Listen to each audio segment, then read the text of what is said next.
Chapter 1. You agreed to a fake divorce, yet you took it seriously?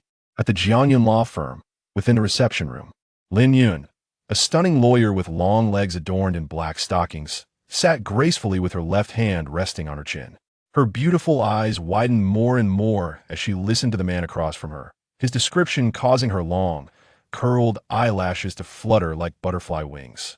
This beautiful attorney graduated from the law department of Jiangxi University and has been in the profession for 4 years, handling hundreds of cases, some of which were quite bizarre or morally perplexing. However, the case at hand left her utterly astonished, as she had only encountered similar scenarios in the news. Mr. Yang, are you saying that you initially agreed upon a fake divorce, but now your wife? Your ex-wife has turned the act into reality, correct? Lin Yun succinctly summarized the man's account. Yes, Yang Hao nodded slightly, his condition evidently poor, his pallor indicative of late nights, and the bloodshot eyes betraying a lack of rest. Your request is to reallocate the property, correct? Lin Yun continued to inquire. Yes, Yang Hao nodded weakly.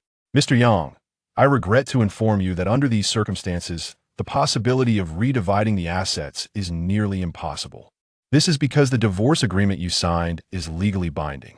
Your ex-wife clearly consulted a professional lawyer before drafting this agreement, or it was indeed prepared with the assistance of a legal expert.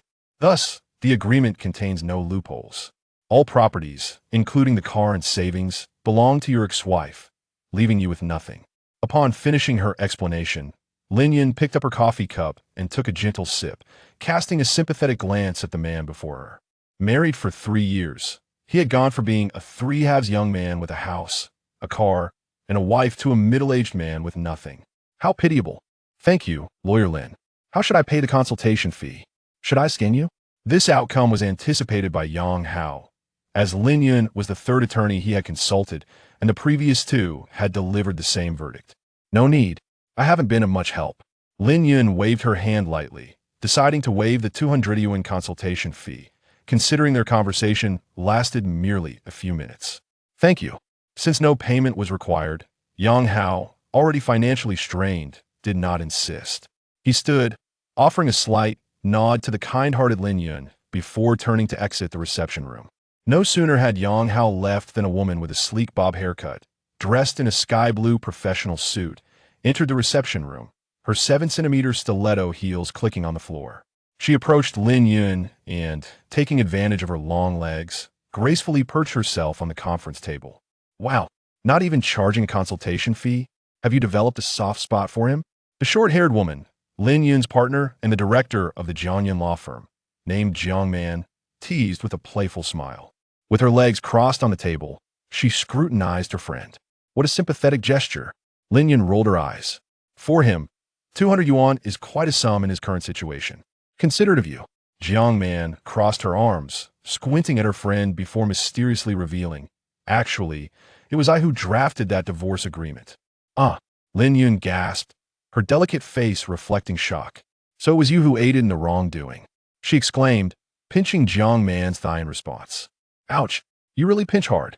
Jiang Man rubbed her thigh, pouting as she explained. The client simply asked me to help draft a divorce agreement. How was I to know she intended to use it maliciously? I see. Lin Yun hummed softly, understanding her friend's perspective. It was indeed true that when a client pays for assistance, a lawyer has no reason to decline, as it essentially represents easy money. However, the twist was rather ironic. Mr. Yang's wife had sought Jiang Man's help to draft the divorce agreement, and subsequently, Mr. Yang himself had sought counsel from their law firm. This case appears unsolvable, correct? Lin Yun turned to her friend, who was 3 years her senior and had more extensive experience. There have been numerous cases of fake divorces turning into real ones in recent years, but even if taken to court, the outcome is often unfriendly to the deceived party. To my knowledge, only a handful of cases have declared the divorce invalid, usually based on 2 critical pieces of evidence: indoor surveillance footage capturing the conversations and the testimony of the woman's extramarital partner. Jiang Man gazed out the window, reflecting on relevant cases as she spoke. Indoor surveillance and the extramarital partner testifying? Lin Yun pondered, stroking her smooth chin, her eyes brightening slightly. I should ask Mr. Yang if he has indoor surveillance and whether his ex-wife has a partner. With that, Lin Yun hurriedly stood and dashed out. Wait, have you genuinely developed feelings for him? You are quite invested. Jiang Man called after her as her friend swiftly disappeared from sight. In the lobby of the bright building, Yang Hao walked absent-mindedly towards the exit. He had just celebrated his 30th birthday last month. On that special day, his wife, Sun Jiejia, had shared joyous news she was to become a father. Double happiness. Naturally, Yang Hao was overjoyed. During his birthday celebration, Sun Jiejia proposed purchasing a property in a good school district. However, due to the housing policies in Jiangsheng, as they already own property, any new purchase would be deemed a second home, incurring significantly higher loan interest. Consequently, Sun Jiejia suggested a fake divorce, allowing them to buy a house under Yang Hao's name, thus evading the high-interest issue associated with a second home.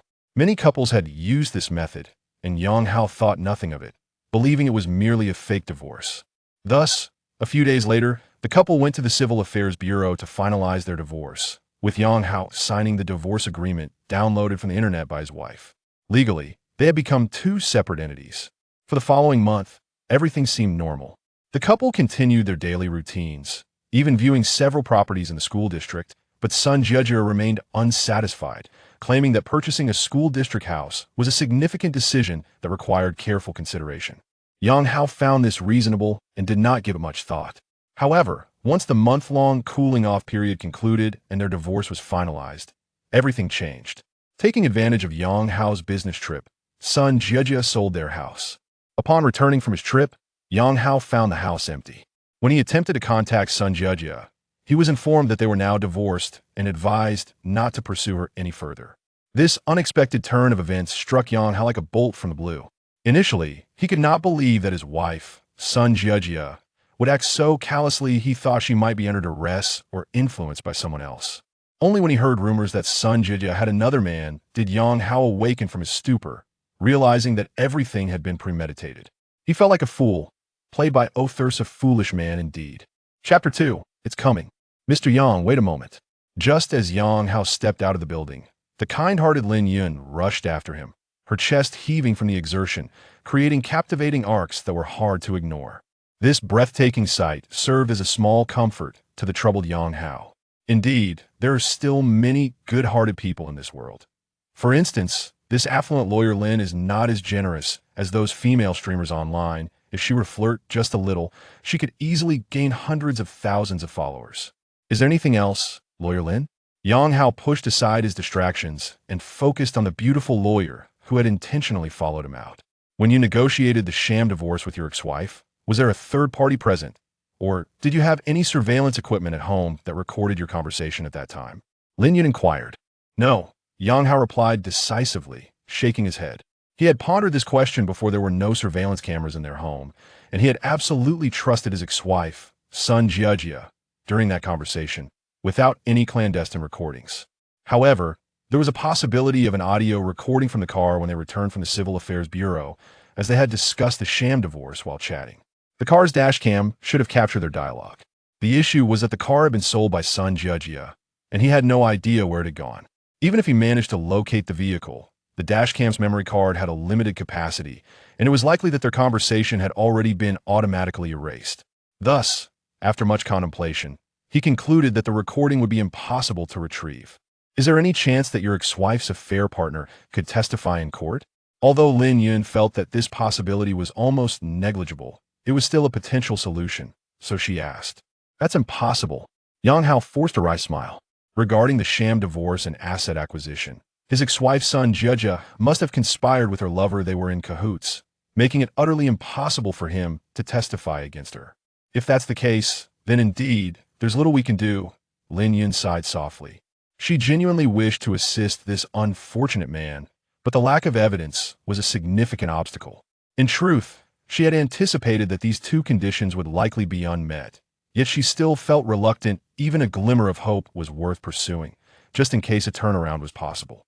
If you obtain any new evidence, please send me a message, Lin Yun urged, shaking her phone. All right, thank you, Lawyer Lin. Yang Hao could certainly sense the goodwill emanating from this beautiful lawyer. For someone like him, enveloped in misfortune, her kindness felt like a ray of sunlight piercing through a gloomy sky, providing a fleeting moment of warmth. After hardship comes happiness, things will surely improve. Keep pushing forward. Although she could not assist him, Lin Yun offered heartfelt encouragement along with a serene smile. Thanks. Yang Hao expressed his gratitude once more, waving goodbye to the enchanting lawyer. Soon, his figure vanished into the vast crowd, and as Lin Yun gazed at the man's desolate back, a feeling of heaviness settled in her heart. After striving until the age of 30, he found himself with nothing due to a poor choice in a partner. What a tragic man. The Guangming building was only about 300 meters from the Guangming Road subway station, and Yang Hao, feeling like a mere shell of a person, rode the elevator down to the subway station. Could he truly rise from adversity? The encouraging words of Lin Yun echoed in his mind. Alas, it felt somewhat absurd. How could he take such motivational platitudes seriously? Yang Hao shook his head with a bitter smile. Nevertheless, he did embody the notion of after hardship comes happiness in a sense. Well, he had completed 50 of his KPI. Damn! At such a moment, he was still preoccupied with work jargon.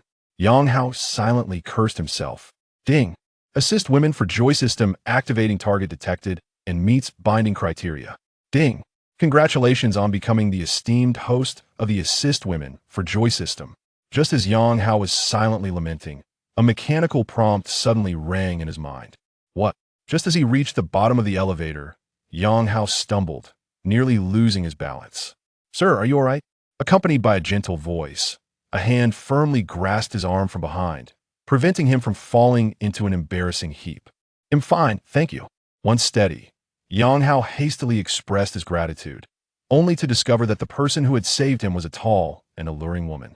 She wore a fashionable outfit, a white sports tank paired with a black jacket and black shorts that showcased her long, fair legs, making it difficult for anyone to look away. As a normal man, Yang Hao couldn't help but glance a few times, but the woman seemed to notice his gaze and disdainfully rolled her eyes before striding towards the platform with her strikingly long legs. Ding! Target assistance detected. Name: Qingyun Zhi. Age: 25. Height: 175 centimeters. Weight: 50 kilograms. Occupation: flight attendant. Current request: requires a fake boyfriend to fend off her mother's marriage pressure. Assist women for Joy rewards. Phase 1. Small red envelope. 1 note. Small red envelope can randomly yield cash from 10,000 to 1 million. Phase 2. Small red envelope 2. Information packet. 1 note. Information packet provides the critical information the host needs. Phase 3. To be unlocked. Another series of mechanical prompts followed. Yang Hao took a while to recover from his astonishment.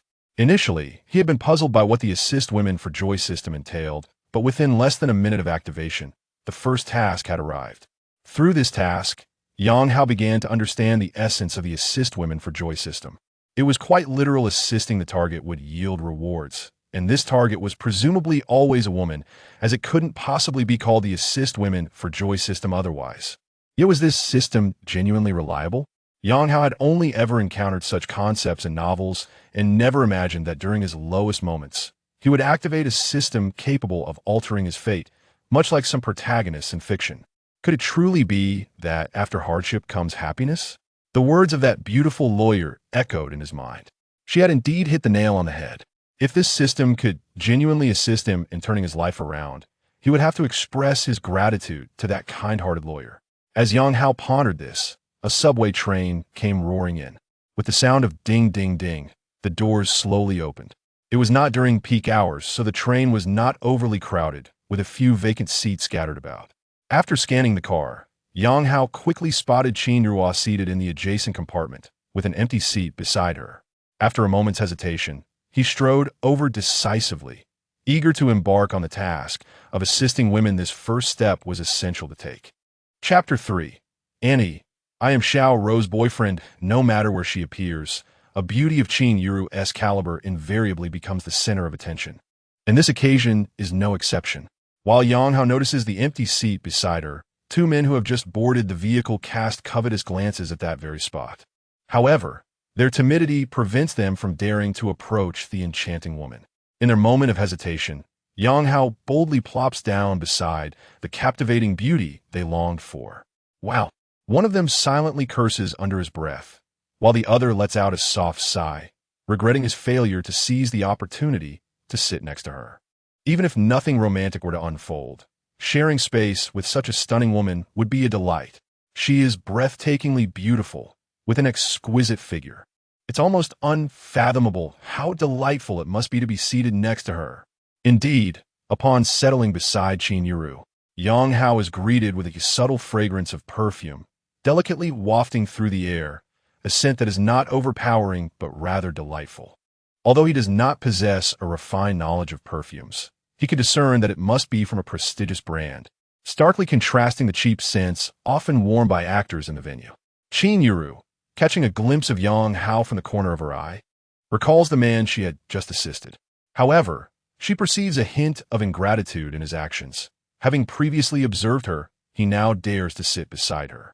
This unwelcome association conjures images of obsessive characters from certain films, prompting her to instinctively shift slightly away from him to create some distance before busily engaging with her phone.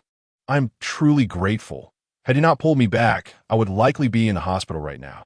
Although Qingyun has made her disinterest clear through her body language, Yang Hao, driven by the necessity of completing his task, musters the courage to strike up a conversation, forcing a broad smile onto his face to appear more open. It was merely an instinctive reaction. Please do not take it to heart. Without looking up, Qingyun replies, stating a simple truth. Most individuals would instinctively lend a hand in a situation like Yang Hao's, especially since her profession as a flight attendant often places her in scenarios where she must assist passengers at risk of falling. Thus, her action of pulling him back was merely a reflex. Regardless, I must thank you. How about I treat you to a meal? Though Yang Hao's bank card and WeChat balance barely total over 2,000, he feels compelled to extend this invitation to fulfill his task. Upon hearing his suggestion, Qingyun furrows her brow, internally lamenting, truly, this is ingratitude. I should not have intervened. Just as she prepares to decline his offer, her phone suddenly buzzes, indicating a voice call request from someone with a profile picture of a blooming lotus flower, labeled as Teacher Li. Upon recognizing the voice request from Teacher Li, Qingyun's brows furrow deeper, and instead of answering, she silences her phone, allowing the screen to continue flashing with the light from Teacher Li. After a considerable wait, the icon of Teacher Li vanishes from her screen, and just as she exhales in relief, another call request from Teacher Li comes through. With a resigned sigh, she reluctantly presses the answer button, but instead of placing the phone to her ear, she rests it on her tightly closed thighs, as if bracing herself for what is to come. Xiaoro, you've gone too far this time. The young man your aunt introduced to you had excellent prospects. Yet you fled after just 5 minutes. Although Qingyun has minimized the phone's volume, Yang Hao can still faintly hear the voice on the other end, deducing that Teacher Li must be Qingyun's mother. The tone of Teacher Li suggests that she is predictably upset.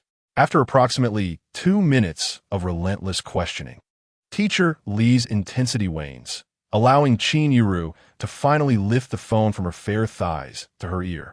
Teacher Li, please inform my well-meaning relatives that I already have a boyfriend, so there is no need for any further introductions. All right, I must go. I am on the subway, and the signal is poor. With that, Qingyun hangs up abruptly, not allowing her mother a chance to respond. However, she underestimates the power of her declaration that she already has a boyfriend. In the following minutes, Teacher Li initiates a barrage of calls. First, she sends a voice message, and upon receiving no answer, she escalates to calling directly. Qingyun, taken aback by the unforeseen consequences of her seemingly foolproof strategy, ultimately succumbs to the relentless ringing of her mother's calls and answers the phone. Qingyun, clarify this matter. When did you start dating? How old is he? What is his occupation? What is his family like? As expected, Teacher Li immediately delves into an interrogation upon connecting. Qingyun, who merely intended to use the lie of having a boyfriend to evade awkward matchmaking, finds herself at a loss for words under her mother's relentless questioning. Just as she prepares to abandon her ruse and confess her disinterest in dating at the moment, a voice suddenly interjects from beside her. Annie, hello? My name is Yang Hao, Xiaoro's boyfriend. Please, feel free to ask me anything. You. As soon as Yang Hao speaks, the other end of the line falls silent. Qingyun turns to him, her beautiful eyes wide in shock, her lips painted with lipstick parting and closing several times. Yet no words escape her lips. This man has lost his mind. He dares to engage in this conversation. Does he believe this is a romantic drama?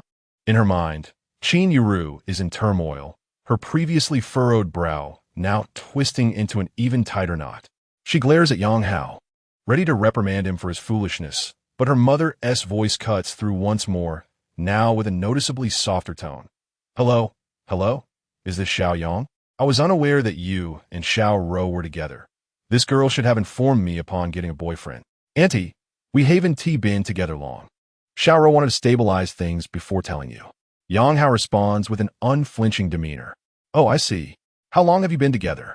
A month. 1 month? That is not too long. Xiao Yang, how old are you? What do you do for a living? Auntie, I am 30 years old this year. Working as a sales manager at Qingyun Group.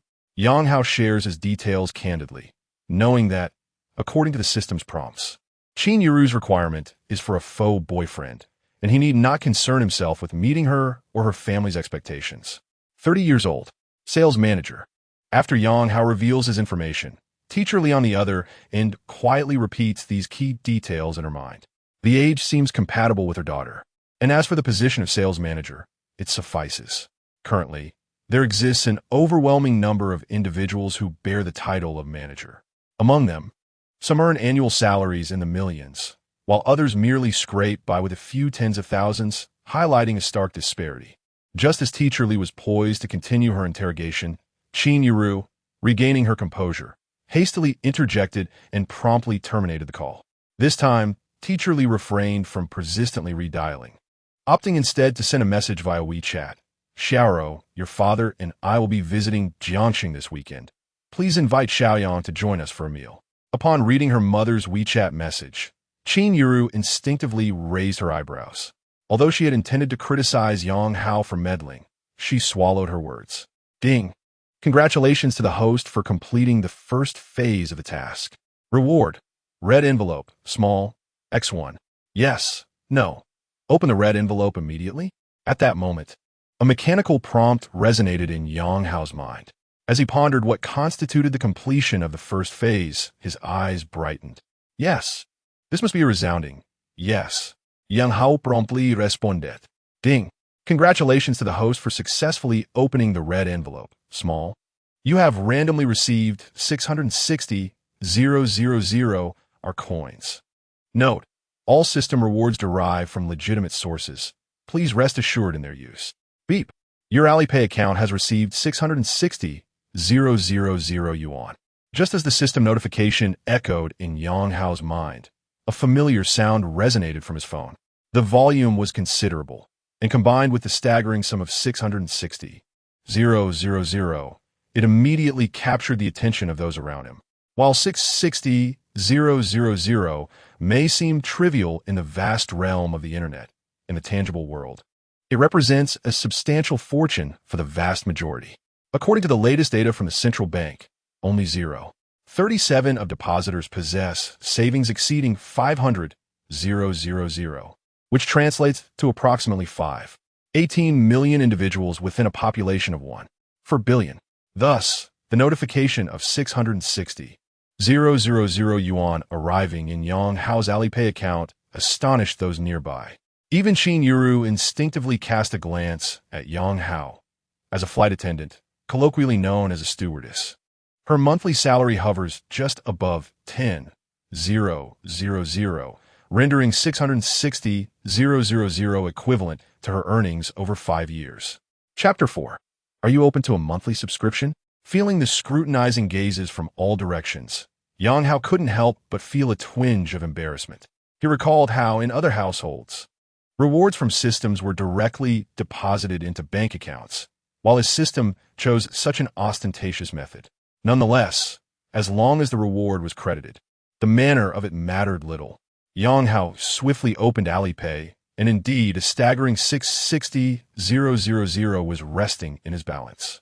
Incredible. He instinctively tightened his grip on his phone, silently roaring in triumph. For an ordinary person like him, the arrival of this system felt akin to possessing a cheat code in life, and with such a powerful ally, reaching the pinnacle of success was merely a matter of time. Divorced, Yang Hao could only think that it was indeed for the best. He was eagerly anticipating the expression on his ex-wife Sun Jiajia's face upon learning of his meteoric rise. It would surely be a spectacle. Brother, your ringtone is quite unique. Could you send me a copy? As Yang Hao reveled in his thoughts, a man with a buzz cut approached him. One hand grasped a hanging ring from the car's roof, while the other held an LV handbag. Perhaps concerned that Yang Hao and the nearby Qingyun couldn't discern the brand, he deliberately lifted his arm higher, flaunting the handbag before them. His clumsy attempt at showing off evoked a scoff from Qingyun. As a flight attendant, she had witnessed numerous displays of wealth, and this buzz-cut man was among the most pedestrian. Furthermore, the authenticity of the LV handbag was questionable, resembling a poorly written character in a lavish novel. Yang Hao, being in sales and having encountered a myriad of individuals, found the man's behavior utterly bemusing. Such a display of pretentiousness was simply laughable. However, the buzz-cut man's derisive inquiry resonated with other men eyeing Qingyun's beauty, who turned their gazes toward the unfolding scene, doubtful of the authenticity of Yang Hao's reported 660,000 in Alipay. They assumed it was merely a ruse to attract the attention of the nearby beauty. Thus, they even appreciated the buzz-cut man's audacity in exposing Yang Hao's supposed deceit. Of course, they were primarily there for the entertainment. Whether it was Yang Hao or the buzz-cut man who stumbled, it would provide ample fodder for their mundane lives. Getting that ringtone is easy. Just have someone transfer you 660,000 on Alipay. Yang Hao shrugged lightly and then gently wiped his gleaming phone screen with his sleeve. The buzz-cut man's gaze instinctively followed Yang Hao's movements, and he soon glimpsed the Alipay balance displayed on the screen. His eyes widened in disbelief as he silently counted the zeros following the 660. Goodness, it's really 660,000. The buzz-cut man cursed internally, then awkwardly smiled at Yang Hao, muttering an apology before hastily retreating to another compartment. Witnessing this, the eager onlookers were left disappointed. The anticipated confrontation had fizzled out, and the buzz-cut man had backed down, leaving them unamused. Qingyun, who had observed the entire exchange, was taken aback. The buzz-cut man's retreat confirmed that Yang Hao indeed possessed 660,000, though this amount hardly astonished her. With her appealing appearance and strong work ethic, she had recently been promoted to first-class service, catering to wealthy passengers. Once, an older gentleman had showcased a few million in his bank account to impress her, so she was not swayed by Yang Hao's 660,000. She merely thought he had misrepresented the situation with the Alipay notification and that she had misunderstood him. At that moment, Qingyun received a message from her mother. Teacherly, don't use overtime as an excuse to brush us off. If we don't see Xiao Yang this weekend, your father and I want to leave. After reading her mother's message, Qingyun rolled her eyes in frustration. Her mother knew her too well. She had been contemplating an excuse for working overtime, but her mother had already preempted her. Qingyun instinctively turned to Yang Hao, and after a moment of internal conflict, she spoke. Do you have time later? I'd like to talk. Sure. Yang Hao had no reason to decline. He was eager to reap further benefits from the charming Qingyun. 20 minutes later, in a secluded corner of Starbucks on the first floor of Longxing Plaza, Qingyun ordered a matcha frappuccino while Yang Hao opted for an iced Americano, his usual lifeline. The coffee was courtesy of Qingyun, who expressed her gratitude for Yang Hao's gallant assistance on the subway. I'm Qingyun, an attendant with Eastern Airlines. Holding her frappuccino, Qingyun spoke in a hushed tone, sharing her background. Yang Hao was already privy to this information, but he feigned ignorance, offering a brief self-introduction after she finished. I was a bit abrupt on the subway earlier, but I wanted to help Miss Qin with her predicament regarding marriage pressure. Yang Hao offered a slight explanation for his prior actions. But now my parents want to meet you, Qingyun said helplessly. Yang Hao feigned surprise, though internally he was elated. He had successfully completed the first phase of his task. He had been pondering how to tackle the second, and even the yet-to-be-unlocked third phase. But now Qingyun's parents had unwittingly provided him with a golden opportunity. I was thinking you could pretend to be my boyfriend. Of course, you want to be doing it for free. It would be 500 each time you meet my parents or friends, and 100 for every phone call or video chat. What do you think? Qingyun had long contemplated the idea of hiring a fake boyfriend to placate her parents, but hadn't found a suitable candidate. In truth, she didn't think Yang Hao was quite right for the role, but circumstances had led her to this point, and she had little choice. Upon hearing Qingyun's proposal, Yang Hao couldn't help but chuckle inwardly. This woman was undoubtedly his good fortune. If the situation unfolded according to her script, completing the second phase of his task would be a breeze. Despite his inner joy, Yang Hao, a seasoned salesman, maintained a fade of hesitation. After a moment of contemplation, he replied, I think charging per instance might not be suitable. How about a monthly subscription? Qingyun's mouth fell open in astonishment, her charming face displaying disbelief. A monthly subscription? Are you asking me to support you? Given her striking appearance, she had received numerous propositions for sponsorship since her university days, all of which she had firmly declined. Yet now, this older man was suggesting that she support him. It was truly an absurd reversal. Chapter 5. Men must protect themselves. Qingyun blinked her beautiful eyes as she scrutinized Yang Hao from head to toe. Until now, she had never taken a close look at this man, and only then did she realize that he was, in fact, quite handsome. With well-defined features, striking eyebrows, and bright eyes, he embodied the quintessential rugged man. However, he appeared remarkably haggard, with a sallow complexion and unkempt stubble, as if he had just been buffeted by a strong wind. Nevertheless, it was evident that he had a solid foundation. His chiseled features combined with a height exceeding 180 centimeters could render him quite the handsome gentleman if he were to tidy himself up. If he were a few years younger, he would certainly possess the charm to attract a wealthy partner. Yet the absurdity lay in the fact that this wealthy partner was none other than Qingyun herself. In contrast, it was evident that she possessed greater potential to be the one receiving financial support. Perhaps I'm overthinking this. This monthly fee is merely for pretending to be a boyfriend. But must you phrase it in such an ambiguous manner? Qingyun cast a resentful glance at Yang Hao and inquired, for the monthly fee, how much do you expect? What do you think is appropriate? Yang Hao countered nonchalantly. As a seasoned salesperson, he was not one to reveal his bottom line easily, even if his minimum price in this negotiation was 0. Indeed, it could even be negative. After all, to fulfill his task, he would not only work for free, but might even have to invest his own funds. Having majored in aviation services at university, Qingyun had entered Eastern Airlines for an internship before graduating. Her exposure to the outside world was limited, and she had no experience in negotiations. Yang Hao's counter-question deftly led her into his rhythm, prompting her to ponder his inquiry. Her slender, fair fingers tapped rhythmically on the cup of her matcha frappuccino as she calculated a price she could accept. Among the ordinary working class, Qingyun's income was relatively high, as she had previously earned a monthly salary exceeding 10,000 yuan. Naturally, a salary above 10,000 might attract the label of being poor on the internet.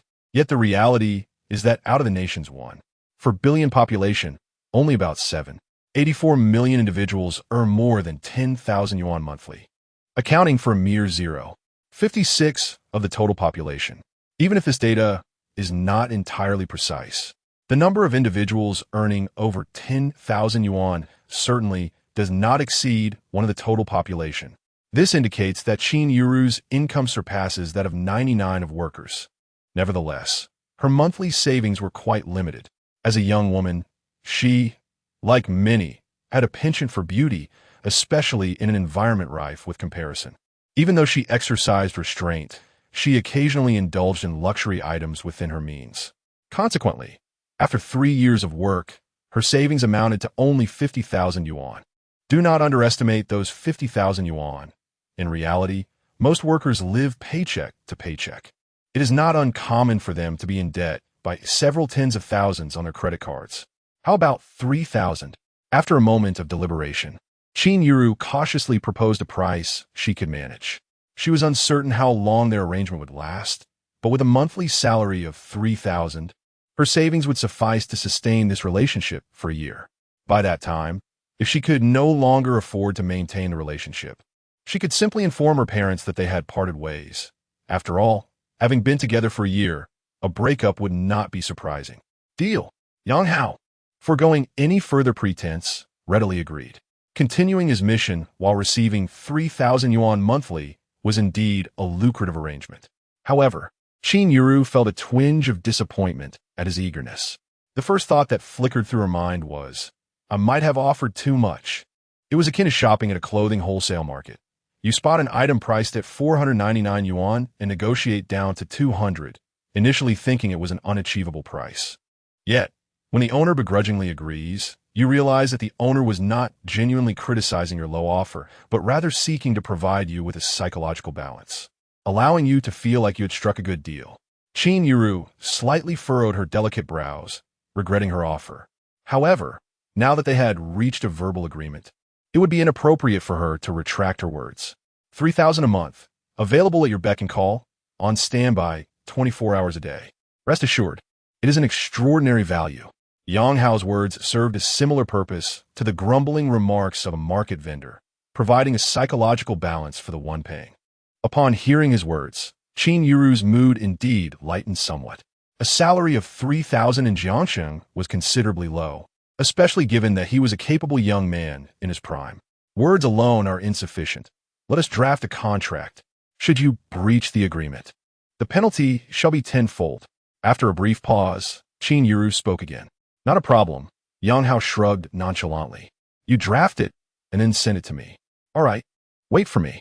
Lacking experience in such matters, Qingyun Zhi searched online but could not locate a boyfriend rental contract.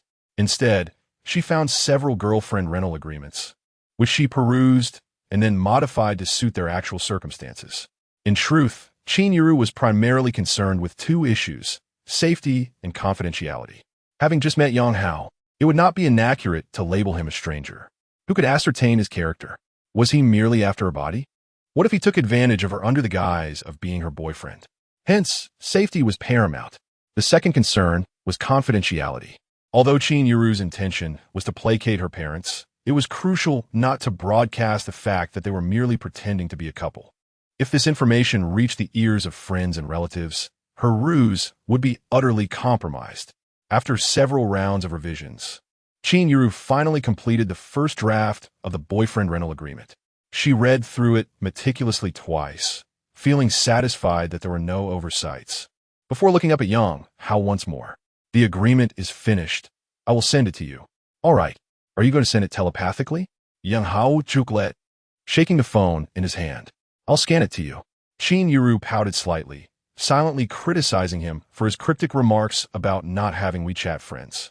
The two promptly added each other as WeChat friends, and Qingyun Zhi sent the drafted boyfriend rental agreement for his review. Yang Hao accepted and examined it. The contract was quite formal, with the title boyfriend rental agreement prominently displayed in bold at the top, as it was a template downloaded from the internet. The contract's terms were fairly detailed. The two most critical points included the stipulation that no physical contact could occur without the employer's, Qingyun Zhi's, consent, and that Yang Hao was not permitted to disclose the agreement to any third parties. In the event of a breach, the penalty would be 100-fold. Is there anything you would like to add? Qingyun Zhi inquired once Yang Hao had finished reviewing. Yang Hao calmly sipped his coffee and pointed at the screen of his phone.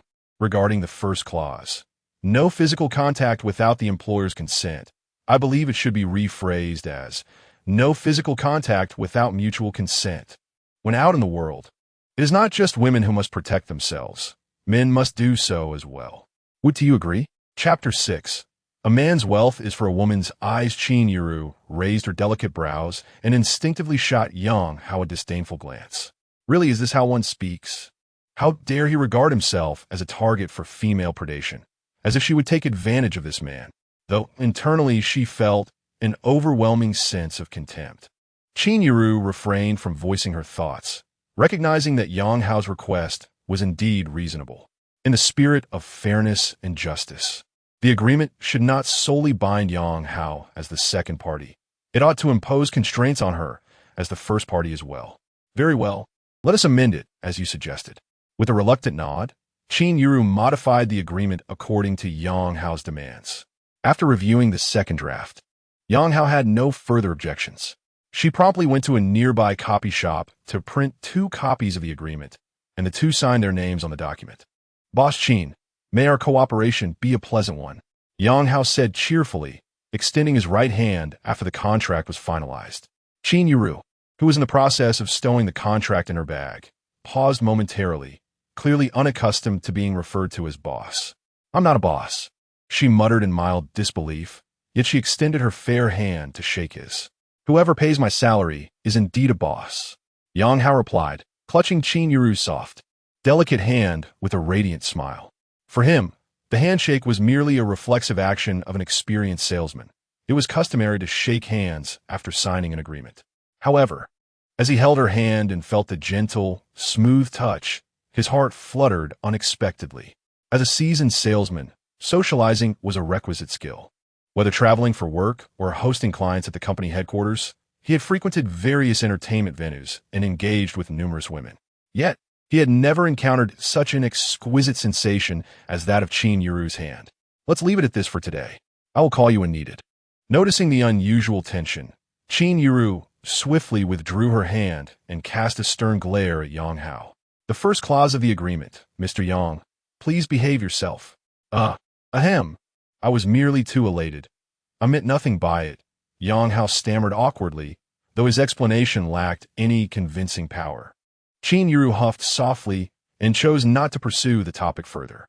In truth, she was beginning to regret her decision, and the more she reflected, the more regretful she became. How could she have signed such an agreement with a stranger? It was utterly absurd. Was it too late to rescind the agreement? What do the contracts say about breach? Yes, compensation of 100 times the monthly salary. 3,000 multiplied by 100 equals 300,000. Upon calculating the breach penalty in her mind, Qingyun couldn't help but sigh. She certainly could not afford a penalty of 300,000. Never mind. I shall observe for a while before deciding. Xiaoro, is that really you? Just as Qingyun was lost in her thoughts, a familiar voice suddenly rang in her ears. She instinctively turned her head to see a woman in a yellow spaghetti strap dress approaching her with a bright smile. The dress was semi-fitted, accentuating her figure, and a hint of a cleavage caught the attention of nearby men. Cici, what are you doing here? Qingyun asked, her expression flustered. The woman was Cici, her university classmate and colleague. They both graduated from Jiangcheng Aviation University, having been classmates during their studies, and later joined Dongfeng Airlines together, making them quite familiar with one another. However, their relationship was limited to mere acquaintance, as they had never truly become friends, primarily due to their differing values. Cici was a woman who placed money above all, a quintessential gold digger with a rather indulgent private life. She had even juggled 3 boyfriends at once during university, one on campus, one off campus, and another in a long-distance relationship. In contrast, Qingyun held relatively conservative views and could not align with Cici's values, naturally leading to their lack of deeper connection. Nevertheless, due to their shared background as classmates and colleagues, they maintained a cordial surface relationship. I arranged to go shopping with Meng Meng. She should be arriving soon. Xiaoro, who is this? Cici had already noticed Yang Hao and swiftly assessed his attire, estimating its worth to be no more than 2,000 yuan. Perhaps the Tizot watch on his wrist was somewhat valuable, around 5 or 6,000 at most. Such a man would not pique Cici's interest, yet she was curious about his relationship with Qingyun. Among the beautiful flight attendants, Qingyun stood out with her exceptional looks and figure, attracting high-quality suitors, which elicited both envy and jealousy from Cici. However, Qingyun had never had a boyfriend, and just a few days ago, when rejecting a first-class passenger, she had claimed to have one. Could this man actually be him? Cici's curiosity about Yang Hao intensified, and before Qingyun could respond, she eagerly inquired, "Boyfriend? Xiaoro, you mentioned having a boyfriend the other day. I thought you were just using it as an excuse to turn down that Mr. Zhao. I didn't expect it to be true. Hello, handsome. I'm Cici, a colleague and friend of Xiaoro." Noticing that Qingyun did not seem inclined to introduce Yang Hao, Cici took the initiative to step forward and greet him. "Hello, Yang Hao," she said. For Yang Hao, who was accustomed to such scenarios, this was merely a trivial matter. He responded with ease, but did not explicitly acknowledge his relationship with Qingyun. He neither confirmed nor denied it. This was a subtle conversational tactic, allowing him to navigate the situation with flexibility.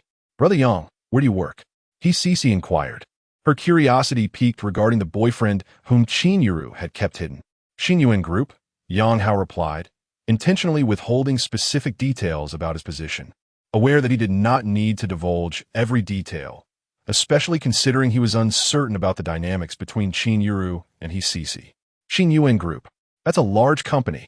Brother Yang, you must be in a leadership position." Cece attempted to pry further, wanting to gauge Yang Hao's background. However, such tactics were ineffective against him.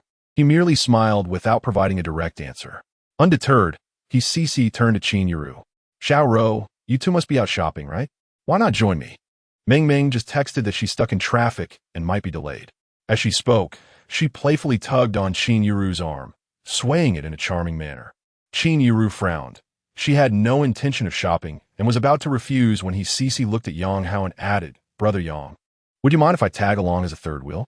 Ding. Target assistance detected.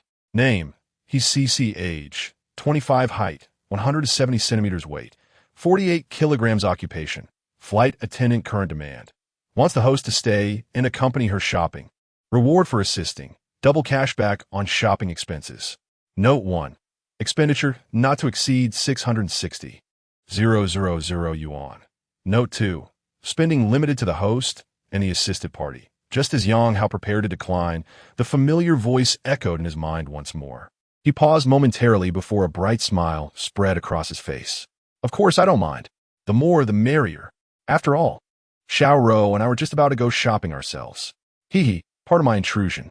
Cece was overjoyed and immediately linked arms with Qingyun. In her heart, she thought to herself, "I am curious to see the caliber of your boyfriend." Meanwhile, Yang Hao pondered how to spend the 660,000 according to the rules. This sum could only be allocated either to himself or to the beneficiary, Cece. It appeared to be a binary choice, yet in truth, there was no real option to consider. Having only just met Cece, why should he spend money on her? Merely because she was dressed provocatively, showcasing a deep neckline? What an absurd notion. As it is often stated online, a man's money is meant to be admired by women, not to be spent on them. Chapter 7. Misjudged. He is the true God. Why did you agree to this? I am not particularly acquainted with Cece. Inside the LV boutique on the first floor of the mall, Cece was captivated by a tote bag, and the saleswoman was enthusiastically introducing it to her. Meanwhile, Qingyun seized the opportunity to pull Yang Hao aside and questioned him with a serious expression. "I was merely thinking of using her as practice. If I fail to perform well in front of her, then I need not meet your parents this weekend." Yang Hao shrugged lightly, having already prepared his explanation. "Oh."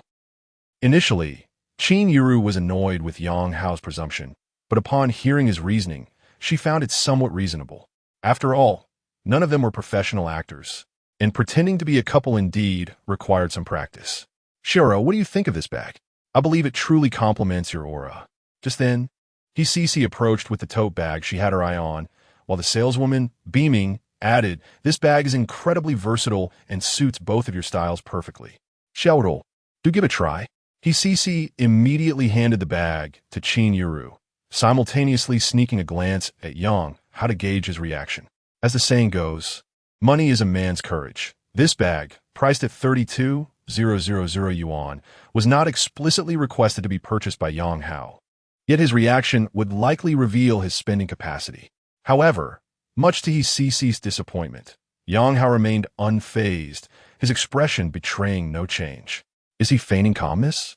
Or does he consider a bag worth over 30,000 yuan trivial? Cece decided to probe further, handing the bag to Qingyun before turning to Yang Hao and asking, "Yang Ge, what do you think?" "It looks quite nice." Yang Hao smiled and nodded, saying mainly, "It's the person that makes anything look good." The gentleman is absolutely correct. With the beauty of both ladies, anything they carry would indeed look splendid. The saleswoman quickly chimed in, her smile wide. Initially, she had not regarded Yang Hao highly. Even though luxury brand salespeople do not typically exhibit the blatant snobbery depicted in certain melodramas, they still evaluate customers in their minds when they walk in. Her assessment of Yang Hao concluded that he did not possess the purchasing power. Thus, she naturally focused her attention on the clearly potential customer. he CC. Yet, Yang Hao's compliment was beneficial to her interests, and she found herself harboring a newfound appreciation for him. Although this man likely could not afford the items in the store, he provided emotional value, unlike some men who, when their girlfriends merely try things on, sulk as if they fear the bill. It is indeed beautiful, albeit a tad expensive. However, this bag truly suits Xiao. He spoke again, stroking the tote bag with a disappointed expression, yet her gaze once more sought Yang Hao's reaction.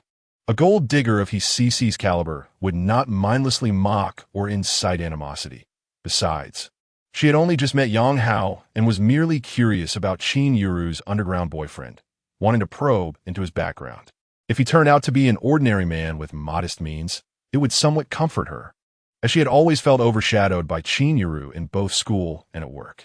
What does it matter if one is beautiful and fit? She still ended up with an unremarkable boyfriend. As expected, Yang Hao, whose entire outfit, including his watch, did not exceed 10,000 yuan, did not engage but instead turned his attention to a men's bag nearby, feigning interest in a handbag displayed in the window. Indeed, he was forcing a facade of calm. He slightly pouted, yet felt a sense of satisfaction.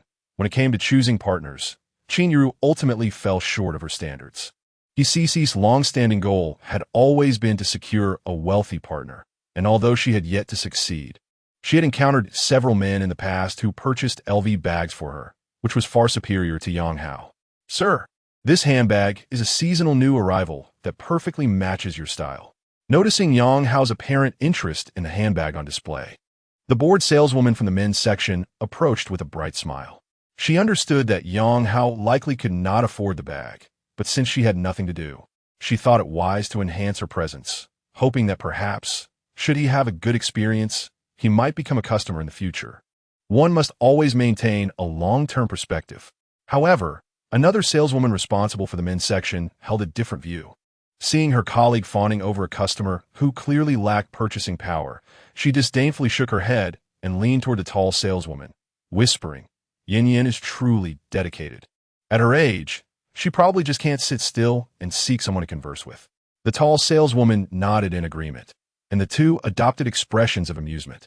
Meanwhile, Yang Hao picked up the handbag from the window and examined it in the mirror before saying to the enthusiastic saleswoman, Let's get the invoice. What? Suyin gasped, staring at Yang Hao in disbelief, thinking she must have misheard. Did I not catch that? Or, do you need matching items? Yang Hao was quite pleased with the saleswoman's reaction, feeling a thrill from the contrast. You think I cannot afford this, but here I am, asking you to get the invoice, just to see your surprise. Sir, this bag does not require matching items. I will get the invoice right away. Coming back to her senses, Su Yin beamed as she responded. Initially, she held no hopes for Yang Hao, as his attire did not resemble that of someone who could afford LV.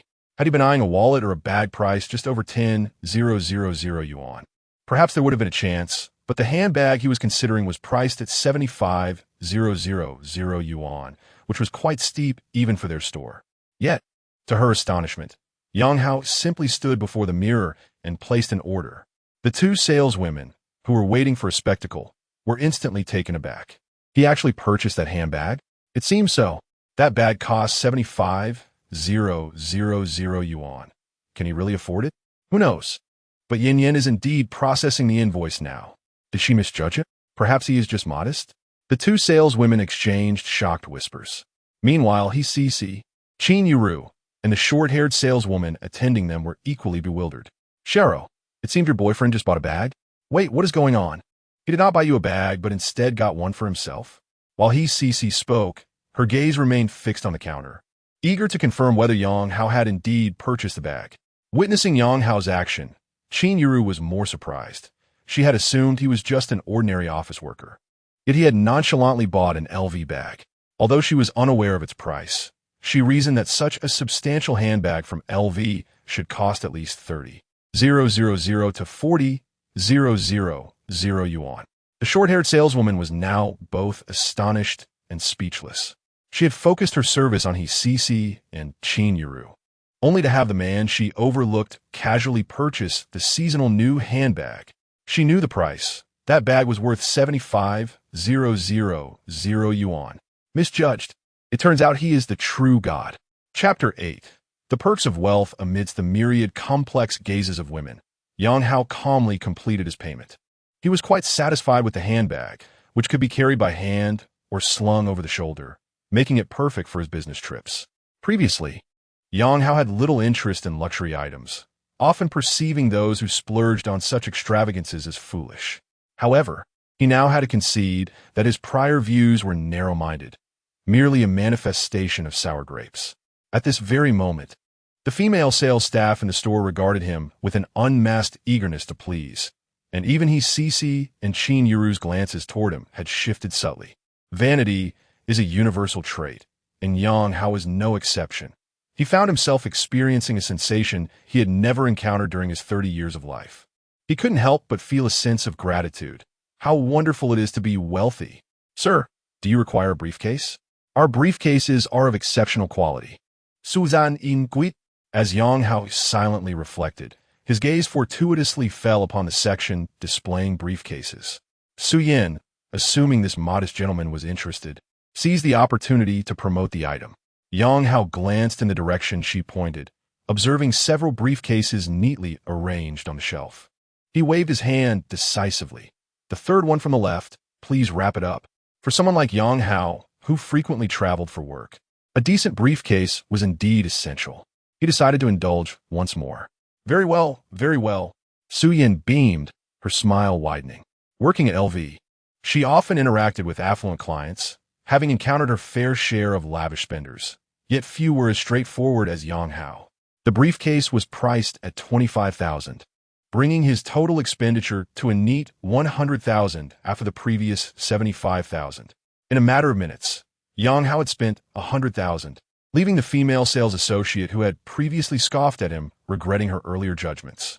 The tall saleswoman, somewhat gleeful, remarked, Ling Ling, if you were a bit more proactive. Such a quality client could have been yours. Ling Ling, with a dejected expression, retorted, dressed so simply, spending $100,000 in an instant. Who would believe it? Meanwhile, recovering from her shock, Cece linked arms with Qingyun and half-jokingly, half-seriously remarked, Xiaoro, I wondered why you were hiding your boyfriend. Turns out he's an invisible tycoon. Were you afraid we might steal him away? Cece's tone dripped with envy. She felt a whirlwind of emotions, having believed she was superior in her choice of partners, only to discover that Qingyun had quietly secured a low-profile, yet wealthy boyfriend. Qingyun was at a loss for words. She had never anticipated Yang Hao's wealth, which had allowed him to part with $100,000 so effortlessly. She recalled the notification she had heard on the subway, an Alipay alert indicating a deposit of $660,000. Initially, she had thought it was an isolated incident, perhaps a payment for goods or a substantial property sale, but such occurrences could not be commonplace. Now, she was forced to reconsider. Perhaps that was merely his everyday pocket change. Yet, judging by Yang Hao's attire, he hardly resembled a wealthy individual, especially considering he had just signed a rental agreement for a boyfriend with a monthly salary of $3,000. So, I am renting a boyfriend for $3,000 a month, who turns out to be a hidden millionaire. How surreal. Even a web novel wouldn't dare to write such a plot. Sir, do you require storage or delivery services? Su Yin inquired as Yang Hao completed his payment. The packaging for both bags was quite substantial, making them inconvenient to carry while shopping. Let us store them for now. Yang Hao decided, with over $500,000 yet to spend. He opted to leave the 2 bags at the store until he finished his shopping. However, before he could finish his sentence, Cece chimed in cheerfully, no need for storage. Yang Gu, I can carry them for you. They're not that heavy. Surprised, Yang Hao glanced at her, momentarily puzzled by her intentions. Yet, with someone voluntarily offering to assist, he had no reason to refuse. He nodded. Then I shall trouble Miss He. You're too polite. It's no trouble at all. Cece replied with a bright smile, as she picked up the 2 oversized LV shopping bags. Miss Qin, should we wrap this bag as well? Seeing Yang Hao effortlessly spend $100,000, the saleswoman quickly turned to Qingyun, who had the tote bag hanging from her arm, eager to promote it, thinking, with such a wealthy boyfriend, how could she resist buying a bag? However, the saleswoman had clearly miscalculated. After hearing the inquiry, Qingyun quickly returned the bag, saying no, thank you. She could not afford a 30,000 bag, nor would she have the audacity to ask Yang how to foot the bill. That was simply beyond her. Xiaoro, let us move on. Let us browse elsewhere. Shopping in a store that far exceeded her financial capabilities made Qingyun feel immense pressure. After returning the bag, she quickly urged Cici to leave. Once outside the LV store, she exhaled deeply, feeling a wave of relief wash over her. Xiaoro, what is going on? That tote bag was perfect for you. You could have had Yang go buy it for you. Cici remarked, stealing a glance at Yang Hao inside the store as the saleswoman sought his contact information. Too expensive. Qingyun shook her head. Just over 30,000 for Yang Go. That's merely a trifle, Cici countered, waving the 2 shopping bags at her hands. These 2 bags cost 100,000, and he didn't even blink. Xiaoro, don't feel burdened. Yes, your boyfriend. It's perfectly normal for him to buy you a bag. Qingyun remained silent, instinctively glancing at Yang Hao. Even if he were her genuine boyfriend, she wouldn't dare ask him to buy her a bag. However, she was now somewhat bewildered by this boyfriend she had rented for 3,000, feeling a mix of emotions. What was intended as a mere facade had turned out to be a treasure of immeasurable worth, perhaps even adorned with precious gems. Xiaoro, let me tell you, a boyfriend like Yang Gu is worth holding on to. Otherwise, you might lose him to another woman in an instant. Cici offered her well-meaning advice, albeit with a hint of ulterior motive, as she silently cursed the 2 saleswomen who had sought Yang Hao's contact information. Qingyun, aware of Cici's character, couldn't he help but mentally scoff. Isn't that your own desire? Chapter 9. An unexpected encounter with my former sister-in-law, while Yang Hao was being entangled by a saleswoman. Cici, with one hand carrying 2 LV shopping bags and the other holding her phone, took several selfies. After selecting her favorite among them, she skillfully edited it and posted it on her social media, captioning it, "So tired, B." Although her post seemed to lament the exhaustion of shopping, it was, in fact, a subtle display of her accomplishments. Naturally, she ensured that Qingyun would be blocked from viewing this post to avoid any awkwardness. This method of flaunting her achievements might not be particularly sophisticated, but it was highly effective in Cici's social circle. Almost immediately after posting, a few superficial friends commented with expressions of envy, and Meng Meng, who was stuck in traffic, bombarded her with messages. Meng Meng, Cici, what's going on? Have you started shopping already? Meng Meng, did you catch a rich guy while waiting for me? Meng Meng, TSK, can this rich guy be shared? Oh, the reactions from her superficial friends satisfied Cici. However, the last message from Meng Meng made her involuntarily pout. Meng Meng, whose full name was Zhao Meng, was also a flight attendant for Eastern Airlines and a colleague of both Cici and Qingyun. She and Cici shared a similar disposition, quickly bonding over meals and shopping trips. Yet, like many superficial friendships, there was a mutual wariness between them. Any quality men must be kept hidden, never to be shared. Xiaoro, how long have you been dating Yang Ge? You're keeping this under wraps so well. After handling Zhao Meng's inquiries, Cici began to subtly probe for information about Yang Hao. If he and Qingyun had not been together for long, her chances of making a move would be significantly higher. In truth, for someone like Cici, it hardly mattered how long they had been together. She would still make an attempt. There were different strategies for short-term relationships versus long-term ones, and she considered herself somewhat of a professional in this realm. This question caught Qingyun off guard. She had just signed a lease agreement with Yang Hao, and many details were still being finalized. However, she quickly recalled the conversation Yang Hao had on the subway with her mother. She responded, "Not long, just a month." "I knew it. You can't tell it all." Cici thought to herself, feeling a surge of delight. A shorter relationship implied the emotional foundation was still unstable, making it easier for her to intrude.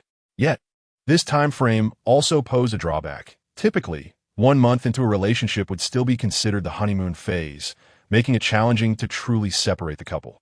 Well, I must find an opportunity to test Yang Ge. Cici contemplated, casting her gaze towards Yang Hao, who had finally extricated himself from the saleswoman's clutches and was striding towards her. Technically, he was walking towards his girlfriend, Qingyun, but Cici assumed he was approaching her.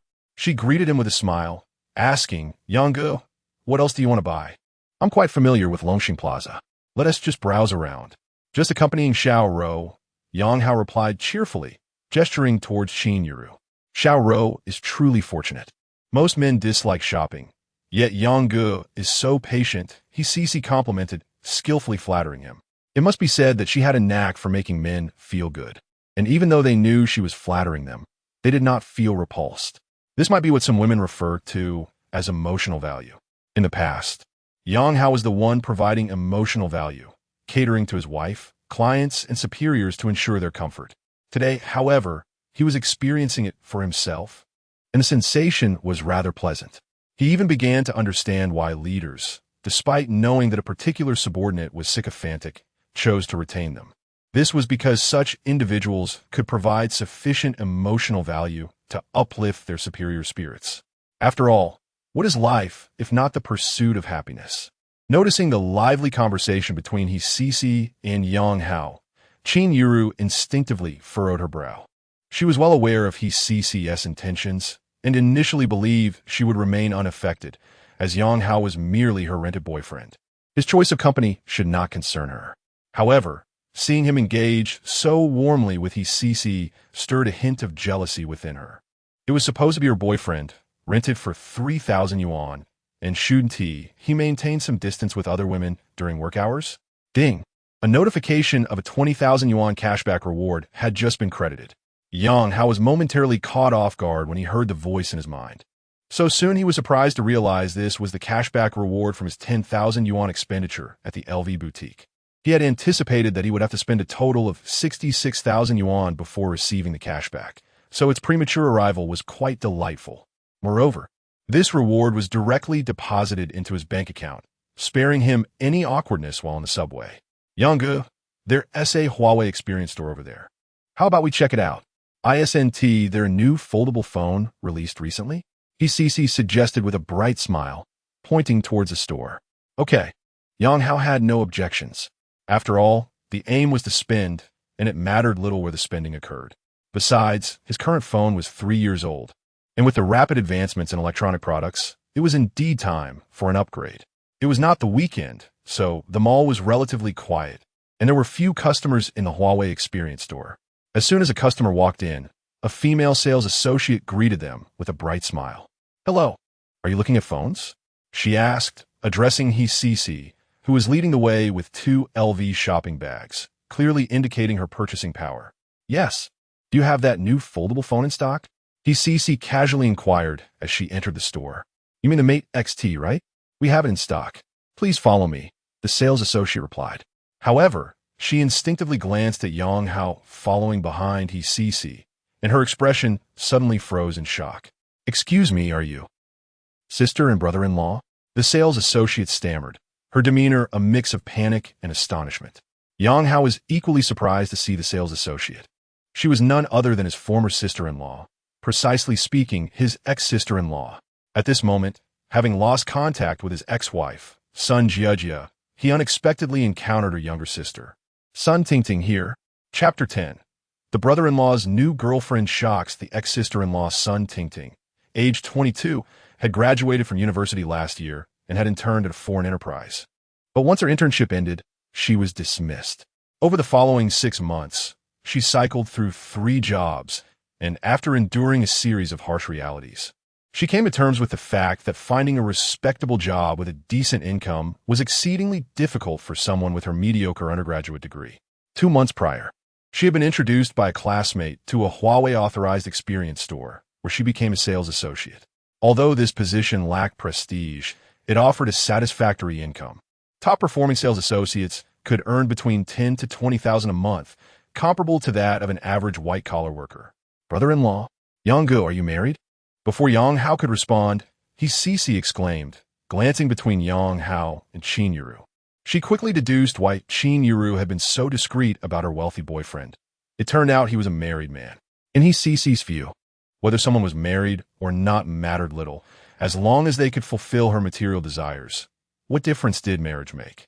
However, being unmarried was certainly a bonus, as it avoided unnecessary complications. Engaging with a married man required caution. such as insisting on cash transactions to avoid the risk of a wife reclaiming transferred funds in the event of a fallout. She had witnessed such incidents within her social circle and was determined to avoid a similar fate. Qingyun, walking behind Yang Hao, was equally startled by Sun Tingting's exclamation. Her eyes widened as she shot a questioning glance at Yang Hao, mentally chastising. No wonder she can accept a salary of 3,000. He is a married man. Ugh, what a scoundrel. How can he behave this way with a wife at home? Qingyun resolved to terminate their previous agreement. As while pretending to be his girlfriend was acceptable if he were single, it was entirely inappropriate given his marital status. The two had a fabricated relationship that could easily be misconstrued, and being mistaken for a mistress was a dreadful predicament. As she pondered this, Yang Hao spoke up. Your sister and I are already divorced, so perhaps you should refrain from calling me brother-in-law. Also, please tell your sister that she need not avoid me any longer. We turn the page on the past. Really? Is that how you truly feel?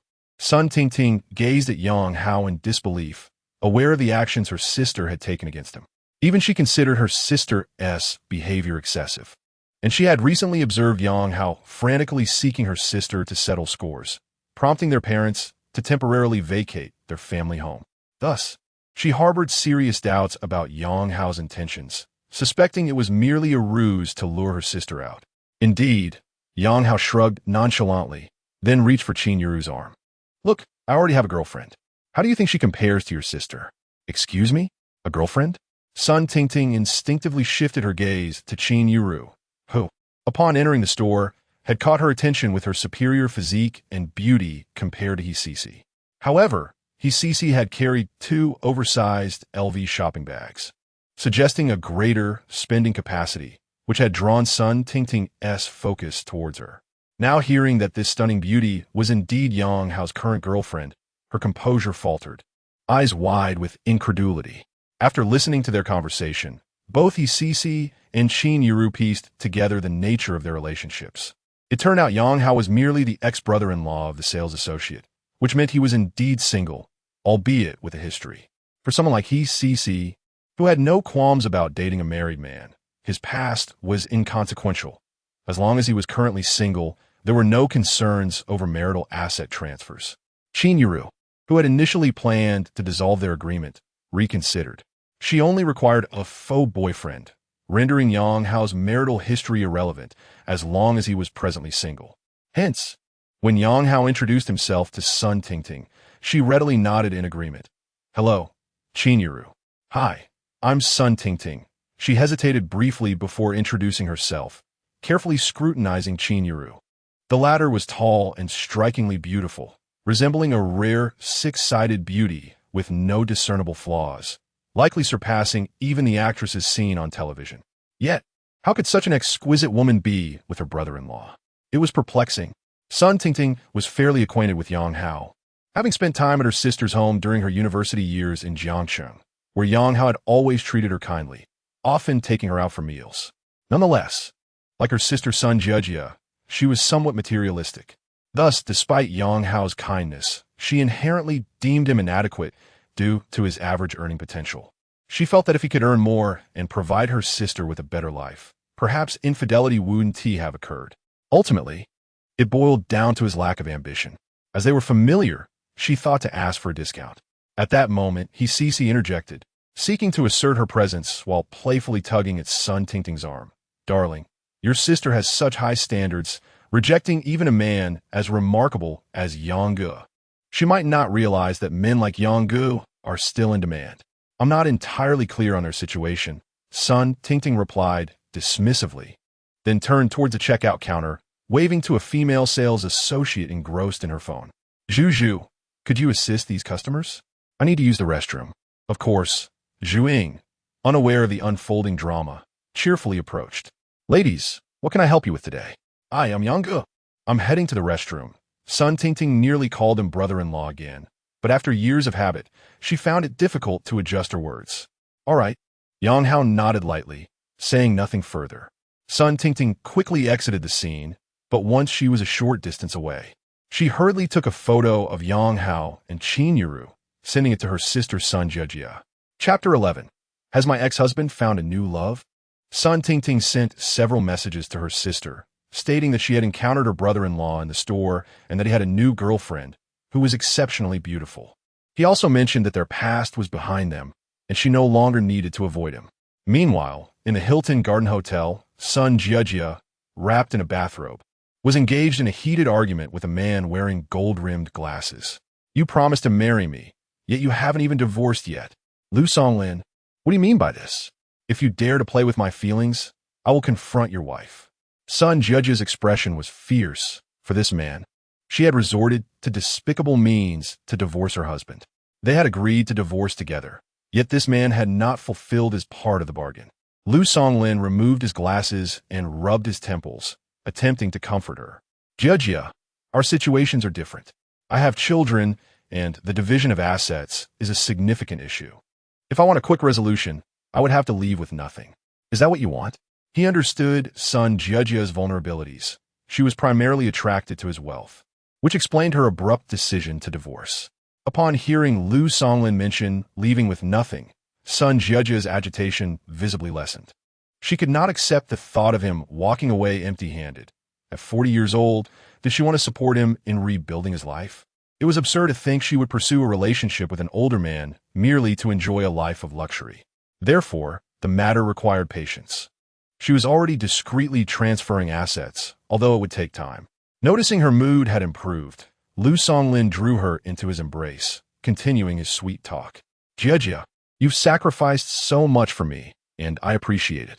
Rest assured, once I have moved my assets, I will promptly initiate the divorce proceedings. I have long ceased to have feelings for that woman at home. How long will this take? I cannot endure this clandestine arrangement any longer. Sun Jia fixed her gaze on Lu Songlin, demanding an answer. Possibly 6 months at the longest, or 3 months at best. Lu Songlin nonchalantly replied, fully capable of handling Sun Jia's inquiries. He had no intention of actually divorcing her. His previous commitment was merely a ruse.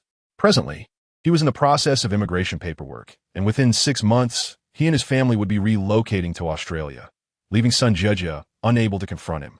As he managed his immigration paperwork, he could continue to take advantage of this naive woman. Although her intelligence was questionable, her appearance and figure were commendable, making her a suitable companion for leisure activities. Suddenly, as Sun Jia was about to urge Lu Songlin for a quicker resolution, her phone on the coffee table pinged with multiple new messages. Having changed her phone number and messaging app due to her underhanded divorce from Yang Hao, she rarely received messages from anyone. Thus, receiving so many notifications at once startled her. She hurriedly checked her phone, and upon reading the messages from her sister, she felt a wave of disbelief wash over her. This cannot be. How could he find such a beautiful girlfriend? Sun Jia murmured to herself as she clicked on one of the images. The woman accompanying her ex-husband, Yang Hao, was tall, stylishly dressed, and possessed long, fair legs that were simply captivating. What is the matter? Lu Songlin inquired, intrigued as he leaned closer, his gaze fixated on the woman's legs. He instinctively swallowed hard and asked, "Who is she?" Yang Hao's new girlfriend, Sun Jia replied, still in shock that her ex-husband had found someone new. How is this possible? He has at most a few thousand left. How could he attract such a young and beautiful girlfriend? Perhaps she's just a friend. You should recognize Xiao Yang's friends. Take a closer look. Lu Songlin was eager to uncover the identity of the attractive woman beside his subordinate, Yang Hao. Indeed, Yang Hao was his subordinate. Lu Songlin was the general manager of the sales department at Qingyun Group, and he had met Sun Jia at a wedding where both he and Yang Hao had brought their wives. What began as a simple social engagement quickly evolved into an affair between Lu Songlin and Sun Jia. In truth, Lu Songlin had numerous affairs. He was the type to pursue any woman with even a hint of allure. The allure of a subordinate's wife added an irresistible thrill, and after meeting at the wedding, he attempted to engage with her. To his surprise, she responded enthusiastically, leading them to quickly develop a bond. Sun Jia had time to address the property share with Yang Hao, and Lu Songlin facilitated this by arranging for Yang Hao to be on a business trip for a month. Otherwise, Sun Jia would not have had the opportunity to manage the property in time. I don't know her. I've never seen this woman before, Sun Jia said through clenched teeth. Although she had acquired funds through dubious means, the idea of her ex-husband moving on so swiftly tormented her, especially considering the new woman's superior qualities. This led Sun Jia to suspect that Yang Hao had been unfaithful during their marriage. Otherwise, how could he have found a new partner so quickly? Yes, it must be so. That scoundrel. He was cheating on me all along. Brother Liu, do you think Yang Hao is already involved with this vixen? Sun Jia questioned Liu Songlin, her anger boiling over. He travels frequently, so he certainly has the opportunity. That is hard to say. In sales, business trips often involve socializing. So it's possible he met someone, Liu Songlin analyzed, though he was consumed by jealousy. But how could a woman of such caliber be interested in someone like Xiaoyang? Sun Jia continued to express her disbelief. He said, I didn't need to avoid him anymore, that the past was behind us. Brother Liu, do you think Yang Hao is just trying to deceive me? After glancing at the messages from her sister again, she sought Liu Songlin's opinion. That's difficult to ascertain. Liu Songlin stroked his chin, contemplating. It's possible that Xiaoyang orchestrated this. He might have hired someone to pretend to be his girlfriend, putting on a facade of indifference to lower your guard. Yes, it must be just that. Sun Jia nodded vigorously, despite being the one to stray first. She found it intolerable that her ex-husband had moved on so swiftly. Though she recognized the double standards at play, she was not alone in her sentiments. Chapter 12. The gold digger takes action within the Huawei Experience Store. Zhuing was blissfully unaware of the relationship between Yang Hao and his friend Sun Tingting. As always, she enthusiastically introduced the highly popular Mate XT Extraordinary Master, the remarkable folding smartphone that impressively showcased its versatility. The device had garnered significant attention, leading to a steady stream of curious customers. However, most were merely browsing, as the steep price of over 20,000 made it inaccessible for the average consumer. To Zhu Ying's surprise, Yang Hao hastily purchased the high-end version with 16 gigabytes of RAM and 1 terabyte of storage before she could complete her pitch. Naturally, she was delighted by such a generous customer, and after Yang Hao settled the payment, she eagerly assisted in activating his new phone and transferring data from his old device. Brother Yang, your data is quite extensive. It may take around 10 minutes. Please wait in the lounge while I fetch you a cup of water, Zhu Ying cheerfully stated. However, Yang Hao, glancing at the two vehicles parked inside the Experience Store, interjected, no need. I'll go check out the cars. One was the Wenjia M7 and the other, the Wenjia M9, both equipped with the Harmony OS intelligent driving system and Huawei's ADS smart driving technology. These models were closely associated with Huawei, and many authorized Experience stores also offered Wenjia vehicles for sale. Men, in general, have an affinity for cars, and Yang Hao was no exception. Previously, he and his ex-wife Sun Jia had owned a second-hand Audi A4L, a purchase made largely for appearances despite their budget constraints. While the vehicle was pre-owned, it still bore the prestigious four-ring emblem, satiating Sun Jia's vanity to a degree.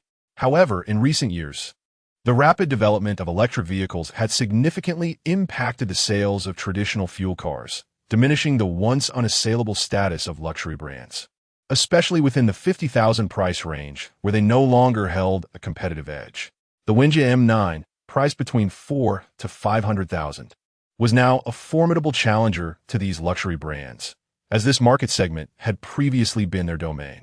Sir, please take a seat and experience the vehicle while I provide you with a thorough explanation, a bored saleswoman noted, having already taken notice of Yang Hao and his companions.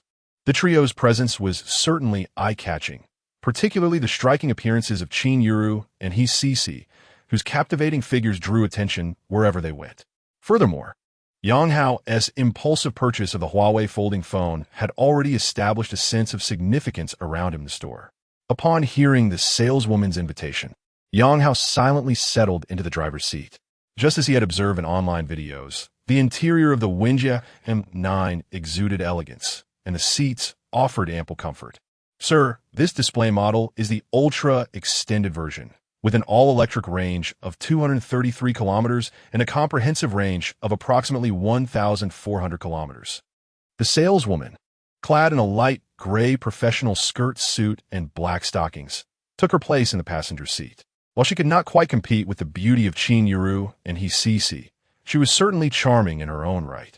As she sat down, Her skirt inadvertently crept upward, revealing her slender, stocking-clad legs, capturing Yang Hao's attention in the confined space of the vehicle.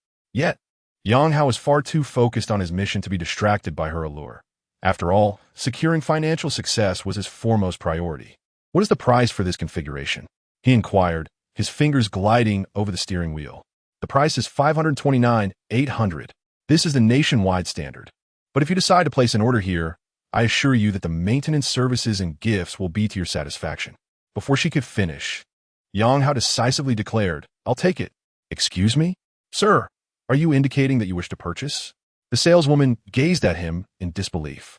While many customers had previously made blind reservations during the model's peak popularity, the current demand had stabilized, with competitors now entering the market.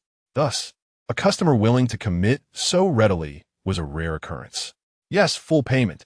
Can I take the car today?"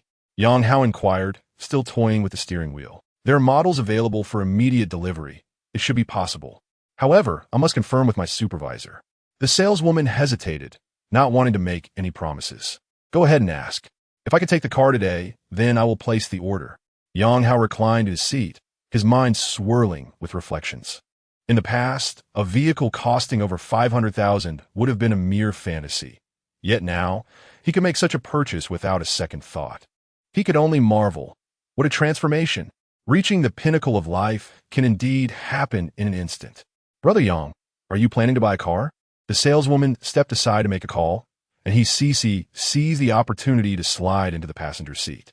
Her long legs far surpassed those of the saleswoman, and as she settled in, she deliberately shifted her thigh closer to Yang Hao, presenting her fair skin tantalizingly within his line of sight. "I've heard this car is quite enjoyable to drive. I thought I might buy it for leisure," Yang Hao remarked, feeling empowered by his financial status. He found himself capable of effortlessly impressing someone like Cici, who embodied the essence of a gold digger.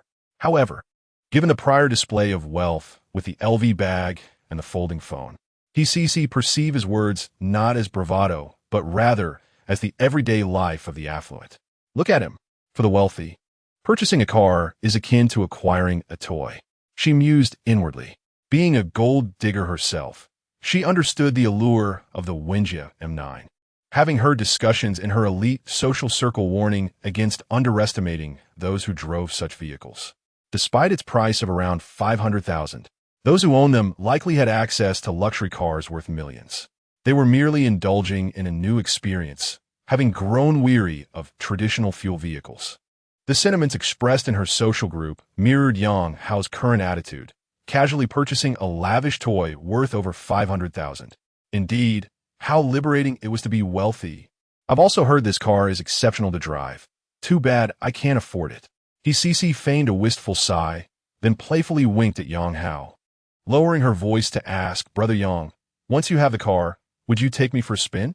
"Don't worry, I won T-Tel, Xiao Ra." Before Yang Hao could respond, she added, having initially intended to take her time with him, but plans change. This young brother is extravagantly wealthy, spending over $600,000 in a heartbeat. His financial capacity is indeed unfathomable. Thus, she resolved to act swiftly and secure his attention without delay. Chapter 13. The astonishment from the former sister-in-law Yang Hao was taken aback by Cici's brazen advances. Although he had long recognized her as a materialistic woman, it was surprising to witness her boldness firsthand. After all, she was ostensibly a friend of Qingyun Zhi, and he was currently in a relationship with her. This clearly demonstrated that a woman like her had no moral boundaries. As long as one possessed sufficient wealth, she would disregard all ethical considerations. Cici's reaction once again highlighted the allure of money to Yang Hao. Previously, he had only heard about such women, but today he was experiencing it personally. In the past, women of Cici's caliber were merely objects of admiration for him. Yet now she was eagerly seeking his attention. If Yang Hao wished, he could easily invite her to a hotel for a game of cards. "Brother Yang, the manager mentioned that you can pick up your car today," the female sales representative said, returning after a phone call. Noticing Cici in the passenger seat, she wisely chose to sit in the back. "Well then, let us place the order," Yang Hao proclaimed, gesturing extravagantly. "Of course, Brother Yang. Please follow me to the VIP room to finalize the contract." The sales representative beamed with joy, thrilled to have sold a Wanji M9 so effortlessly. Meanwhile, CC, seated in the front, sparkled with excitement, relishing the sight of a man indulging in lavish spending. Accompanying the sales representative to the VIP room, CC was naturally invited along as well. The sales representative first served coffee and snacks before presenting the contract for Yang Hao's review. These vehicle purchase agreements typically followed a fixed template, and Yang Hao simply requested the promised gifts be included before signing with ease and proceeding to the finance department for payment. Xiaoyu, Brother Yang must be at least at the vice president level, right? Spending over 600,000 so casually is quite extravagant. After Yang Hao left, CC began to extract information about him from Qingyun. Well, one could say that. Qingyun replied absent-mindedly. Her curiosity piqued about Yang Hao's true identity. She found it hard to believe his claim of being a sales manager. Someone in such a position would not possess such remarkable spending power. Thus, she suspected he had fabricated a title. Yet, the rationale behind such a deception eluded her. If he were indeed interested in her, why not reveal his true identity? Titles like vice president, director, or even president would surely be more appealing to women. However, Yang Hao chose to conceal his identity while signing a lease agreement for a meager salary of 3,000. Was it a wealthy man's peculiar sense of humor? Qingyun was perplexed by this, her thoughts muddled, and thus she had little inclination to respond to CC's inquiries. Xiaoyu, are you trying to hide Brother Yang? CC teased, linking her arm with Qingyun's. Don't worry, I would never compete for a man with a friend. We've known each other since our freshman year. Indeed, that's what the internet says. A boyfriend who can be taken away isn't worth keeping. Qingyun replied apathetically, a remark she had encountered while scrolling through Douyin. Exactly, that's the point. CC nodded in agreement, though internally she added, the internet also states that there's no wall that cannot be dug under. Only lazy mistresses. In the showroom, Sun Tingting, who had previously slipped away, returned upon realizing Yang Hao and the others were gone. Zhu, did the guests leave? Sun Tingting casually inquired as she approached Zhu. No, they went to the VIP room. Tingting, thank you for referring such premium clients to me. I'll treat you to spicy hot pot after work. Zhu responded cheerfully. They went to the VIP room? Sun Tingting's gaze instinctively drifted towards that direction, where clients of the Wanji brand were entertained, indicating they were at least potential buyers. Brother Yang is incredibly wealthy. He didn't even blink before purchasing a Mate XT Extraordinary Master. Right? The data hasn't finished uploading yet. Zhu pointed to the two phones in front of her. What? Are you saying my brother-in-law bought a Mate XT Extraordinary Master? Sun Tingting exclaimed, her eyes widening in shock. Brother-in-law? Zhu was momentarily taken aback. Brother Yang is your brother-in-law? Ex-brother-in-law. He divorced my sister. Though Sun Tingting had a close relationship with Zhu, she refrained from discussing the divorce, as her sister's actions had been rather disgraceful. They divorced? Zhu was astonished. I remember you said your brother-in-law was a good man, treating your sister well. How did it come to this? Oh, I know. It must be that your brother-in-law became successful and found another woman. She speculated, disgusted. Ugh, what a scumbag. Zhu quickly conjured a melodramatic narrative typical of soap operas, where a woman supported a man through his struggles, only to be abandoned once he achieved success. Indeed, it must be so. Those two women are incredibly brazen. Did he really buy a Mate XT Extraordinary Master? Sun Tingting didn't pursue Zhu's train of thought, for she was more concerned about whether Yang Hao had genuinely purchased a phone worth over 20,000. Her sister had previously mentioned that after the divorce, her ex-brother-in-law had only a few thousand to his name. How could he afford such an expensive device? Perhaps he had secretly amassed a considerable fortune. Of course, the payment has been completed, and I assisted in activating the phone. The data has been transferred, Zhu added. But had I known he was the type to abandon his wife, I wouldn't have been so cordial. Sun Tingting remained indifferent, instead sending a message to her sister, Sun Jejia, along with a photo of Yang Hao's new phone. She also sent several messages. Sis, he bought a Mate XT Extraordinary Master at our store. This phone costs over 20,000. He must have been secretly saving a substantial amount. Since he saved money, I think you don't need to keep avoiding him. You both have your own plans. Meanwhile, son Jeje was engrossed in examining the pictures her sister had sent, zooming in on Qingyun's image, scrutinizing the woman. Although she found it hard to believe her ex-husband Yang Hao could attract such a high-quality girlfriend, it still left her feeling uneasy. Just then, her sister's message popped up again. Upon opening it, her already sour expression darkened further. Chapter 14. Who exactly is Yang's girlfriend and what happened? Noticing the sudden change in son Jeje's expression, Lu Songlin leaned in to inquire. Tingting mentioned he bought that popular foldable phone. Son Jeje was enlarging a photo her sister had just sent. It's just over 20,000. If you like it, I can gift you one. Lu Songlin, the general manager of the sales department, casually patted son Jeje's shoulder. With a guaranteed annual salary exceeding $1 million, and sometimes reaching several million during peak performance, a 20,000 yuan phone was negligible for him. He should be short on cash. How could he afford such an expensive phone? Perhaps he charged it to a credit card. 20,000 isn't exorbitant. A phone costing over 20,000 hardly unsettled Lu Songlin's mindset as he instinctively slid his hand into son Jeje's collar. However, son Jeje was clearly in no mood for such advances. She twisted her body and protested. When we were married, he couldn't even bear to buy a 10,000 yuan phone. And now that we're divorced, he splurges on a phone worth over 20,000.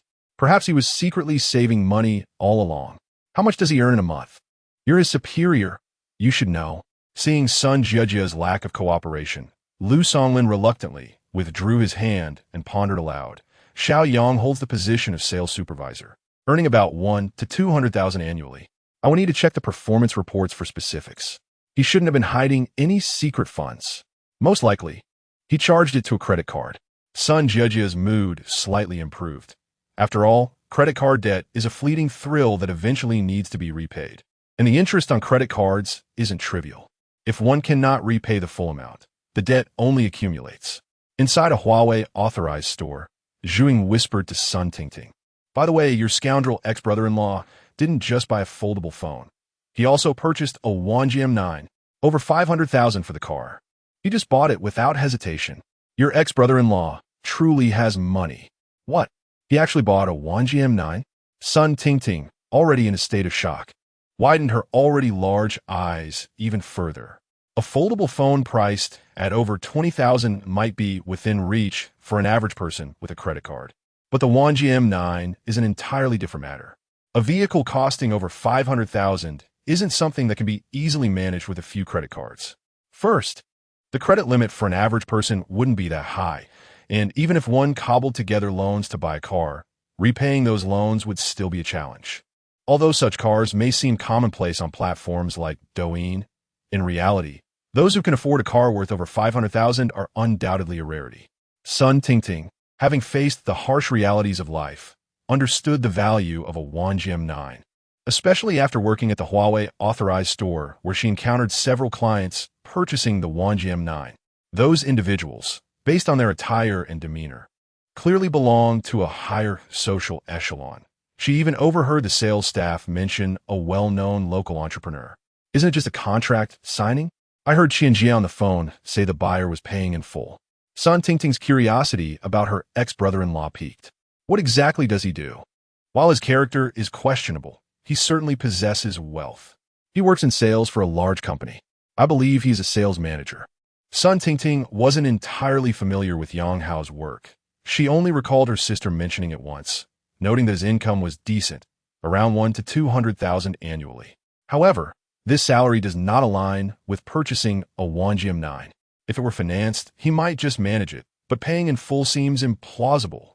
After all, Yang Hao had just divorced her sister, and according to her sister, he barely had a few thousand in his pocket. Where would he acquire over 500,000 to buy a car? A sales manager? He must have landed a massive deal. Perhaps one that made him an instant millionaire. Zhu Ying speculated, then added he likely knew he was about to receive a hefty commission, which is why he filed for divorce, ensuring the commission wouldn't be considered marital property. What a lowlife. Zhu Ying's imagination ran wild, concocting a narrative of a cunning scoundrel scheming to abandon his wife. I'm not privy to their affairs. Son Tingting shook her head. Although she disapproved of her sister's actions, she had no intention of defending Yang Hao. With her sister on one side and her ex-brother-in-law on the other, she knew where her loyalties lay. That's just how it is. Unless he won the lottery, Zhu Ying remarked, casually picking up the foldable phone after transferring data. A phone, a car, and within half an hour, over 550,000 spent. It's as if the money fell from the sky. Perhaps he truly won the lottery. Did he really pay in full for the Wanji M9? Sun Tingting still found it hard to believe, feeling the situation was too absurd. That is what I heard from Qingyun Zhi on the phone. Ah, Qingyun Zhi is coming out. Why not ask her? As the two conversed, Qianqian, the sales representative assisting Yang Hao, emerged from the VIP room. Having just finished a phone call that seemed trivial, she hurriedly exchanged a few words before preparing to return. Sun Tingting quickly approached her. Sister Qian, Zhu mentioned the gentleman just now paid in full for the Wanji M9. Is that true? Yes, all payments have been settled. Ma Qianqian nodded, then playfully teased. Zhu has quite the keen ears. It's only natural. Yang is also her client. By the way, has Yang's phone data finished transferring? He really did pay in full. Sun Tingting was taken aback, her mouth agape, as she momentarily forgot to respond to Ma Qianqian. What's so surprising? I tell you, the proportion of clients paying in full for the Wanji M9 is quite high. Finance purchases are actually rare. Ma Qianqian stated. Most clients purchasing the Wanji M9 are financially secure. Unless there are zero-interest financing promotions, most transactions are completed in cash. Has Yang's phone data finished transferring? Noticing Sun Tingting was momentarily speechless, Ma Qianqian inquired again. It has been completed. Coming back to her senses, Sun Tingting nodded vacantly. The thought that her ex-brother-in-law, who had been outsmarted by her sister, had purchased a Wanji M9 in full cash left her pondering whether he had truly won the lottery. Well then, I'll take these phones to Yang. Ma Qianqian approached the counter and retrieved Yang Hao's two phones from Zhu Ying. Sister Qian, who exactly is Yang's girlfriend? I'm so confused, Zhu Ying curiously asked. Although Yang Hao claimed Qingyun was his girlfriend, the woman carrying two LV shopping bags appeared to be even closer to him. I'm not entirely sure either. Ma Qianqian was caught off guard by the question. Shaking her head, in a lowered voice, she remarked, the world of the wealthy is beyond our comprehension. Perhaps neither is his girlfriend. Of course, it's possible that both are. Chapter 15. The X is thriving, more painful than my demise. Having spoken, Ma Qianqian strode back to the VIP room, her phone in hand. Meanwhile, Zhu Ying pondered the words she had left behind. Perhaps neither is true, or perhaps both are. Indeed, a scoundrel. After achieving success, he not only abandoned his faithful wife, but also indulged in such ostentation. One girlfriend was no longer sufficient. He sought two simultaneously, and those two beauties, with looks and figures comparable to celebrities. How could they be entangled with a man who had already been married? Was it merely his wealth that attracted them? Alas, the moral fabric of society is deteriorating. Zhu Ying silently lamented, then picked up her phone to use it as a mirror. Regrettably, I lack their striking beauty and can only toil away selling phones. Sun Tingting once again sent a message to her sister, detailing how her former brother-in-law, Yang Hao, had purchased a Wanji M9 outright. Inside the hotel, Sun Judge's mood had just started to improve when her sister's message arrived, abruptly plunging her spirits into despair. This cannot be. It is utterly impossible, Sun Judge murmured, disbelief etched across her face. What now? Good fortune seems to be incessantly interrupted, and Lu Songlin grew somewhat impatient. Tingting mentioned that Yang Hao had bought a Wanji M9 outright. Sun Jejia immediately presented her phone to Lu Songlin. If I recall correctly, the Wanji M9 costs over 500,000, right? Indeed, the high-spec model exceeds 500,000. Lu Songlin glanced at the chat history between the sisters with disdain, remarking, however, this seems highly improbable. With Xiaoyang's income, he could not afford such a car. You might as well ask your sister where she heard this news. It's simply absurd. With her good fortune interrupted once more, Lu Songlin lost all interest, taking out a cigarette and moving to the window to smoke. Sun Jejia, however, immediately called her sister for a voice chat. If it were merely a folding phone worth 3,000, she could accept it, But if her ex-husband Yang Hao had indeed purchased a vehicle worth over 500,000 outright, she could not abide by it. It had only been a few days since their divorce. Where did he acquire such funds? Is it possible he has concealed or transferred marital assets? Ting Ting, are you certain he bought the car outright? Could be a fake order he flaunted before you? Once connected, Sun Jiejie voiced her suspicions. Sister, that's not it.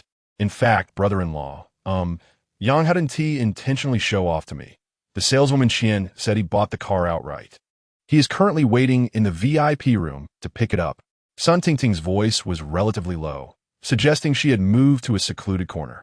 Paid in full and awaiting the vehicle? This is impossible. Where did he acquire such wealth? Receiving her sister's confirmation, Sun Jiejie felt as if she had been struck by lightning. She had believed she had taken all their assets.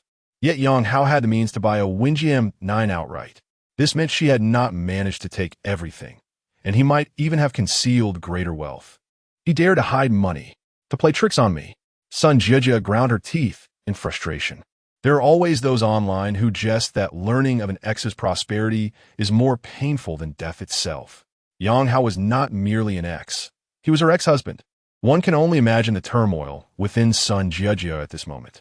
She had envisioned that he would struggle after their divorce, living in a rented room and subsisting on cheap takeout, while her current partner, Lu Songlin, would use his influence to cast him out of the company. In her mind, he could not possibly be better off than she was. When they next met, she would stand tall, and they would no longer belong to the same social strata. Yet, this script seemed to deviate from her expectations. It had barely been any time since their divorce. Yang Hao had purchased a Qingyun M9 worth over 500,000. It was inconceivable that they had been unable to afford such an expensive car during their relationship. From another perspective, if Yang Hao had been able to buy such an expensive car while they were together, she would not have divorced him. Sister, not only did Yang Hao buy a car worth over 500,000, but he is also accompanied by 2 beautiful women who seem to be his girlfriends. Sun Tingting's voice came through the phone again. What? 2 girlfriends? Are those women blind? Sun Jiejie couldn't help but curse. I don't know if they're his girlfriends, but their relationship looks quite intimate. Sister Qian mentioned she wasn't sure which one was his girlfriend. Perhaps both are, or perhaps neither. In any case, he seems quite different from before. Sister, you 2 are already divorced. How he is now is really none of your business. Just pretend you don't know. Sun Tingting's voice continued, though she refrained from adding that her sister had benefited from the divorce, considering her sister's temperament. None of my business? How could it not be? An over 500,000 car just like that. Who knows how much marital wealth he has concealed? I must get to the bottom of this. If he has indeed hidden marital assets, I must reclaim what is rightfully mine. Sun Jiejie yelled, her eyes reddening. She had sold her house and car, taking all their savings, which amounted to a mere 860,000. Yet, Yang Hao had casually spent over 500,000. How could she not feel envious? He's at your store, right? Sun Jiejie demanded furiously. Yes, in the VIP room. Sister, don't act impulsively. Even though he bought the car outright, we still don't know the details. It's best not to confront him recklessly. Sun Tingting was aware of her sister's unscrupulous actions. Although it seemed that her former brother-in-law Yang Hao was not short of money, she knew that if she were in Yang Hao's position, she would not easily forgive her sister. Thus, if her sister suddenly confronted him, a beating would be the least of her worries. After all, her sister had absconded with all his possessions. I am not a fool. I won't let him catch me. I merely wish to see if he truly bought the car. And what is the situation with those 2 women beside him? After ending the call, Sun Jiejie quickly donned her outerwear, wearing sunglasses and a mask to avoid detection. Chapter 16. The water of prosperity should not flow to outsiders. Are you going to find him? Lu Songlin extinguished his cigarette and furrowed his brow as he gazed at Sun Jiejie. I need to verify whether this is true. If it is, he must have hidden his assets, and I must reclaim what rightfully belongs to me, Sun Jiejie declared through gritted teeth. Indeed, it is necessary to ascertain the source of his wealth. Lu Songlin nodded slightly. A phone costing over 20,000 was of no concern to him, but a Qingyun M9 priced at over 500,000 was a different matter altogether. After all, that sum was substantial even for him. By the way, my dear, how is your effort to dismiss Yang Hao progressing? Lu Songlin had already promised to expel Yang Hao from the company, clearing the path for their relationship, as Yang Hao's presence was detrimental to their long-term development. I've already given the heads up. HR will soon approach him for a discussion, Sun Jie replied. Lu Songlin found Yang Hao bothersome. As a leader, he understood Yang Hao well. If this subordinate discovered that Lu Songlin had taken his wife, he would not let it slide. The repercussions could range from a physical altercation to potentially dire consequences if Yang Hao lost his composure. Furthermore, since Yang Hao was not one of his confidants, removing him from the sales team would allow Lu Songlin to place his own people in the position, achieving a dual benefit. Feeling reassured by Lu Songlin as confirmation, Sun Jie, fully equipped, left the hotel and headed straight to the Huawei authorized store at Longxing Plaza, where her sister, Sun Tingting, worked. On the way, feeling isolated, Sun Jie called her best friend, Wang Ying, to briefly share the situation before arranging to meet at Starbucks. Half an hour later, Sun Jie and Wang Ying settled into a corner of Starbucks. Coincidentally, this was the very spot where Yang Hao and Qingyun had sat not long ago. Jie, please elaborate. How did Yang Hao become successful? How could he possibly afford such an expensive car? Is it a trap to deceive you? Wang Ying, a college roommate of Sun Jie, had maintained a close relationship with her due to their shared values. Both were willing to resort to any means for financial gain. Wang Ying's views were even more extreme. While Sun Jie had chosen to marry Yang Hao as he seemed to be a decent man, Wang Ying had always dreamt of marrying a wealthy man since their university days. Unfortunately, Wang Ying's circumstances were limited, although she possessed above-average looks and physique, making her attractive in the general populace. Her aspirations lay with the affluent. For wealthy individuals, beauty was not a rare commodity, and without a solid background or exceptional personal qualities, it was challenging for her to find success in her pursuits. Now, at 28, Wang Ying remained single, still dreaming of being swept off her feet by a domineering CEO. In fact, Sun Jie's divorce could be partially attributed to Wang Ying's influence. Had she not bombarded Sun Jie with motivational articles and occasionally belittled Yang Hao, Sun Jie might not have swiftly entered a relationship with Lu Songlin. I'm not entirely sure, but Tingting mentioned that Yang Hao first bought a folding phone and then a Wanji M9 worth over 500,000. Now, he's in the VIP room of the Huawei store. Oh, and Tingting said he was accompanied by two beautiful women who seemed to be his girlfriends. Sun Jie relayed the details she had gathered. Spending 55,000 in heartbeat? You must have won the lottery. Wang Ying's face displayed incredulity. She was aware of her best friend's ex-husband's financial situation. Had he the means to spend 55,000 at once, she would have been the first to benefit. In Wang Ying's eyes, her own qualifications were not inferior to Sun Jie's, and she believed it would not be difficult to steal a man from her friend. However, Yang Hao, an employee earning a mere 1 to 200,000 annually, was beneath her notice.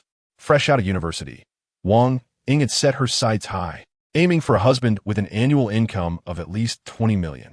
Over the years, not achieving this goal, and with age catching up to her, she had lowered her expectations to 1 million annually, or even 500,000 if the man had a good appearance and youthful demeanor. I suspect he is concealing his assets, so I need to confirm whether he truly purchased a car worth over 500,000. If he did, it would be best to uncover the source of his funds. Sun Jie expressed her concerns. I understand. Allow me to investigate and coordinate with Tingting. Wang Ying readily volunteered, eager to discover whether Yang Hao had genuinely become prosperous. If he had, it would be a case of not letting good fortune slip away. There's no shame in pursuing a friend's ex. After all, such occurrences are not uncommon. Otherwise, why would we need to be wary of friends? All right, I'll wait for you here, Sun Jie nodded, then retrieved a Bluetooth headset from her bag and handed it to Wang Ying. Wear this, and we can communicate in real time. Okay. Wang Ying donned the headset and left Starbucks to meet Sun Tingting. As she entered the Huawei store, she spotted Yang Hao emerging from the VIP room, flanked by 3 women. The leading woman, clad in a sleek black suit, was evidently a Wanjia salesperson, so Wang Ying's gaze drifted past her. However, upon catching sight of Qingyun and Hisisi behind her, she was momentarily taken aback. Such stunning beauties surrounding Yang Hao indicated that her friend's ex-husband had likely achieved considerable success. After a brief moment of contemplation, Wang Ying adjusted her hair and approached with a bright smile. Brother Hao, what a coincidence. Are you here to buy a phone as well? Yang Hao, recognizing Wang Ying, was momentarily surprised but quickly regained his composure. He realized her presence was no mere coincidence. It must have been tipped off by his former sister-in-law, Sun Tingting. After all, in such a vast city, such encounters were hardly accidental, especially given the distance between Wang Ying's residence and Longxing Plaza. Just browsing, Yang Hao replied casually, engrossed in a new folding phone he had just acquired. Chapter 17, The Lawsuit. I must sue him. Wang Ying's phone, nestled in her pocket, maintained an open line with Sun Jiejia, allowing Sun to overhear the conversation between Wang Ying and Yang Hao within the confines of Starbucks. Upon hearing Wang Ying inquire about his girlfriend, Sun Jiejia instinctively straightened her posture. Her curiosity piqued regarding whether this ex-husband of hers had indeed entered a new relationship. On the other end, in response to Wang Ying's question, Yang Hao smiled and gestured towards Qingyun. This is my girlfriend, Qingyun. He directly identified Wang Ying as his ex-wife's close friend to provide Qingyun with context. Hello. Qingyun offered a slight nod, acknowledging Wang Ying. However, she felt somewhat bemused, as she had hired a boyfriend with her own funds, yet found herself exerting more effort than anticipated. First managing Yang Hao's former sister-in-law, and now contending with his ex-wife's confidant, who was truly employing whom. Hello, Wang Ying replied politely, then teasingly remarked to Yang Hao, how good. Your new girlfriend is truly stunning. She deliberately emphasized the word new, glancing furtively at Qingyun's reaction. To her surprise, the beauty remained impassive, her expression betraying no sign of disturbance. Xiao Rou was the belle of the school, and she remains the most beautiful in our entire crew, he Cici interjected cheerfully. A woman as astute as her could not possibly overlook Wang Ying's intentions, especially since Yang Hao had just underscored Qingyun's identity. As Yang Hao's ex-wife's friend, it was imperative for her to uphold Yang Hao's dignity in front of Wang Ying. While speaking, she naturally linked her arm with Yang Hao's. Given how exceptional Yang Gu is, I simply cannot fathom why your friend divorced him. Unfortunately, I do not know your friend. Otherwise, I would certainly seek to join the queue. Cc's voice reached Sun Jiejia's ears through the earphones as she sipped her coffee, causing her to spew the beverage and erupt into a fit of coughing. Miss, are you all right? The balding uncle beside her had been observing Sun Jiejia for some time and hurriedly offered her a tissue in a bid to be helpful. Sun Jiejia cast a glance at the balding man, dismissing his gesture, silently berating him. You should check your reflection before attempting to flirt. She retrieved a tissue from her bag to wipe her mouth and the table, inwardly cursing. What a brazen woman. She treats the man I discarded as a treasure. Oblivious to the chaos her words had incited, Cici continued, I must also thank your friend on behalf of Xiao Rou. Yes, we should invite you all for a meal. Wretched woman. Sun Jiejia muttered angrily as she listened to the conversation through her earphones. Meanwhile, Wang Ying's lips twitched, feeling the heat of embarrassment as Cici's remarks were aimed at Sun Jiejia. Yet she was, at that moment, a representative of Sun Jiejia. After being subtly mocked, she could only feel her cheeks flush, unsure of how to retort. Seeing Wang Ying at a loss filled Yang Hao with delight. He understood this woman well. She was cut from the same cloth as his ex-wife. He recognized that Cici's jabs at Wang Ying were not far removed from those directed at Sun Jiejia, who said that gold diggers were of no use. In specific scenarios, they proved to be quite advantageous, such as this moment, where Cici's words rendered Wang Ying speechless while simultaneously avenging Yang Hao. Mr. Yang, the vehicle delivery ceremony is ready, Ma Qian, the sales associate, chimed in. All right, let's go. Yang Hao nodded, turning to Wang Ying with a smile. Xiao Ying, please convey to Jiejia that she need not avoid me any longer. The past is behind us. We shared a marriage. Let's wish each other well. He added, as you can see, I am doing quite well now and have no intention of entangling myself with her again. With that, Yang Hao nonchalantly shrugged and proceeded to the vehicle with the three women by his side. Once they had distanced themselves, Wang Ying spoke into the phone with Sun Jiejia. Jiejia, did you hear everything? Yang Hao appears to have truly succeeded. His girlfriend, Qingyun, seems to be a beautiful flight attendant. Moreover, it seems that his friend, He may have an interest in Yang Hao. Wang Ying recounted her observations. You should follow them to see if he's indeed picking up the car, Sun Jie replied, still unwilling to accept the reality of her ex-husband's newfound wealth. If Yang Hao had possessed such financial means prior, why would they have divorced? Setting aside financial matters, her ex-husband stood at 183 centimeters with a decent appearance. In his youth, he had been quite handsome, which was why she had married him in the first place. Furthermore, Yang Hao had always maintained good health, particularly in terms of vitality, excelling in card games, something Lu Songlin, her current partner, could never compare to, as he typically finished in mere minutes devoid of any enjoyment. Thus, if Yang Hao could compensate for his previous financial shortcomings, he would be the perfect husband. Indeed, Wang Ying felt a surge of curiosity and hastily pursued the direction in which Yang Hao and the others had departed, soon arriving at the delivery hall of the car dealership. At that moment, the vehicle delivery ceremony was underway, with Yang Hao beaming beside a blue car, flanked by sales associate Ma Qianqian on his left and girlfriend Qingyun on his right. Several staff members enthusiastically echoed slogans, creating a vibrant atmosphere around the seemingly simple event. Witnessing this, Wang Ying quickly raised her phone to record a video for Sun Jie, then added over the phone, Jie, it's true, he's buying a car. I have sent you the delivery ceremony video via WeChat. On the other end, Sun Jie remained silent, opening the video she had just received. Although the clip lasted only 10 seconds, each second felt like a sharp dagger, piercing her heart. Previously, she had doubted Yang Hao's ability to purchase a vehicle worth over 500,000, but now, with the video evidence, she could no longer deny it. If he had merely hired two beautiful women to accompany him, it could have been plausible, but involving so many people made that unlikely. Moreover, she recognized the saleswoman, Sun Tingting. Thus, the possibility of Yang Hao orchestrating a charade was virtually eliminated, meaning her ex-husband had genuinely prospered. Without hesitation, he had splurged on a vehicle exceeding 500,000. Logically, his wealth must far exceed that amount. After all, under normal circumstances, no one would invest all their money into a car purchase.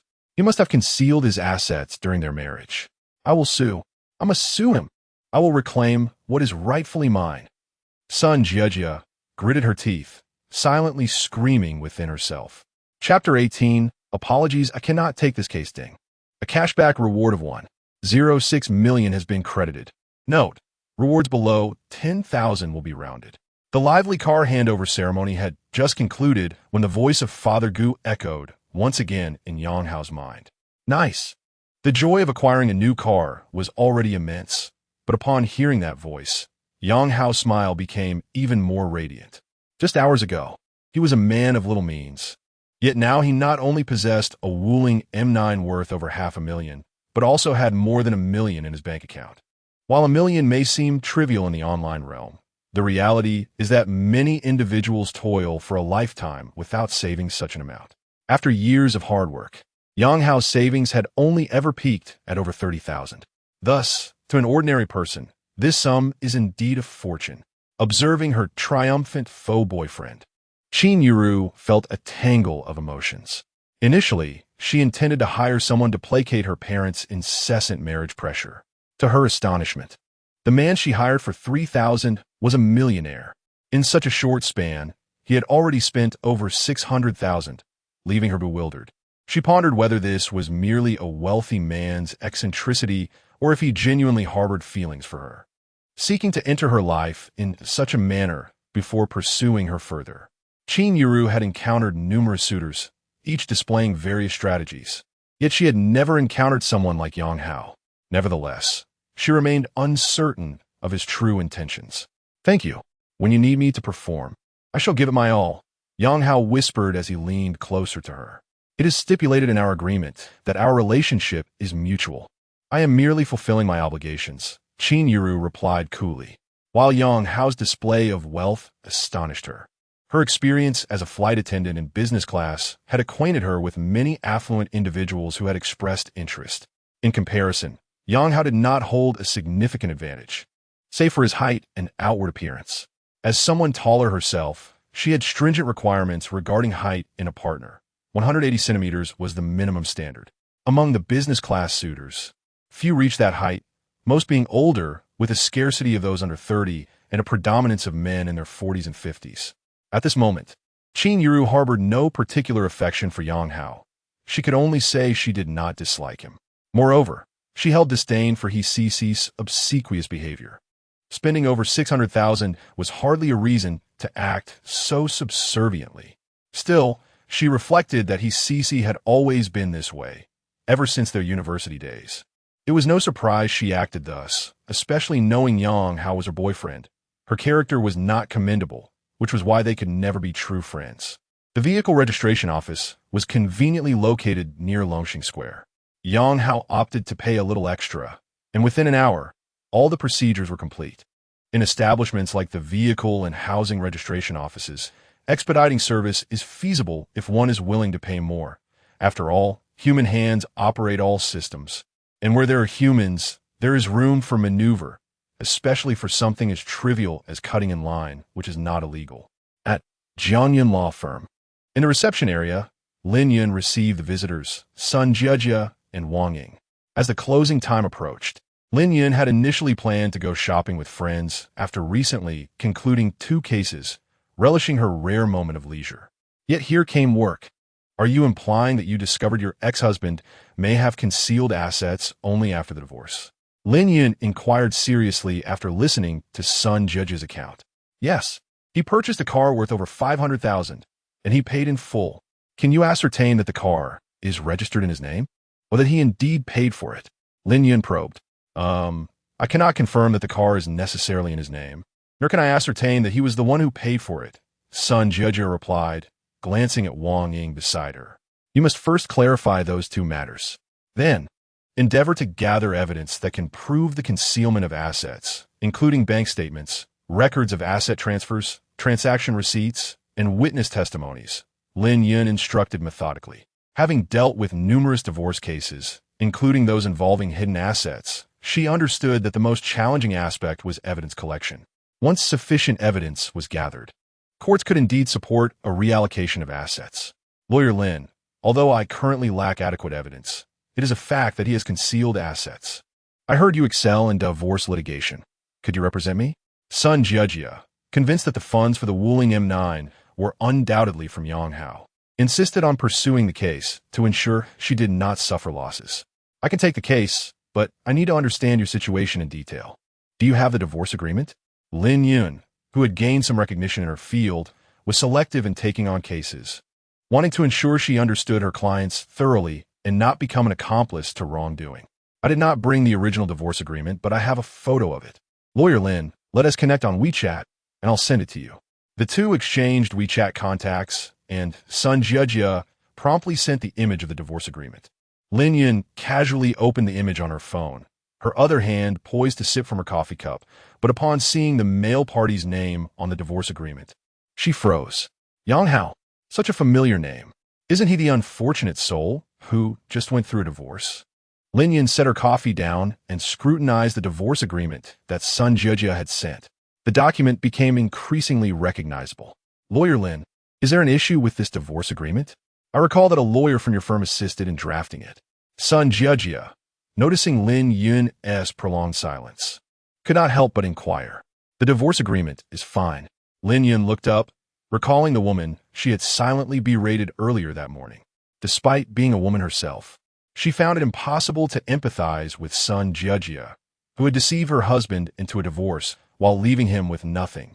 Now, she had the audacity to discuss the redistribution of assets.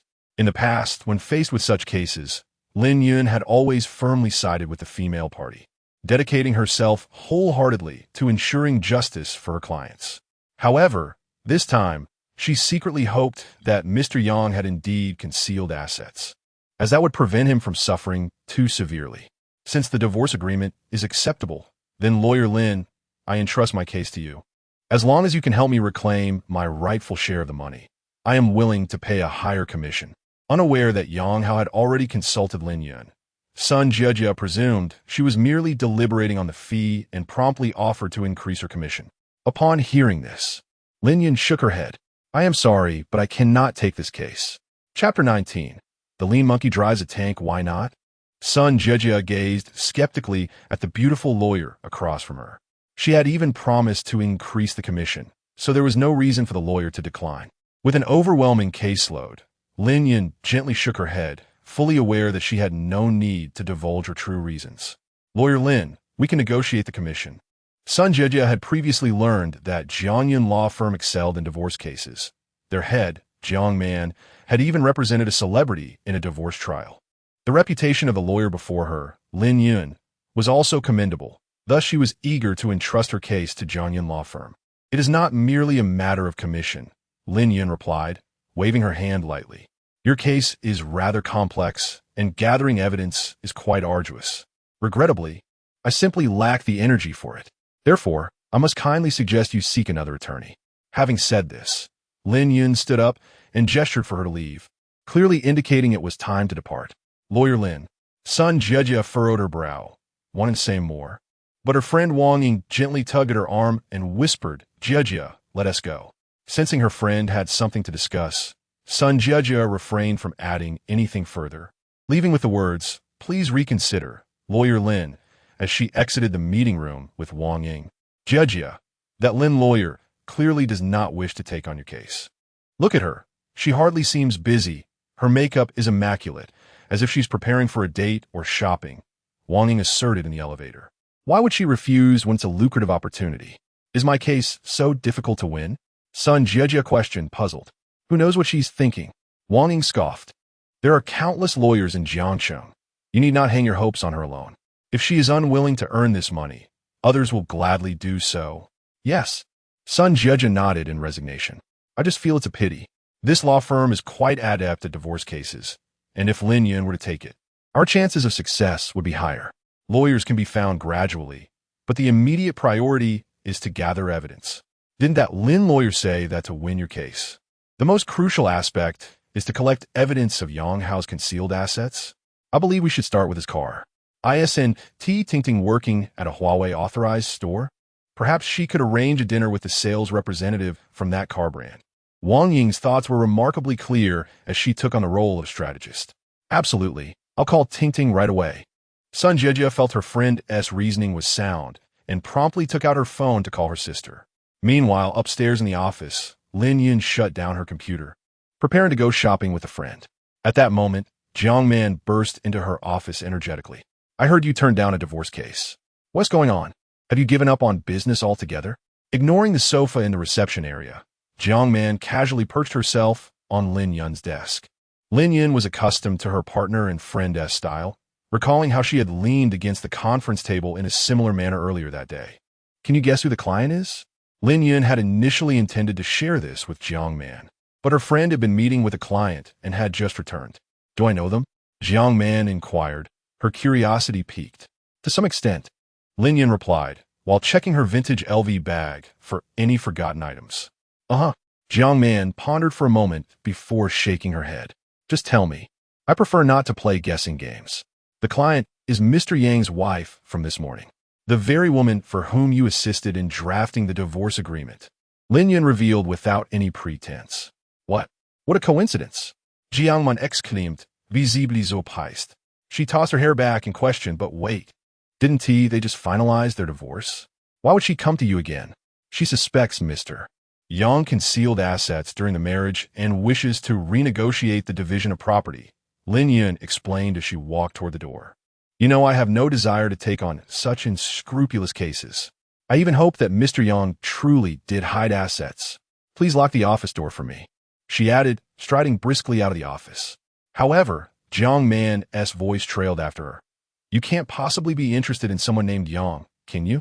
At the Pai Xia real estate agency, a brand new Wanjiam 9 glided to a halt.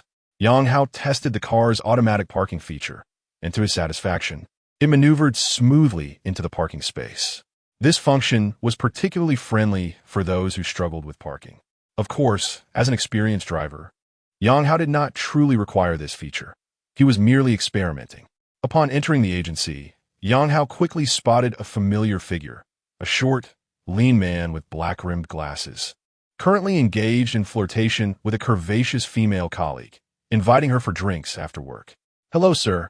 How may I assist you?" The voluptuous colleague greeted warmly as she noticed Yang Hao. The bespectacled man instinctively turned his head, initially cursing the interruption of his flirtation. However, upon recognizing Yang Hao, a smile broke out on his face. "Brother Hao, what brings you here today?" This man, Wang Jichao, was Yang Hao's college roommate and had maintained a good relationship with him. After graduating, he ventured into real estate, and through years of hard work, he had become the manager of this Pai Xiao real estate agency. "I need help finding a place, preferably one that's move-in ready," Yang Hao stated directly, cutting to the chase. "Renting? Who's moving in?"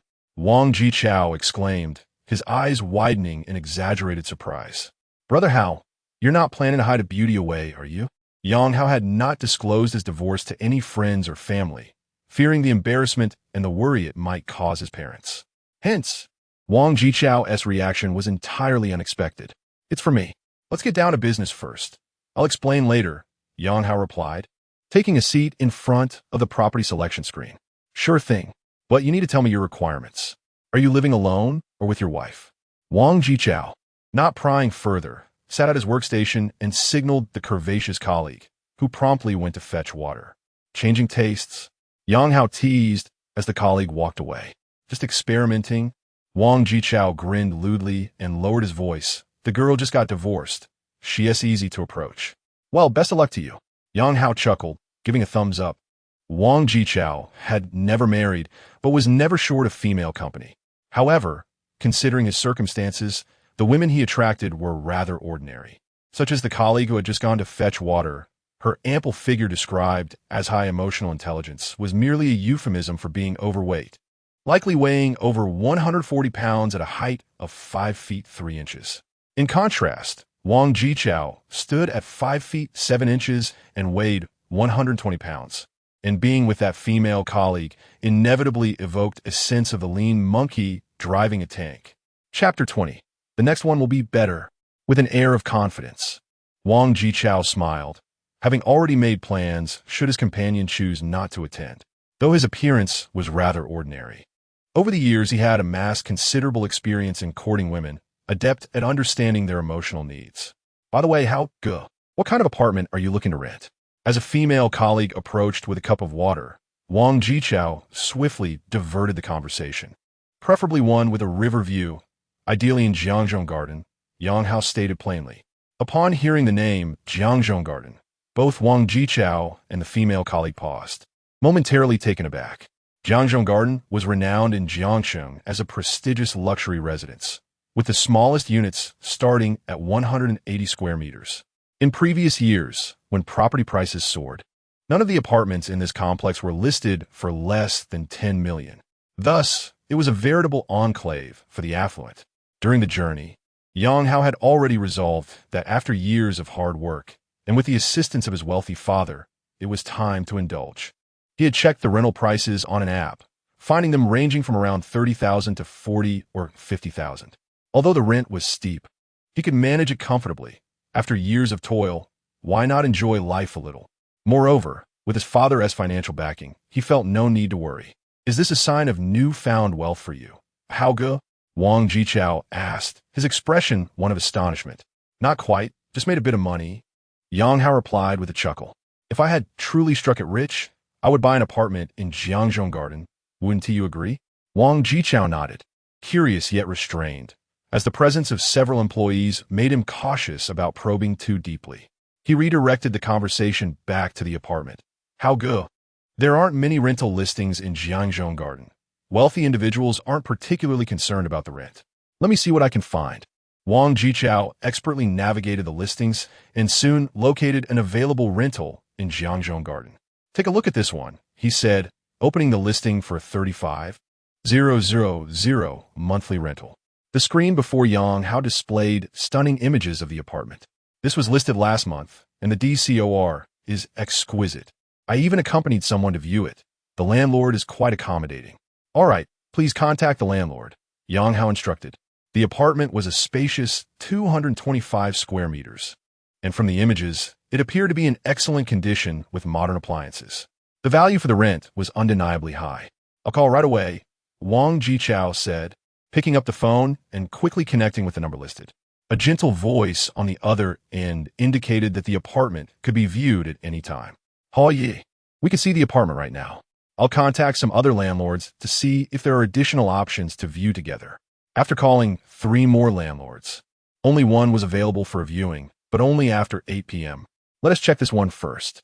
If it matches the photos closely, we'll take it. Yang Hao decided, viewing renting as a temporary arrangement while indulging in a luxury experience. Great, let us head over. Wang Jichao replied, making another call to the landlord. As access to such high-end properties required the owner's prior notification to the property management. As they exited the real estate office, Wang Jichao instinctively reached for his car keys, intending to drive Yang Hao in his BYD Qingyun Plus. Just as he was about to start the engine, a brand new Qingyun M9 flashed its lights nearby, and Yang Hao cheerfully opened the passenger door. Get in. Wow, how good. It seems you're not just doing well. You've truly made it. Wang Jichao exclaimed, his eyes sparkling as he recognized the coveted Qingyun M9, a dream car for many men since its launch. Eagerly, he climbed inside, scrutinizing the interior before marveling at the central display. How good. You haven't been taken under the wing of a wealthy woman, have you? You are the only one among us with such means. I just closed a significant deal, earning a hefty commission. Yang Hao had already devised a plausible explanation. Opportunities for windfalls existed in large corporations, making his excuse reasonable. Impressive, Wang Jichao commended, yet a puzzled expression crossed his face. But how good? Are you really renting just to hide a mistress? After all, you have your own place. Yang Hao took a moment to share the details of his recent divorce from Sun Jiejia.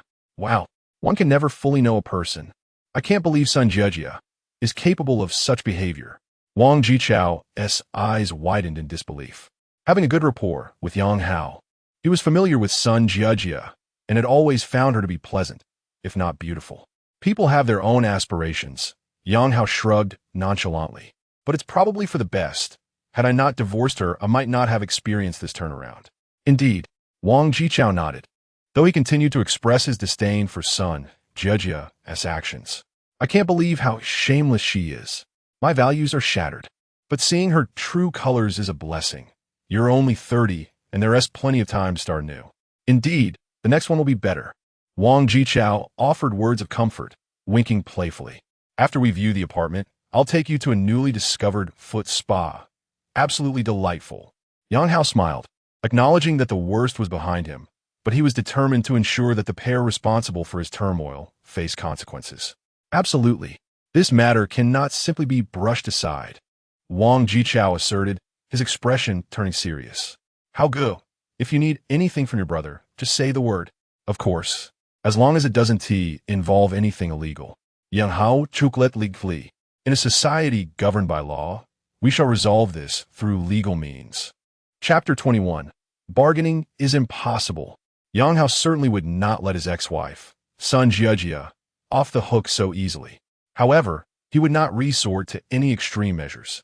As he mentioned, we live in a society governed by the rule of law, and naturally, problems must be resolved legally and appropriately.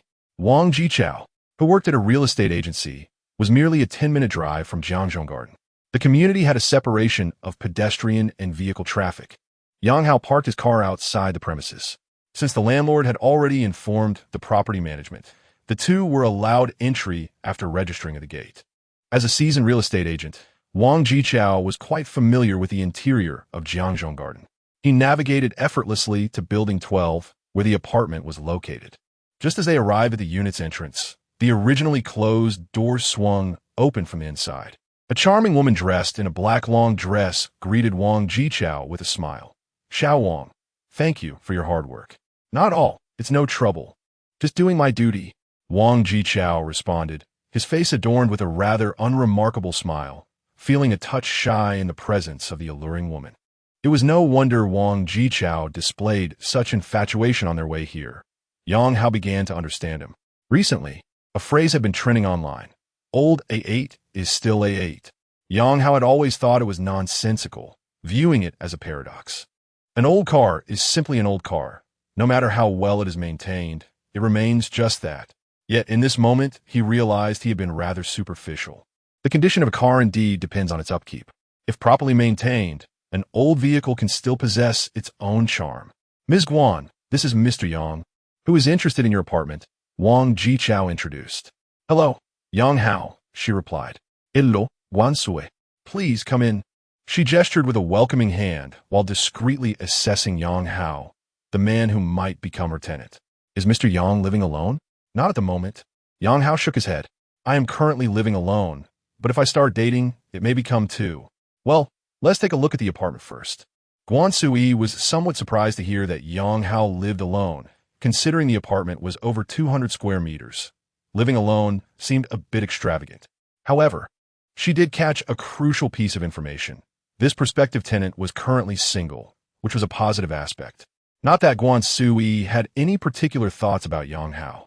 It was simply that single male tenants generally had fewer complications. As a luxury property, the apartments in Jiangzhou Garden featured a 2-elevator, 1-unit configuration, virtually eliminating any waiting time for the elevator. Guan Sui led Yang Hao and Wang Jichao to the 21st floor, which was exclusively for 1 unit. Upon exiting the elevator, they stepped into a private space of approximately 30 square meters. This area includes a concealed shoe cabinet, and you could place a sofa here. Guan Sui elaborated as she walked. When they reached the front door, the facial recognition-enabled code lock immediately recognized her features, and with a click, the door swung open.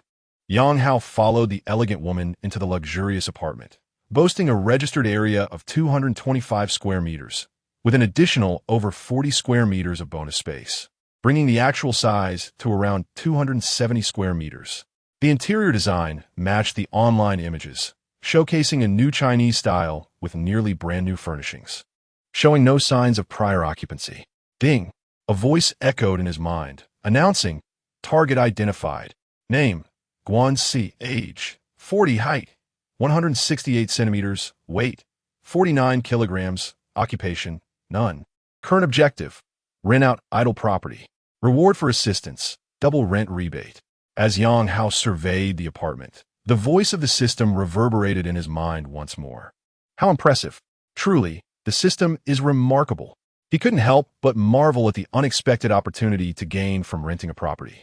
Yang, that's the general condition of the apartment. Annual rent, with 3 months deposit and payment, Guan Sui stated after the tour. Wang Jichao, let me be honest with you. This Mr. Yang is my friend.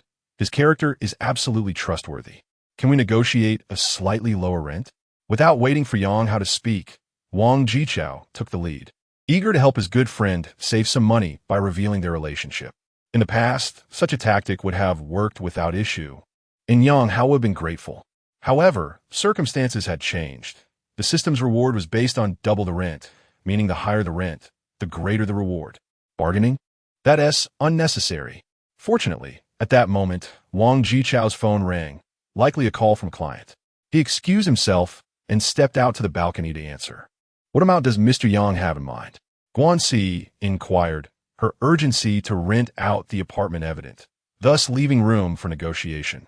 As an experienced salesperson, Guan Sui's question indicated significant leeway for bargaining.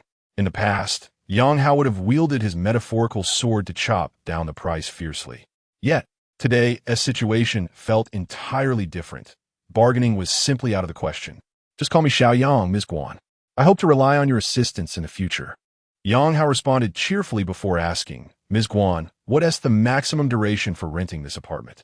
Guan Sui was momentarily taken aback by the question.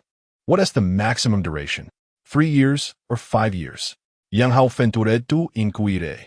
Guan Sui pondered for a moment before replying, 3 years. All right, then I'll rent it for 3 years, and I'll pay the rent in one lump sum, Yang Hao declared with a flamboyant gesture. 3 years, paid up front? Guan Sui's mouth fell open in surprise.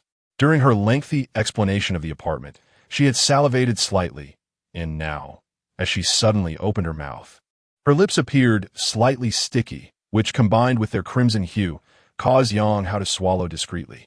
He could hardly imagine what it would feel like to be bitten by such an enticing mouth. Is there a problem? Yang Hao steadied his racing heart and countered. No problem. Seeing Yang Hao was not joking, Guan Sui quickly nodded. She then took out her phone, opened the calculator, and added, if you pay the 3-year rent up front, it would be 2 million. Based on a monthly rent of 35,000, the total rent for 3 years amounted to 26 million. Guan Sui generously deducted 60,000, which was quite generous. However, to her surprise, Yang Hao seemed unfazed, continuing, the monthly rent is 35,000 for 3 years, that is 36 months, totaling 26 million. Ms. Guan, please provide me with a bank account number, and I will transfer the amount to you immediately. Chapter 22. The bewildered, beautiful landlady Guan Si gazed at Yang Hao with a look of confusion, utterly taken aback. Could it be that my voice was too soft for him to hear? Xiao Yang, if you wish to pay for 3 years in a lump sum, just give me 2 million. She reiterated her earlier statement, raising her voice. Yet, Yang Hao seemed oblivious, presenting his phone to her and saying, Sister Guan, let us add each other on WeChat, and then you can send me your bank account number. Guan Sui was somewhat speechless. She looked at Yang Hao, who appeared intentionally to avoid her gaze while muttering, such exquisite decoration. Only 35,000 a month. It's truly a bargain. Well, if you think it's cheap, that is good enough for me. Since it seemed she could earn a bit more, Guan Sui chose not to bring up the topic of negotiating further.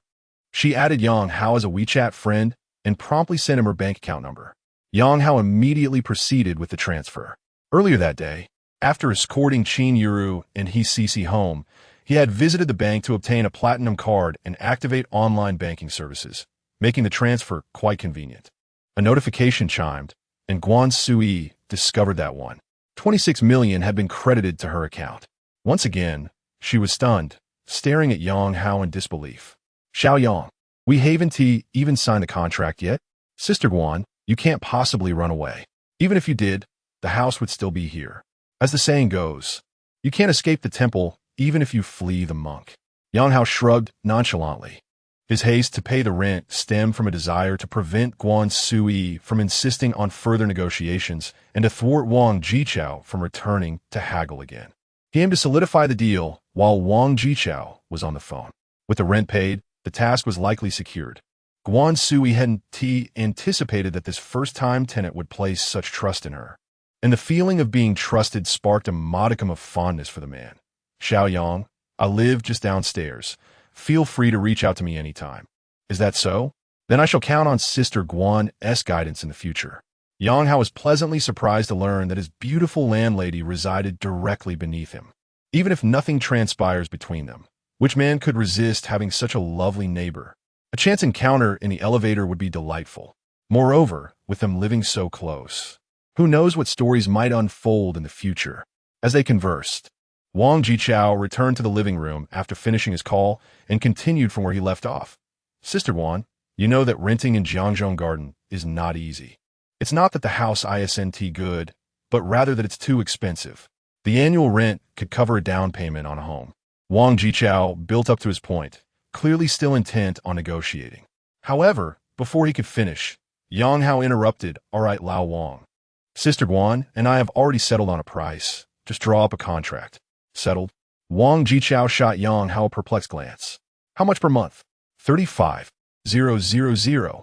Yang Hao replied. Given the quality of the renovation, that price is already very reasonable. He patted Wang Jichao on the shoulder, urging him, hurry up with the contract. I still need to buy some daily necessities. But how good? Wang Jichao's brow furrowed in confusion. This was a negotiable situation. The lowest rent in the area was 30,000 a month. Although Guan Sui's apartment was exquisitely decorated, it was notoriously difficult to rent in Jiangzhong Garden. Haggling for a reduction of 1,000 or 2,000 was not out of the question. What do you mean, whatnot? Hurry up. Yang Hao adopted an impatient demeanor. Fine. Do as you wish. Wang Jichao mumbled in frustration, internally grumbling. Am I wrong for trying to save you money? It's true that with money comes a sense of arrogance. He retrieved the contract from his bag and requested their identification, filling in the essential details while asking, So, we're signing a 1-year contract with a deposit and 3 months rent, correct? 3 years, paid in one lump sum. Yang Hao responded. What? Wang Jichao. who had been diligently filling in a contract, was instantly taken aback. He instinctively looked up at Yang Hao. 3 years? Paid in full? Indeed, Yang Hao nodded, adding with a smirk, Lao Wang, have you been flying too much lately? How could your hearing have deteriorated? Get lost. Not at all. Wang Jichao vehemently denied it, casting a guilty glance at Guan Sui. When he first encountered her while viewing the apartment, she had become the object of his fantasies that very evening. There was no denying her captivating allure. Guan Sui, being more experienced, understood Yang Hao's teasing. She turned her head and giggled, revealing that she was not the type to be overly serious. Wang Jichao begrudgingly completed the contract, but when it came to specifying the rent, he repeatedly confirmed the total amount with Yang Hao. 26 million, paid in one lump sum. Earlier, Yang Hao had mentioned securing a substantial deal with a generous commission, but Wang Jichao never expected the commission to be this enormous. In the current downturn of housing prices, over $1 million could buy a 2-bedroom apartment outright in Jiangqing. Yet, his good friend had chosen to rent instead.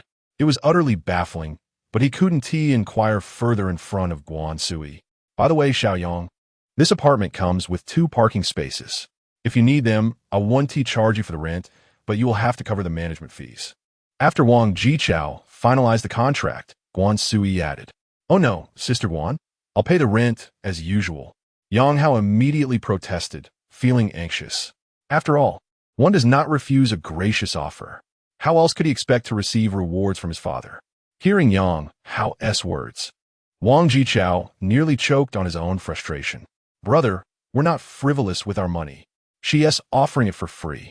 Furthermore, with 3 years' rent paid in a single installment, it was perfectly reasonable to include the use of the parking spaces. I also have a place with 2 parking spaces. I don't need that many. Just use them. Renting without haggling and paying 3 years' rent up front, such a straightforward tenant was a rare find. And Guan Sui wanted to express her sincerity. How go? Parking spaces in this area are quite pricey, and with the occupancy rate being low, there are plenty of idle spaces. Just trust Sister Guan. As a good friend, Wang Jichao naturally didn't want Yang Hao to waste money. So he offered his counsel and then directly added a clause for complimentary parking in the contract. Seeing that Wang Jichao had already made a decision, Yang Hao felt it unnecessary to insist on paying for the rent. Continuing to push for it would feel disingenuous. All right, it's not like the parking fees are exorbitant. Yang Hao reassured himself. Afterward, both parties signed a rental agreement, and the contract was established. Ding! Congratulations, host, for completing the task. The rental reward of 52 million has been issued. Once the contract was signed, the familiar voice of his father chimed in.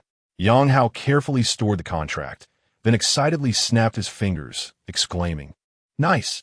Chapter 23.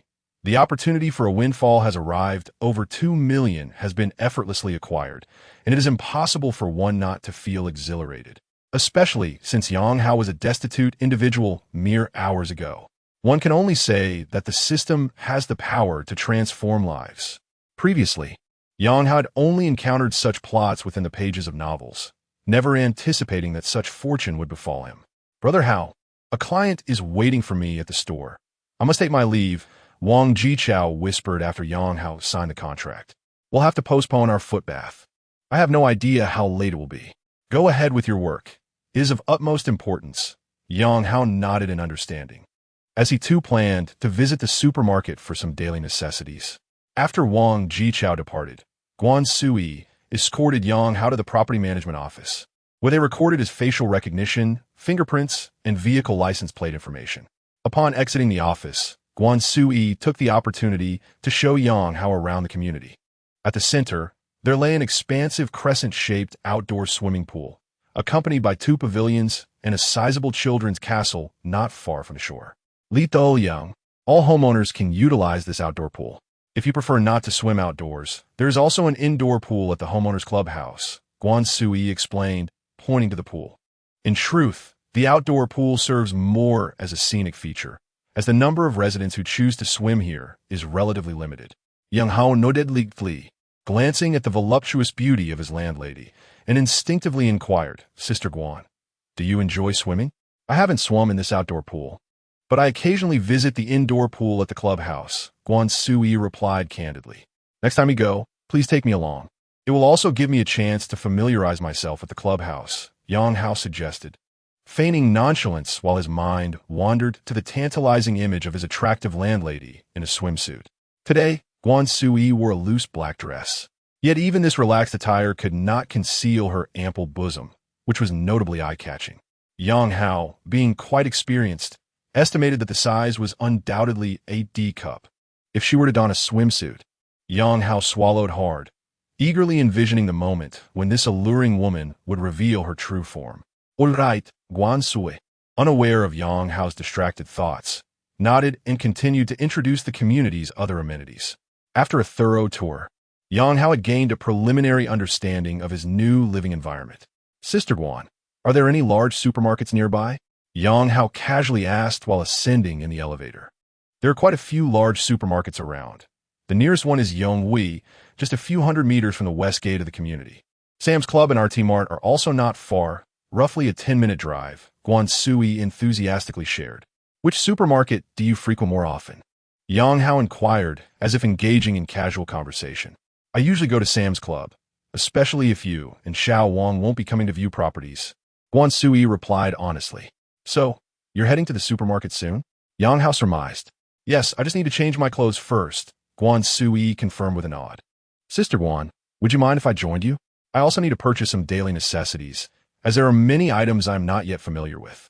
Yang Hao had an extensive shopping list, including bedding, toiletries, cookware, and all the essentials for daily living. Oh, that sounds good. Once I am ready, I will send you a message. Guan Sui hesitated briefly, but ultimately accepted Yang Hao's invitation to team up. Upon returning upstairs, Yang Hao took a moment to thoroughly explore his new luxurious abode, then opened his phone's memo app to jot down his shopping list.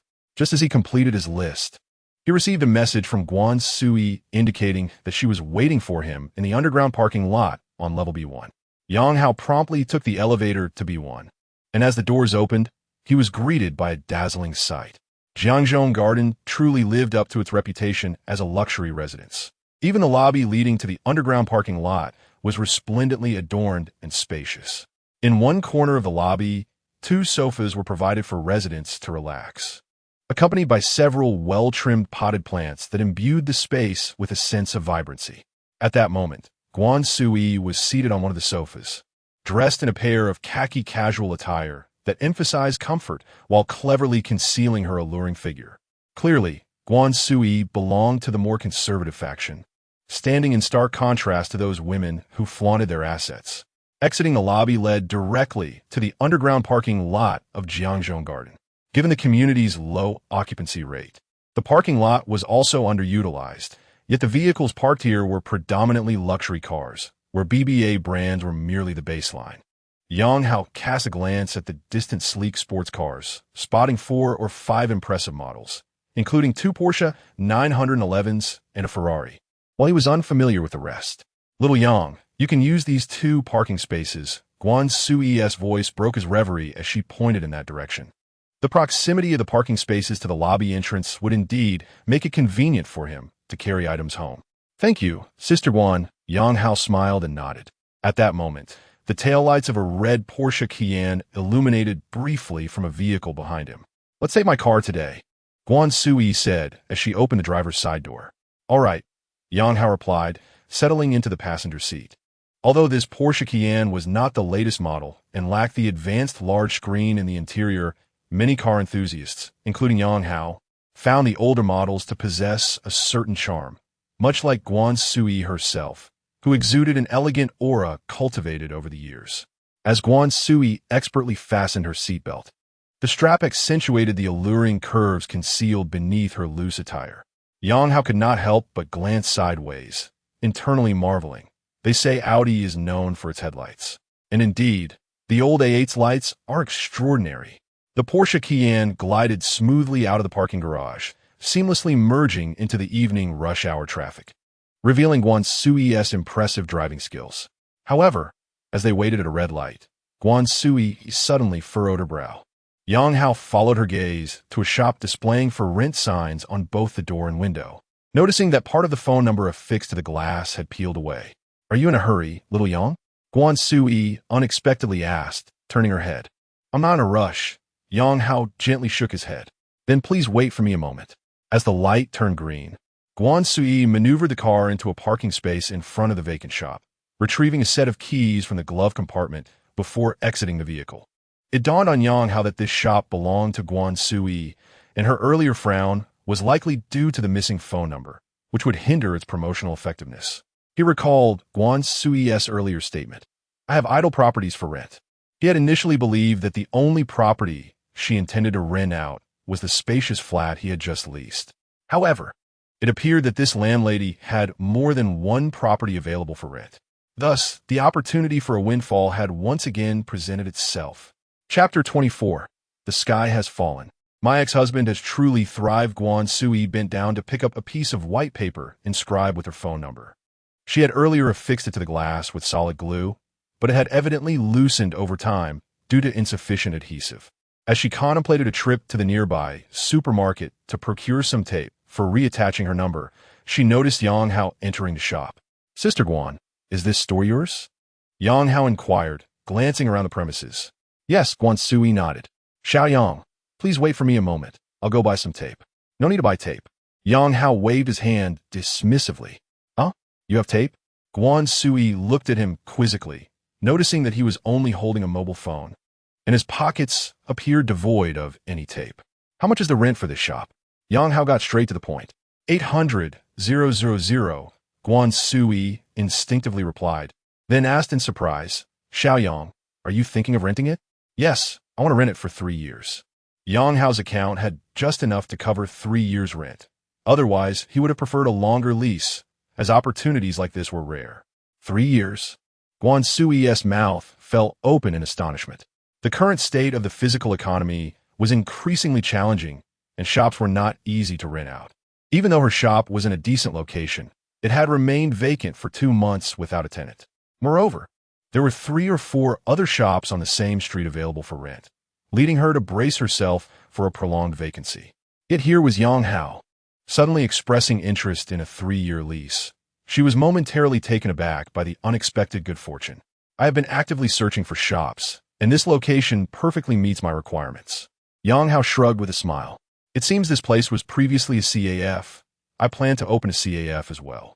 With a few minor renovations, I can commence operations and save on renovation costs." His subsequent remarks were clearly fabrications, concocted merely to justify his rental decision.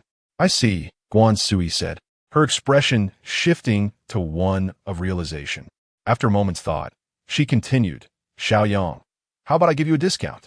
The quoted price is 800,000 a year, but I can offer it to you for 750,000. Don't. Please don't." Yang Hao quickly waved his hands to reject her goodwill. "Sister Guan, this shop aligns perfectly with my desires. The price should remain as is. I actually prefer the figure of 800,000. He stated that the total rent for 3 years would amount to 2.4 million and promptly began transferring the funds to her previous bank account. Before Guan Sui could even grasp the situation, the 3-year rent had been transferred smoothly. "Xiaoyang is." She stared at the notification on her phone, momentarily at a loss for words. "We can finalize the contract tomorrow," Yang Hao declared. "Now, can we head to the supermarket?" In a buoyant mood after an unexpected windfall, Yang Hao was on the verge of becoming a millionaire. "Yes, let us go to the supermarket now." With his enthusiasm infectious, Guan Sui felt no need to be coy. After all, renting out the shop was a boon for her livelihood. "Oh, here's the key to the shop." After locking the door, Guan Sui handed the keys to Yang Hao. "Ding! Congratulations, host, task completed. Rental reward of 4.8 million has been credited." As Yang Hao received the keys to the shop, he heard the familiar voice in his mind once more. "Impressive. Truly magnificent." He silently cheered, unable to suppress an exhilarating fist pump. Fortunately, Guan Sui was already turning towards her car, or she might have thought him a bit unhinged. At the Muma Western restaurant, on the 2nd floor, Sister Sun Jiejia and Sun Tingting were seated across from each other. However, they were not alone. Ma Qian, the sales representative who sold Yang Hao the Wanjian 9, had also been invited by Sun Tingting. She was eager to meet a potential client, and her spirits were high after a successful sale earlier that day. "Qian, I heard someone bought a Wanji M9 from you today, and I wanted to learn more about the car. Son Jia began after some polite exchanges. Sister Jia, you have a keen eye. Wealthy individuals are no longer choosing BBA. They all want the M9. This model is selling exceptionally well, with 16,000 units sold nationwide last month. Mind you, this is a car in the 500,000 range. Ma Qian launched into an enthusiastic presentation about her expertise.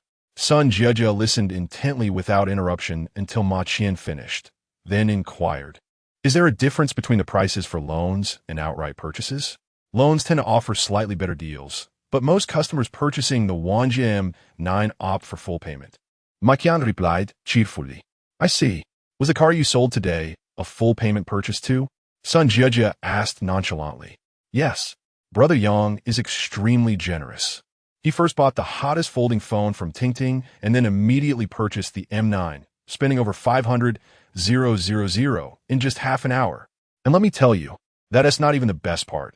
He apparently has 2 girlfriends, each more stunning than the last." Ma Qian gushed about the extravagant Yang Hao. However, Son Jia's brow furrowed deeper upon hearing this. "Is the car registered in his name?"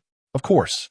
A car worth over 500,000 is not something you easily give away," Ma Qian instinctively responded, but she quickly realized that this query encroached upon the owner's privacy. And normal gossip wouldn't delve into such matters. As an experienced salesperson, she heightened her vigilance, taking a sip of her coffee while discreetly observing Son Jia's expression, which soon led her to sense something amiss. "Qian, may I see the purchase contract you signed?" Son Jia was intent on gathering evidence of Yang Hao's substantial wealth, knowing that simply knowing the car was in his name was insufficient without concrete proof. The purchase contract would serve as one piece of evidence. "Sister Jia, I can't do that. That's the client's private information," Ma Qian firmly refused. "Qian, I'll be frank with you. Yang Hao is my ex-husband, and we divorced less than a month ago.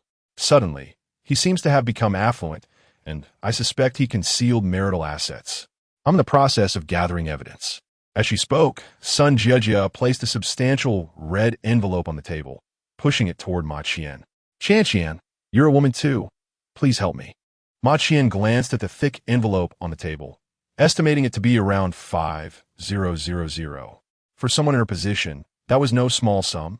After a brief silence, she pressed her phone down on the red envelope resting on the table and softly said, "Sister Jia, since you have a fondness for the M9, why not come to the showroom tomorrow at noon to take a look at the car?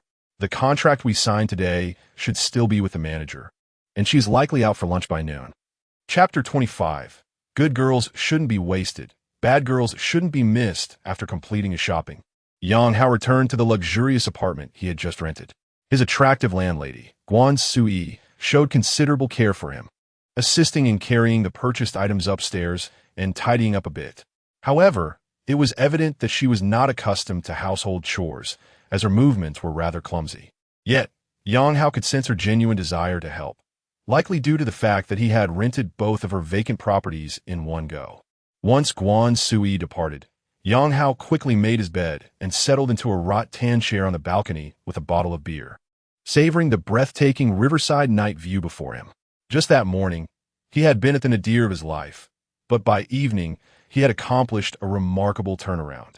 Residing in such a splendid riverside flat, it was indeed a striking rebound. As he sat there, the image of the beautiful lawyer flashed through his mind. Although she had merely offered him words of comfort, they had resonated deeply.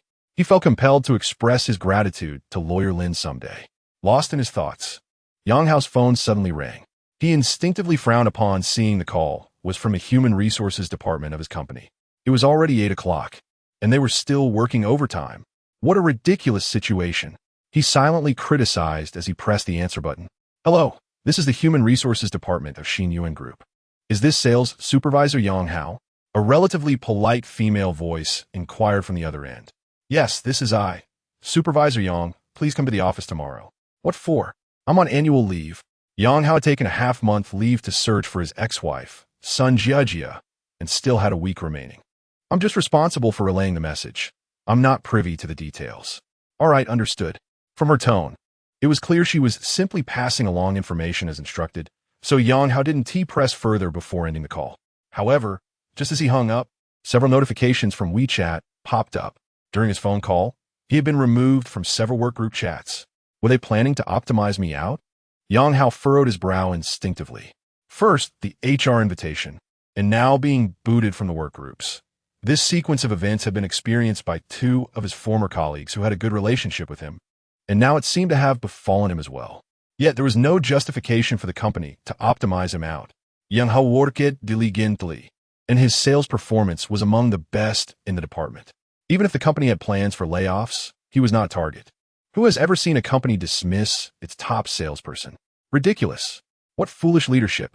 Yang Hao cursed under his breath and set his phone down, unaware that the orchestrator behind this was Lu Songlin, the general manager of the sales department.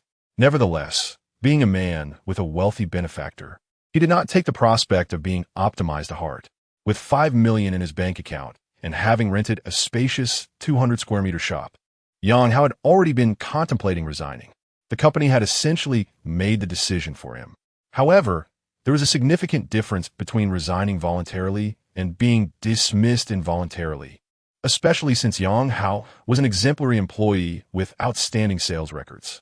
Having always worked diligently, it was only natural for him to feel a sense of injustice over being suddenly terminated. While Yang Hao simmered with indignation, another WeChat notification chimed. A user named Ace messaged him, "Brother Yang, do you want to go see a play? My friend bought 2 tickets, but she flaked on me at the last minute. Sad."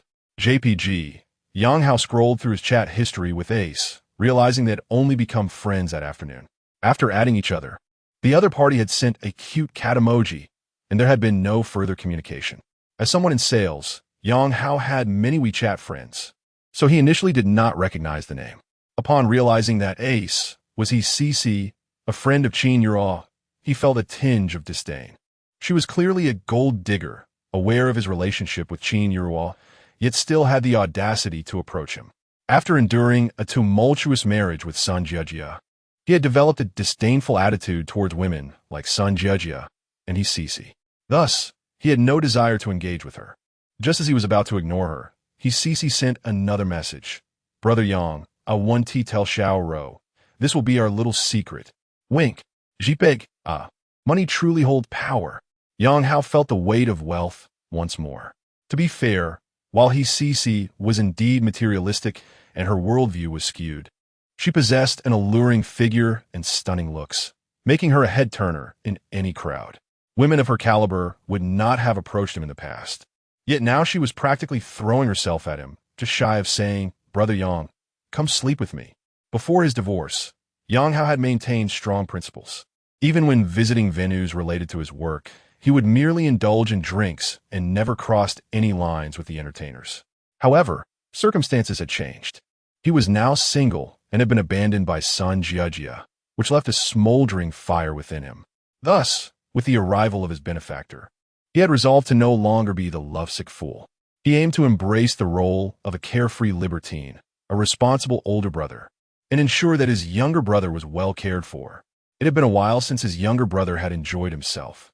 Moreover, as a certain internet celebrity famously said, "Good girls shouldn't be wasted, bad girls shouldn't be missed."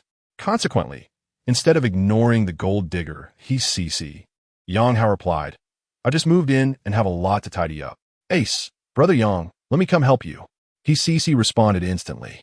Yang Hao smiled slightly, typing back, "I isn't that too much trouble? Ace, not at all. I have nothing else to do. Ache, Brother Yang, please send me your address." Yang Hao, "Then I'll owe you one." Ace, "You're too polite, Brother Yang. I checked the route. It'll take about 40 minutes. However, I can't get into your complex, so you'll need to notify the property management." Yang Hao, "Okay." Finishing the conversation with CC, he glanced at the mountain of items still piled in his living room. He could hardly suppress a smile.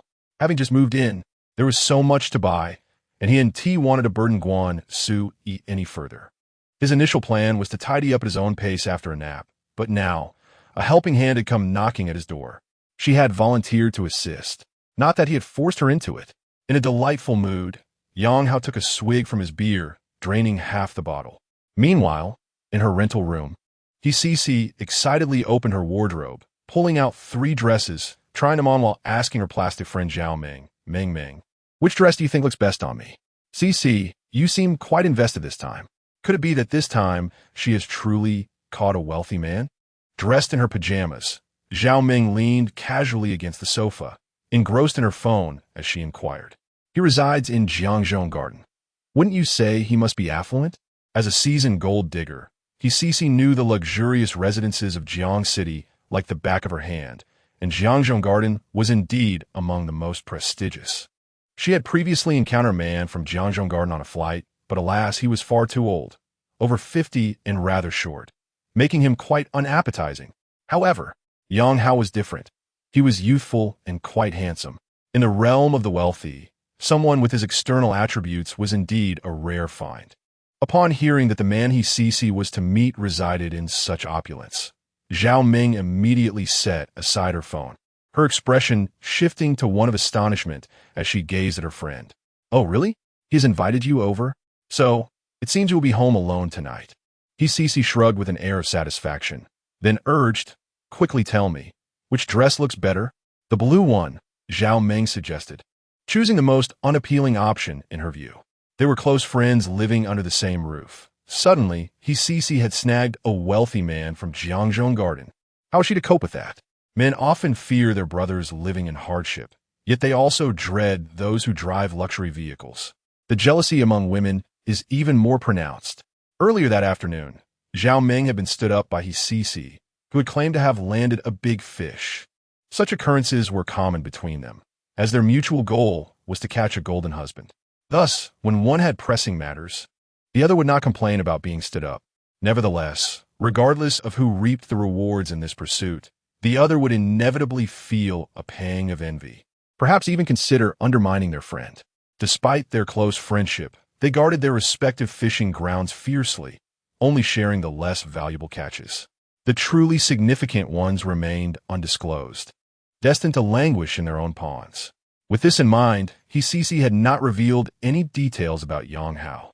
When Zhao Ming offered her opinion, Cece promptly dismissed the blue dress.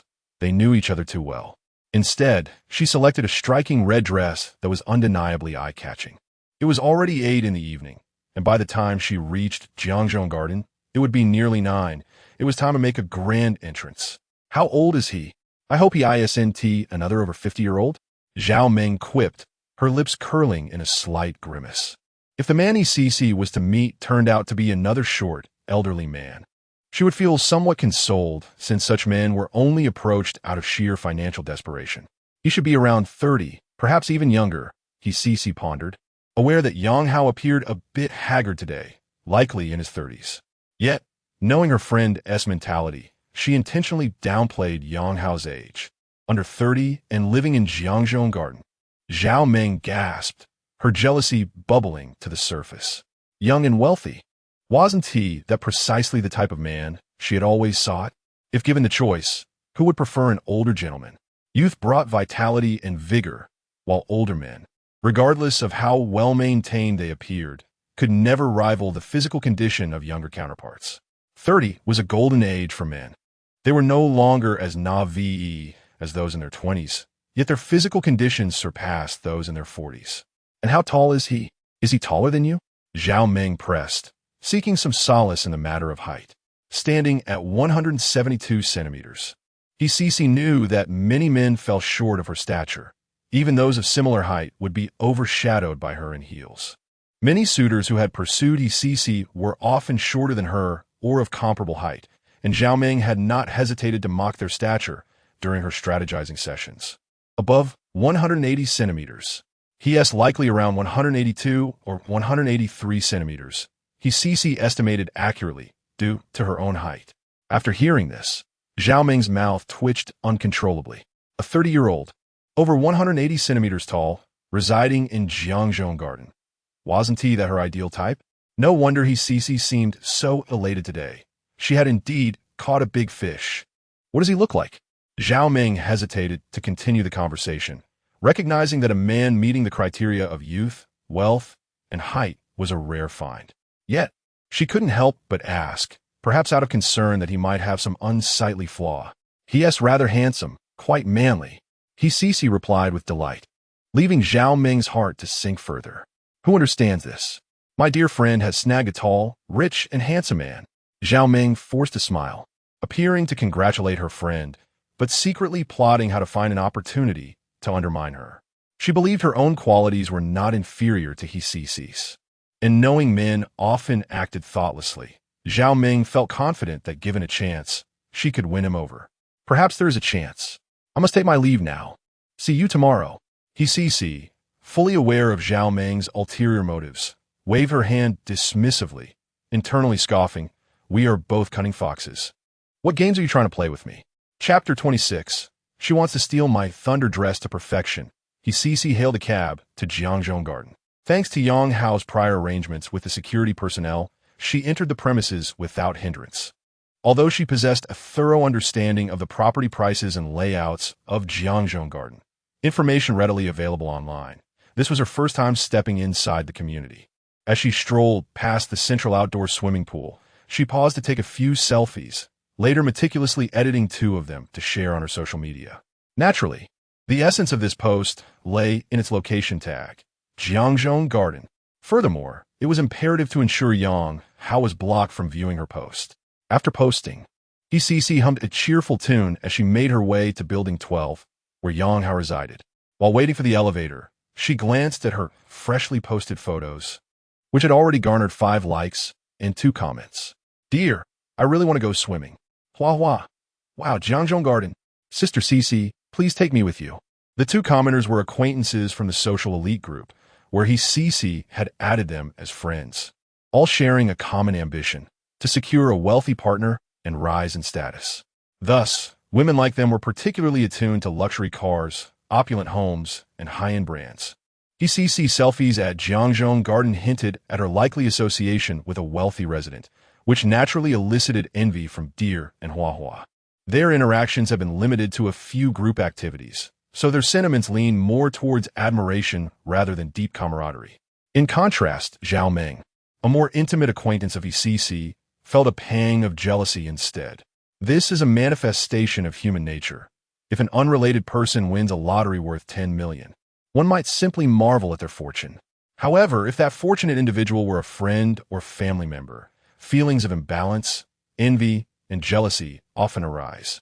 Thus, when Zhao Ming, this superficial friend, encountered He social media post, she felt an acute discomfort, refusing even a click like. In a different location, Qingyun was practicing yoga in the living room of her shared apartment.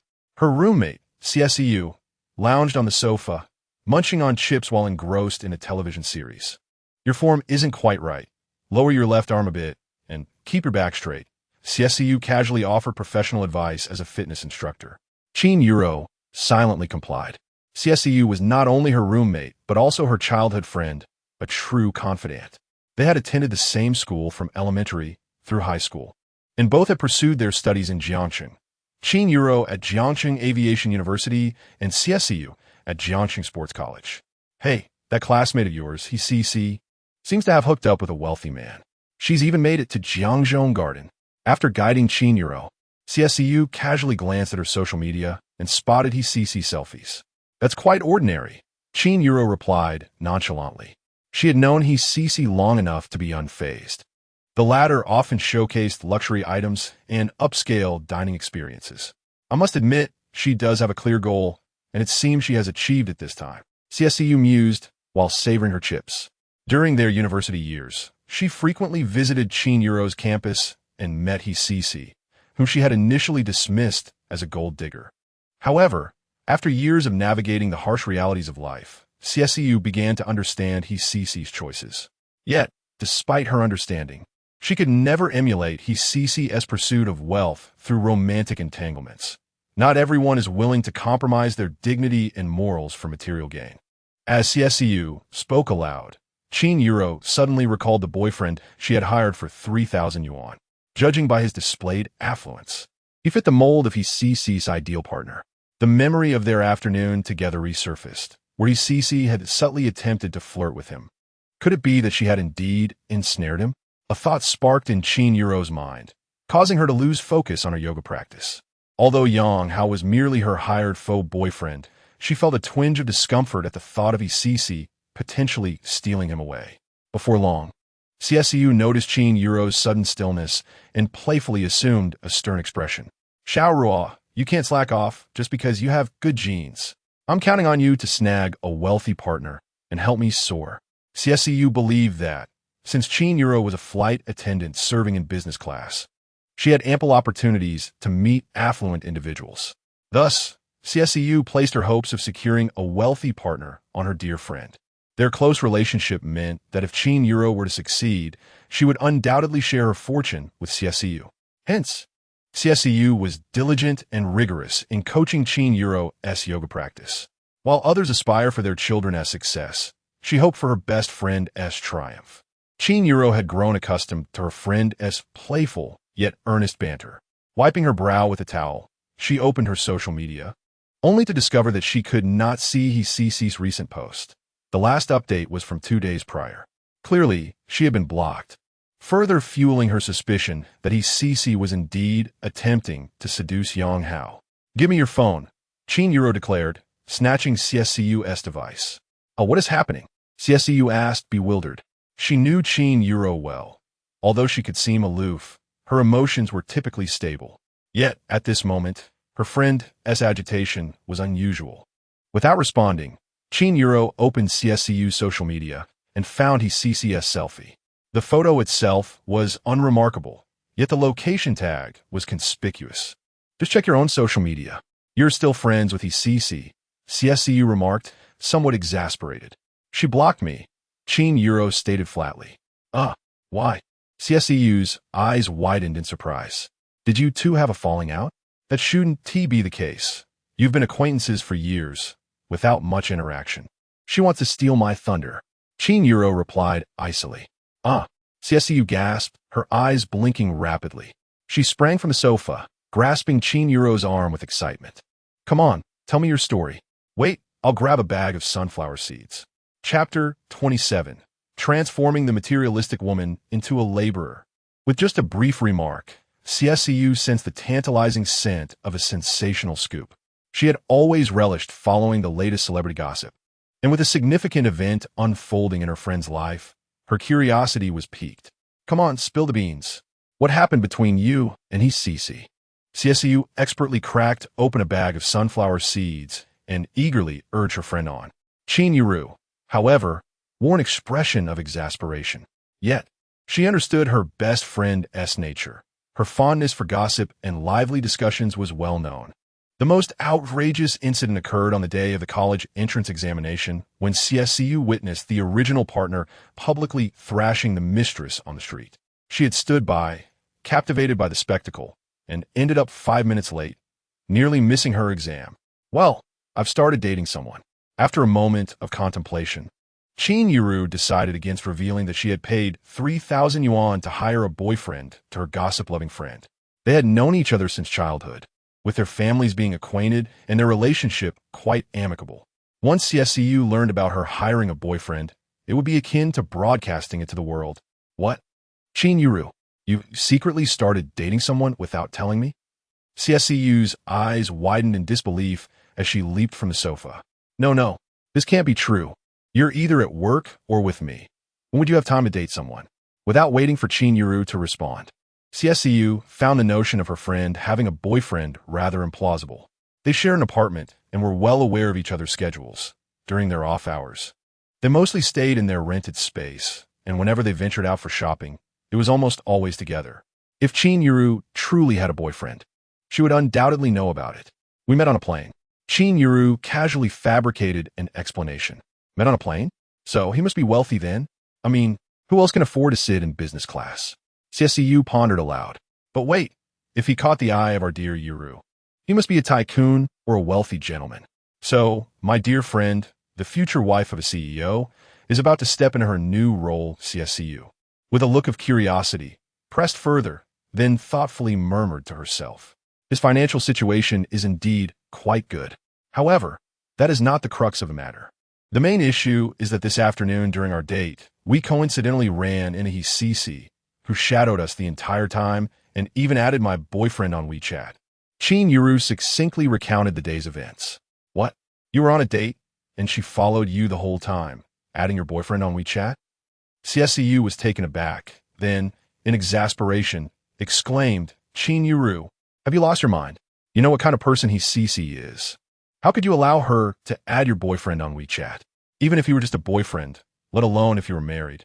He CC is someone to be wary of. She has no boundaries. Wait, did you just say he CC is trying to flirt with your boyfriend? And now she's at Jiangzhou Garden? Your boyfriend wouldn't he also be living there, would he? That's why she has been trailing you. CSU's mind was racing, quickly connecting the dots. We haven't been together for long, so I haven't asked where he lives. Qingyun gently shook her head. Then ask him now. Immediately. It would be best to video call him and check if there are any other women in his home. As CSCU spoke, she snatched Qingyun's phone, using the screen to unlock it with Qingyun's face and promptly opened her WeChat. Who is your boyfriend? I'll send him a video. Qingyun had underestimated her friend's penchant for gossip. The phone was taken without resistance and unlocked. A wave of panic washed over her as she recalled that she had only just added Yang Hao as a WeChat friend that very day. And the chat history contained the rental boyfriend agreement. If CSCU stumbled upon their conversation and the agreement, all of Qingyun's efforts would have been in vain. Fortunately, Qingyun acted swiftly. Before CSCU could locate Yang Hao's WeChat, she snatched the phone back and quickly deleted their chat history, erasing all traces of the rental boyfriend arrangement. Well, it seems you are indeed in a relationship, keeping secrets from me. CSCU pouted. Fine.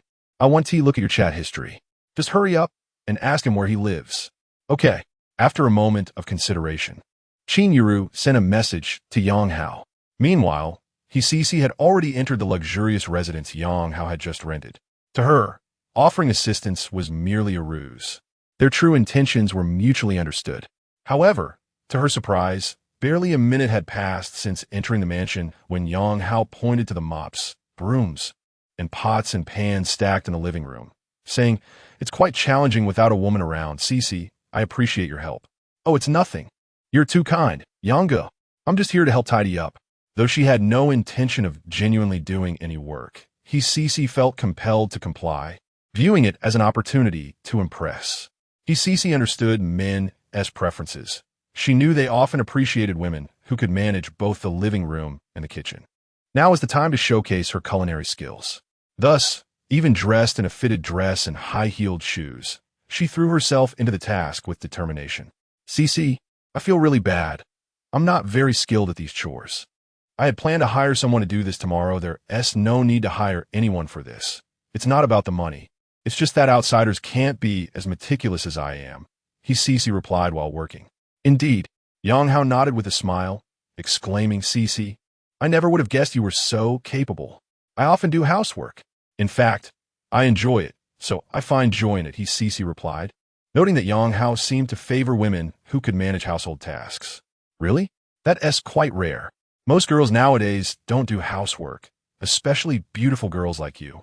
Cici, they're a rarity. Yang Hao praised her while fiddling with his phone, showering her with compliments. Just then, Yang Hao received a message from Qingyun.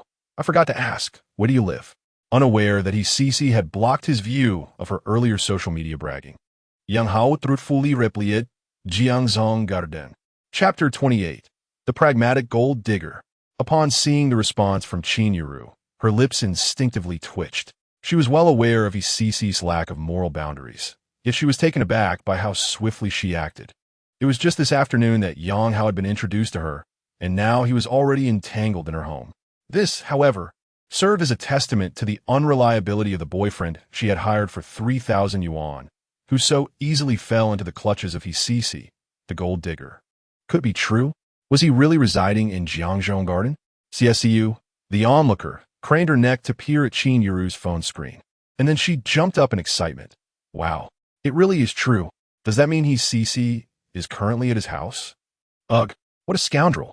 Spitting out the sunflower seed shell from her mouth, CSCU seized Qingyun's arm and headed toward the door. Let's go catch them in the act. We'll expose this pair of scoundrels online and let the internet drown them in scorn. She expressed her indignation as they walked. Wait a moment. We still don't know the full story. Qingyun interjected. What if Cici wasn't at his house, and was merely coincidentally in Jiangzhou Garden. That would be an unjust accusation. According to the rental agreement, neither of them could restrict the other's romantic pursuits. Thus, even if Yang Hao and his Cece truly had an affair, Qingyun Zhi had no legitimate grounds for confrontation. She would be acting without justification. However, Cece was oblivious to the intricacies of the situation. With hands on her hips, she retorted, "Even if Cece isn't at his house, what's wrong with us going to take a look? After all, you're not just his girlfriend. Are you not allowed to visit his home? Moreover, Cece has blocked you on her social media, which clearly shows her guilt. I believe she is indeed at his place. There is no way such a coincidence could exist. Let us go. You are the legitimate girlfriend. Why should you be afraid? If anyone should be scared, it should be them." Cece's fervor stemmed not only from her desire to defend her friend, but also from her eagerness to indulge in the juicy gossip. If she didn't make a trip to Jiangzhou Garden that day, she would likely lose sleep over it. First, her childhood best friend had secretly started a relationship behind her back. This revelation had already tantalized her curiosity, and now there was the potential scandal of a third party intruding upon her friend's romance. For someone who relished gossip like her, it felt as if the festivities had just begun. Qingyun Zhi understood her friend all too well. Given the circumstances, if she did not take Cece along, the latter would likely be restless all night. Additionally, Qingyun Zhi was genuinely curious if Cece was truly at Yang Hao's home. Although her connection with Yang Hao was merely a contractual one, he was still the boyfriend she had rented for 3,000 yuan. In the eyes of Cece, and even her parents, Yang Hao was her boyfriend. At that moment, her boyfriend was possibly cheating. It would be unreasonable for Qingyun Zhi to remain apathetic. "All right, let me change my clothes before we go." At that moment, Qingyun Zhi was still clad in her yoga attire.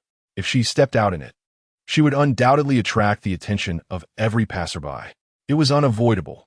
After all, her figure was stunning, and yoga outfits showcased her physique perfectly. "Oh, I need to change too." Cece, currently in her pajamas, realized she was also unfit for an outing. Thus, they both retreated to their respective rooms to change. Once back in her room, Qingyun Zhi sent Yang Hao a message. "Regarding meeting my parents this weekend, there are some details that need to be discussed in person. I will come to see you." Qingyun Zhi left no room for Yang Hao to refuse, transforming her visit to Jiangzhou Garden into a fait accompli. Meanwhile, upon receiving Qingyun Zhi's message, Yang Hao was momentarily bewildered. After spending half a day together, he had begun to understand her personality traits. She was the epitome of a cool, aloof goddess. Despite Yang Hao showcasing his considerable financial means, her attitude towards him had remained unchanged. Yet, now she had suddenly taken the initiative, her demeanor a stark contrast to that of earlier in the day. Could it be that her interest was piqued simply because he claimed to reside in Jiangzhou Garden? Was the allure of such a luxurious residence truly that compelling? "Young Gu, I've placed the toiletries in the master bedroom S bathroom and even filled the bathtub for you. You can take a soak whenever you like."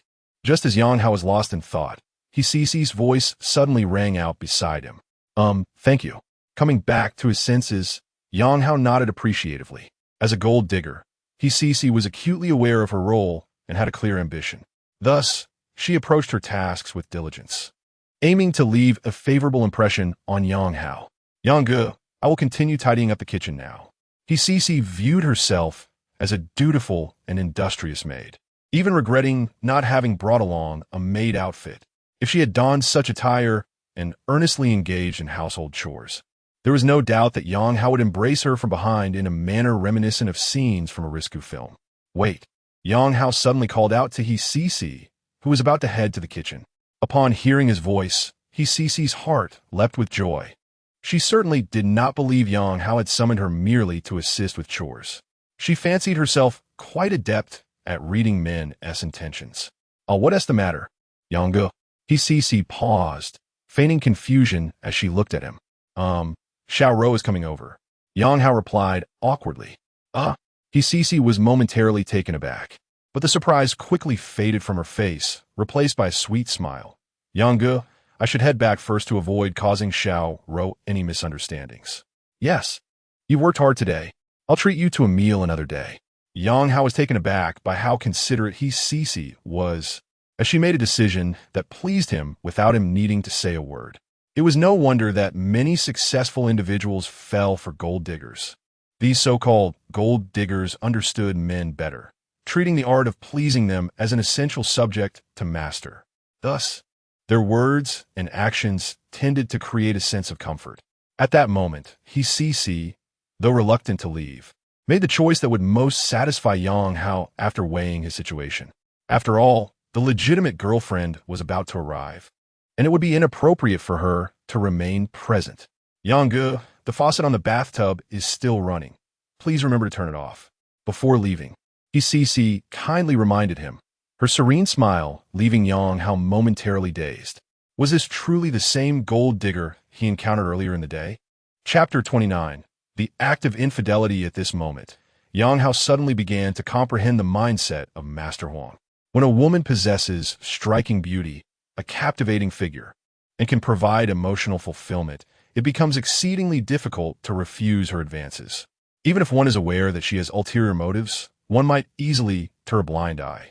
After all, the essence of interpersonal relationships is fundamentally rooted in the exchange of benefits. If one has nothing to offer, why would a stunning beauty take the initiative to pursue him? Presently, the balance in Yang Hao's bank account serves as his capital, while he's exceptional looks and physique constitute her assets. If both parties acknowledge each other's capital, then a mutually beneficial exchange can occur, thereby establishing a relationship that is recognized by both. This relationship could take the form of a transactional arrangement, an affair, or even a romantic partnership. Currently, he is well aware of Yang Hao's capital, thus the decision to establish a relationship, and what kind of relationship, lies in Yang Hao's hands. It seems he must cultivate the mindset of the affluent. He's departing figure appeared somewhat forlorn, leading Yang Hao to experience a flicker of guilt within. Yet, he understood that he should not feel guilty, for he was merely facing a gold digger who was drawn to his wealth. Everything she did was predicated on his financial status. How frustrating it is. Having been poor for so long, he found himself captivated by a beauty's sudden attention. Yang Hao silently lamented. This is a common malady among ordinary men. It is inevitable, as society has evolved into a capitalistic realm, where people's values are inextricably linked to wealth. The possession of money has become the paramount standard for measuring a person's success. When women select partners, they predominantly prioritize economic stability. This trend has led to the elimination of average men by beautiful women who possess a plethora of options. Thus, for ordinary men, stunning women are often viewed from a distance, and when a beauty unexpectedly expresses interest in an average man, it is highly likely that he will be unable to resist. Before Yang Hao's transformation, he was just another ordinary man among countless others. Not to mention women of his caliber. Even his ex-wife, Sun Jiajia, was beyond his reach. But times have changed. Yang Hao has metamorphosed into a wealthy individual. Yet, his mindset has yet to undergo a complete transformation. For an average man, a beauty is a rare commodity, but for a wealthy man, she is not scarce at all. Indeed, she may even be in surplus. After all, over 95% of women aspire to marry a wealthy man. However, the number of wealthy men is limited, especially those who are young and suitable for marriage. Therefore, in the presence of a young, affluent man like Yang Hao, the supply of beautiful women exceeds the demand. Yang Hao is but one man with one brother. Even without rest, he cannot entertain too many. Hence, the shift in mindset is crucial. He is likely to encounter many women like he's in the future. Taking a deep breath, Yang Hao stepped onto the balcony to smoke, admiring the flickering neon lights of the night while contemplating how to embody the role of a wealthy man. Indeed, being poor brings its own set of troubles, while wealth introduces its own complexities. At the main entrance of the estate, a taxi came to a gradual halt. Two tall beauties emerged from the back seat. The previously listless security guard's eyes brightened instantly. Although he often encountered beautiful women in the luxurious Jiangzhou garden, those of this caliber were a rarity, particularly the one in the black gown who effortlessly outshone all the influencers in his social media collection. Now that is true beauty, even without filters. She possesses an undeniable allure. The young security guard instinctively straightened his posture, aware that such a beauty was likely beyond his reach. Yet he still yearned to present his best self before them. "Hello, we are visiting a friend." CSCU approached the guard and initiated conversation. "You need to register, and then have your friend give us a call," the guard replied, snapping back to attention as he fetched the visitor registration book. "Xiaoro, please call your boyfriend." CSCU gestured to Qingyun Zhi behind her, who then proceeded to write her information in the visitor's log. Self-assuredly, CSCU glanced through the previous entries, hoping to see his CC's name, but found none. After Qingyun Zhi contacted Yang Hao, the guard swiftly granted them access. Once inside the estate, the older security guard, who had been sitting in the kiosk, approached the younger guard with an animated expression, exclaiming, "That new resident named Yang is quite impressive. In just a short while, 3 stunning beauties have arrived." Indeed, the young guard nodded in agreement. The previous beauty also headed to Building 12, Floor 21. These wealthy individuals truly know how to enjoy life. "If I had money, I would outdo him." The older guard shrugged, casting a sly glance at the already distant Qingyun Zhi, lamenting, "That lady's figure is simply extraordinary. Slim waist, ample bosom, and her height must be around 175 centimeters. She must be a model." "Yes, she certainly looks like one." The arrival of CSCU and Qingyun Zhi added a splash of color to the otherwise monotonous lives of the 2 security guards, providing them with a fresh topic for gossip. Meanwhile, within the estate, CSCU remarked to Qingyun Zhi, "This truly is a magnificent riverside mansion. The grounds are akin to a park." Qingyun Zhi remained silent, her attention focused on her phone's navigation. The Jiangzhou Garden spans a vast area, making it easy for first-time visitors to lose their way. "I specifically checked the visitor registration book earlier, and there was no sign of Isisi. Could she have moved in here?" As they approached the outdoor swimming pool, CSCU recalled Isisi and murmured, "I doubt it.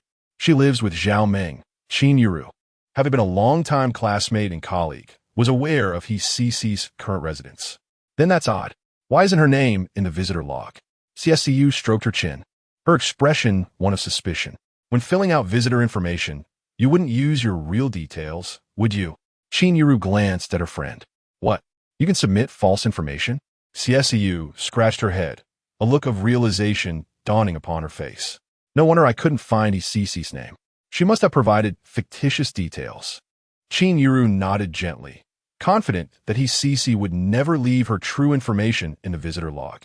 "Quickly, let's go. I want to see if Isisi is at your boyfriend's place. If she is, I'll help you film a video to expose that scoundrel." The flames of gossip ignited within CSCU, compelling her to grasp Qingyun Zhi's hand and hasten their pace. Chapter 30. We are all friends here. The 2 soon arrived at Building 12. CSCU eagerly pressed the doorbell at the entrance, muttering under her breath, "Xiaoro, your boyfriend is quite the celebrity, isn't he? Not only does he not come to greet us at the gate, but he doesn't even bother to come down. It's just a bit of money. What's so impressive about it? There are plenty of wealthy suitors pursuing you." As CSCU continued her grumbling, a man's voice suddenly interrupted from behind. "Excuse me, beautiful, it's not polite to speak ill of someone behind their back." Yang Hao had indeed come downstairs. After all, Qingyun Zhi was ostensibly his girlfriend, so he should at least make an appearance. However, Qingyun Zhi and CSCU had approached from the direction of the swimming pool, causing them to miss each other at that moment.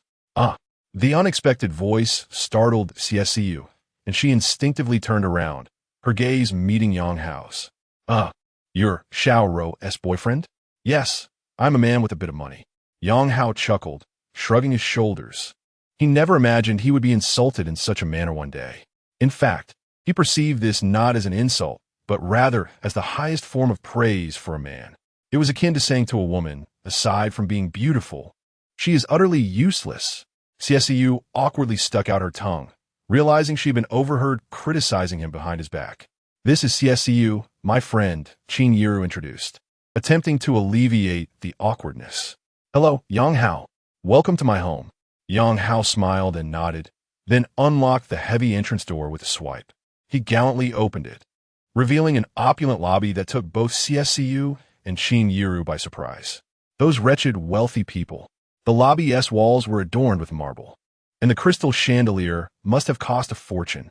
CSCU quickly surveyed her surroundings, mentally scoffing. As a fitness coach, she had encountered a few affluent clients, including greasy older men who attempted to woo her with money, and the so-called rich second generation flaunting their wealth. Thus, her impression of the wealthy was not particularly favorable. In fact, she harbored a slight resentment towards them. Qingyun, due to her profession, had interacted with many wealthy individuals, but her encounters have been limited to the confines of an airplane. She had never visited such a luxurious residence, so she too felt a sense of astonishment. Yang Hao was merely a passerby she had met on the subway, someone she had hired as a fake boyfriend for 3,000 yuan, only to discover he was a millionaire. This was surreal, akin to a plot from a short story coming to life. Qingyun had come across a similar storyline on Douyin, where an older single woman, pressured by her parents to marry, randomly obtained a marriage certificate with a passerby, only for him to turn out to be the son of the local tycoon. Lost in her thoughts, the elevator arrived at the 21st floor. Yang Hao enthusiastically ushered the two into his home. "Hey, did you just move in today?" CSEU curiously asked, noticing the living room was still cluttered with grocery items. "Yes, I was just tidying up. Now that you're here, I have some help." Yang Hao chucklet, shrugging again. While he didn't mind CSEU's earlier remarks, he figured he could take advantage of the free labor. CSEU was taken aback, not expecting her friend's boyfriend to be so forward with such a request at their first meeting. "I'm a guest. Do guests help clean up?" It seemed a bit presumptuous, yet since she was Xiao Rou's friend, she reasoned that she wasn't a stranger. "What do you think, CU?" Yang Hao played the moral card. "Well, that's true." CSU hesitated before nodding, realizing that her bond with Qingyun was akin to that of sisters, having grown up together as only children. Thus, helping her best friend's boyfriend with moving seemed quite reasonable. "I see a lot of kitchen items here, so I'll start with the kitchen." CSEU was proactive, spotting the kitchen supplies strewn about and heading directly towards the kitchen. "The cabinets are a bit high. Don't worry about wiping them down if you can't reach. If you really want to, there are chairs in the dining area." Yang Hao can deliver dead hair. "Got it." CSEU, already on her way to the kitchen, couldn't help but mentally complain. "What kind of person treats me like a maid?" "Xiao Rou, let us chat on the balcony. The night view is quite lovely." Yang Hao was unaware that Qingyun had come to confront him about his CC, thinking she genuinely had something to discuss. At the mention of the balcony, Qingyun found herself at a loss. She had been encouraged by CSCU to confront him, but now that his CC was clearly absent, she had no idea what to talk about with Yang Hao. "How about I help see you?" Qingyun quickly devised an escape plan. However, Yang Hao waved his hand dismissively. "It's almost done. She can manage alone. Besides, if she were here, we wouldn't be able to discuss the agreement." With Yang Hao's reasoning, Qingyun had no retort and had no choice but to follow him onto the balcony.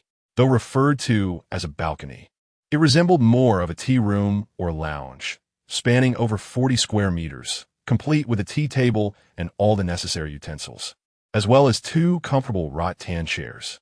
Standing by the floor-to-ceiling windows, one could gaze up at the full moon and the starry sky, while down below lay a sea of lights and the neon glimmer of the river. Initially feeling somewhat awkward, Qingyun was suddenly filled with a sense of tranquility upon witnessing such a beautiful night view, her tension easing away. "I just bought some tea Qingyun today. Would you like to try some?" Yang Hao, who had been drinking tea at the table prior to their arrival, returned to his seat and poured a cup for Qingyun. "Thank you." Qingyun withdrew her gaze from the mesmerizing view and sat across from Yang Hao. Perhaps it was the grandeur of the mansion amplifying the effect, but she felt that Yang Hao appeared even more attractive than during the day, exuding the aura of a successful man. When signing the agreement, Qingyun had seen Yang Hao's ID. He had just turned 30 this year, and at such a young age, to possess such a luxurious home placed him in the top echelons of his peers. Chapter 31. Wealth is the ultimate truth. Is there something on my face? Yang Hao inquired, noticing that Qingyun had been staring at him in silence. No. Qingyun replied, flustered as she lifted her teacup and tactically took a sip. Observing her demeanor, Yang Hao compassionately shifted the topic, asking, "Did you urgently seek me out for a reason?" Qingyun had intended to set her teacup down, but, upon hearing Yang Hao's words, raised it to her lips again. finding it far easier to sip tea than to respond to such a tricky question. Just as she contemplated how to handle Yang Hao's inquiry, her phone on the tea table suddenly rang, displaying a video call invitation from her mother, Li Yafang. A video call at this hour. Qingyun Zhi instinctively furrowed her brow and glanced at Yang Hao from the corner of her eye. I should answer it. This could solidify our relationship. Yang Hao smiled and pointed to the phone on the table, not intentionally prying into her privacy, but reacting reflexively to the sound. The screen displayed the contact name, Teacher Li, with a profile picture of a blooming lotus, indicating it was her mother. Try to say as little as possible, Qingyun Zhi advised before answering the call. Hey, Xiaoro, where are you? This isn't the apartment you rented with CU, is it? Why are you still out so late? Li Yafang immediately noticed the unusual background, frowning with concern as soon as the video connected. This is Yang Hao's home, Qingyun Zhi replied nonchalantly. Huh? You're at Xiaoyang's place? Li Yafang's eyes widened in surprise, her wrinkles stretching in astonishment. She had called to inquire about her daughter's romantic life, as a mother knows her child best. After her earlier conversation with Qingyun Zhi, Li Yafang felt something was amiss. If her daughter were truly in a relationship, she wouldn't have attended the recent matchmaking session or hidden it from the family. Thus, she suspected her daughter might be deceiving her. Adding to the complexity, Li Yafang's elder sister, who had previously introduced Qingyun Zhi to a potential match, was sitting beside her. Since Qingyun Zhi had only met that suitor briefly, Aunt Li Yakin felt somewhat slighted, believing her niece had shown her little respect. Xiaoro, you really have a boyfriend? Aunt Li Yakin leaned into the frame, her head appearing in the video. Yes, I do. Qingyun Zhi realized that her mother had called at this hour, likely to provide her aunt with an explanation. You should have mentioned it sooner. I wouldn't have introduced you to Xiao Lu. Now, he is quite taken with you. He just called saying he'd offer a bride price of 660,000. What a great deal. Much better than your current boyfriend. Only Yeking Grumblat. Aunt, let us not talk about Xiao Lu right now. Li Yafang interjected, then cautiously asked, Xiaoro, is Xiao Yang beside you? At this, Qingyun Zhi instinctively glanced at Yang Hao. Prepared for this moment, Yang Hao leaned closer, smiling at the camera and waving. Annie, I'm here. Xiao Yang, this is Xiaoro's aunt. I didn't know you two were dating. I had just introduced her to someone, Li Yafang explained, trying to smooth over the awkwardness created by her sister's earlier comments. I understand. It's all for Xiaoro's sake, Yang Hao replied, maintaining a gracious smile. However, Aunt Li Yakin seemed unconvinced as she scrutinized Yang Hao through the screen, asking, How old are you? You look quite a bit older than our Xiaoro. I'm 30 years old, 5 years her senior. Yang Hao responded courteously, unfazed by her probing. 30? That's 3 years older than Xiao Lu. Aunt Li Yakin muttered to her sister, implying her introduction had been to a younger candidate. And how tall are you? She continued, as Yang Hao's height was not apparent on the video call. 183 centimeters, he replied, stepping back to ensure his full figure was visible on the screen. Upon hearing this, Aunt Li Yakin instinctively frowned. The suitor she had introduced, Xiao Lu, was only 170 centimeters tall. While 170 centimeters might be considered average for many, it paled in comparison to Qingyun Zhi's height of 175 centimeters, which was quite statuesque. Aunt Li Yakin had hoped to use Xiao Lu's height as a point of criticism against her niece, but now, with Yang Hao standing at 183 centimeters, that argument fell flat. Not bad, but a bit chubby with that beer belly, she remarked, scrutinizing Yang Hao on the screen. While Yang Hao did have a slight paunch from his sales job requiring frequent socializing, he was far from overweight at 155 pounds. How can you call him fat? His height alone speaks volumes. Li Yafang countered, recognizing her sister's subtle jabs. What does Xiao Yang do for a living? What's his annual salary? Does he earn more than our Xiaoro? Aunt Li Yakin shifted her strategy to probe Yang Hao's financial status. In today's society, external appearances are secondary for men. Economic stability reigns supreme. Aunt Li Yakin believed Xiao Lu's affluent background would easily overshadow Yang Hao's, allowing her to criticize Qingyun Zhi for being impractical. In this day and age, wealth is the ultimate truth. What does height matter? A rich man is a tall, handsome figure. A poor one is just a clumsy giant. Chapter 32. A son-in-law with an annual salary of several million? In Li Yakin's view, her niece Qin Yurua's income was already quite impressive, considering her monthly salary exceeded 10,000. The proportion of men, particularly among her peers, earning more than Qin Yurua was relatively small. On the other hand, Yang Hao appeared rather ordinary, not resembling the affluent class, leading Li Yakin to believe her question would undoubtedly stun him. An annual salary? Approximately.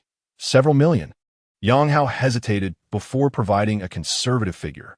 In truth, he was uncertain of his actual earnings. Within less than a day, 5 million had suddenly appeared in his bank account, alongside the acquisition of a Wenjia M9 vehicle, a luxurious residence, and a 3-year lease for a commercial property. Excluding the car and house, if one solely considered cash, his daily income of 5 million amounted to 150 million a month, and a staggering 8 billion annually. This calculation was based on the current rate of income generation. Yet the tasks assigned by his benefactor were somewhat unpredictable. Yang Hao could not guarantee that such earnings would persist daily. However, even if his benefactor's performance faltered, achieving several modest financial goals throughout the year should remain a trivial pursuit. Should his benefactor enter an explosive phase, Yang Hao might even ascend to the status of a billionaire by year's end. Naturally, Yang Hao could not discuss his benefactor with outsiders. After careful consideration, he opted to declare an income that would astonish an ordinary individual yet remain plausible. Yang, you can earn several million a year? Li Yakin exclaimed. Her mouth agape, and her expression a mixture of shock and disbelief. She had previously introduced Qin Yurua to a certain Xiao Lu, whose family owned a factory reputed to generate a few million annually. However, the profits from the factory would not all flow into Xiao Lu's pockets, as his father, Old Lu, was the actual owner, and it was rumored that Old Lu maintained a mistress outside, thus leaving Xiao Lu with a meager share of the profits. In contrast, Yang Hao's annual salary seemed far more substantial. Yet, once the initial shock subsided, Li Yakin regained her composure, scrutinizing Yang Hao on the other end of the video call. He hardly resembled someone earning several million a year. It may not be genuine. Perhaps he is merely projecting a false persona to deceive Yurua's affections. Li Yakin had encountered numerous similar cases online, where con artists fashioned themselves as affluent and handsome to swindle both money and hearts. At that moment, Li Yafeng, who had been listening, was equally taken aback by Yang Hao's response. Previously, their conversation had been brief when she inquired about his profession. Yang Hao had mentioned he was a sales manager. Li Yafeng was not particularly impressed by this occupation. She envisioned a future son-in-law as a stable civil servant or a wealthy entrepreneur. The sales profession often connoted instability, and she had intended to learn more about Yang Hao's work and income during their weekend meeting. Now, however, her elder sister had broached the sensitive topic of income, yielding an unexpectedly astonishing answer. Several million a year. This cannot be the income of an ordinary salesperson. Aunt, I work in sales, and my income is not particularly stable. Yang Hao explained with a smile. Thus, the figure I provided is merely an approximation. Not very stable? What does that entail? Surely there must be a range. Upon hearing Yang Hao's response, Li Yakin became increasingly convinced that he was boasting. After all, earning millions was no easy feat, something many individuals would not achieve in a lifetime. Range? Yang Hao rubbed his chin, curious about this range himself. Unfortunately, he could not fathom his benefactor's intentions. From 5 million to 500 billion, or even 5,000 billion, seemed entirely plausible. However, if Yang Hao were to share this conclusion with Li Yakin, she would undoubtedly dismiss it as preposterous, likely branding him a fraud. Aunt, he has already stated he works in sales. It's impossible to predict income accurately. As Yang Hao hesitated on how to respond, Qin Yurua interjected to alleviate the tension. Indeed, elder sister, sales incomes are inherently unstable. Li Yafeng chimed in, albeit uncertain of Yang Hao's claims. Nevertheless, she felt compelled to cultivate a favorable impression in front of her future son-in-law, refusing to appear overly materialistic. With both mother and daughter redirecting their attention to him, Li Yakin found it challenging to persist in questioning income. Yet, she was undeterred. Yurua, you reside in Young Yang's home, correct? If you marry in the future, will this house serve as your marital residence? Li Yakin deftly shifted the conversation towards real estate, the most telling indicator of one's financial strength. She elaborated, "Yuruo, let me tell you, there are various considerations regarding housing. A marriage should ideally feature a spacious three-bedroom abode, no less than 120 square meters, or you will have no space for children. Furthermore, once children arrive, one must consider school districts. By the way, how large is Yang Yang's house?" After a lengthy preamble, Li Yakin finally posed the pivotal question. How large?" Qingyun Zhi instinctively glanced at Yang Hao, aware that the house was sizable but ignorant of its exact measurements. 225 square meters. However, there are additional areas included, totaling around 270 square meters, Yang Hao replied candidly. "How large?" Li Yakin could not suppress her astonishment. Her companion Li Yafeng equally taken aback. Jiangxing was not comparable to their small city. Although housing prices were not as exorbitant as in Beijing or Shanghai, they ranked among the second tier nationally. A house exceeding 200 square meters was certainly beyond the means of an ordinary individual. Li Yakin had 2 children, a son and a daughter, with her eldest son having developed his career in Jiangxing. At 33, he had only recently purchased a 122 square meter apartment in Jiangxing with her financial assistance, having exhausted her savings and borrowed substantial funds. This context had influenced her earlier suggestion of a 120 square meter threshold. Now, confronting the reality that Yang Hao, younger than her son, resided in a lavish home of over 200 square meters, her astonishment was palpable. Any notion of undermining Yang Hao was swiftly dispelled. An annual salary in the millions, residing in a luxurious home of over 200 square meters, with commendable age and external attributes. It is no wonder my niece has taken a liking to him. Meanwhile, Li Yafeng secretly rejoiced, naturally hoping her daughter would marry a financially secure man. Thanks to her elder sister Li Yakin's probing, she had gleaned all the vital information. Yuruo has finally opened her eyes. Li Yafeng mused silently, then smiled warmly at the video call, addressing her daughter and son-in-law. Yang, Yuruo, you should rest early. I have no pressing matters to attend to." "Well, let's leave it at that." With that, Teacher Li promptly ended the video call, leaving Qingyun Zhi's cheeks flushed, clearly aware that her mother was overthinking the situation. Chapter 33. Feast. A grand banquet. In Ling City, at the Times Garden, Li Yafeng hung up the phone, her face alight with joy. Xiao has finally come to her senses. Not only has she found herself a boyfriend, but one with such excellent qualities. It seems our previous concerns were unfounded. Yafeng, do not be overly optimistic. I have a lingering suspicion that what that young man Yang said may not be entirely true. A salary in the millions, and he has purchased a spacious 200 square meter apartment in Jiangxing. His looks and stature are commendable, yet this seems almost too good to be true. Li Yakin had come to advocate for Xiao Lu, but upon hearing that her niece Qingyun Zhi was dating, she was taken aback. Initially, she had intended for Li Yafeng to video call to inquire about the situation, leading to their recent dialogue. Now, however, her feelings were quite conflicted. On one hand, she felt a slight embarrassment as Xiao Lu had been overshadowed. On the other, her niece's boyfriend's exceptional qualities starkly contrasted with those of her own daughter as suitor. The dynamics of familial relationships can be delicate. While one hopes for the well-being of relatives, it is often with the caveat that they do not surpass one's own success. The thought of being outshone breeds a tinge of jealousy. Li Yakin's daughter, also aged 25, was dating a high-ranking executive with an annual salary of several $100,000. Initially, Li Yakin was quite satisfied with this match, but in comparison to the several million earned by Yang Hao, it now seemed less impressive. As the saying goes, if a person appears too perfect, they are likely deceivers, merely projecting a fabricated persona. Li Yakin continued to voice her opinions. "Dear sister, one cannot dismiss the situation so readily. Our Xiao's qualities indeed align well with Yang. Having shared decades of sisterly bonds, Li Yafeng could easily discern her sister's underlying emotions, suspecting that jealousy was at play. In this era, swindlers have grown increasingly sophisticated, leaving many young women vulnerable to both financial and emotional exploitation. By the way, Yafeng, You and Igua are heading to Jiangshang to meet Yang this weekend, right?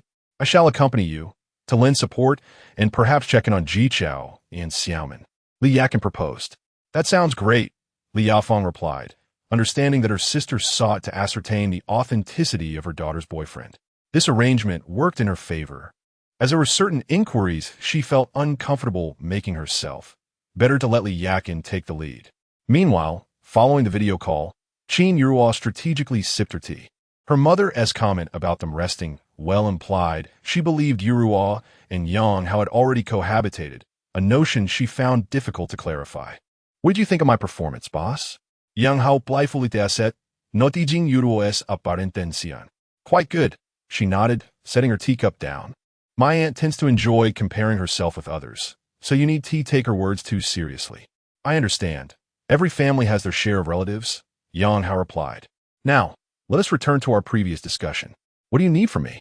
Let us rehearse our script. We are meeting my parents this weekend, and I wish to avoid any slip-ups. Yuruo had already formulated her responses. Agreed. Yang Hao resumed his position opposite her.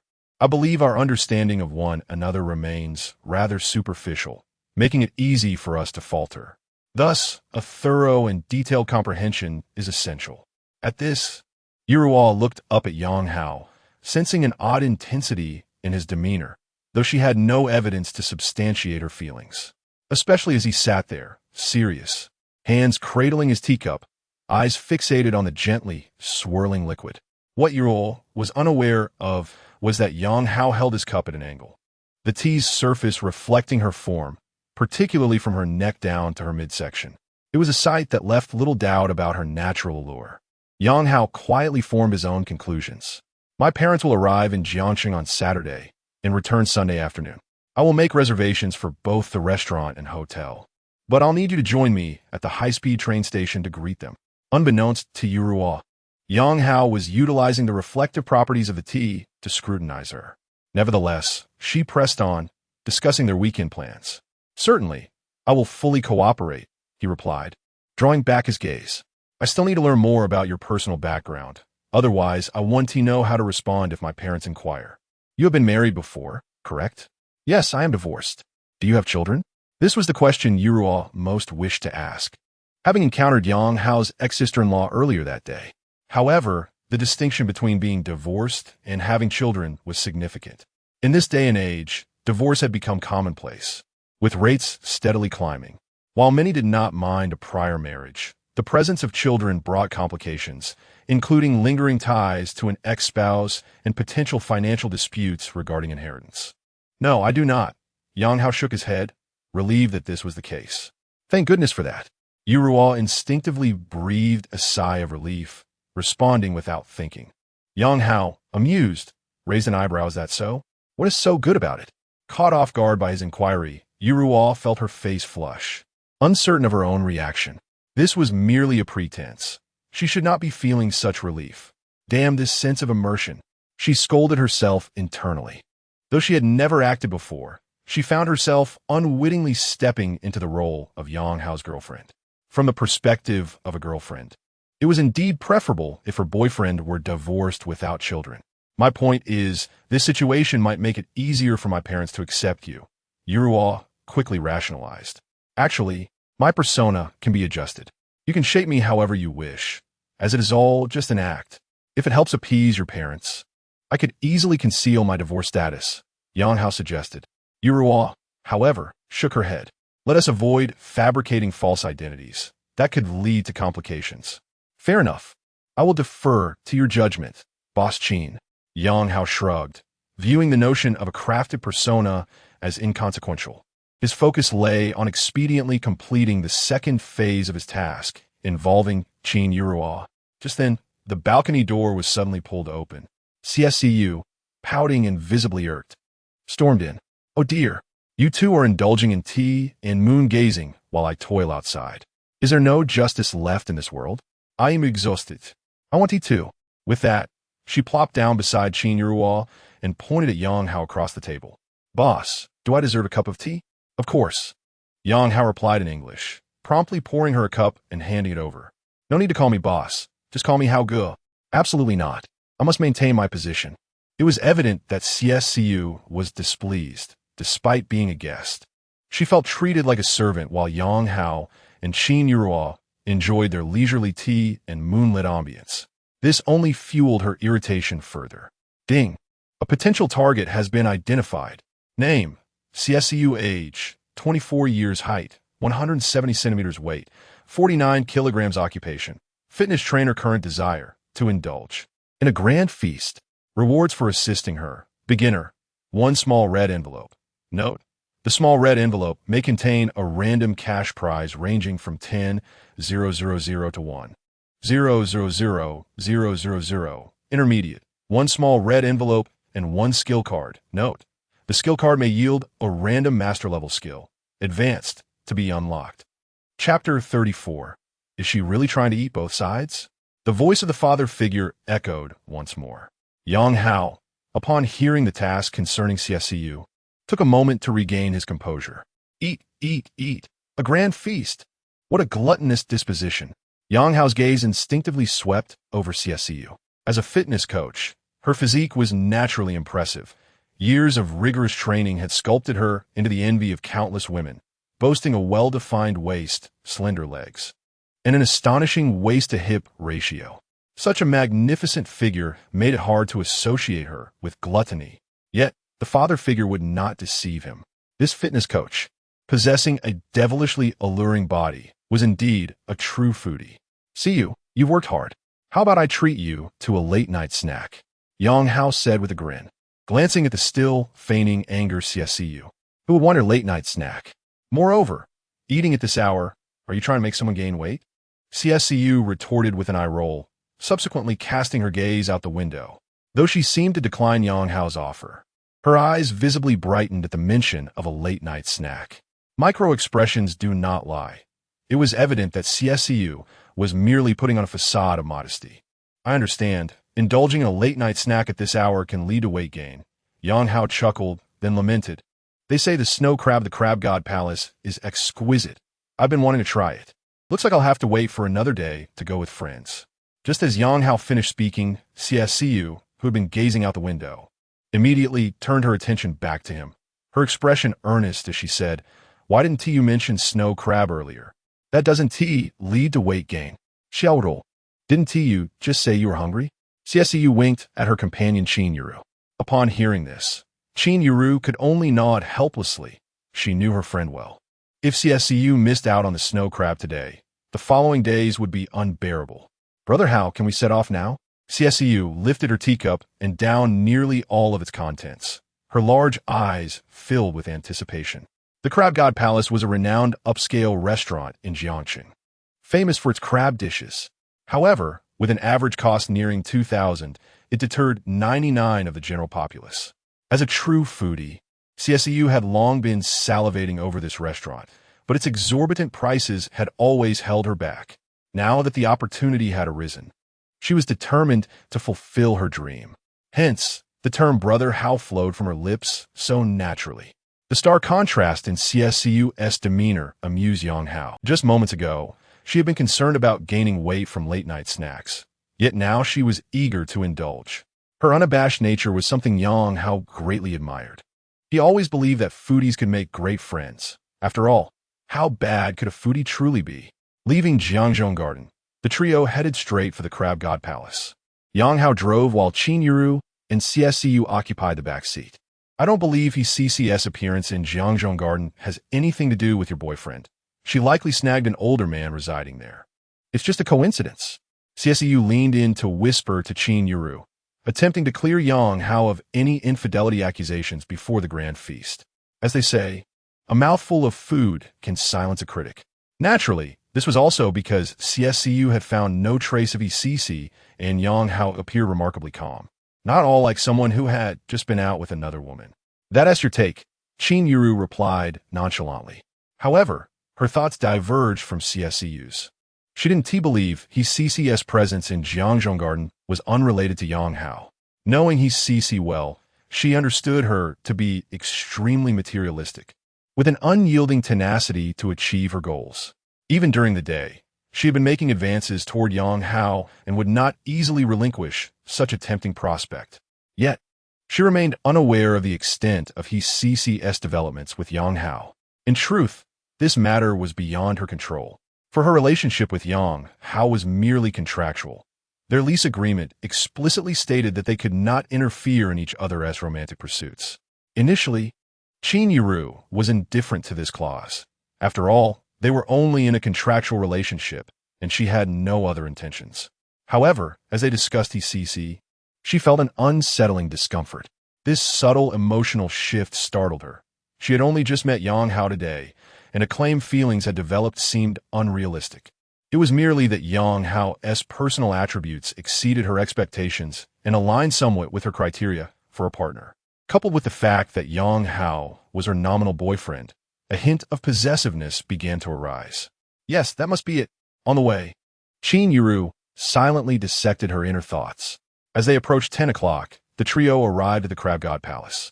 The restaurant featured an ancient aesthetic, with both its exterior and interior exuding a classic charm, and each private room was attended by dedicated servers. Yang Hao had accompanied clients here twice before, so he was quite familiar with the setup. After settling into a private room, the server presented an iPad menu, showcasing not only images of each dish, but also videos, providing a more intuitive understanding of the offerings. "You all order as you please," Yang Hao gestured grandly, in contrast to his usual caution when entertaining clients, where he had to monitor the menu closely. Although client expenses could be reimbursed, excessive amounts could be troublesome. Today was different. Yang Hao had 5 million in his bank account. Moreover, with CSCU's foodie mission backing him up, he felt entirely confident. However, upon glancing at the menu prices, both Qingyun Zhi and CSCU gasped internally. They had heard the Crab God Palace was pricey, but experiencing the costs firsthand was another matter entirely. A simple salad started at 198, which was indeed beyond the means of ordinary folk. "Brother Hao, I'll be unapologetic then." CSCU winked at Yang Hao, signaling her intent. "Don't hesitate. Think of it as an all-you-can-eat buffet." Yang Hao laughed, waving his hands. He feared that CSCU might not enjoy herself, and if the father figure withheld his reward, it would be a calamity. The server, dressed in a flowing traditional gown, barely concealed her surprise at Yang Hao's words. This was the Crab God Palace, where the average expenditure was 2,000. This man intended to treat it as a buffet? While most patrons here possessed significant financial means, few dared to order extravagantly. The so-called average expenditure of 2,000 stemmed from the signature snow crab's price point of $19.98. The restaurant offered other expensive seafood delicacies, such as the blue dragon emperor crab. If one truly ordered freely, it was easy to rack up tens of thousands for a single meal, and with some wine, it could easily escalate into the hundreds of thousands. A single meal costing such a fortune. Typically, even the wealthy would hesitate at such spending. That was the realm of the affluent elite. The server, having worked at the Crab God Palace for a year, had encountered numerous wealthy individuals and had a decent eye for discerning their statuses. To her, Yang Hao appeared more like a mid-level executive with modest means. In reality, her assessment was quite accurate. However, Yang Hao was a bit of a show-off. Although he wasn't yet a true tycoon, this meal was merely a trifle for him, especially with the concern that CSCU might not be satisfied. He ordered a Boston Blue Lobster after they had placed their orders. It was rumored that only 1 in 200,000 lobsters was a blue lobster, making it an exceedingly rare and costly delicacy. Yang Hao ordered a Boston Blue Lobster weighing 3 jin and 2 yuan. Before it was sent to the kitchen, 2 staff members brought out a live Boston Blue Lobster for display and thoughtfully helped Yang Hao and his companions take pictures with it. Naturally, such attentive service does not come at a low price. This single lobster cost a staggering 888 yuan. Once the staff member departed with the lobster, which was equivalent to 3 months' salary of the service girl in the private dining room, the girl's demeanor towards Yang Hao transformed. Initially, she had assumed he was merely a company executive trying to impress 2 women at a high-end restaurant, but it turned out he was genuinely affluent. He nonchalantly purchased an 888 yuan Boston Blue Lobster. He even ordered a bottle of champagne priced at 888 yuan. And with the dishes chosen by the 2 women, along with service and table fees, this meal must have exceeded 30,000 yuan. Such an expenditure is beyond the means of an ordinary company executive. It appears that some wealthy individuals indeed prefer to remain low-key. The service girl mused silently. Similarly, Qingyun and CSCU were equally astonished. While ordering, the two had only chosen the popular live snow crab and a few side dishes, demonstrating remarkable restraint. However, Yang Hao had directly ordered an 888 yuan Boston Blue Lobster. The exorbitant price sent a wave of anxiety through them, particularly for Qingyun, who had initially thought that Yang Hao would treat them this time, and she could later reciprocate. A meal costing a few thousand yuan was manageable, but now it had escalated to over 30,000 yuan, consuming more than 2 months' salary for her. That was not something she could easily reciprocate. It would be absurd to invite him for a meal costing only a few hundred in return for such an extravagant feast. CSCU was similarly unsettled. Although she was a food enthusiast, she was acutely aware of her financial boundaries and understood the distinction between what meals were acceptable and what were not. She had arrived with a calm mindset, having assisted Yang Hao and considering him the boyfriend of her close friend, thus deeming it reasonable to enjoy a lavish meal together. A few thousand yuan was an expense she could bear. However, the sudden spike to 30,000 yuan made her uneasy about the meal. It was excessively expensive, far beyond her expectations. As the thought crossed her mind that he might be seeking to charm both sisters, she instinctively straightened her posture and cautiously eyed Yang Hao, the deluded man with such aspirations. Chapter 35. Brother-in-law again? CSCU is well aware of the adage that one should not bite the hand that feeds them. Therefore, despite being a seasoned foodie, she does not accept meals from just anyone. For instance, the men at her gym who drool over her beauty have always been met with her indifference. She understands that their invitations are not without ulterior motives, and she refuses to grant them any satisfaction by accepting their offers. This should be a fundamental principle of conduct. Yet some women relish taking advantage of such situations, eagerly accepting meals, gifts, and money transfers, only to later claim they are slow to warm up when romance is suggested. Such behavior is utterly shameless. CSCU has never engaged in such antics. Thus, when Yang Hao's invitation exceeded her expectations, a wave of apprehension washed over her, prompting her to suspect he might have ulterior motives. Just as her gaze met Yang Hao's, she noticed him smiling at her, which made her uneasy. Could this man truly be contemplating a double standard? Some men, believing themselves wealthy, often entertain such sordid thoughts. CSCU instinctively furrowed her brow, already strategizing how to navigate this situation. The meal was too extravagant. The Boston Blue Lobster was certainly optional. At that moment, Qingyun chimed in, "It's all right. We don't dine like this every day." Yang Hao waved his hand with a smile. "Let us consider this meal as a housewarming feast. Moving into a new home warrants a proper celebration. Besides, Siyu has helped with so much. She deserves a grand meal." As an experienced salesman, Yang Hao's ability to read the room was quite sharp. He had sensed the unusual tension between the two women. If Cici had been present, she would undoubtedly be reveling in the moment, snapping countless photos to showcase the extravagant feast, which cost over 30,000. However, Qingyun and CSCU appeared somewhat flustered and even anxious. It's evident that people truly are different. As a man with a sound moral compass, Yang Hao naturally favored women like Qingyun and CSCU, who shared similar values. Indeed, this is a housewarming feast, having moved into Jiangzhou Garden. It's only natural to treat ourselves to a lavish meal. So I shall not hold back. Yang Hao's reasoning was quite persuasive, causing CSCU's previously knitted brows to relax. Once again, he urged, "Please do not hold back. Let us treat this as a buffet." Yang Hao was keen to ensure that CSCU enjoyed herself, fearing that if she left unsatisfied, he would not receive his due reward. "All right, Brother Hao." CSCU playfully snapped her fingers and gleefully pulled out her phone to take selfies. After a while, a sumptuous crab feast, including the carefully prepared blue lobster, graced the table. Given the upscale nature of the restaurant, both the cutlery and presentation of the dishes were exquisite, prompting CSCU to snap away with her phone. "Brother Hao, may I post this on my social media?" After finishing her photos, she inquired. "Feel free to post as you wish. You need not seek my approval." Yang Hao shrugged nonchalantly. "I mean, can I include you in my post?" CSEU had a photo of Yang Hao, Qingyun, and herself with the blue lobster, and she wished to place it prominently in her grid. Of course, I'm no celebrity, Yang Hao replied with a smile, eager to ensure CSEU enjoyed her meal. However, I'm quite curious about how I will appear in your social media. May I add you as a friend on WeChat? Yang Hao casually waved his folding phone.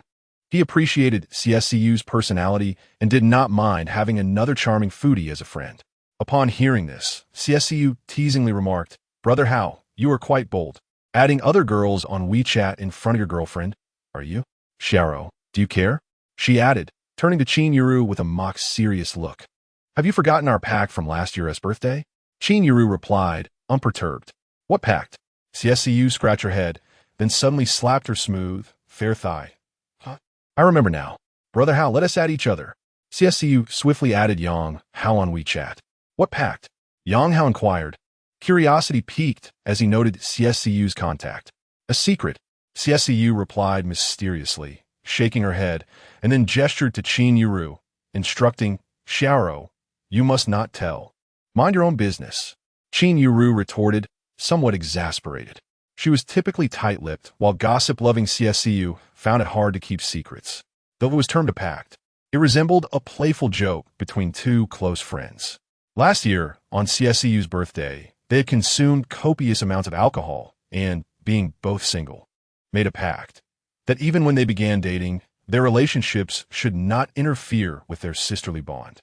CSEU had later added a stipulation that whoever entered a relationship should help test the partner to see if they could withstand the friendship's trials. If the man could resist the allure of a close friend, he would be deemed worthy. Yang Hao, of course, was unaware of this trivial agreement. Seeing that the two were unwilling to elaborate, he chose not to press further. After all, it was merely a casual inquiry, not something that concerned him. At present, Yang Hao was solely focused on when he would receive his reward. "Stop just taking pictures and post. Hurry up and eat," Yang Hao urged CSEU, who was acting like an NPC. All right, I'm done posting. I'm ready to eat," CSEU exclaimed, eagerly picking up her chopsticks. Qingyun also began to eat gracefully. Yang Hao casually scrolled through CSEU's recent post, observing the standard 9-grid layout, with the centerpiece being the trio's photo with the blue lobster. In the image, Yang Hao was positioned between them, holding the lobster-esque body, while Qingyun and CSEU each grasped a claw. Perhaps worried about being pinched, Qingyun wore a slight frown, while the carefree CSEU pouted playfully. Their expressions offered a glimpse into their contrasting personalities. CSEU accompanied her post with a whimsical caption, "Here to be the light bulb, the kind that is both bright and edible." After viewing the post, Yang Hao casually liked it and quipped, "See you, your light bulb, isn't bright enough. Perhaps you should shave your head." "Not a chance," CSEU replied, her mouth stuffed with crab meat, her words muffled as she chewed. "Take your time. Don't choke," Qingyun kindly reminded, though she was long accustomed to her friend's eating habits. "My prowess is well known. Isn't it?" CSEU replied without lifting her head, reaching for a dish labeled sea urchin in a wooden box. Meanwhile, her recent social media post began to gain traction. The first to notice was Cece. After leaving Jiangzhou Garden, she felt a lingering sense of discontent, especially upon returning to her rental, where her plastic friend Zhao Meng had thrown shade at her. As she departed from her rented accommodation, Cece remarked that she would not be returning that evening. Consequently, when Qingyun, the legitimate partner, unexpectedly made an appearance, Cece, the mistress, had no choice but to retreat. Upon returning to her residence, Cece first engaged in a brief yoga session before reclining on the sofa, applying a facial mask while leisurely conversing with the fish in her pond. While refreshing her social media feed, she fortuitously stumbled upon a post by CSEU. I had forgotten that she was still among my contacts."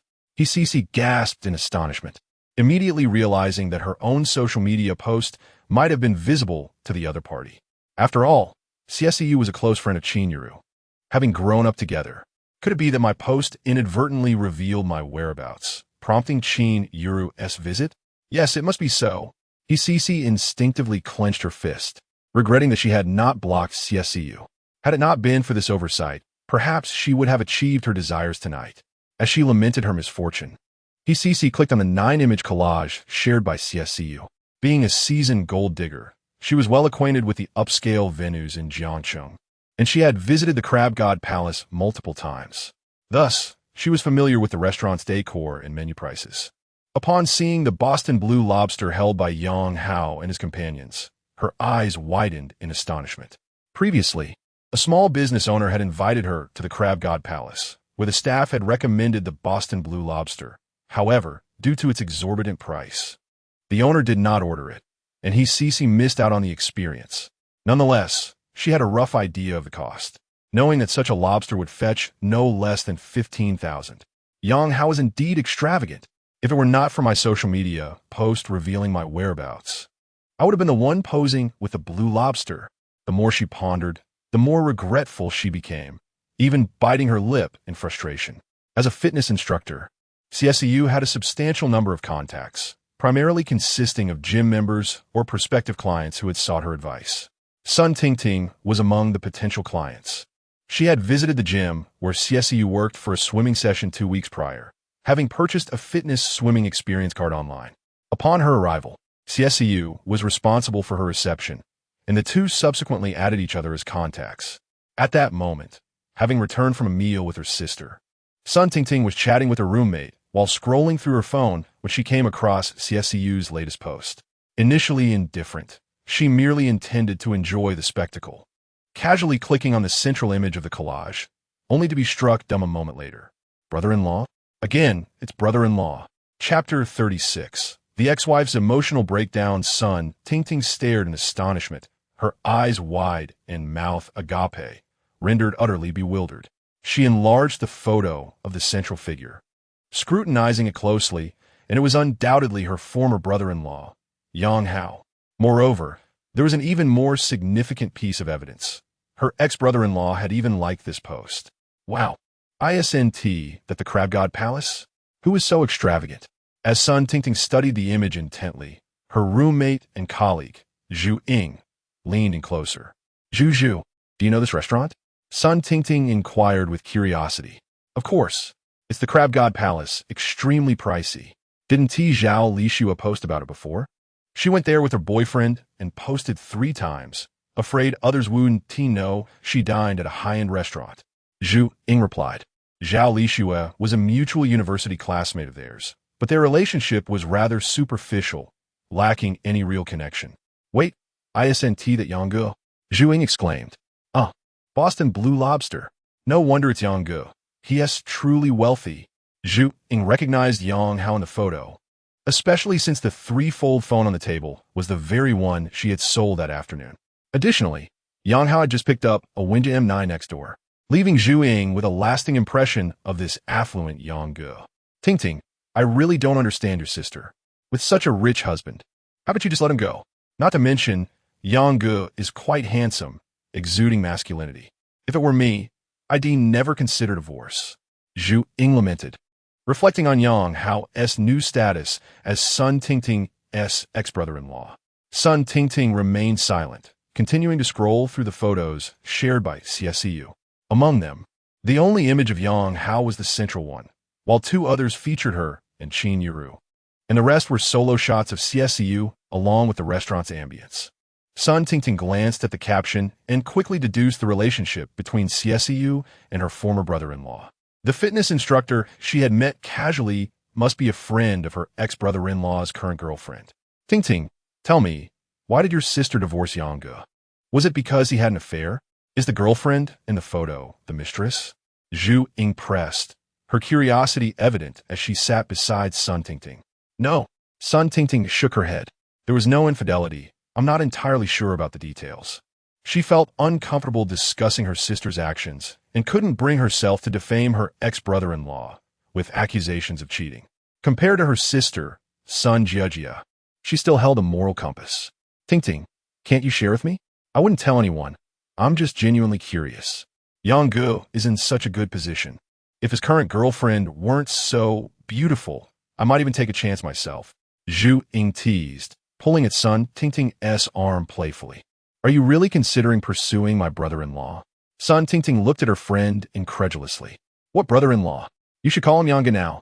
He has divorced. Zhu Ying replied. So theoretically, I have a chance, and not just me. You do too. In fact, your chances might be even better. Isn't it said that a sister-in-law has a special connection with her brother-in-law?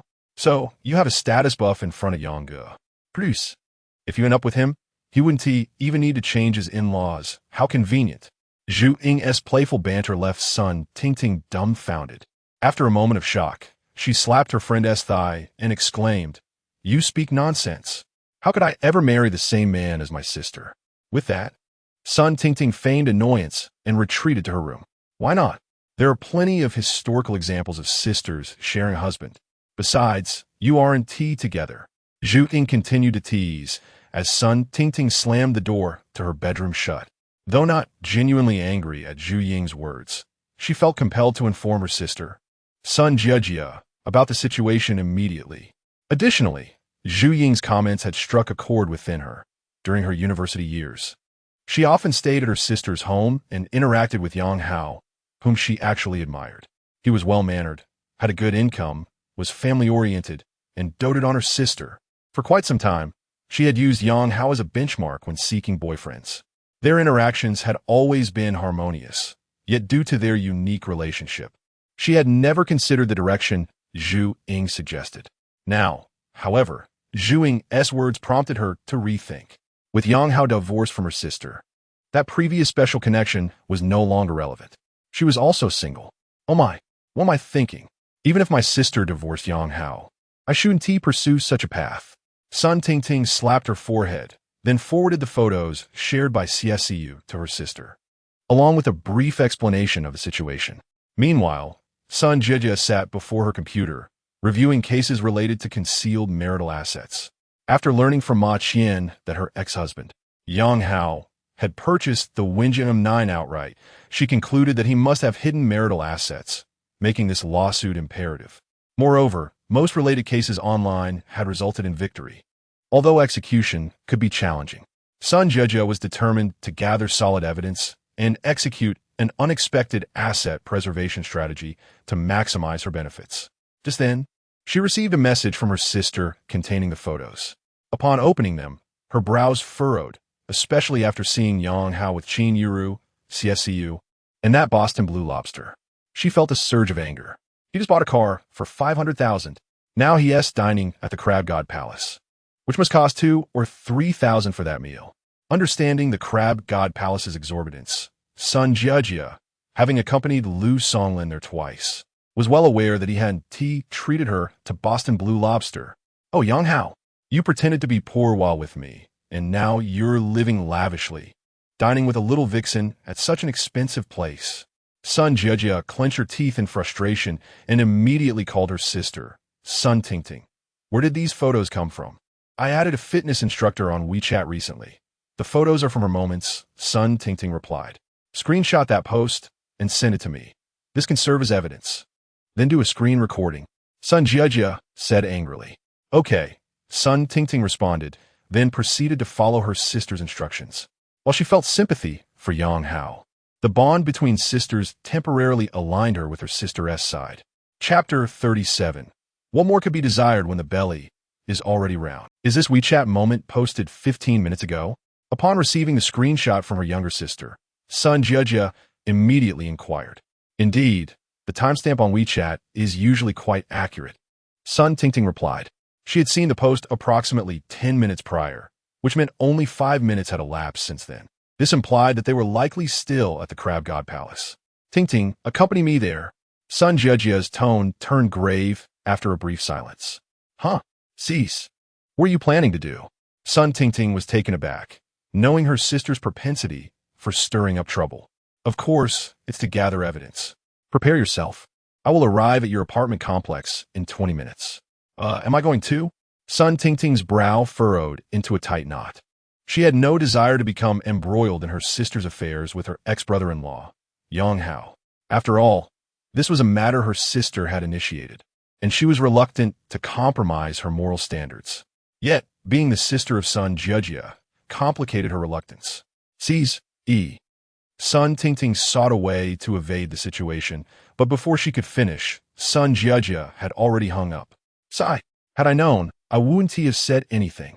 Sun Tingting regretted tugging at her hair, realizing that sometimes less involvement is preferable.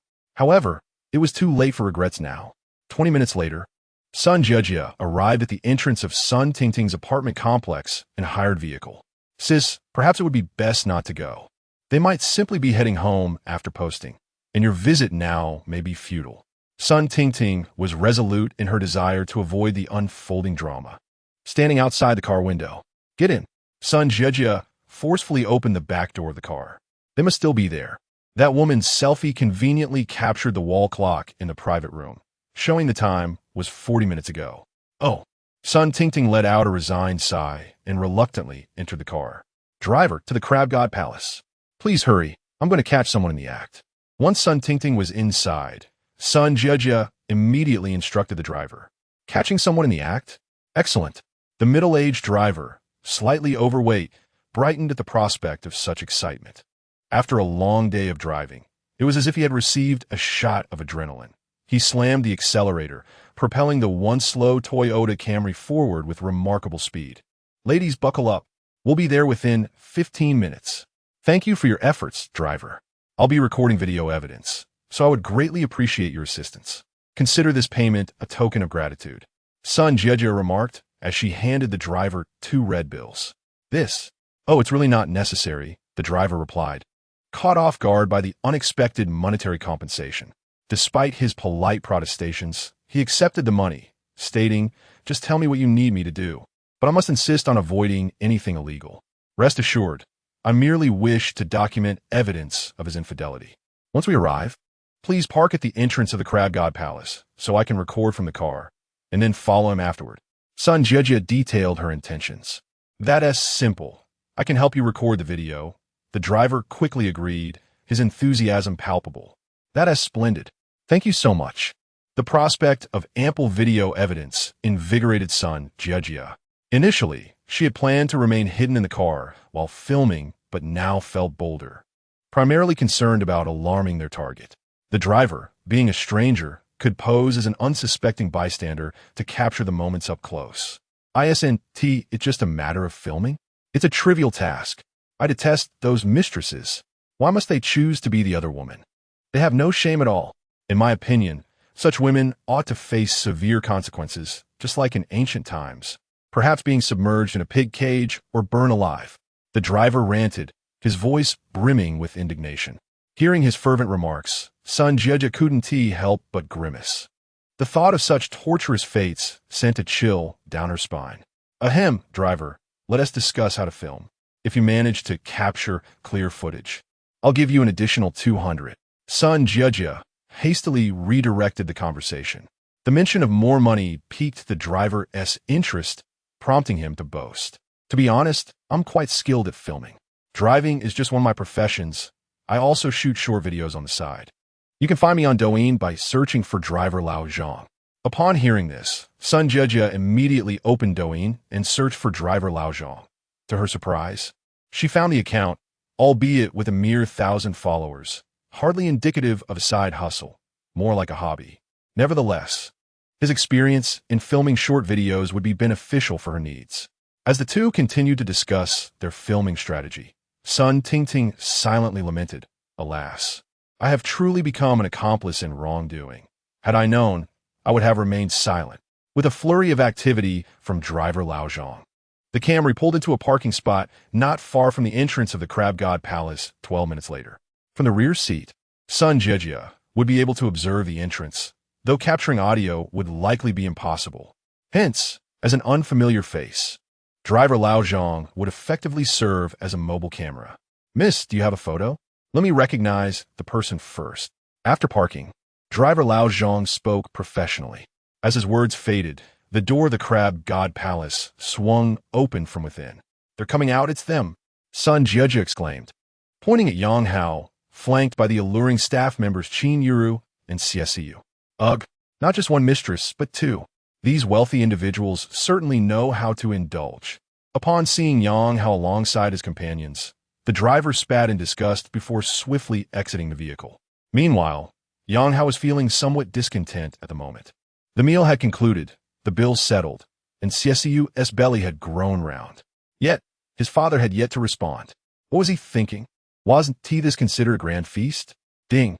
Congratulations, host, for completing the first phase of the task. Reward. Small red packet 1. Would you like to open the red packet now? As Yang Hao pondered whether something was amiss, the long-awaited notification finally chimed in. Yes, absolutely. Yang Hao responded without hesitation. Ding. Congratulations, host, for successfully opening the small red packet. You have randomly received 880,000 or coins. Note, all system rewards originate from legal sources. The host can use them with confidence. Chapter 38. Oh no, my ex-husband has truly struck it rich. Upon hearing the notification sound from his mobile device, Yang Hao could not resist snapping his fingers in delight. The small red envelope had proven quite successful, yielding an astonishing 220,000 more than what he had received on the subway. With a sudden influx of 880,000, a wave of comfort washed over him. Ding! Your Alipay account has received 880,000 yuan. As Yang Hao reveled in his good fortune, a familiar female voice suddenly broke through his thoughts. Another reward had landed in his Alipay account. Drawing from his previous experience on the subway, he was not particularly surprised, although the ostentatious nature of this reward was somewhat conspicuous. Beside him, Qingyun and Csu instinctively glanced in his direction. After all, 880,000 was no trifling sum. Thud. Just as Yang Hao pondered whether to offer an explanation, a middle-aged man approaching from the opposite direction stumbled over an unseen obstacle and fell flat before him. Are you all right?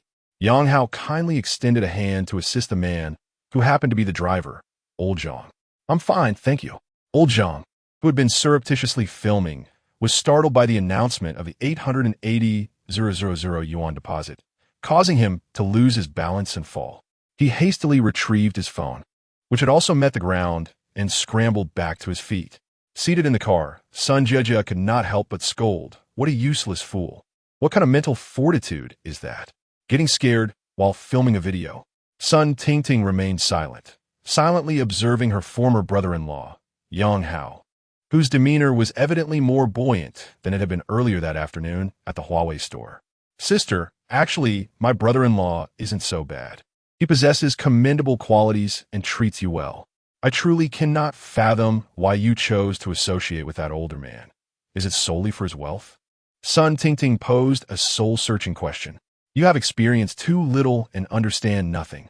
Sun Jie retorted dismissively, then immediately launched into a tirade against Yang Hao. Look at him. Divorced for only a few days, and suddenly he's wealthy. Clearly, he was not on the same page as me and concealed his assets during our marriage. Moreover, he might not have been with that vixen for long, and I was kept in the dark all along. That Yang is an expert at acting. He is practically an Oscar-winning performer, playing the role of a devoted husband while engaging in sordid affairs behind my back. I tell you, Tingting, you must keep your eyes wide open when seeking a partner. Do not let appearances deceive you. Originally intending to confront her sister, Sun Tingting found herself on the receiving end of a barrage of unsolicited advice. With a sigh of resignation, she chose not to engage further. At that moment, driver Old Zhang returned to the vehicle and settled into the driver's seat, lamenting, "What bad luck. I accidentally took a tumble. However, I did manage to capture the video, albeit incomplete." With that, he displayed the footage to Sun Jie. Given the proximity of the shot, the video was undeniably clearer. Yet, after Yang Hao and his companions exited the Crab God Palace, there had been little conversation. As the video neared its conclusion, they heard the familiar notification. Alipay has received 880,000 yuan. Pause. Where did that sound come from? Sun Jie's eyes widened in disbelief. That was the sound from your husband's phone. I was startled as well. 880,000. I would have to drive for several years without eating or drinking to earn that. Driver Old Zhang expressed his astonishment.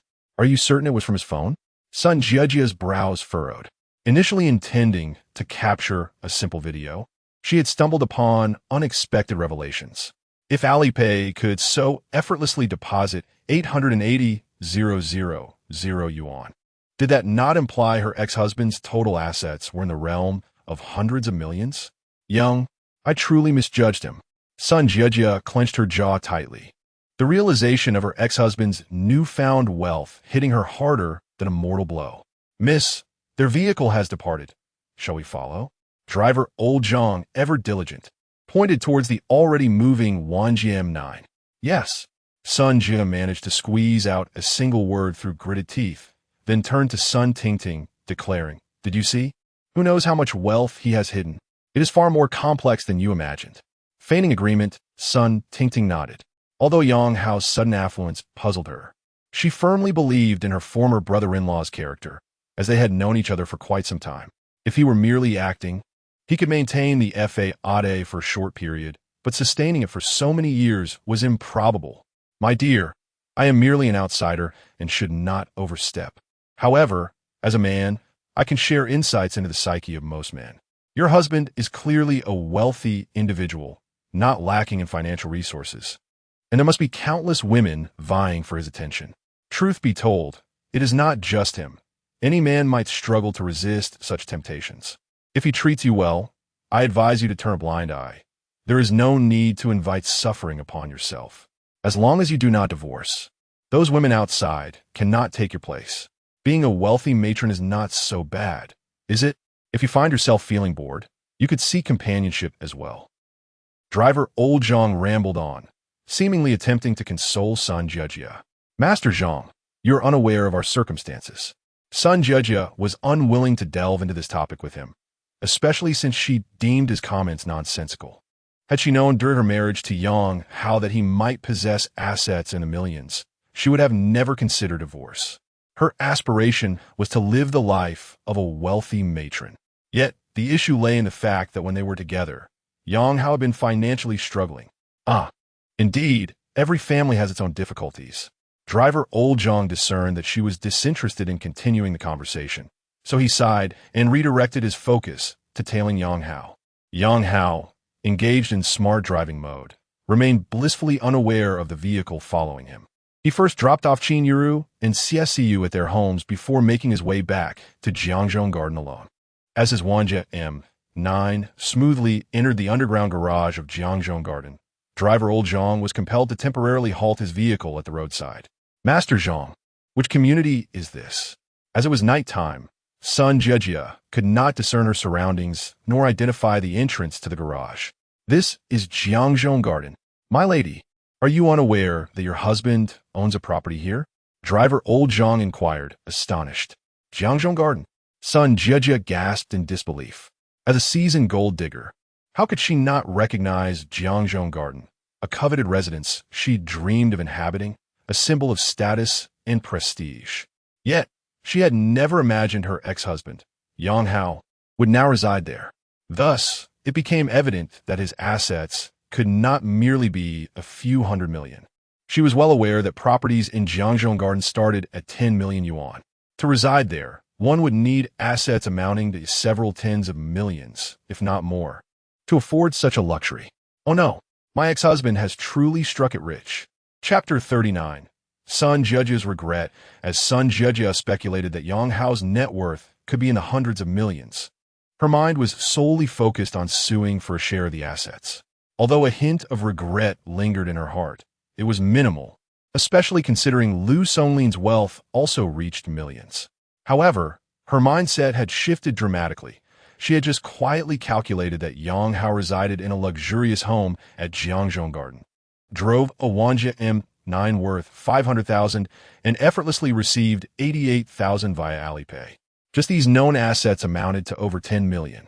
A normal person would never allocate all their funds solely for purchasing a house or a car, particularly for a lavish estate like Jiangzhou Garden, where annual fees for property management and utilities alone would tally several tens of thousands.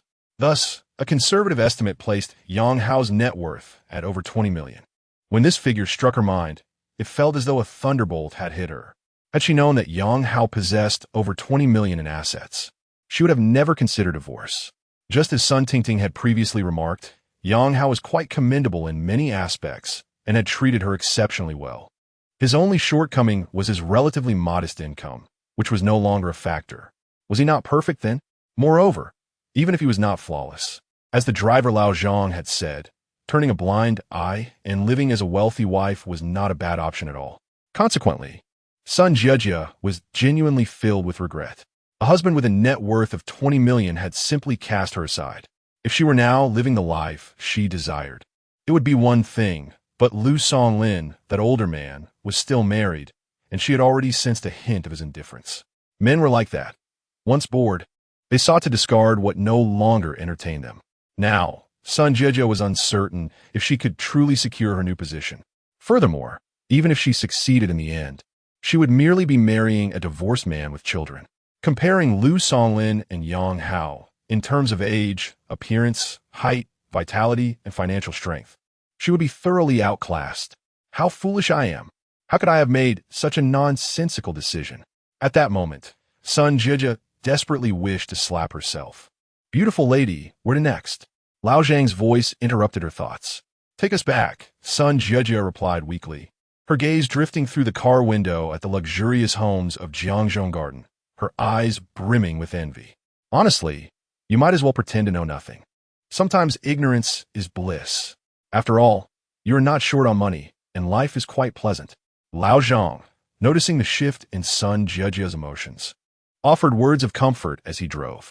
Master Zhang, could you add me on WeChat? Please send me the video you just recorded, and I'll compensate you for your trouble. Sun Jie changed the topic. Although she felt profound regret now, there was no turning back, and she could only proceed with her previous intentions. In her view, Yang Hao's concealment and transfer of marital assets were as good as confirmed. Given Yang Hao's current asset scale, she might very well reclaim millions in property. The thought of it lightened her mood slightly. At a red light, Lao Zhang promptly added Sun Jie as a WeChat friend and sent her the footage he had captured. Sun Jie willingly transferred 500 yuan to him. Thank you. Beautiful lady, I initially said 200, but now you've sent 500. I'm overjoyed. Lao Zhang grinned widely, having earned 700 yuan in total, a sum he had never made in such a short time after years of driving for a ride-hailing service. Hongshan Community.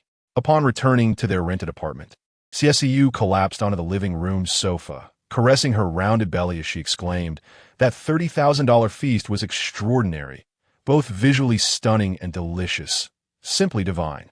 I suddenly feel like I've truly dined for the first time. The meals before must have been fit for pigs, far too shabby.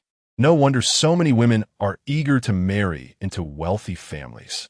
Indeed, wealth is a wonderful thing, CSEU remarked contentedly. Then you should find a way to marry into wealth. Qingyun teased, playfully nudging her. Forget it. I doubt I have any chance. CSEU shook her head and then grabbed Qingyun's hand, grinning. But you are just one step away. Once you marry Hao Ge, you'll be a wealthy lady. Then I can rightfully crash at your place for meals, and any unwanted Hermes, Chanel, or LV pieces you can be tossed my way. I 1T-mind it all. Qingyun rolled her eyes. You're getting ahead of yourself. Sleep now. With that, she strode back to her room. CSEU called out to her retreating figure. What do you mean getting ahead? Aren't you two already dating? Don't tell me you're looking down on Hao Ge's conditions. The next day, Qingyun Building. This is the headquarters of the Qingyun Group. In the underground parking lot on the basement level, a black Mercedes-Benz S450 came to a stop as Lu Songlin exited the vehicle, carrying a briefcase. Good morning, President Lu. A middle-aged man wearing black-rimmed glasses also parked nearby. Oh, what a coincidence, President Wei. Lu Songlin greeted him with a smile. The man, Wei Peng, was the HR director of Qingyun Group, and their relationship had always been amicable. Indeed, it seems we are fated. Wei Peng replied with a broad smile, then lowered his voice. President Lu, regarding the matter you mentioned previously, it can be finalized today. My team has already informed Yang Hao. Excellent. President Wei, thank you for your hard work. I'll treat you after work at Hongmanda Club. Lu Songlin lightly patted Wei Peng's shoulder, eliciting a knowing smile from the latter. At that moment, a brand new Wanji M9 pulled into a parking spot just a few meters away. The Wanji M9. Could it be Mr. Feng's? He has been raving about wanting to buy this car lately. Wei Peng casually remarked, referring to the group's vice president, with whom he was quite familiar. Lu Songlin instinctively frowned, as he immediately thought of who the owner of the vehicle might be. Yang Hao, this is his car? Seeing Yang Hao get out of the Wanjiam 9, Wei Peng couldn't help but exclaim in surprise. Someone at his level shouldn't be able to afford this car. Did he win the lottery? Wei Peng muttered under his breath. Lu Songlin merely scoffed. Everyone has their own path. Perhaps he has found himself a wealthy mistress. Chapter 40. Put the green hat back on. Indeed, there exists a possibility. Wei Peng nodded in agreement, perceiving Yang Hao as someone endowed with the attributes to be a kept man. After all, his outward appearance was commendable, and after years in sales, his eloquence must be exceptional, likely adept at charming wealthy women. Regardless of the source of his finances, he had acquired a Wanjian 9. When the time came to discuss his resignation, negotiations might be more favorable. Lu Songlin murmured, if money were truly no object, the conversation would surely flow more easily. Wei Peng stroked his chin and glanced in Yang Hao's direction, at which moment Yang Hao also happened to look over. Mr. Wei, good morning. Yang Hao was aware that the person he was to confront today was Wei Peng. In the past, he would have felt deeply disheartened and indignant about the impending optimization of his position. After all, he had diligently contributed to the company, boasting one of the top sales performances. However, his mindset had shifted entirely. Now that he had connections, he was indifferent to trifles. Even if the company did not proactively approach him, he would willingly submit his resignation. Nonetheless, there was a stark contrast between voluntary and involuntary resignation, akin to the difference in emotions between being dumped and initiating a breakup in a romantic relationship. Presently, Yang Hao was unconcerned about his job, but he was determined to assert his dignity. After years of hard work, how could they simply dismiss him? Were workers so easily bullied? Xiao Yang, I see you got a new car. You must be thriving. Lu Songlin greeted Yang Hao with a grin, feeling secure as the affair remained undisclosed. Just then, Yang Hao's phone rang, displaying an unfamiliar number. Apologies, I need to take this call. Yang Hao brandished his brand-new Huawei foldable phone. We'll head upstairs first. Lu Songlin cast a glance at Yang Hao's device, perplexed by how his subordinate had suddenly come into money.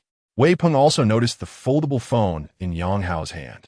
After they had walked a distance, he whispered to Lu Songlin, new car, new phone.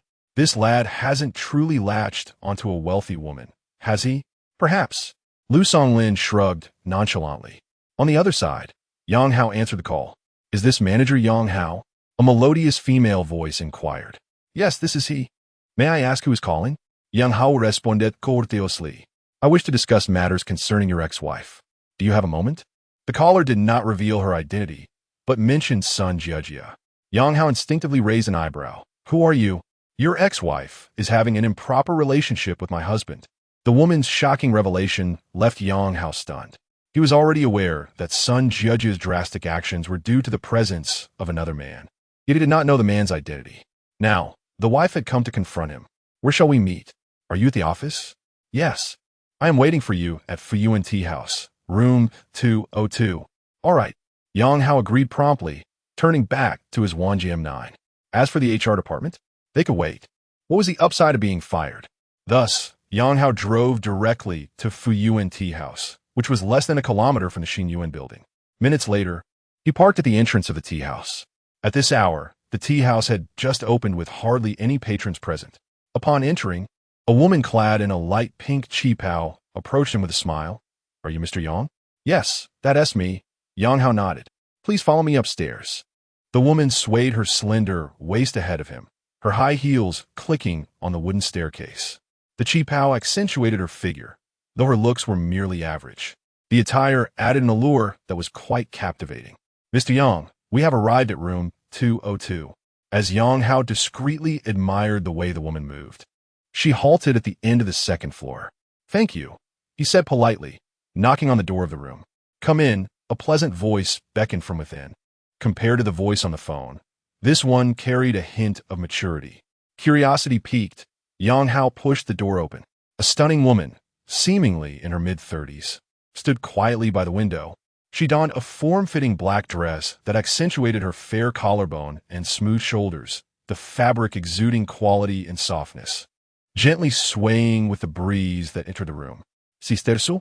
Yang Hao recognized her. She was Su Yuxiue, the wife of Lu Songlin. They had met briefly at a wedding. exchanging mere pleasantries, but she had left a lasting impression, given her captivating beauty. In an instant, Yang Hao realized he had uncovered the identity of Sun Jiejia's lover. It turned out to be that scoundrel Lu Songlin. The two had indeed met at that very wedding. "I thought you might have forgotten me," Su Yuxue remarked, nodding at Yang Hao, gesturing toward the chairs by the tea table. "How could I possibly forget someone as beautiful as you, Sister Su?" Yang Hao responded with a smile, closing the door behind him and taking a seat at the table. Su Yuxue sat across from him, pouring a cup of tea. "You are here to resign today, aren't you?" "How do you know that, Sister Su?" Yang Hao asked, surprised as he scrutinized the exquisite woman before him. "I've installed a monitoring program on Lu Songlin's phone. His every move is under my surveillance. His decision to terminate your employment was premeditated in collusion with Sun Jiejia." Su Yuxue wasted no time and got straight to the point. "I see." Yang Hao began to piece everything together, realizing Su Yuxue must have acquired this information from Lu Songlin, but he had not anticipated her capability to install such a program. It appeared she was well-informed and orchestrating a grand scheme. "Sister Su, it seems you possess a wealth of knowledge. I am curious to know why you sought me out." Yang Hao inquired. "You seem unfazed by the affair between Sun Jiejia and Lu Songlin. Did you already know?" Su Yuxue had expected Yang Hao to react with anger upon learning of his ex-wife's infidelity, yet his calm demeanor surprised her. "I was unaware until I saw you, but I knew there was another man involved. I just didn't expect it to be Lu Songlin, which was quite a revelation. Do you wish to take revenge?" Su Yuxue gazed into Yang Hao's eyes, her enchanting gaze holding an unspoken allure. "How would I go about that?" Yang Hao felt a hint of discomfort under her intense gaze, which seemed somewhat inappropriate. "He slept with your wife. You could reciprocate by sleeping with his wife. Couldn't he you?" Chapter 41. The fierce young woman Su Yuxue's voice was soft and alluring as her fair hand gently rested on Yang Hao's, which held a teacup. This took Yang Hao by surprise. His eyes widened in disbelief at the boldness of the beautiful woman before him. Indeed, she was unreserved. The thought of a film he had seen, titled Apple, flashed through his mind, which depicted a similar scenario where the female lead was seduced by her boss and ended up pregnant. The boss's wife confronted the female lead's husband, but in the movie, the boss's wife was past her prime and lacked allure. However, Su Yuxue was a different story. Though she was several years older than Yang Hao, her natural beauty, coupled with meticulous self-care, placed her at the pinnacle of desirability among mature women. Yang Hao was no saint, especially after the betrayal by Sun Jiejia. He had come to terms with the transient nature of life. Enjoying oneself was of paramount importance. There was no need to constantly seek approval from others. As long as it was within legal bounds, life should be savored. Noticing Yang Hao's silence, Su Yuxue narrowed her beautiful eyes and remarked, "Is an age of virtue? I prefer the experienced." A smile crept onto Yang Hao's lips as he set down his teacup and grasped Su Yuxue's hand in return. Half an hour later, the private room fell into a serene silence. Su Yuxue raised the spiced tea before her and downed it in one gulp. Observing this, Yang Hao, who was smoking, couldn't help but reflect. This woman was indeed fierce. Wiping her mouth with a tissue, Su Yuxue resumed her composed demeanor as she sat across from Yang Hao. "You ought to be in charge of Lu Songlin. He's no match for you," she began, acknowledging Yang Hao's capabilities. "Now that we know each other well, I will speak plainly."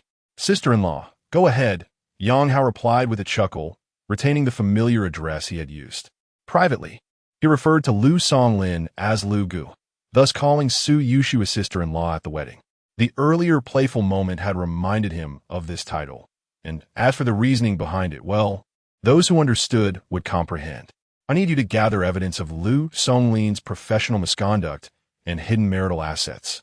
I want to believe with nothing." As she broached this topic, the allure in her eyes was replaced by a cold, piercing glare, revealing the deep-seated resentment she harbored for her husband. "You know they're planning to expel me. Therefore, I fear I may not be of much assistance." Yang Hao gently shook his head. "Do you think their decision to expel you will deter you? That's not your character." Su Yuxue pressed on. "Moreover, having worked alongside Lu Songlin for several years, you must know some of his money-making schemes. He is our mutual adversary, and I believe we should join forces to claim what is rightfully ours." Prior to seeking Yang Hao's help, Su Yuxue had meticulously prepared her approach, asserting, Are you suggesting we form an alliance for revenge? Yang Hao laughed, his spirits high, buoyed by the notion of their collaboration. Call it whatever you wish, as long as we stand united. Su Yushue maintained a serious expression. Agreed. We will share information and stay in close contact. Let's exchange WeChat IDs. All right. Yang Hao took his phone and added Su Yushue as a friend. Lu Songlin is currently processing immigration paperwork. He claims it's for a better educational environment abroad, but I know he has embezzled funds and intends to flee. Soon, I will send you the work-related documents I extracted from his phone. There are many things I do not fully grasp. Perhaps you can identify some crucial information. Clearly, Su Yushue had thoughtfully considered her approach before approaching Yang Hao, even devising a plan for their collaboration. While she lacked knowledge about Lu Songlin's professional matters, Yang Hao, as a senior sales manager, was well-versed in them. Understood, Yang Hao nodded earnestly, intrigued by the prospect of uncovering Lu Songlin's secrets. In truth, much of Lu Songlin's misconduct was already known to him, given his long tenure in the sales department. With the additional data from Lu's phone, they could delve even deeper. At the new source building, on the 15th floor of the sales department, Lu Songlin was reviewing contracts submitted by his subordinates when suddenly, the phone on his desk rang. President Lu, this is Wei Peng, came the voice on the other end. Has Yang Hao returned to your department? He hasn't shown up in HR yet. Huh? He hasn't arrived? Lu Songlin's brow furrowed instinctively. He hasn't. He came down to the underground parking with us. I thought he would arrive at HR shortly. I assumed he was called to sales, Wei Peng grumbled. I'll check on the situation, Lu Songlin replied, hanging up. He picked up another phone on his desk and called his assistant. Xiao Zhang, please see if Yang Hao is in the sales area. Yes, President Lu, please hold. Came the response. After a brief silence, Xiao Zhang's voice returned. President Lu, Manager Yang is not here. Not there? He was just in the underground parking. Where could that scoundrel have gone? Lu Songlin cursed as he slammed the phone down. Chapter 42, a scene in the play Mr. Wei. Yang Hao is not in the sales department, Lu Songlin informed Wei Peng, having just returned a call. That's strange. The lad is clearly in the office. He decided to call Yang Hao directly. Setting down the office landline, Lu Songlin picked up his mobile phone, locating Yang Hao's number in his contacts. At the private room of Fuyuan Tea House, Yang Hao was startled by the name flashing on his phone. What is going on? I merely spent some time with your wife. And now the call comes through? He glanced at Su Yushue seated across from him and showed her the caller ID. Could Lu Songlin be monitoring you? Impossible. Su Yushue waved her hand dismissively. Just answer it. Feeling that Lu Songlin couldn't possibly know so quickly about the affair, Yang Hao answered the call. Hello, little Yang. What are you up to?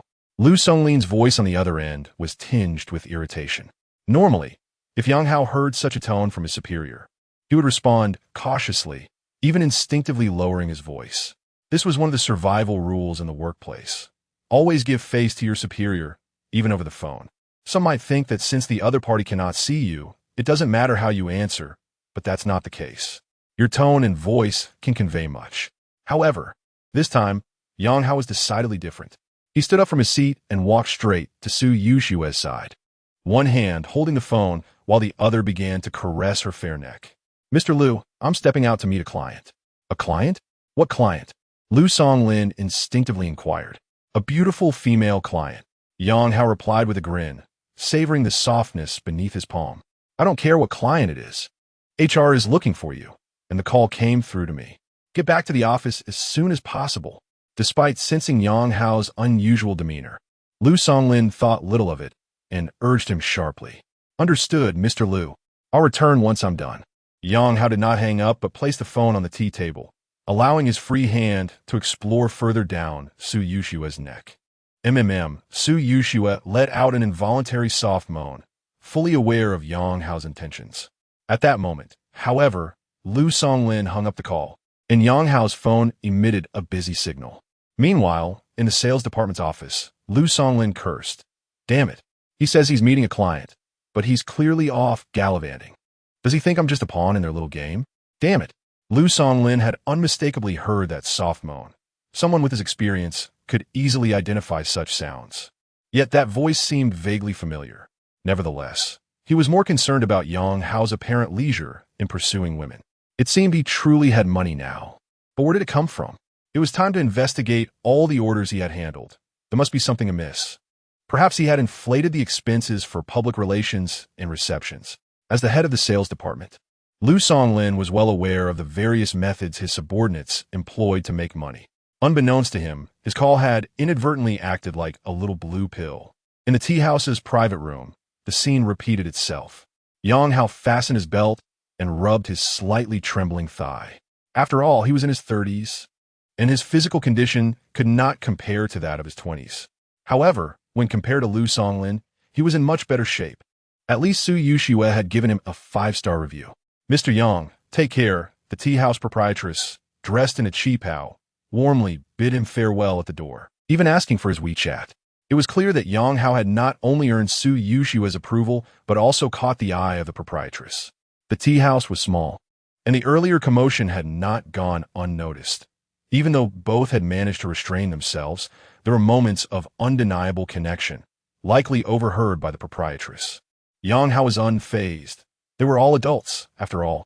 Such encounters were as normal as eating and drinking, basic human needs. Ding! Congratulations, host, on completing the first phase of the mission. Reward: Information Capsule X1, Beginner's Blind Box X1. Yes, no, open information capsule. Just as Yang Hao stepped out of the Fuyuan tea house, the voice of the system echoed in his mind. Huh, has the team been successfully formed already? Yang Hao was bewildered. He had expected the task concerning Su Yuxiue to be more challenging, especially since it involved assembling an Avengers-like alliance. To his surprise, having made 2 intimate connections, the first phase of the mission was completed. It felt almost too easy, leaving Yang Hao slightly embarrassed to claim his reward. Well, it wasn't entirely effortless. It did require physical exertion, a laborious task indeed. Yang Hao mused to himself, quickly responding, yes. Ding! Host has successfully opened an information capsule. The information has been sent to the host's email. Yes. No. Open beginner's blind box? Yes. Ding! Host has successfully opened a beginner's blind box. Reward: 1 Rolex watch. Note: reward will be delivered via courier. Just as the system's voice faded, Yang Hao's phone rang, displaying a call from Shunfeng Express. Hello, Emir Yang. You have a package at Jiangzhou Garden. Is it convenient for you to sign for it in person? The polite inquiry came from a courier. Yang Hao had only just moved into Jiangzhou Garden and had not placed any online orders, indicating that the Rolex watch was indeed the reward from the system. The efficiency was astonishing. Please leave it in the delivery locker. Understood. Please collect it at your earliest convenience. The courier confirmed before hanging up. Yang Hao drove back to Qingyun building, his mindset having shifted dramatically. Initially, he had intended to resign if the company's compensation was reasonable, as he was not planning to continue working there. However, things were different now. He was a member of the Avengers, and, as the man behind Su Yuxiue, he had to become resolute. Chapter 43. The sister-in-law's tattoo is quite beautiful in the underground parking lot of the Qingyun building. After parking his car, Yang Hao did not ascend to the upper floors immediately. Instead, he opened his email on his phone. In this modern age, communication via email has become increasingly rare. Yang Hao's inbox was predominantly filled with spam or credit card statements. Thus, an email titled Information Capsule stood out remarkably. Upon opening this email, he found a simple line of text. The source of this information can be verified and may be used as evidence. Below this was a pair of compressed files sent as attachments. Yang Hao first opened the first attachment. Inside were 12 photographs featuring Lu Songlin as the male protagonist, accompanied by 4 female counterparts, each with 3 highly intimate images. To Yang Hao's astonishment, 3 of these women were familiar to him. The first was his colleague Zhang Lin from the sales department. The second was a female supervisor from a partner company. And the third, most shocking of all, was the wife of Human Resources Director Wei Peng. Upon seeing the photos in the first attachment, Yang Hao had steeled himself for anything, even anticipating images of his ex-wife's son Jiejia, yet she was absent. These photographs were enough to ruin Lu Songlin's reputation, as everyone in the group knew he was a married man, especially with one of his affairs being with the wife of the Human Resources Director. This was certainly intriguing. Additionally, the fourth woman, whom Yang Hao did not recognize, appeared to be quite older, likely in her 50s, displaying prominent signs of aging and a heavier physique. Based on Yang Hao's understanding of Lu Songlin, such a mature woman would hardly be his type unless there was some form of mutual benefit involved, with Lu Songlin seeking something from her in return. Well, Lu, who would have thought that at your age, you still possess the energy to entertain wealthy women? Yang Hao scrutinized the intimate photos further, noting that Lu Songlin's expression conveyed a deep sense of despair, indicating he was undoubtedly the passive participant in these encounters. After perusing these rather scandalous images, Yang Hao proceeded to open the second attachment. This contained a 28-minute audio recording detailing the illicit dealings between Lu Songlin and an official from Yicheng, explicitly stating that the benefits Lu received were to be transferred to his mother's bank account. If this audio were presented in court, it could easily result in charges of embezzlement and bribery against Lu Songlin. Of course, the issue of the financial transactions would require proof from his mother's bank statements. But that would be an uncomplicated task. A simple investigation would suffice. After digesting all the information in the email, Yang Hao could not help but silently exclaim in his mind. Without this information, he would have had little leverage against Lu Songlin, his superior, deeply entrenched in the internal network of the Qingyun group. But now, the situation was different. Yang Hao held a veritable arsenal of information that could obliterate Lu Songlin's standing. So, you wish to dismiss me? Very well. The show is about to commence. Humming a tune, Yang Hao exited the vehicle and took the elevator directly to the 16th floor, where the Human Resources Department was located. Manager Yang, you've finally arrived. Director Wei has been waiting for you. Upon his arrival, a Human Resources officer named Hao Lily stood up from her desk. Is Director Wei in the office? Yes, he is. Please inform him that I have arrived. Director Wei said you can go straight in once you arrive. Hao Lily indicated the direction of Wei Peng's office. All right. Yang Hao nodded and strode towards Wei Peng's office. I heard he is being fired. They say he embezzled a significant amount from the company. Is it embezzlement? Will he end up in jail? Who knows? Director Wei seems quite serious about it. It must be rather grave. As a veteran employee of the Qingyun Group and one of the sales managers, Yang Hao was recognized by many in the Human Resources Department. As he walked through the open office area, whispers began to circulate. Though their voices were hushed, Yang Hao could still discern their conversation. He merely smiled at their chatter. After all, they were just fellow workers seeking some relief through gossip during their breaks. Knocking on Wei Peng's office door, Yang Hao entered with a smile. Director Wei, you called for me? Yes, please take a seat. Wei Peng set down a document and gestured towards the chair opposite his desk. Thank you, Director Wei. Yang Hao expressed his gratitude and took a seat. Manager Yang, you've taken annual leave, correct? Wei Peng interlocked his fingers, fixing his gaze on Yang Hao. Yes. Yang Hao nodded, puzzled, but I fail to comprehend why the company has suddenly summoned me. Manager Yang, given your long-standing tenure at the company, I will be direct. Here are several reimbursement receipts for your review. Wei Peng said as he handed a stack of receipts to Yang Hao. Director Wei, let us skip to the conclusion. Yang Hao did not bother examining the receipts, recognizing them as mere pretext for dismissal.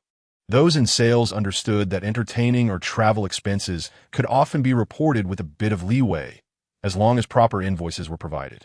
This was an unspoken rule within the industry, and as long as it remained reasonable, the company typically turned a blind eye. Presenting these receipts was merely Wei Peng's attempt to find grounds for Yang Hao's termination, as it would be unreasonable to dismiss the company as top-performing salesman without cause. Yang Hao's demeanor caught Wei Peng off guard. After a moment of hesitation, he spoke somberly. These reception expenses are significantly higher than the actual costs, and the finance department has calculated that you have over-reported by more than 50,000. Manager Yang, you are aware of the company's regulations. Over 50,000 is not a trivial sum. Should the company report this, it could amount to embezzlement, and in severe cases, even fraud.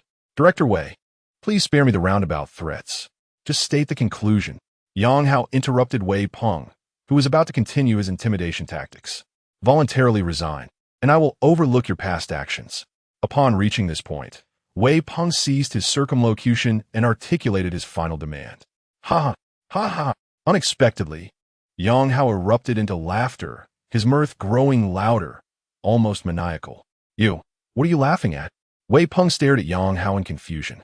I am laughing at you, Director Wei. Yang Hao shrugged, still grinning. You find this amusing? Wei Peng was bewildered, his expression stern as he reprimanded. Yang Hao, clarify your words. Is Lu Songlin behind my dismissal? Yang Hao inquired. This matter has nothing to do with Lu. It was an issue discovered by the auditing department. We are merely adhering to company protocols. Wei Peng could not directly betray Lu Songlin, but Yang Hao's question caught him off guard.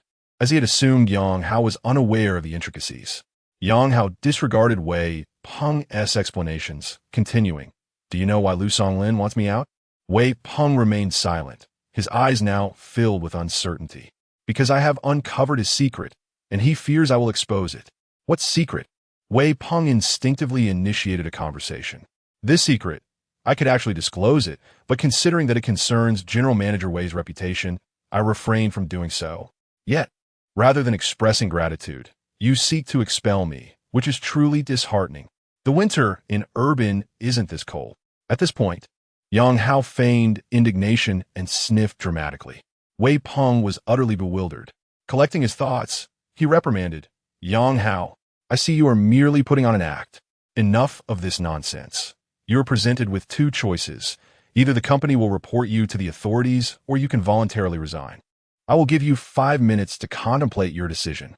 It was evident that Wei Peng, having ascended to the position of Human Resources Director, was not easily swayed.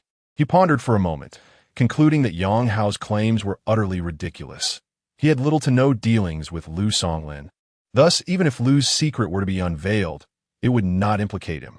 Consequently, Wei Peng deduced that Yang Hao was merely grasping at straws, attempting to divert the conversation. Noticing Wei Peng's demeanor, Yang Hao chuckled once more. General Manager Wei, if you insist on dismissing this, I might just reveal Lu Songlin's secret to the public. That is a matter between you and him. It has nothing to do with me. With a stern countenance, Wei Peng retorted, All right, since you assert it is of no consequence, then it is indeed of no consequence. Yang Hao laughed heartily, and as he scrolled through images on his phone, he remarked, The tattoo on your sister-in-law's waist is quite beautiful. Chapter 44. First, enjoy the spectacle. Wait, what did you just say? Wei Peng's pupils dilated in shock as he stared incredulously at Yang Hao, convinced he must have misheard. The fact that his wife bore a tattoo on her waist was known only to those closest to her, and Yang Hao was certainly not among that select group. I must say, the tattoo on your wife's waist is quite exquisite, Yang Hao remarked with a glint of mischief in his eyes. If you don't mind me revealing Lu Songlin's secret, it seems the entire group might soon be able to admire it. What? Are you suggesting Lu Songlin is involved with my wife? Wei Peng's mind raced, his expression contorting in disbelief, overwhelmed by the implications of Yang Hao's words. See for yourself. I've sent it to you via WeChat, Yang Hao replied, rising from his seat and leisurely strolling to the floor-to-ceiling window, seemingly relishing the bustling cityscape below. Unable to contain his urgency, Wei Peng hastily opened his phone and navigated to the chat with Yang Hao. A shocking image appeared before his eyes. Not because of his wife's figure, but due to Lu Songlin's protruding belly and fully exposed anatomy, which was indeed a sight too distressing to behold. How dare you, Lu? You audacious scoundrel! How could you sleep with my wife? Wei Peng bellowed in fury, storming out of the office. Are we not discussing the termination anymore? Yang Hao called after him, but his words fell on deaf ears. Wei Peng, consumed by rage, had only one thought in mind, to confront Lu Songlin, disregarding Yang Hao entirely. What has gotten into Wei Peng? Who has angered him? Is it Manager Yang? Murmured the employees, who had just been gossiping about whether Yang Hao would be dismissed. As Wei Peng erupted out of the HR department, the staff quickly found themselves with a new topic of gossip. This perfectly encapsulated the old adage, life is merely a series of discussions about others, followed by discussions about oneself. Amidst the whispers, Yang Hao emerged from Wei Peng's office, wearing a smile. Manager Yang, what happened with Wei Peng? Did you two have a disagreement? Someone inquired, curiosity piqued. I cannot say what has riled him. However, if you wish to witness the drama, you might find it unfolding in the sales department, Yang Hao suggested, striding purposefully towards the stairwell. The HR department was on the 16th floor, while the sales department was on the 15th, and taking the stairs would be swifter unless the elevator happened to be conveniently waiting on the 16th floor, a rare occurrence indeed. What does Manager Yang mean? Did Wei Peng clash with someone in sales? Let us go find out. One eager employee exclaimed. I'm not going, it's working hours. Another retorted, displaying reluctance. As Yang Hao departed, the HR personnel exchanged a few more comments before several adventurous souls followed him to the 15th floor. Good day, Wei Peng. How can we assist you? Greeted a sales team member upon Wei Peng's arrival. Is Lu Songlin in? Wei Peng asked, his demeanor icy. Yes, Wei Peng. Are you looking for Lu? I'll let him know. Not necessary. Wei Peng dismissed the assistant and strode resolutely towards Lu Songlin's office. The sales staff were left dumbfounded. What is going on? Did Lu offend Wei? I thought they were on good terms. They exchanged bewildered glances, confusion etched on their faces. At that moment, Yang Hao entered the familiar territory of the sales department. Manager Yang, I've organized your office items. Zhang Lin, who had just been speaking with Wei Peng, approached him, pointing to a cardboard box stacked in the corner. Zhang Lin, 28, had recently married and was promoted to Wei Peng's assistant last year. While others speculated about her relationship with Wei, Yang Hao possessed irrefutable evidence. He glanced at Zhang Lin, dressed in a typical office ensemble, her legs adorned with sheer stockings. Coincidentally, today she wore the same outfit depicted in the photo, though in the image. Her stockings were torn and her skirt hiked up to her waist. Having seen Zhang Lin in such a state, Yang Hao couldn't help but exude a hint of playful mischief as he replied, Assistant Zhang, you're rather hasty. I haven't resigned yet. But Lu. Hush, Yang Hao interrupted, signaling for silence as he gestured towards Lu Songlin's office. Let us savor the unfolding drama. With that, he marched towards Lu Songlin's office. Zhang Lin and her colleagues, momentarily stunned, eventually followed, puzzled yet intrigued. As they reached Lu Songlin's office door, Wei Peng's furious voice erupted from within. Lu Songlin, how dare you sleep with my wife? I'll make you pay for this. Wait, you are. Lu Songlin's protest was cut short by a scream. That's for sleeping with my wife. You scoundrel. Wei Peng roared, followed by the sounds of crashing and shouting. The cacophony of curses, scuffles, and cries echoed from the office, leaving Zhang Lin and her colleagues in wide-eyed astonishment. No one could have anticipated such a sensational turn of events. After a brief moment of shock, one eager individual whipped out their phone to record the spectacle, to provide the onlookers with a clear view of the office drama. Yang Hao, under the pretense of mediating, swung the office door open. Wei Peng Lu, what is happening here? Let us discuss this calmly. He called out, feigning concern. For Yang Hao, neither of these men were innocent. Lu Songlin's misdeeds were well known, and had it not been for Yang Hao exposing Wei Peng's wife's infidelity, Wei might have been complicit in his plans to have him dismissed. Thus, the unfolding scene was akin to a dogfight, and the more intense the conflict, the more entertaining it became. At that moment, both men were too embroiled in their fray to acknowledge Yang Hao. Wei Peng, driven by fury, seized an ashtray from the desk and hurled it at Lu Songlin's head. Lu, recovering from the initial assault, retaliated with a golf club he retrieved from the corner, striking Wei Peng with all his might. The office had transformed into a veritable arena of chaos. Chapter 45. The Scandal. Promotion. At this moment, the gossip brigade from the Human Resources Department had also arrived at the scene. Upon witnessing the commotion within the office, everyone was utterly astonished. Goodness, this gossip is explosive. President Lu actually slept with President Wei's wife. No wonder President Wei was acting like a madman just now. Amidst the chorus of discussions, two security guards, alerted by the noise, rushed to the scene. What's going on here? Make way, let us through. Lu Songlin's office was completely surrounded by onlookers, and the two security guards found it impossible to push through the crowd. The front row spectators, upon realizing that only two small security guards had arrived, showed little inclination to cooperate and continued stretching their necks to catch a glimpse. Some even casually responded, just stick around and watch, no need to push forward. Seeing this, the security guards felt helpless. One of them quickly used the walkie-talkie to notify their supervisor, and then joined in on the gossip. Inside the office, the tables had turned. Armed with a golf club, Lu Songlin was relentlessly striking Wei Peng, forcing him to retreat. Damn it, so what if I slept with your wife? Who asked your wife to be so provocative and come on to me? Lu Songlin shouted as he swung the golf club, cursing vehemently.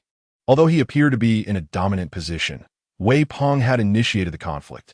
After the initial onslaught, Lu Songlin's left eye was bruised, and blood flowed from his nose, making him appear worse for wear.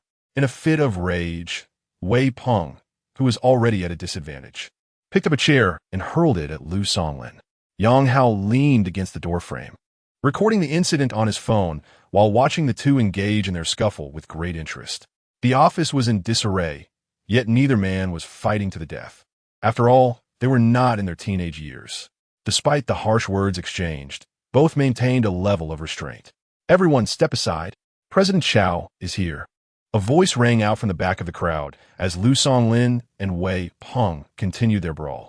The spectators instinctively turned, only to see a middle-aged man in a light gray zhongshan suit approaching, a grim expression on his face, flanked by 7 or 8 individuals, most of whom were from the security department.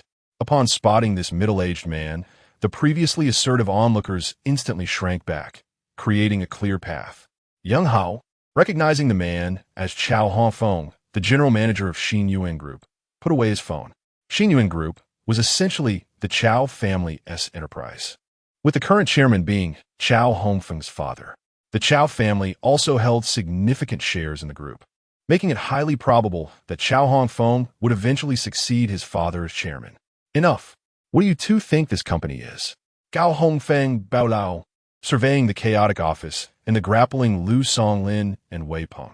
Upon hearing his voice, both men, who were already somewhat fatigued from their tussle, immediately ceased their actions, panting heavily in silence. Return to your posts. Chao Hongfeng commanded the onlookers, who promptly dispersed, leaving only his entourage and Yang Hao in the room. Manager Yang, why have you left yet? Chao Hongfeng inquired, glancing at Yang Hao, who was leaning against the doorframe. As the general manager of Qingyun Group, Chao Hongfeng did not know all the mid-level employees, but Yang Hao was a key member of the sales department and had received an award for outstanding performance the previous year from none other than Chao Hongfeng himself, which had left him with a faint impression. President Chao, I am also involved in this matter, Yang Hao replied. You too? Chao Hongfeng raised an eyebrow, surprised as he regarded Yang Hao. It was perplexing to him since Yang Hao was of a lower rank than Lu Songlin and Wei Peng and had not sustained any injuries. However, Chao Hongfeng refrained from probing further and motioned to the head of security, take everyone upstairs to the conference room. With that, he turned and left. Yang Hao cast a glance at the injured Lu Songlin and Wei Peng before following suit. The head of security assisted the injured men as they made their way to the conference room upstairs. Once everyone was seated, Chao Hongfeng's face hardened as he reprimanded. You two have truly outdone yourselves. High-ranking executives of Qingyun Group, brawling in front of so many employees. If you truly enjoy fighting, take it outside. Your lives are of no concern to the company. Lu Songlin and Wei Peng, chastised, lowered their heads in silence. By this point, both had calmed down, fully aware that the situation had escalated, and were quietly contemplating how to mitigate the repercussions. President Chao, it was Wei Peng who struck first. I was working in my office when he barged in and started attacking me without a word. All the employees in the sales department can attest to this. Lu Songlin asserted after a moment of reflection, deciding to take the initiative. Director Wei, is this true? Chao Hongfeng immediately directed his gaze at Wei Peng. Yes. Wei Peng confirmed, frustrated, pointing at Lu Songlin and exclaiming, President Chao, this Lu is asking for it. He slept with my wife. Excuse me? Is that true? Chao Hongfeng was taken aback, having been unaware of the underlying cause of their altercation. I have photos as proof. This matter cannot be fabricated. Wei Peng insisted angrily. Photos? Chao Hongfeng's eyebrows shot up, clearly intrigued, but knowing such sentiments were inappropriate to express, he turned his attention to Lu Songlin. What do you have to say? His wife was the one who seduced me. Lu Songlin retorted, a hint of pride in his voice.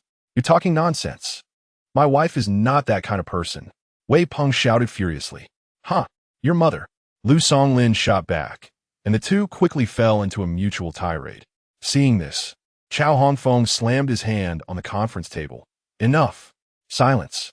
As soon as he spoke, the room fell silent once more. Chow Hongfeng then turned to Yang Hao. Manager Yang, what is your involvement in this matter? Did you sleep with someone else's wife as well? Yang Hao, who had been observing the spectacle, was momentarily taken aback by the sudden question. Instinctively glancing at Lu Songlin, he thought, President Chow is quite perceptive. Though he contemplated this, Yang Hao quickly clarified, President Chow, you misunderstand. My involvement stems from the fact that President Wei intended to dismiss me.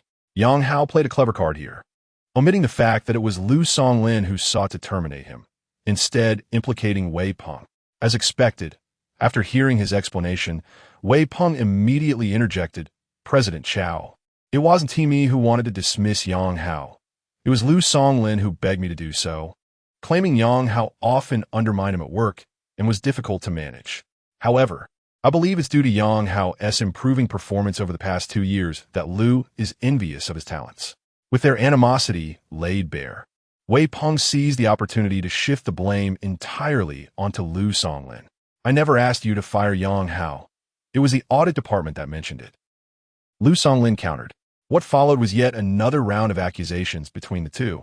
Meanwhile, Chow Hongfeng had pieced together the entire scenario from their exchanges, fully aware of the petty tactics often employed by his subordinates.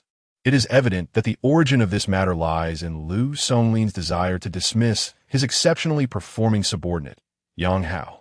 The reasons for this could range from Wei Peng's insinuations of jealousy towards talent to other undisclosed motives. However, such details are no longer of consequence. They merely serve as the prologue to the unfolding drama. During the course of these events, Wei Peng discovered Lu Songlin's illicit affair with his wife, which catalyzed the ensuing farce. After clarifying the intricacies of the situation, Chow Hongfeng pondered for a moment before arriving at a decision. Manager Lu, you are quite injured. It will be prudent for you to take a 2-week respite at home. Manager Yang, your sales performance speaks for itself. Therefore, I propose you step into the vacant position of Vice General Manager in the sales department. As the General Manager of the group, Chow Hongfeng's words carried the weight of a verdict.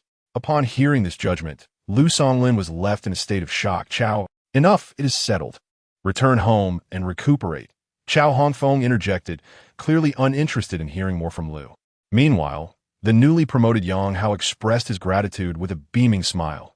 Thank you, General Manager Chow. I shall certainly strive to excel further. For Yang Hao, the significance of the promotion had diminished, for he was indeed the fortunate one favored by destiny. Nevertheless, the current task assigned by Su Yushue was to assemble a team to confront Lu Songlin, and being promoted would facilitate the collection of evidence. Particularly with Lu Songlin absent from the company for the next fortnight, this presented an opportune moment indeed. Chapter 46. An invitation from a female subordinate for Yang Hao. The prospect of promotion brings with it a distinct advantage. The elevation of his position allows him to legitimize the funds he acquired through dubious means.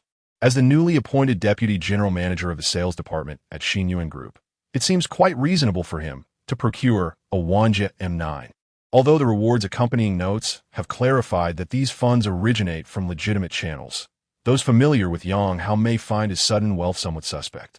However, with the cover of his new title, such suspicions are rendered more plausible. Director Wei, please accompany Manager Yang to the Sales Department to announce the new personnel appointment, instructed Chow Hongfeng, the president, to Wei Peng, who nodded in compliance. In the wake of the verdict, Wei Peng finds himself in a victim's role, thus evading any repercussions. Following the conclusion of the announcement meeting, Lu Songlin was escorted to the hospital by 2 security guards, while Yang Hao returned to the sales department alongside Wei Peng. At this moment, the scandal involving Lu Songlin and Wei Peng had already circulated throughout the Qingyun Group, with nearly all employees aware that Lu Songlin had been involved with Wei Peng's wife. However, just recently, the president's office disseminated a notice via the company's intranet, effectively prohibiting employees from further discussing the incident or sharing it online. Such announcements are commonplace, as the public altercation between 2 executives tarnishes the company's image. And since the matter is ultimately a private affair, it is reasonable to restrict workplace gossip. Nevertheless, the efficacy of such announcements is limited. It is virtually impossible to stifle discussion surrounding such a juicy scandal, particularly among the sales department employees who were direct witnesses to the events. Thus, when Yang Hao and Wei Peng returned to the sales department, the already buzzing employees perked up again, eager for the latest developments. Considering Wei Peng's status as a principal figure in the drama. To their disappointment, however, Wei Peng's purpose was solely to announce a new personnel appointment. Yang Hao had been promoted to deputy general manager of the sales department. For most employees, this announcement was not entirely unexpected, given Yang Hao's previous commendable performance and recognized capabilities. Yet Zhang Lin, who had already packed Yang Hao's belongings and relegated them to a corner of her office, was taken aback. Lu Songlin had clearly informed her that Yang Hao had been dismissed and that only procedural matters remained. Now, not only was Yang Hao not dismissed, but he had also ascended to the role of deputy general manager. Previously, the sales department had a deputy general manager, but due to discord with Lu Songlin, that individual had been forced out. Lu Songlin, unwilling to relinquish power, had long cited the lack of suitable candidates as a reason for not appointing a successor, leaving the position vacant. Now, with Yang Hao stepping into the role and Lu Songlin on sick leave, it appeared that the sales department was now under his dominion, at least for the time being. Whether Lu Songlin would return remained uncertain. While this affair is ostensibly a matter of personal conduct, such issues can escalate or diminish in significance. If left unexamined, the situation can be easily rationalized. Yet once brought to light, it is subject to the board's scrutiny. This predicament tests Lu Songlin's network, should he have allies within the upper echelons. A return may be feasible, otherwise his prospects dwindle. As Zhang Lin contemplated this, her expression shifted. She had not anticipated that the leg she had so eagerly clung to would be at risk of severance so soon. Manager Yang, allow me to assist you in transporting your belongings, she offered, demonstrating her resourcefulness. She promptly darted towards the cardboard box containing Yang Hao's possessions. We ought to head to the deputy general manager's office, Yang Hao remarked. His previous office was rather cramped, approximately 10 square meters. But the office of the deputy general manager was notably more spacious, spanning over 20 square meters and occupying a more favorable position. Zhang Lin, while cradling the box, strode purposefully toward the new office. Yang Hao followed closely, observing her exaggerated sway, unable to suppress a smile. Her usual gait was not so ostentatious. She was clearly aware of his presence and was deliberately flaunting her figure, perhaps in hopes of securing favor with the new deputy general manager. Women like her, possessing a modicum of charm and a willingness to compromise their integrity, are not uncommon in the workplace, and many thrive.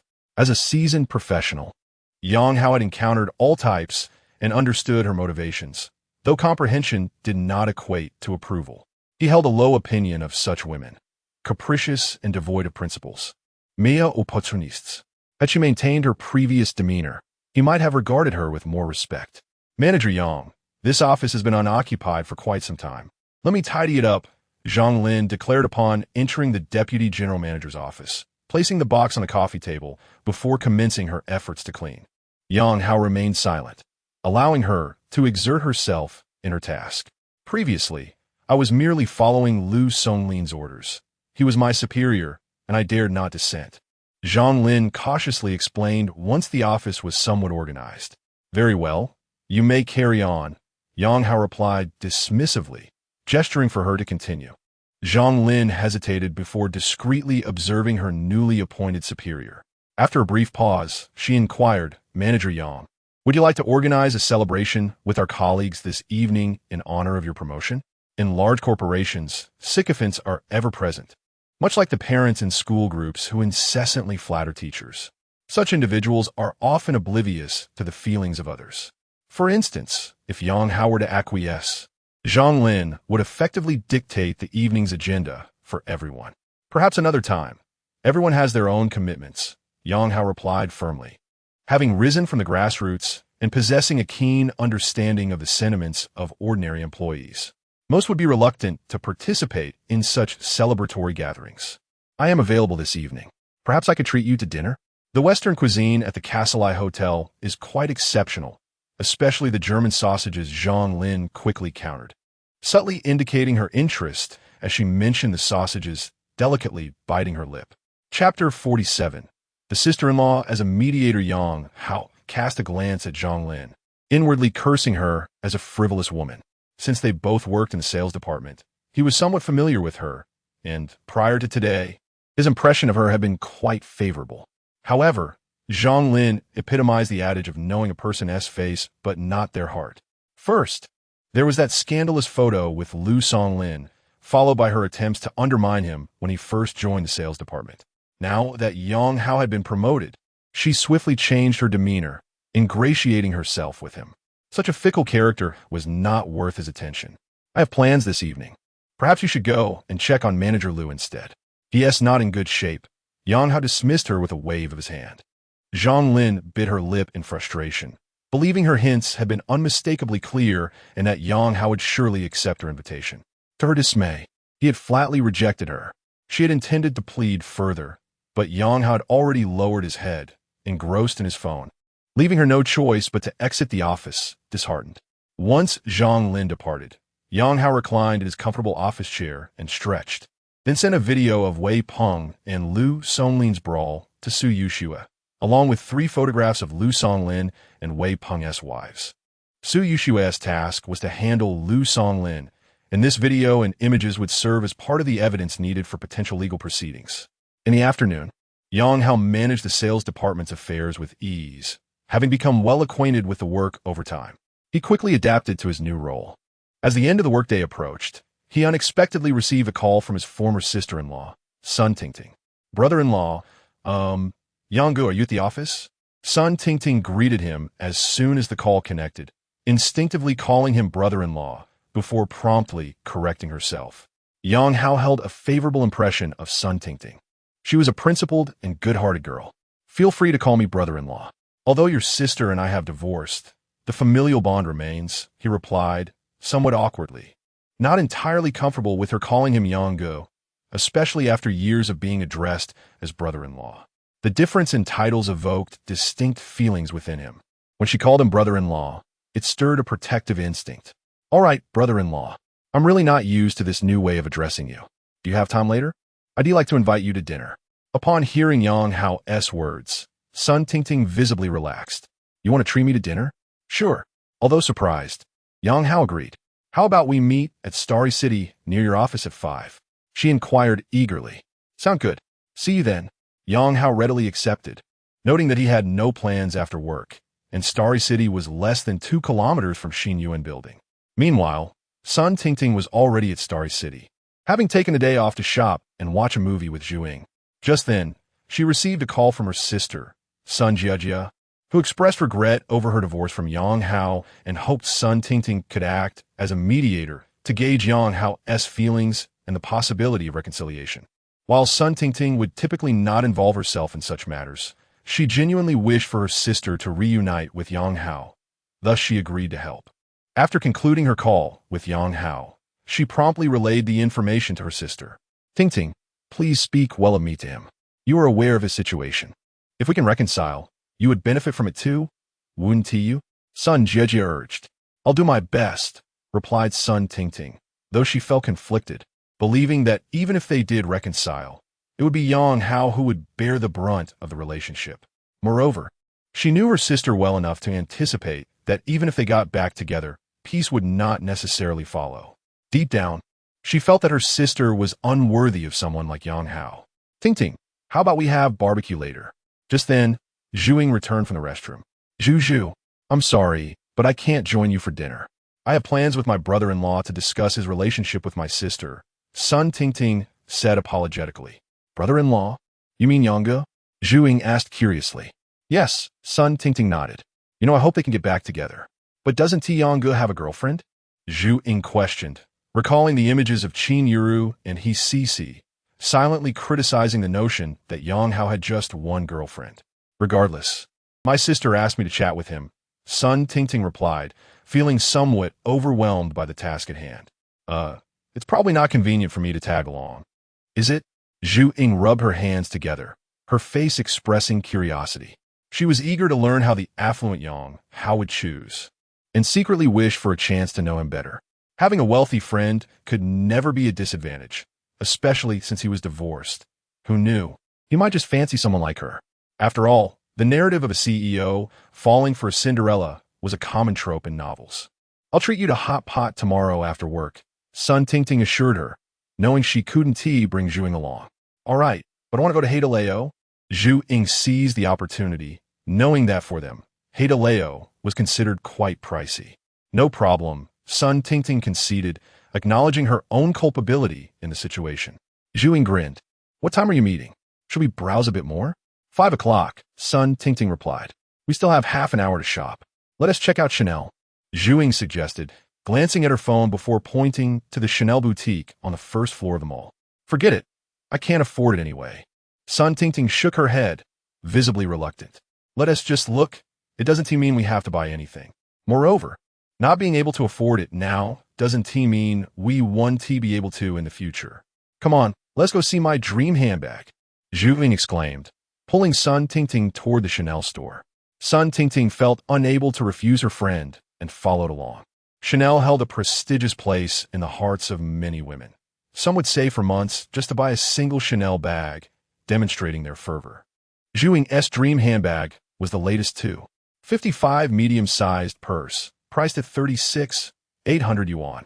For someone earning a few thousand yuan monthly, this price was utterly unattainable. Her salary was often insufficient, let alone saving for a handbag. Nevertheless, she genuinely adored this bag and would visit the boutique whenever she felt exhausted from work, as if merely gazing at it could recharge her spirit. Due to her frequent visits, the sales staff at Chanel recognized her. Miss Zhu, hello. Are you here to check out the two? A short-haired sales associate greeted them, clearly recalling Zhu Ying's preference. Internally, the sales associate thought, what is the point of looking if she can't afford it? What a waste of time. However, the disdainful attitude often depicted in novels rarely occurred in reality. Luxury salespeople, regardless of their inner thoughts, maintained a courteous exterior as a matter of basic professionalism. Sounds good. Thank you, Zhu Ying replied, not all put off by the associate's unspoken thoughts. The sales associate promptly retrieved the bag Zhu Ying coveted and even offered to help her try it on. Zhu Ying had already tried on the bag several times. She stood before the mirror, turned around, and then draped the bag over Sun Tingting's arm. Tingting, look, it's truly stunning. Sun Tingting gazed at her reflection, and indeed, the Chanel bag looked exquisite on her arm. Yet, the price was equally striking, over 30,000. Such a sum was beyond her wildest imagination. Chapter 48. The younger sister-in-law becomes a long-term beneficiary outside the Chanel boutique. Yang Hao had just ascended from the underground parking lot to the first floor of the mall via the escalator. Although it was Friday, the rush hour had not yet commenced, resulting in a relatively quiet shopping environment. As Yang Hao was about to call Sun Tingting, he caught sight of his former sister-in-law trying on bags through the boutique's floor-to-ceiling windows. At that moment, the youthful and beautiful woman was adorned in a lovely white dress, her chestnut-colored hair cascading naturally over her shoulders. As she turned her body before the mirror, her hair danced gently, reminiscent of the fleeting caress of time across the strings of a harp, embodying the rhythm of youth. When Yang Hao first met Sun Tingting, she was merely 16, a high school student clad in her uniform. Now, at 22, she had blossomed into a true young lady. Though she had recently entered the workforce, her freshness from just 1 year post-graduation lent her an aura unmarred by the stale scent of routine. This was indeed her prime. She was far more charming than her sister. Observing his attractive younger sister-in-law, a smile of appreciation involuntarily crept onto Yang Hao's lips. Ding! A potential beneficiary has been identified. Name, Sun Tingting. Age, 22. Height, 167 centimeters. Weight, 45 kilograms. Occupation, salesperson. Current aspiration, to purchase the Chanel 255 handbag she just tried on. Reward for assisting, small red envelope X1 ding. This beneficiary can be bound as a long-term support target. Yes, no, bind. The initial task seemed quite normal, but this subsequent prompt was a first for Yang Hao. Long-term support target? Does this mean he could consistently reap benefits from his former sister-in-law? He certainly had to bind it. Yang Hao promptly selected yes. Ding. Congratulations, host. You have successfully bound the long-term support target, Sun Tingting. Additional reward. Intermediate blind box X1. Note, the intermediate blind box can randomly yield physical rewards valued between 1 million to 10 million. A gentle reminder. Helping others is a cherished virtue of the Chinese nation. The more long-term support targets you bind, the more generous the rewards will be. There's this kind of notion. The issue is, how on earth does one bind a long-term target? Yang Hao was momentarily taken aback, subsequently engaging in silent complaints within his mind. However, his inner voice received no response. At this point, Yang Hao was disinclined to ponder the matter further. He eagerly opened the intermediate blind box he had just obtained. Previously, a task had rewarded him with a Rolex from a basic blind box. According to the explanation, this intermediate blind box could yield rewards worth between 1 million and 10 million. Thus, Yang Hao could hardly contain his excitement as he opened the box. Ding! Congratulations, host. You have successfully opened the intermediate blind box. Reward: 1 Bentley Bentayga, top specification. Note, the staff from Bentley 4S will contact you to deliver the car. All related paperwork and insurance have been taken care of. Wow, a Bentley Bentayga. This is unbelievable. Yang Hao excitedly pumped his fist. What man does not adore cars? Especially luxurious ones like Bentley? When driving such a vehicle, words become redundant. The emblem speaks volumes on its own. Before long, Yang Hao received a call from the Bentley dealership, inquiring about the time and place for the vehicle handover. After a moment's contemplation, he scheduled the delivery for tomorrow morning at 9 o'clock at the entrance of Jiangzhou Garden. After hanging up, Yang Hao hurried into the Chanel boutique. Having noticed that Sun Tingting had just returned the handbag to the sales associate. Sir, what would you like to see? Upon entering, a saleswoman promptly approached him. Typically, Chanel boutiques are frequented by female clientele, and any male customers are usually either accompanying a girlfriend or wife or are there with a specific intent to purchase gifts. Yang Hao's solitary entrance clearly indicated the latter, a type of customer that often results in high sales, prompting the saleswoman to be particularly cordial. However, Yang Hao merely nodded politely. I'm looking for someone. With that, he strode purposefully towards Sun Tingting and Zhu Ying. At this moment, the two had just concluded trying on Zhu Ying's dream handbag and were about to explore the accessories section, where prices were relatively more accessible. Brother-in-law, how did you find us here? Sun Tingting immediately spotted Yang Hao, her surprise evident as they had yet to reach their agreed-upon time. Yang Zhu Ying greeted with a smile, recalling that Yang Hao had purchased a Huawei foldable phone from her the previous day, thus establishing a degree of familiarity. Xiao Zhu is also here, Yang Hao acknowledged with a slight nod, then turned to Sun Tingting. I saw you trying on that bag when I came up from the parking lot. Did you like it? Not really. I was just browsing. Sun Tingting replied, a hint of embarrassment in her voice as she shook her head. However, the short-haired saleswoman seized the opportunity, her smile widening as she interjected, Sir, that bag truly complements this young lady's aura. As you must have seen, it appears tailor-made for her. Yes, I find it quite exquisite, Yang Hao affirmed nonchalantly. Let us get the receipt. What? Okay, sure. The saleswoman was momentarily taken aback, but quickly nodded, rushing off to the checkout. Brother-in-law you. Sun Tingting was left momentarily speechless, staring at Yang Hao, unsure of how to respond. Tingting, you're a working professional now. You deserve a bag that makes a statement. Yang Hao replied with a cheerful grin. But this bag is too expensive. Brother-in-law, let us not. Sun Tingting shook her head repeatedly, her brows furrowing in concern. Yang Hao had always treated her kindly, but given that he had divorced her sister, accepting such an extravagant gift felt inappropriate. Tingting, Yang-Gu's kindness should be graciously accepted, Zhu Ying chimed in, having been taken aback by Yang Hao's generosity. Yet, she quickly realized that although the bag wasn't meant for her, having her best friend, Sun Tingting, would allow her to borrow it and indulge in the luxury, infinitely better than merely trying it on in the store. Xiao Zhu is correct, Yang Hao concurred. After all these years, your brother-in-law hasn't given you any substantial gifts. You should accept this bag. Let us just forget it. It's too expensive. Sun Tingting shook her head again, despite her deep admiration for the bag.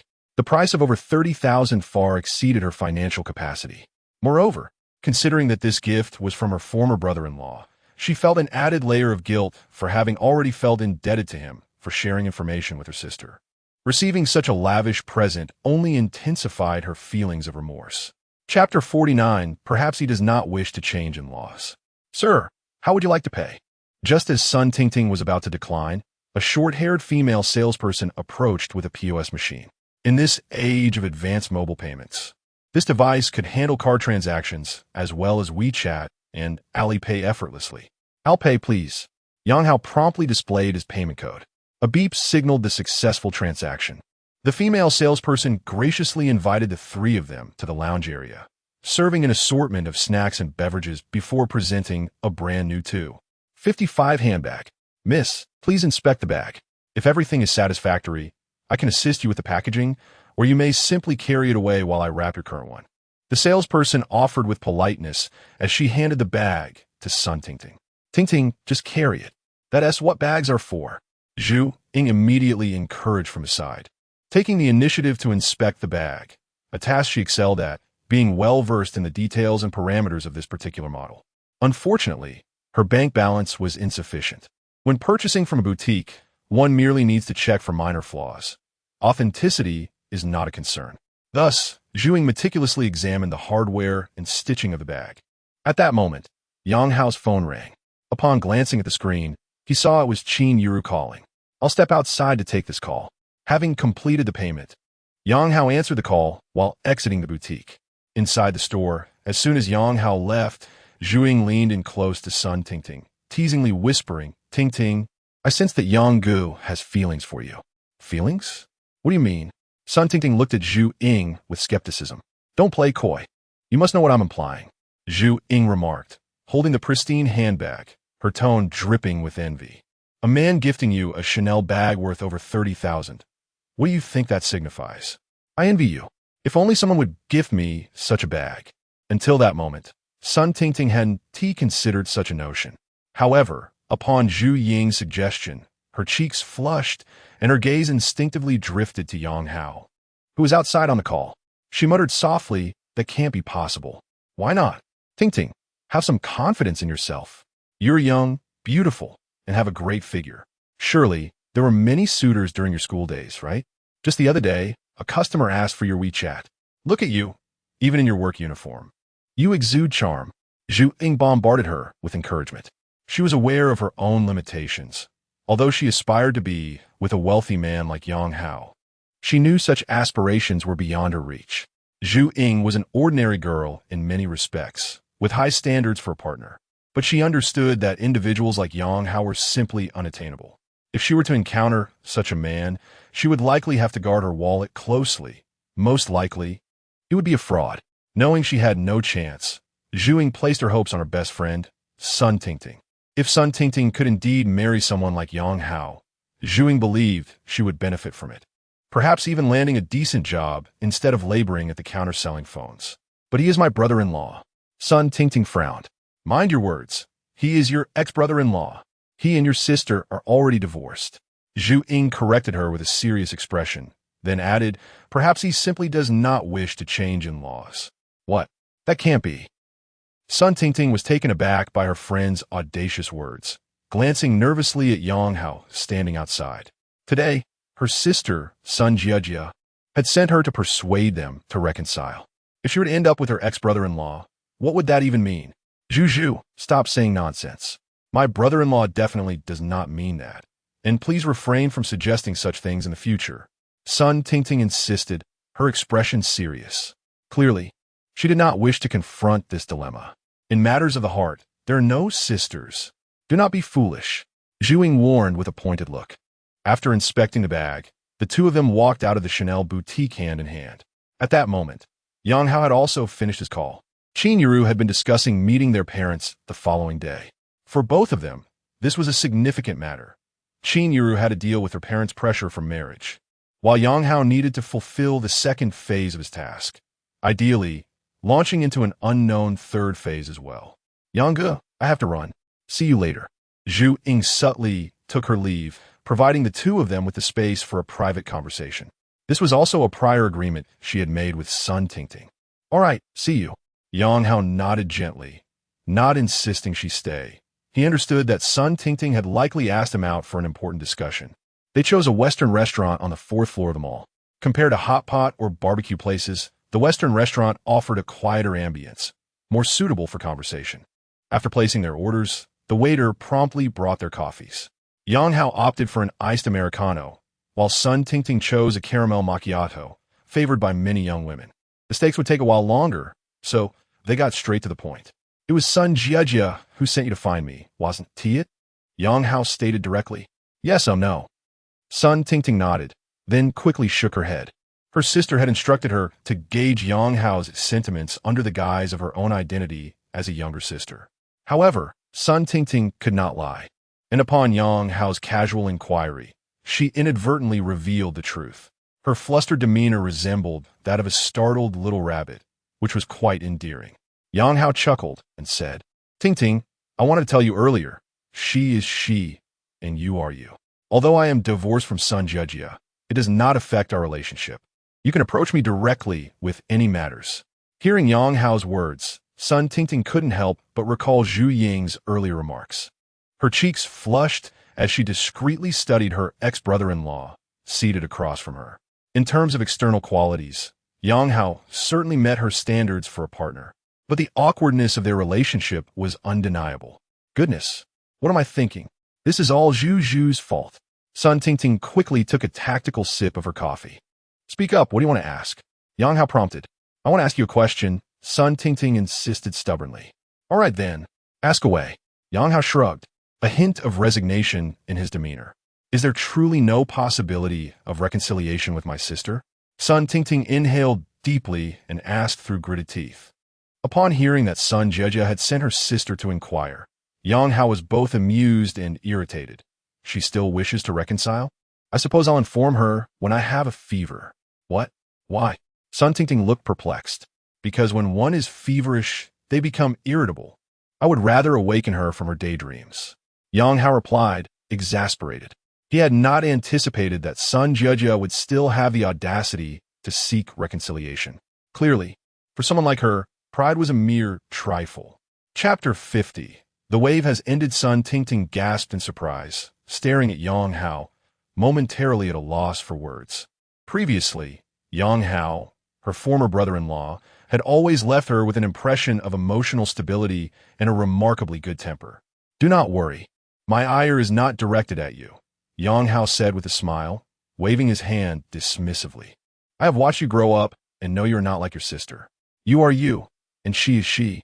I hope you will refrain from involving yourself in our matters moving forward. Now let us eat. As he spoke, the waiter brought out the sirloin steak that Sun Tingting had ordered. Oh, understood. Sun Tingting nodded obediently. She had never wished to engage in her sister's divorce from Yang Hao, and with his clear declaration, she felt she could finally provide her sister with a sense of closure. After their meal, Sun Tingting insisted on paying the bill. She had already mentioned wanting to treat Yang Hao over the phone, and considering he had gifted her a Chanel handbag worth over $30,000. Her resolve to take care of the bill was particularly firm, even though the meal cost over $600, leaving her with a tight budget for the month. She paid without hesitation. Seeing her earnestness, Yang Hao acquiesced. Shall we take a stroll, or head straight home? Yang Hao inquired as they exited the restaurant. Let us go home, Sun Tingting replied, wary of shopping with Yang Hao. She feared he might buy her something else, leaving her uncertain about how to respond.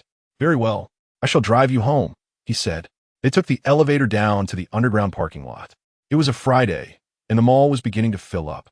The first floor parking was nearly full, with many cars slowly cruising around in search of spaces. Tingting, I believe you have your driver's license now, correct? Yang Hao suddenly asked as they approached the car. Yes, I obtained it during my junior year, she replied. Then you should drive. It will be good practice, he encouraged, opening the driver's side door and moving to the passenger seat. Brother-in-law, I'm not ready for that.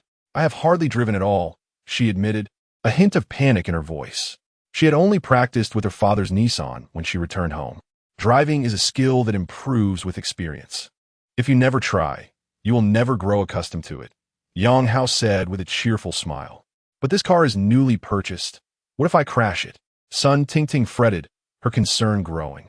Do not worry. The car is insured, he reassured her, waving his hand. Moreover, this model has excellent driver assist features that will intervene in case of emergencies. All right then. With Yang Hao's encouragement, she relented. Once seated in the driver's seat, he carefully explained the gears and several commonly used functions. He had his reasons for doing so. Sun Tingting had been designated as a long-term assistance target, and her connection to Sun Jejia made her a strategic asset. After enduring Sun Jejia's betrayal, Yang Hao had embraced a darker path, his thoughts now starkly different from before. Both Sun Jejia and Lu Songlin were to be avenged, particularly the former, as he wished for her to experience despair. Thus, Sun Tingting presented a promising entry point. However, Yang Hao had no intention of intentionally harming her. He merely sought to win her over, perhaps even have her pose as his girlfriend for a time, which would undoubtedly strike a blow to Sun Jejia. Gaining the affection of a naive girl like Sun Tingting was not particularly challenging, especially since they were already acquainted and she held a favorable view of his character. As the saying goes, if she is inexperienced in the world, show her its wonders. If she has grown weary, take her for a ride on a carousel. This adage applied well to Sun Tingting, and today's Chanel handbag was merely the beginning. Teaching her to drive would serve as a continuation of that endeavor. As they engaged in the driving lesson, some physical contact was inevitable. Initially, Sun Tingting would shy away when her fingers brushed against Yang Hao's hand, but as time passed, she gradually grew accustomed to it. Sun Tingting drove the brand-new Qingyun M9 slowly out of the underground parking lot, eventually merging onto the main road. For her, driving such a spacious and luxurious SUV was a novel experience, especially knowing it was valued at $500,000. A sense of pride welled within her as she navigated the expensive vehicle. After all, girls often possess a hint of vanity. While Sun Tingting did not share her sister's overt materialism, she too felt a sense of pride in driving such an extravagant car. The distance from her rented apartment to the Qingyun City Mall was short, and despite traffic, she arrived in under 20 minutes, concluding her delightful driving experience. You drove splendidly. Should you ever need a vehicle, do not hesitate to ask, Yang Hao remarked as she parked the car beneath her apartment. I was so nervous, my palms were sweaty. Sun Tingting playfully stuck out her tongue, genuinely relieved after her first drive in an SUV. That is natural for a first time. It will get easier, Yang Hao assured her, waving his hand.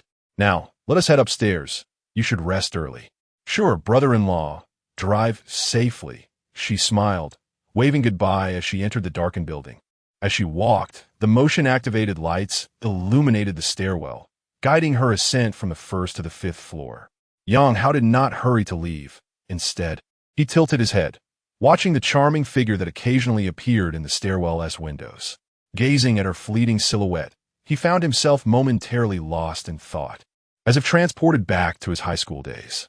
He had once had a girlfriend during that time, his first love. Every evening after study sessions, he would escort her home, standing beneath her building until she ascended to her floor. Youth is indeed a beautiful thing. Being with a young woman revitalizes one's spirit. Yang Hao mused silently, gaining insight into why wealthy men often seek companions under the age of 25. Having a youthful partner does bring a certain joy. Now, he possessed the means to enjoy such pleasures. Thus, the wave has ended. After toiling through 30 arduous years, he saw no reason to continue denying himself now that he was in a position to indulge. As the saying goes, no woman remains forever young, but there will always be young women. Chapter 51. The furious Sun Jejia upstairs. As Sun Tingting entered the room, Zhu Ying, with an obsequious expression, promptly fetched a pair of slippers for her. Princess Tingting, please change your shoes. Zhu Ying arranged the slippers neatly in front of Sun Tingting, even altering her form of address. What are you up to now? Sun Tingting rolled her eyes. Having been university roommates with Zhu Ying, she was well acquainted with her eccentricities and had long since grown accustomed to her occasional whims. Could I borrow your Chanel too? 55 handbag, medium size, for a while, and snap a few photos? Zhu Ying continued in her affected tone. I knew it. Sun Tingting tossed the bag she was already holding to Zhu Ying. Although she quite liked the bag, her fondness did not reach the obsessive level exhibited by Zhu Ying. Upon receiving the bag, Zhu treated it as if it were a treasure, striking various poses in front of the dressing mirror while cheerfully stating, "It was Yang who dropped you off downstairs, wasn't it? How did you know?" Sun Tingting looked at her friend in surprise. "I was just hanging clothes on the balcony and witnessed it all. Not only did Yang bring you back, but you were also driving his car." Zhu exclaimed, "Let me tell you, Tingting, Yang definitely has feelings for you. Otherwise, how could he possibly let you drive his brand new car? They say men never lend their wives or cars, and for him to allow you to drive a car worth 500,000 yuan shows how significant you are to him." Zhu transformed into a strategist, her excitement palpable as she analyzed the situation. Hearing her words, Sun Tingting did not refute them. She too sensed that her former brother-in-law treated her particularly well, bordering on an unusual level of intimacy. Not to mention the lavish purchase of a bag worth over 30,000 yuan. Their driving lessons had involved considerable physical contact as well. "Well, you've noticed it too, haven't you?" Zhu, understanding her friend well, continued when she saw Sun Tingting silent. "I'm telling you, Tingting, just like I mentioned when I was in Qingyun City, you must seize this opportunity. How many chances do we women have in a lifetime? This is a golden opportunity. If you can secure Yang, you won't have to work at the counter anymore. You'll be a wealthy lady, and I'll be your little assistant. Just pay me a few thousand yuan a month as your little assistant." Zhu dreamily continued, her smile widening at the thought of earning a handsome salary. "All right, stop dreaming." Sun Tingting smirked, pondering deeply. "I have no intentions of relying on a wealthy man. Even if I were to end up with my brother-in-law, Yang, it wouldn't be about the money. All right, we're not doing it for the money." Zhu quickly echoed with a grin. Just as they were chatting, Sun Tingting's phone suddenly rang. It was her sister, Sun Jiejia. The moment she saw her sister's name flashing on the screen, the smile vanished from her face. While heading upstairs, she had been contemplating how to report the outcome of her meeting today, and the more she thought about it, the more troubled she felt, unsure of how to begin. "I'll take the call." Sun Tingting cradled the phone as if it were a hot potato and hurried back to her bedroom. "Why did it take you so long to answer? Did you finish your meeting with him?" As soon as the call connected, Sun Jiejia's voice came through, laced with inquiry. "I just got home," Sun Tingting replied softly. "Then why didn't you inform me? I thought you were still with him." Sun Jiejia complained over the phone. "I just got upstairs and haven't even changed into my pajamas," Sun Tingting replied, somewhat helplessly. "All right, let us not discuss that. What did he say? Is there any chance of reconciliation?" Sun Jiejia eagerly questioned. Upon learning that Yang Hao was now living in Jiangzhou Garden, she had hardly slept the previous night, tossing and turning as she pondered how much wealth her ex-husband could possibly possess. After a restless night, she had finally drifted off to sleep, only to dream of living in Jiangzhou Garden, envied and praised by all her friends and family. In her dream, she was overjoyed, only to awaken and realize it was all a fantasy. Yang was adamant. He said it's impossible for you two to get back together. Sun Tingting conveyed the truth. "What did you ask him?" Upon hearing Yang Hao's stance, Sun Jiejia grew anxious. "Actually, I didn't ask him directly. He brought it up himself. He guessed I was reaching out for your sake and asked what I wanted. I told him I just wanted to know if there was any chance of reconciliation. Then he firmly stated that it was impossible and advised me not to meddle in your affairs." Sun Tingting summarized the conversation with Yang Hao. Repeat his exact words. After hearing Sun Tingting's account, Sun Jiejia's face darkened, but she remained determined to learn Yang Hao's precise words. Perhaps Sun Tingting had misinterpreted them. His exact words? Sun Tingting raised an eyebrow, feeling a bit awkward. "Yes, his exact words. You need to recite them verbatim." Sun Jiejia insisted firmly. "Well, his words were somewhat harsh. Just say it. Let me see how harsh they can be." Sun Jiejia dismissed her concerns, convinced she understood her ex-husband, Yang Hao, well enough to believe he would not utter anything truly offensive. This, thinking of what Yang Hao said, made Sun Tingting somewhat reluctant to speak. "Come on, hurry up," Sun Jiejia urged impatiently. Yang said he would only discuss the reconciliation when he has a fever. Sun Tingting relayed Yang Hao's words honestly. "He'll discuss it when he has a fever? What does that mean?"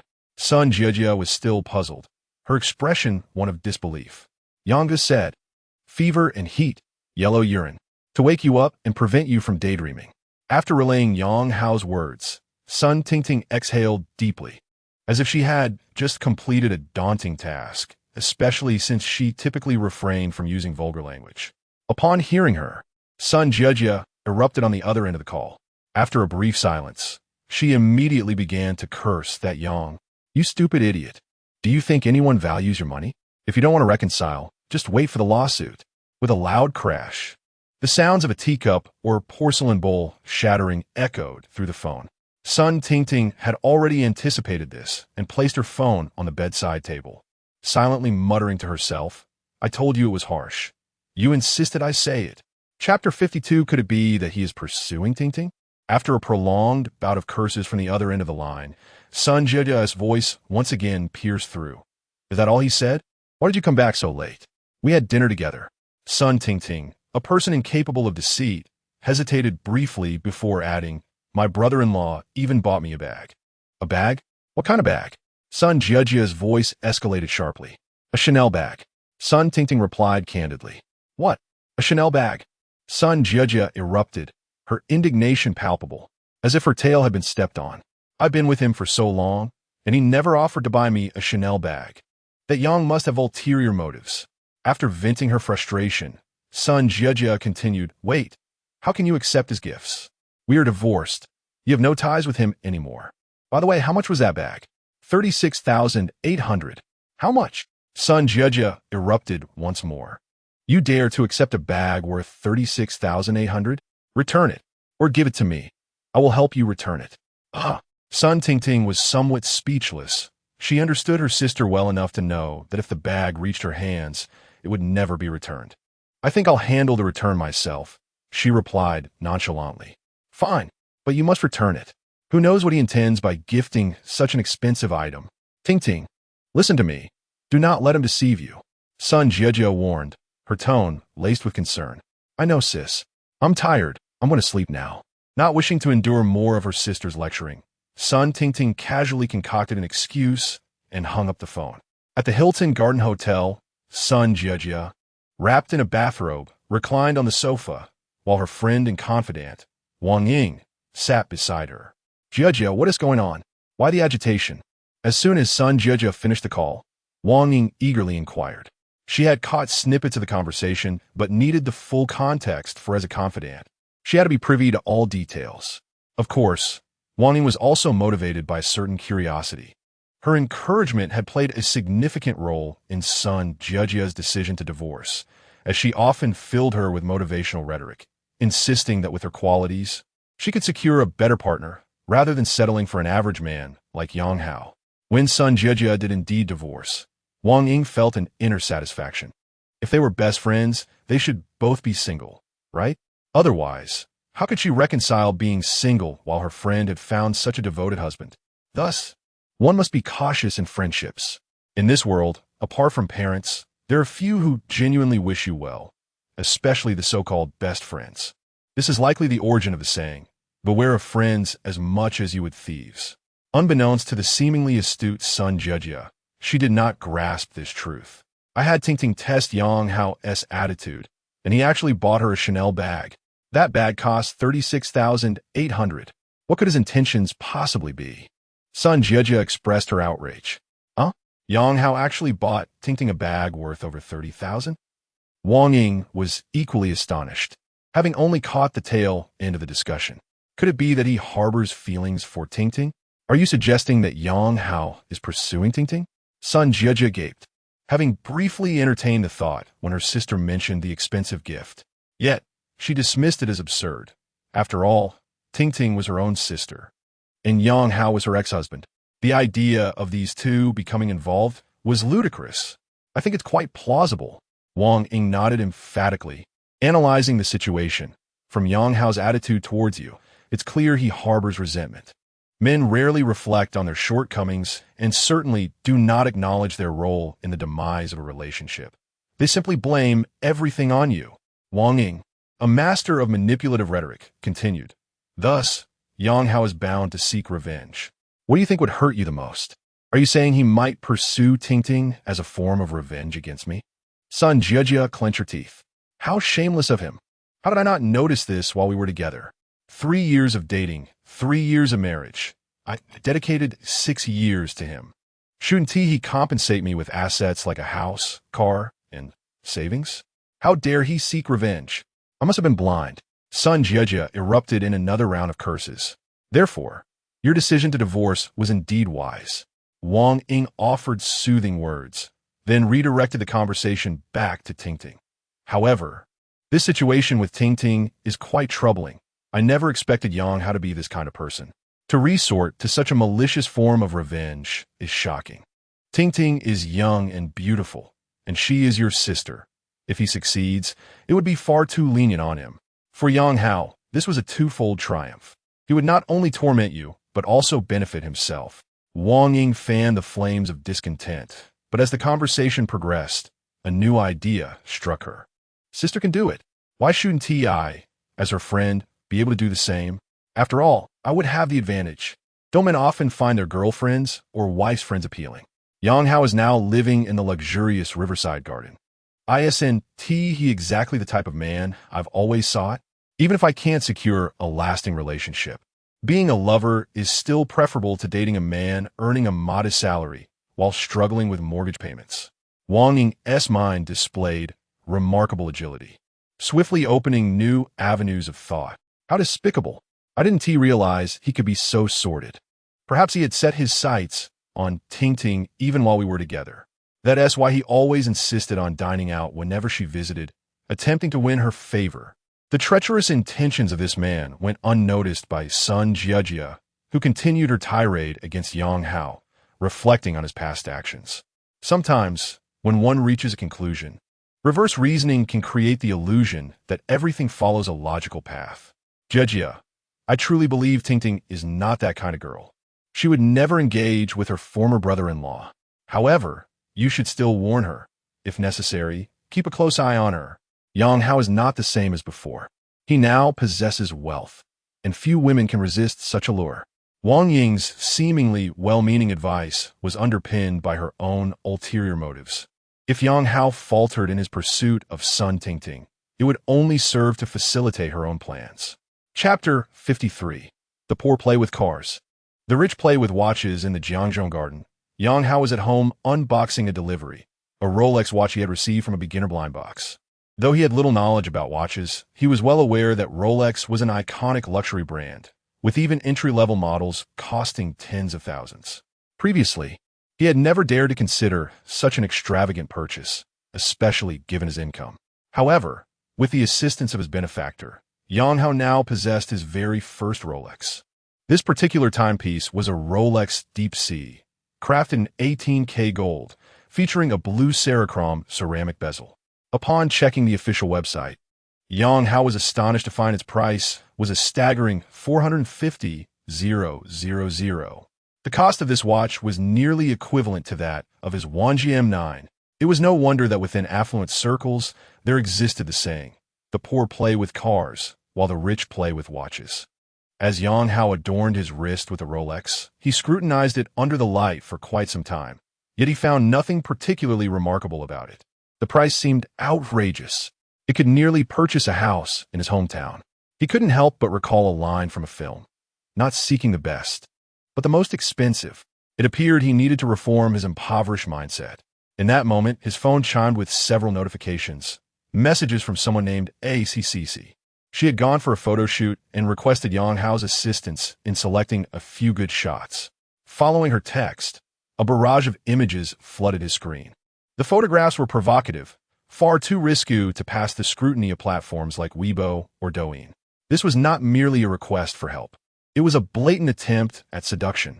After a thorough examination of the images, which were meticulously edited, Yang Hao noticed that CC's allure rivaled that of Qingyun Zhi, evoking a reaction that would leave any young man in need of a tissue. Such is the life of the wealthy. The impoverished can only gaze at second-hand explicit images online, while he, lounging at home, received private, high-caliber content from a beautiful woman. After enjoying the pictures, Yang Hao responded with a thumbs-up emoji. Given the nature of her generous offer, it was only courteous. However, he refrained from further conversation, fully aware that CC was merely interested in the digits in his bank account. Such women would only proliferate, requiring no effort on his part to maintain any relationship. If one day he felt inclined to engage in some exercise, a simple message would suffice to summon her. At that moment, he had no such inclinations. He had just sparred with the beautiful Su Yushu earlier in the day and needed to recuperate. After all, he was a 30-year-old man, and he could not compare his stamina to that of his 20-year-old self. Noticing Yang Hao's dwindling enthusiasm, he wisely chose not to pester him further. The next day, Yang Hao awoke naturally. Glancing at the time, it was just past 7. Curse this routine. He sighed and pulled the covers over his head. His long-standing schedule had ingrained in him a biological clock that roused him before 7 each morning, making it nearly impossible to indulge in a lazy morning.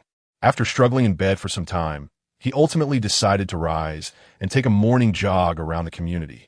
Previously, he had been too preoccupied with work to consider his health, but now, as a man of means, he felt it was imperative to exercise and shed his beer belly. Perhaps he would find time to join a gym. While contemplating, a familiar figure approached. Xiaoyang, do you have a habit of morning exercise? The graceful Guan Sui greeted Yang Hao with a smile, clad in a fitted gray Fila tracksuit and white Hermes jet sneakers, an unassuming pair that, unbeknownst to many, cost over 10,000. I relish the morning air, he replied, feigning expertise in jogging, despite being a novice. You've woken up rather late. The air is best around 5. Guan Sui inquired, her enthusiasm palpable. She typically ventured out at 5:30 each morning to jog at Jiangbei Park, which was merely a street away from Jiangzhou Garden.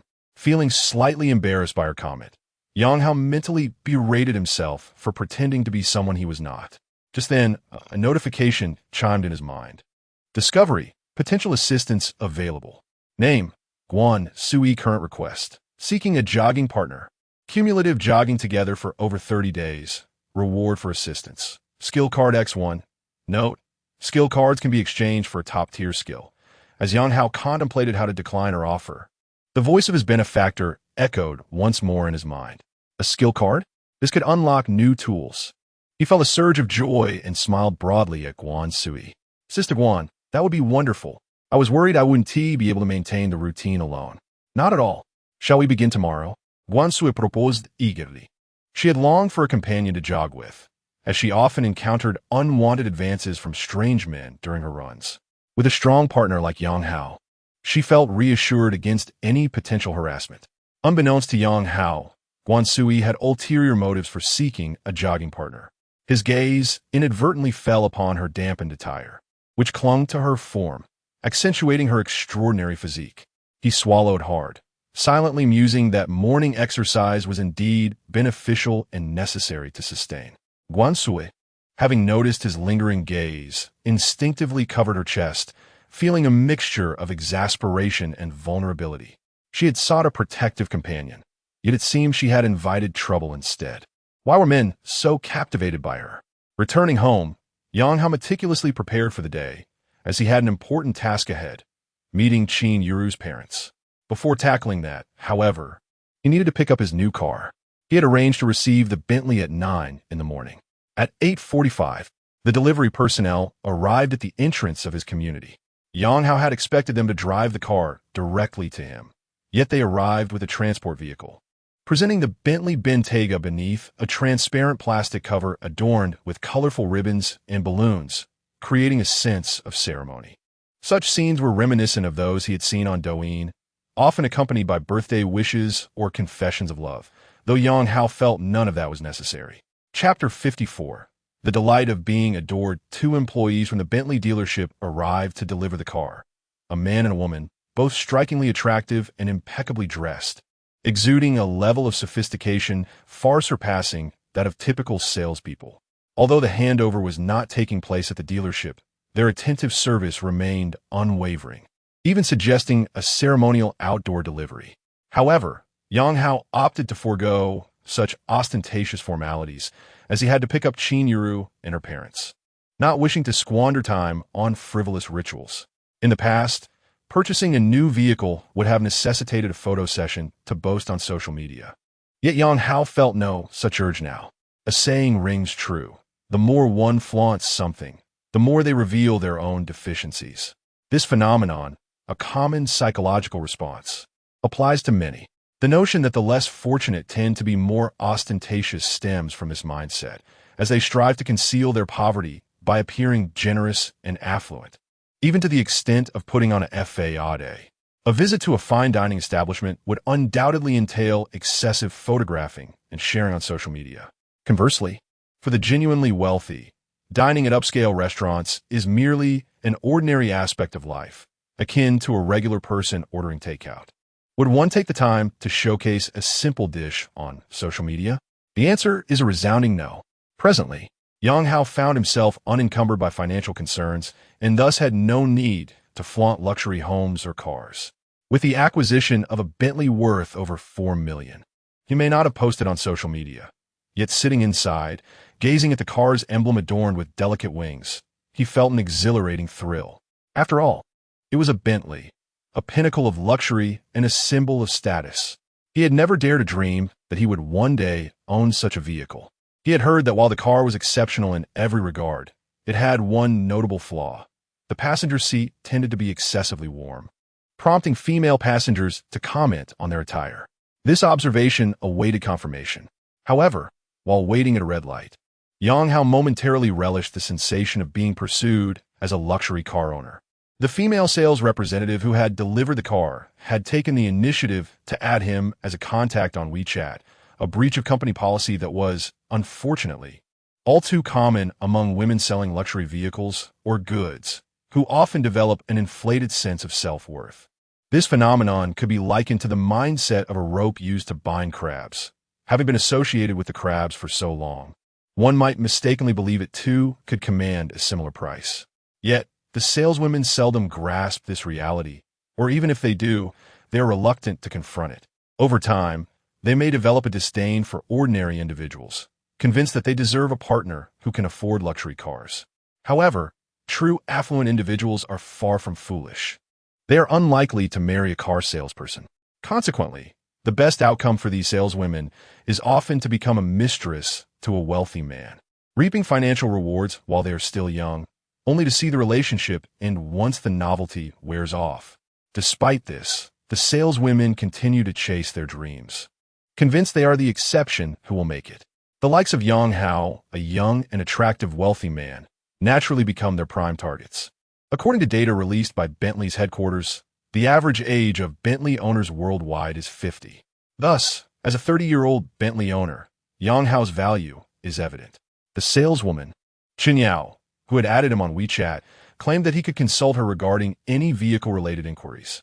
She also tentatively mentioned that she typically refrained from sending flirty messages to avoid misunderstandings.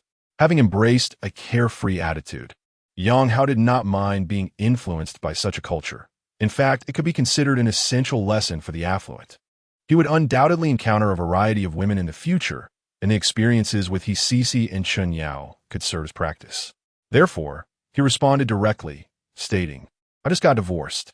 If she desired to pursue him, he would grant her the opportunity to play the role of an admirer. As expected, upon receiving this message, Chunyao became exuberant, offering insincere condolences and expressing that she should not have mentioned his ex-wife. She then explicitly indicated her single status. However, Yang Hao chose not to engage further, merely responding coolly that he was driving.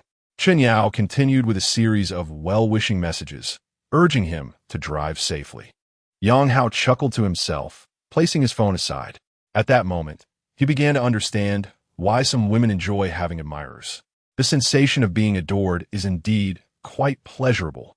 In the Hongshan community, Qingyun and CSU stood by the roadside, drawing the attention of passers-by, particularly men, who couldn't help but steal glances as they walked by. Some even turned back, reluctant to leave their captivating presence. "Where's Hao go? If he doesn't arrive soon, I will be late." CSU, en route to her workplace, planned to hitch a ride with Yang Hao to save herself from the crowding of the subway. Dressed in a pink Nike tracksuit, with a crossbody bag accentuating her figure, she kept glancing around for Yang Hao's car. "You could always take the subway," Qingyun remarked, casting a sideways glance at her friend before instinctively checking the time. They had agreed to meet at 10 o'clock, leaving them still 10 minutes to spare. Are you worried about your boyfriend's fuel expenses? She teased. We aren't even married yet, and you're already looking to save money. CSCU pouted, her gaze suddenly drawn to the distance. Wow, that car looks amazing. It seems to be a Bentley. At the sound of her exclamation, Qingyun instinctively followed her gaze and spotted the sleek black Bentley. Its paint gleamed like a mirror, reflecting the sunlight with a deep, lustrous sheen, exuding an aura of mystery and nobility that conveyed a sense of composure and grandeur. Wait, is it coming towards us? Could it be that he's here to flirt with us? Surely, our beauty has attracted him. What if a wealthy Bentley owner approaches us? What should we do? Should we add him on WeChat? As the Bentley drew nearer, CSCU tugged at Qingyun's arm, her excitement palpable. Chapter 55. I have a boyfriend who drives a Bentley Xiaoro. You have a boyfriend. Such matters should be handled with discretion. Never mind. Allow me to bear this troublesome entanglement for you. After all, we are dear friends. CSCU assumed a stance of righteous resolve. Just as her words faded, a sleek black Bentley indeed came to a halt beside them. Upon seeing this, CSCU instinctively took a step back, revealing her true nature as a mere blusterer. Hesitant to confront the situation head-on, Qingyun was taken aback by the fact that the Bentley had truly stopped next to her. Furrowing her brow, she contemplated how to politely decline the advances of the occupant when the tinted window of the passenger seat rolled down, revealing a familiar face. Get in. You. Qingyun's mouth fell open in astonishment, unable to fathom that the person in the Bentley was Yang Hao, her boyfriend she had employed with a monthly salary of 3,000. My goodness, what a plot twist. To think she randomly met someone on the subway, only to discover he drives a Bentley and resides in a lavish 200-square-meter apartment at Jiangzhou Garden. This felt like a scene straight out of short drama. How good? This Bentley is yours? CSCU exclaimed, her surprise unabashed. She then turned to Qingyun, feigning indignation. Xiaoro, how could you? Knowing fully well this is your boyfriend's car, you didn't even mention it. Were you hoping to see me humiliated? From CSCU's perspective, her friend Qingyun had been dating Yang Hao for over a month, and it was implausible she would not recognize the Bentley as belonging to him. Realizing she needed to maintain her composure in front of CSCU, Qingyun calmly opened the passenger door and slipped inside. See you. I need a ride to work. Of course, Yang Hao nodded, then waved to the still-stunned CSCU. See you, get in. All right, CSCU responded excitedly, quickly opening the rear door to join them. Oh yeah, is this Bentley really yours? She inquired curiously once seated in the back. Yes, it's new, Yang Hao confirmed with a nod. New. CSCU gasped, incredulous. Did you not just buy a Wanji M9 yesterday? Who says one cannot own two cars? Yang Hao retorted. Well, I suppose I was narrow-minded. The world of the wealthy is indeed beyond the comprehension of someone like me, CSCU said, shaking her head in awe.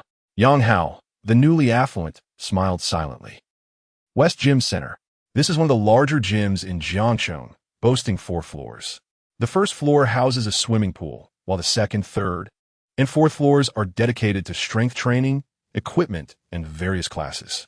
In front of the gym is a small parking lot that accommodates around 30 vehicles. At this early hour, only about 10 cars were parked, yet one fluorescent green Porsche 718 stood out prominently. At this moment, 2 men, one tall and one short, were engaged in casual conversation beside the Porsche 718. Punga, you will definitely win over that little vixen surnamed Xia this time. No woman can resist a sports car, especially a Porsche, said the shorter man with fervor. What if it doesn't work? The taller man, evidently less optimistic, frowned in response. Have no fear. It's a sure thing. This is a Porsche. That fitness instructor surnamed Xia. Has she ever ridden in a Porsche? When she arrives, just invite her for a drive, and she'll surely get in. The shorter man asserted confidently. All right, you help me out, and once I succeed, I'll treat you to a lavish meal at Honglangsha. The taller man, Gao Peng, promptly promised. He had been eyeing CSCU since his first day at the gym, pursuing her relentlessly despite her lack of interest, primarily due to his marital status.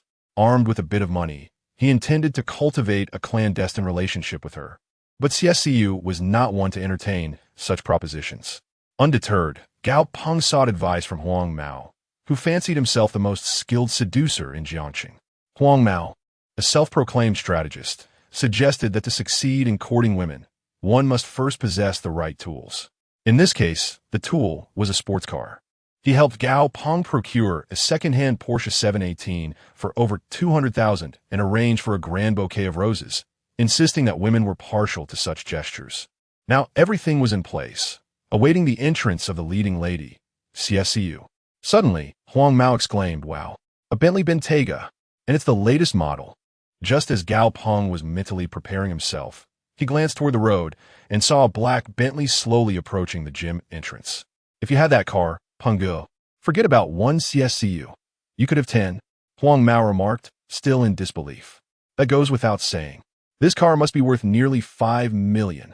Gao Peng, familiar with luxury vehicles, gazed enviously at the imposing Bentley Bentayga. "This is the top configuration. Including taxes, it easily surpasses 5 million. Huang Mao concurred. "The luxury vehicle tax applies to passenger cars priced over 1.3 million, with a tax rate of 10. Yang Hao's Bentley Bentayga, priced at 4.11 million, incurs a luxury vehicle tax of 410,000, plus an additional 10 vehicle purchase tax, bringing the total tax to over 800,000. When insurance and other fees are factored in, the total indeed hovers around 5 million. As the two men continued discussing the costs associated with the Bentley Bentayga, it pulled up in front of the gym. Moments later, the rear door swung open, and CSCU emerged, beaming as she waved to the driver. "Is that CSCU? What's going on?" Gao Peng was rendered speechless, entirely unaware that he now faced such a formidable rival. "Peng Ge, go for it. Don't just stand there." Though Huang Mao was equally astonished, he urged Gao Peng to act, unwilling to give up. With renewed determination, Gao Peng retrieved the bouquet of roses he had prepared and confidently approached. "CSCU, stop. Enough." Before Gao Peng could continue, CSCU, having spotted him, swiftly interrupted. "Mr. Gao, I have a boyfriend now. As you can see, he drives a Bentley. So, please, do not pursue me any further. Thank you." As she declined Gao Peng's advances, she gestured toward the Bentley that had not yet departed, a sly smile gracing her lips as she silently thought, "Apologies, Xiaorou. Just borrowing your boyfriend for a moment." Chapter 56. The dominant CEO plays house with me. CSCU's approach proved to be remarkably effective. Upon hearing her words, Gao Peng and the strategist Huang Mao were rendered speechless. As the saying goes, money is a man's courage. It is only with wealth in one's pocket that one can stand tall. Gao Peng, a man with a family, dared to pursue CSCU solely because he had a modest amount of money. However, the current situation was that her boyfriend drove a Bentley. If the car that brought CSCU to work had been a standard BBA, Gao Peng might not have felt so intimidated. He would have had a fighting chance. Yet, standing before the Bentley Bentayga, which cost a staggering 5 million, Gao Peng's $20,000 used Porsche 718 simply paled in comparison. The disparity was immense, an astronomical difference. In truth, Huang Mao's strategy for wooing women was not entirely flawed. It exemplified the principle of spending little to achieve great results. A Porsche 718 holds considerable allure for the average girl, not only because it is a Porsche, but also due to its sleek, sporty appearance. Most girls are not car enthusiasts. Upon seeing a Porsche, they instinctively assume one is wealthy, unaware that an older used model can be acquired for merely 20,000, a price that might even be less than what they perceive to be the cost of a lowly BYD Tang. Thus, the issue did not lie with Huang Mao or Gao Peng, but rather with Yang Hao's Bentley, a true luxury vehicle that undeniably commanded attention. "See you. I mean no harm. I merely wish to be friends," Gao Peng said, feeling the pressure mount. After a brief pause, he forced a smile and extended a rose towards her. "Friendship is out of the question.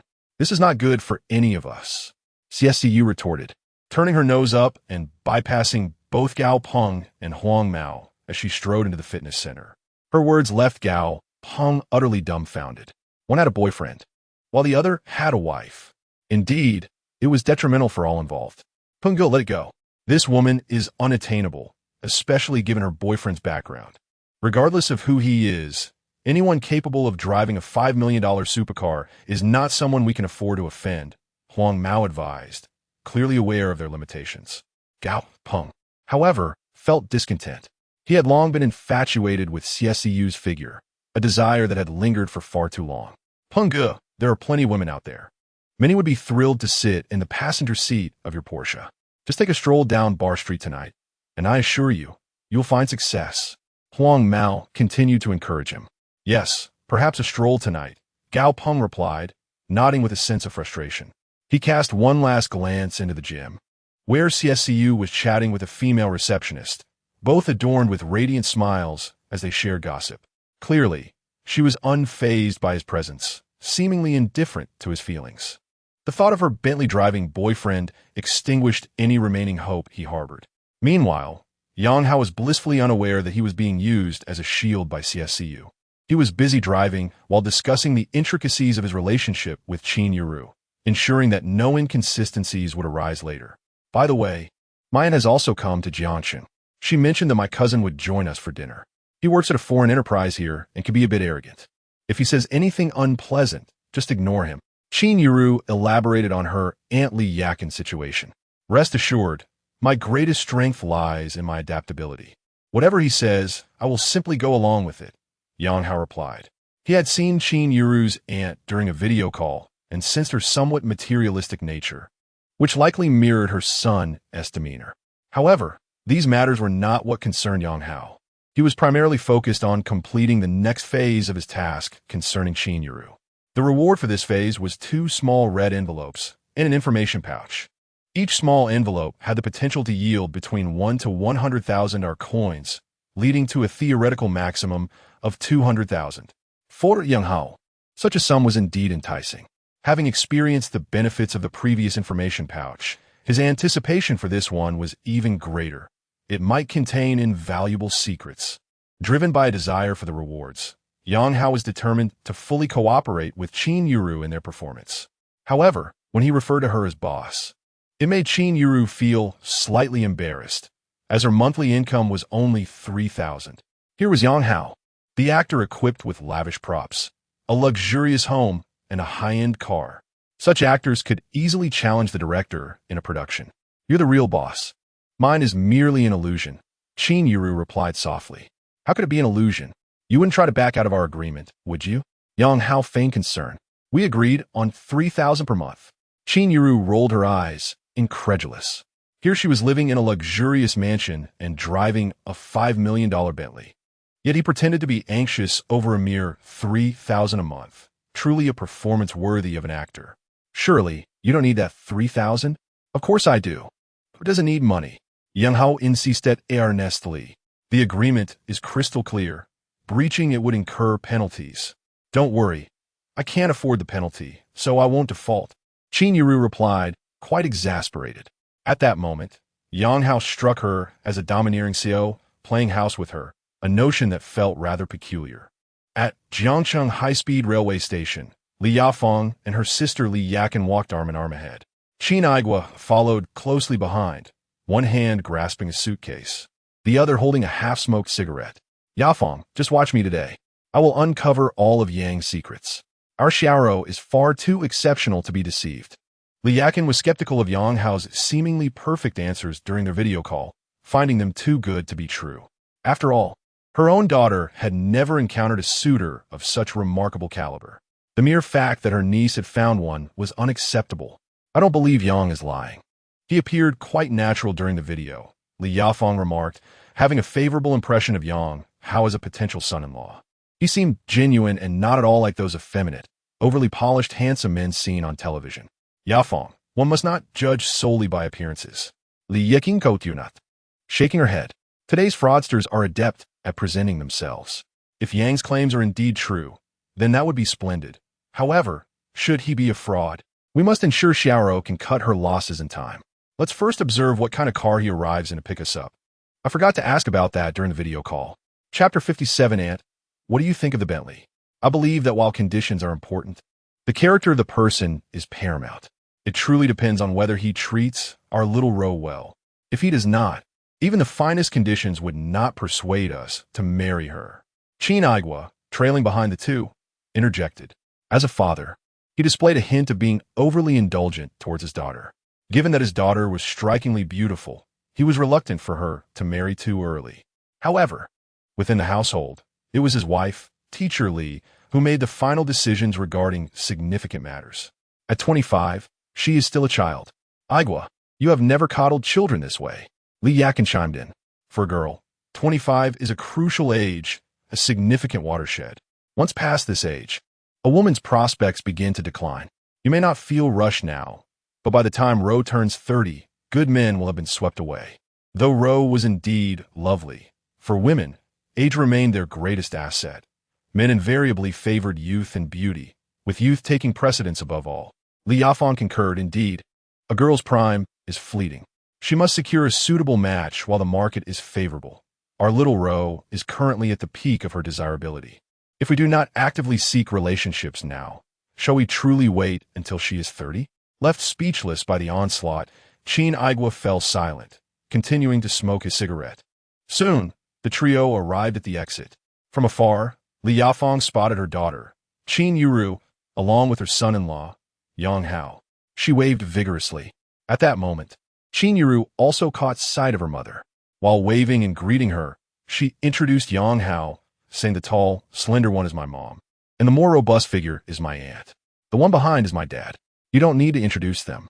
It's evident that you and your aunt resemble each other quite closely, Yang Hao remarked.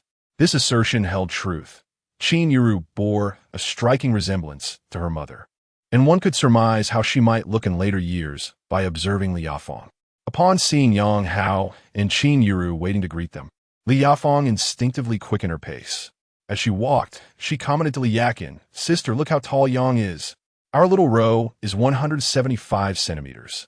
And most men are shorter than her, yet with Yang, you can still notice the height difference." "Height alone isn't everything," Li Yakin retorted, feeling uncomfortable since their video call. The thought that her own daughter's boyfriend lacked the qualities of this Yang Hao only intensified her discomfort. Over 180 centimeters is certainly sufficient. Li Yafeng instinctively defended her son-in-law. At this moment, Qin Aigua also spotted Yang Hao and had not diverted his gaze since.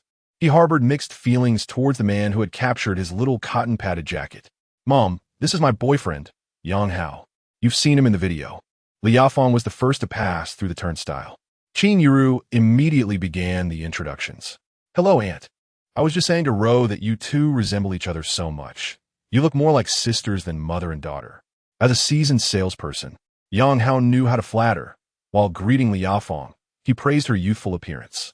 Women often appreciate such compliments, and Li Yafeng's face brightened.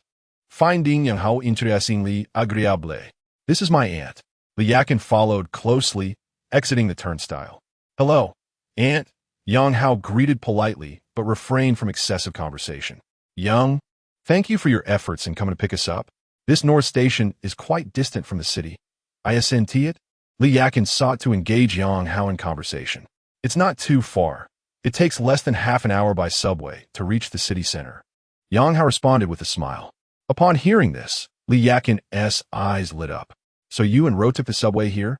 "Not quite," Yang Hao shook his head. "While the subway is fast, with so many of us, driving is simply more convenient." "Yang, this is my father." As Yang Hao conversed with Li Yakin, Qin Aigua emerged from the turnstile, pulling a suitcase behind him. "Uncle Qin, let me take that." Yang Hao greeted while reaching for the suitcase. His prompt action was significant. Many people tend to ask if they can help, but most will decline. The proper way to show kindness is to take the initiative and assist directly, provided the situation calls for it. Yang Hao, indeed, needed to endear himself to Qin Yuru's parents, as his plan aimed to win their favor, which would aid his mission. This small gesture earned him goodwill from Qin Aigua, who, having brought a heavy load of treats for his daughter, found the suitcase cumbersome. Yang Hao's assistance made him feel considerably lighter and more upright. "Yang, you're too kind. It's no trouble at all," Yang Hao responded with a cheerful demeanor. Qin Aigua nodded slightly. Though their exchange was brief, it was evident that his son-in-law possessed a sense of decorum and maturity, far from being a mere brash youth.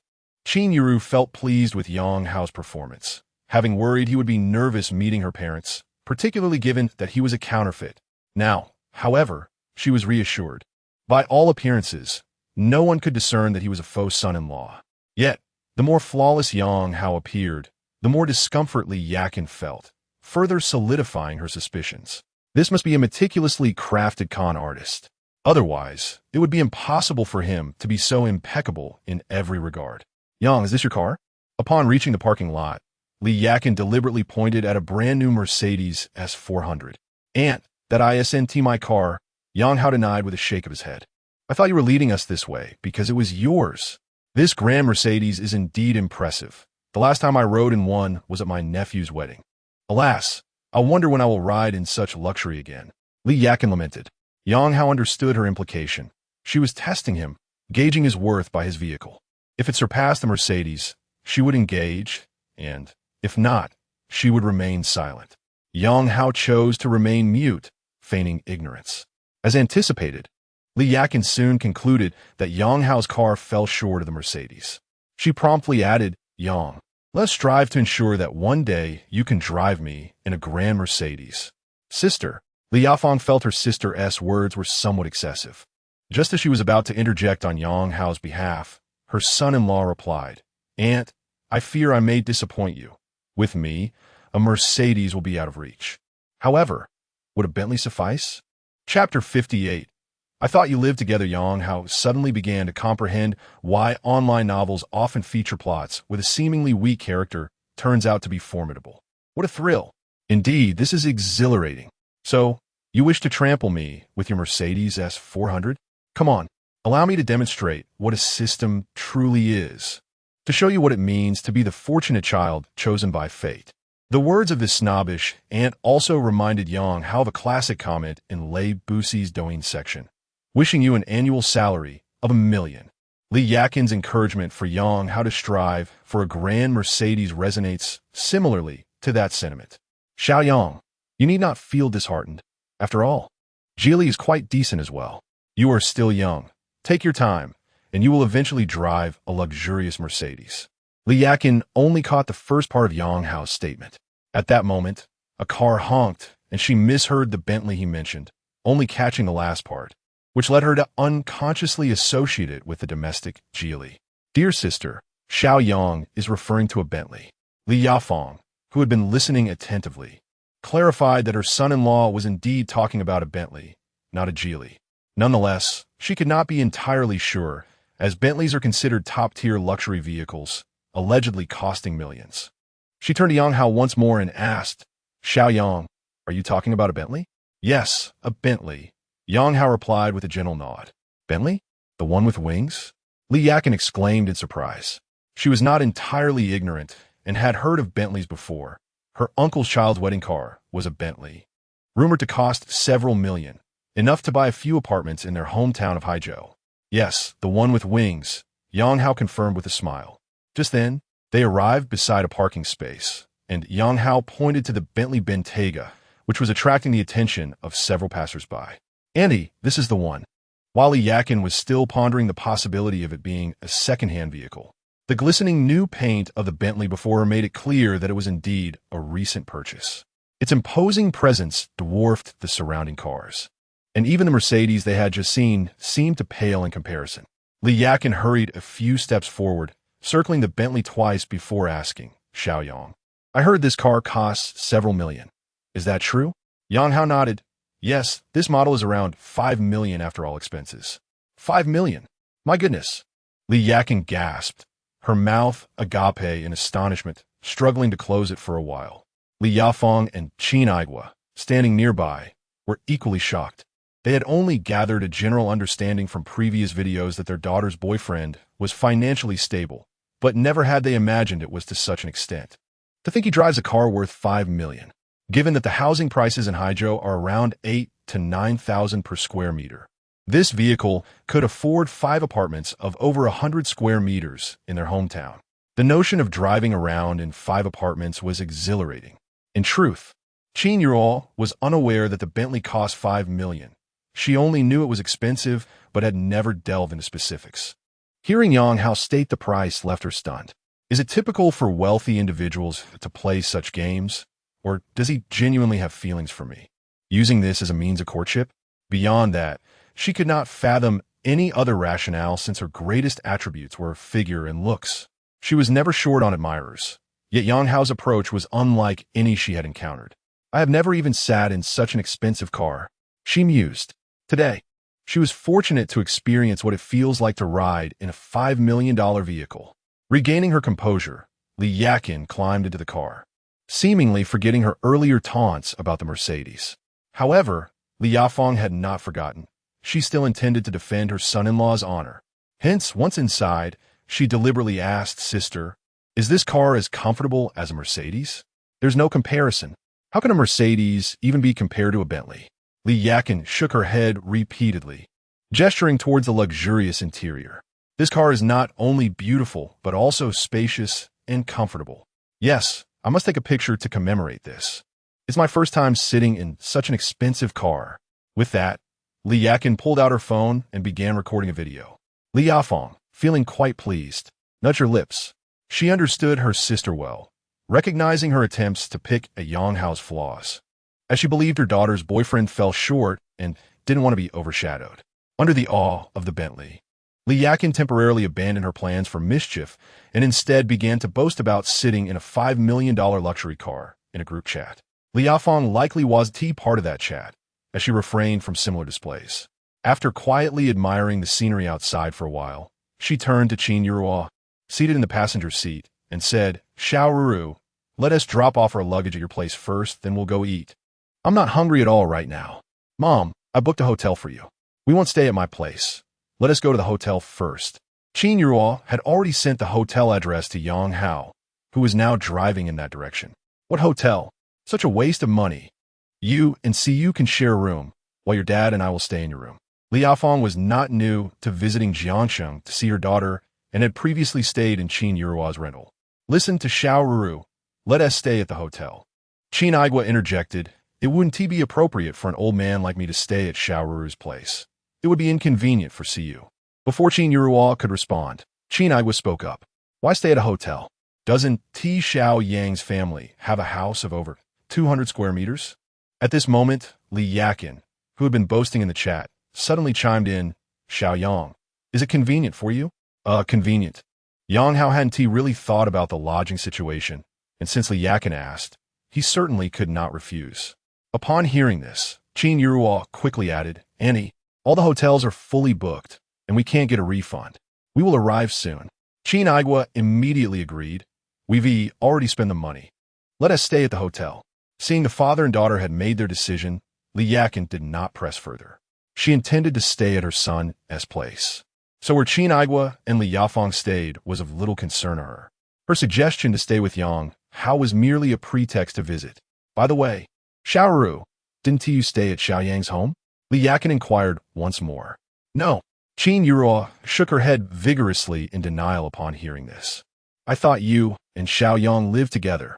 Given how spacious that house is, it wouldn't matter if your parents had one room," Li Yakin muttered to herself. Chapter 59. My ex-husband has acquired a Bentley. "Aunt, where are your thoughts wandering? I have only been dating Yang Hao for just over a month." Qingyun Zhi was acutely aware that her aunt, Li Yakin, had a penchant for gossip, and she hoped to prevent her from assuming that she and Yang Hao were already cohabitating. Otherwise, it wouldn't be long before all the relatives found out. Even if they had been dating for a considerable time, moving in together before marriage was out of the question. This topic made Qingyun Zhi, a devoted father, somewhat uncomfortable, prompting him to interject with a stern expression. "Igwa, what era are we in? Your thinking is rather antiquated." Li Yakin quickly countered. "I do not concern myself with how others raise their children. The Qin family absolutely does not permit such behavior." Qingyun Zhi asserted emphatically, casting a pointed glance at the driving Yang Hao, his gaze laden with undisguised warning. Feeling the icy stare from the back right, Yang Hao was filled with indignation. If he had indeed taken Qingyun Zhi to bed, he would have accepted whatever punishment Qingyun Zhi deemed fit, as he would have gained something in the process. The reality, however, was that he had not even touched Qingyun Zhi's hand. Those long, alluring legs had only been admired from afar, let alone sharing a bed. This was an unjust accusation. Wasn't Xiao Rou at Xiao Yang's house the night before last during the video call? Li Yakin boldly continued. The moment these words left her lips, Yang Hao sensed the temperature of the gaze behind him drop several degrees, even feeling a chill in the air. Yang Hao silently grumbled, "Aunt, it's not like I didn't let you ride in a Benz. Must it be this way? If it comes to it, I can sell the Bentley and buy a Benz instead. Aunt, it's not as you think. I was with CU that day, helping Yang Hao move." Qingyun Zhi quickly clarified. Her aunt responded with a chuckle. "Aunt has been young too. There's nothing wrong with it. Besides, you and Xiao Yang are of an age. You're not minors, and it is not illegal. Wherever you go, it is reasonable and compliant." Aunt, Qingyun Zhi was rendered speechless, realizing that her innocence could not be preserved within the family. Meanwhile, seated in the back, Qin Igua was seething with anger. His delicate flower, nurtured for over 20 years, was being whisked away, and as her father, he felt deeply unsettled. Although he had mentally prepared himself years ago, the reality was still hard to bear. "Xiao Yang, are we almost there? I see a hotel up ahead." Li Yakin quickly changed the subject, knowing her husband well enough to anticipate that this discussion could lead to trouble. Yes, it's that hotel ahead. Xiao Rou specifically chose one with a nice environment. Yang Hao responded, inwardly reflecting, a mother-in-law can be quite reliable. Hilton Garden Hotel. Sun Jejia was seated in the lobby's lounge area, waiting for a ride to arrive. She had contacted a well-known lawyer in Jiangxing Online, intending to discuss her legal matters at their office. At this moment, her close friend and strategist, Wang Ying, was beside her. Since realizing that her position as Sun Jejia's friend could serve as a means to attract Yang Hao, Wang Ying had become even more invested in Jejia's affairs, offering meticulous care. In her view, these efforts could ultimately serve as a stepping stone toward aligning with Yang Hao. Wow, a Bentley. How impressive. Through the hotel lobby's floor-to-ceiling windows, Wang Ying spotted the slowly approaching black Bentley, and couldn't help but exclaim. Hearing her, Sun Jejia instinctively turned her head and caught sight of the car, pulling into the hotel's parking area. What a pristine Bentley. It seemed to have been purchased only days ago. Sun Jejia gazed on with envy. Indeed, it's clearly a new vehicle. Wang Ying nodded in agreement. This must be a Bentley Bentayga. The base model costs nearly 3 million, while the high-spec version is rumored to exceed 5 million, as I heard from Shenzhen before. 5 million. When will I ever get to ride in such a luxury car? Sun Jejia's envy deepened. However, in the next moment, her expression shifted from admiration to shock, and soon she was left in a daze. Yang Hao, through the hotel lobby's expansive windows. It was clear to see Yang Hao stepping out of the driver's seat, retrieving a suitcase from the trunk. The hotel's greeter promptly took the suitcase, beaming with a smile and engaging in conversation. At the same time, Yang Hao's current girlfriend emerged from the passenger seat, her long, slender legs making Sun Jejia feel inadequate, prompting her to instinctively adjust her skirt. Wow, Hao Ge has driven a Bentley now. Wang Ying's reaction was even more pronounced, exclaiming in surprise. However, her slip of using Hao Ge almost revealed her conflicted loyalties. Fortunately, at that moment, Sun Jejia's attention was entirely absorbed by Yang Hao, Qingyun Zhi, and the brand-new Bentley Bentayga, leaving her oblivious to Wang Ying's slip. Jejia, what secrets has that Yang been hiding from you? Wang Ying hastily corrected her reference to Yang Hao, indignantly stating, he is driving a Bentley now. It's utterly outrageous. Quick, take a picture for me. This is evidence. Sun Jejia reacted swiftly, promptly opening her phone's camera and handing it to Wang Ying, while she herself lifted a magazine from the coffee table to shield herself. Yang Hao knows me as well, as Sun Jejia's close friend. Wang Ying was familiar with Yang Hao and had met him numerous times. You're wearing sunglasses, and we're at a distance. He may not recognize you, and besides, he might not even glance this way. We must ensure he doesn't discover my presence. Otherwise, he might become suspicious and transfer his assets. Sun Jejia buried her head into the magazine. Meanwhile, Yang Hao genuinely did not notice the two women seated in the corner of the lounge, as the hotel lobby was quite spacious, with a water bar, a reading area, and even a piano on display. A little girl was currently playing the piano, drawing everyone's attention and causing them to overlook those resting in the corner. Thus, Wang Ying successfully completed her evidence-gathering mission. Jejia, They've gone upstairs. After Yang Hao and his entourage entered the elevator, Wang Ying returned the phone to Sun Jijia. Did you capture everything? Sun Jijia set down the magazine and quickly reviewed the video on her phone. Thanks to her quick reflexes, she had managed to record the moments when Qin Aigua and Li Yakin exited the car, as well as Yang Hao shutting the door. While this footage was insufficient to prove that the Bentley belonged to Yang Hao, it could certainly serve as supplementary evidence of his wealth, or so Sun Jijia believed. However, after watching the video, Sun Jijia felt a wave of heartache wash over her, akin to a pang of angina. She instinctively placed a hand over her heart, soon realizing that her heart had always been quite healthy. This wasn't genuine pain.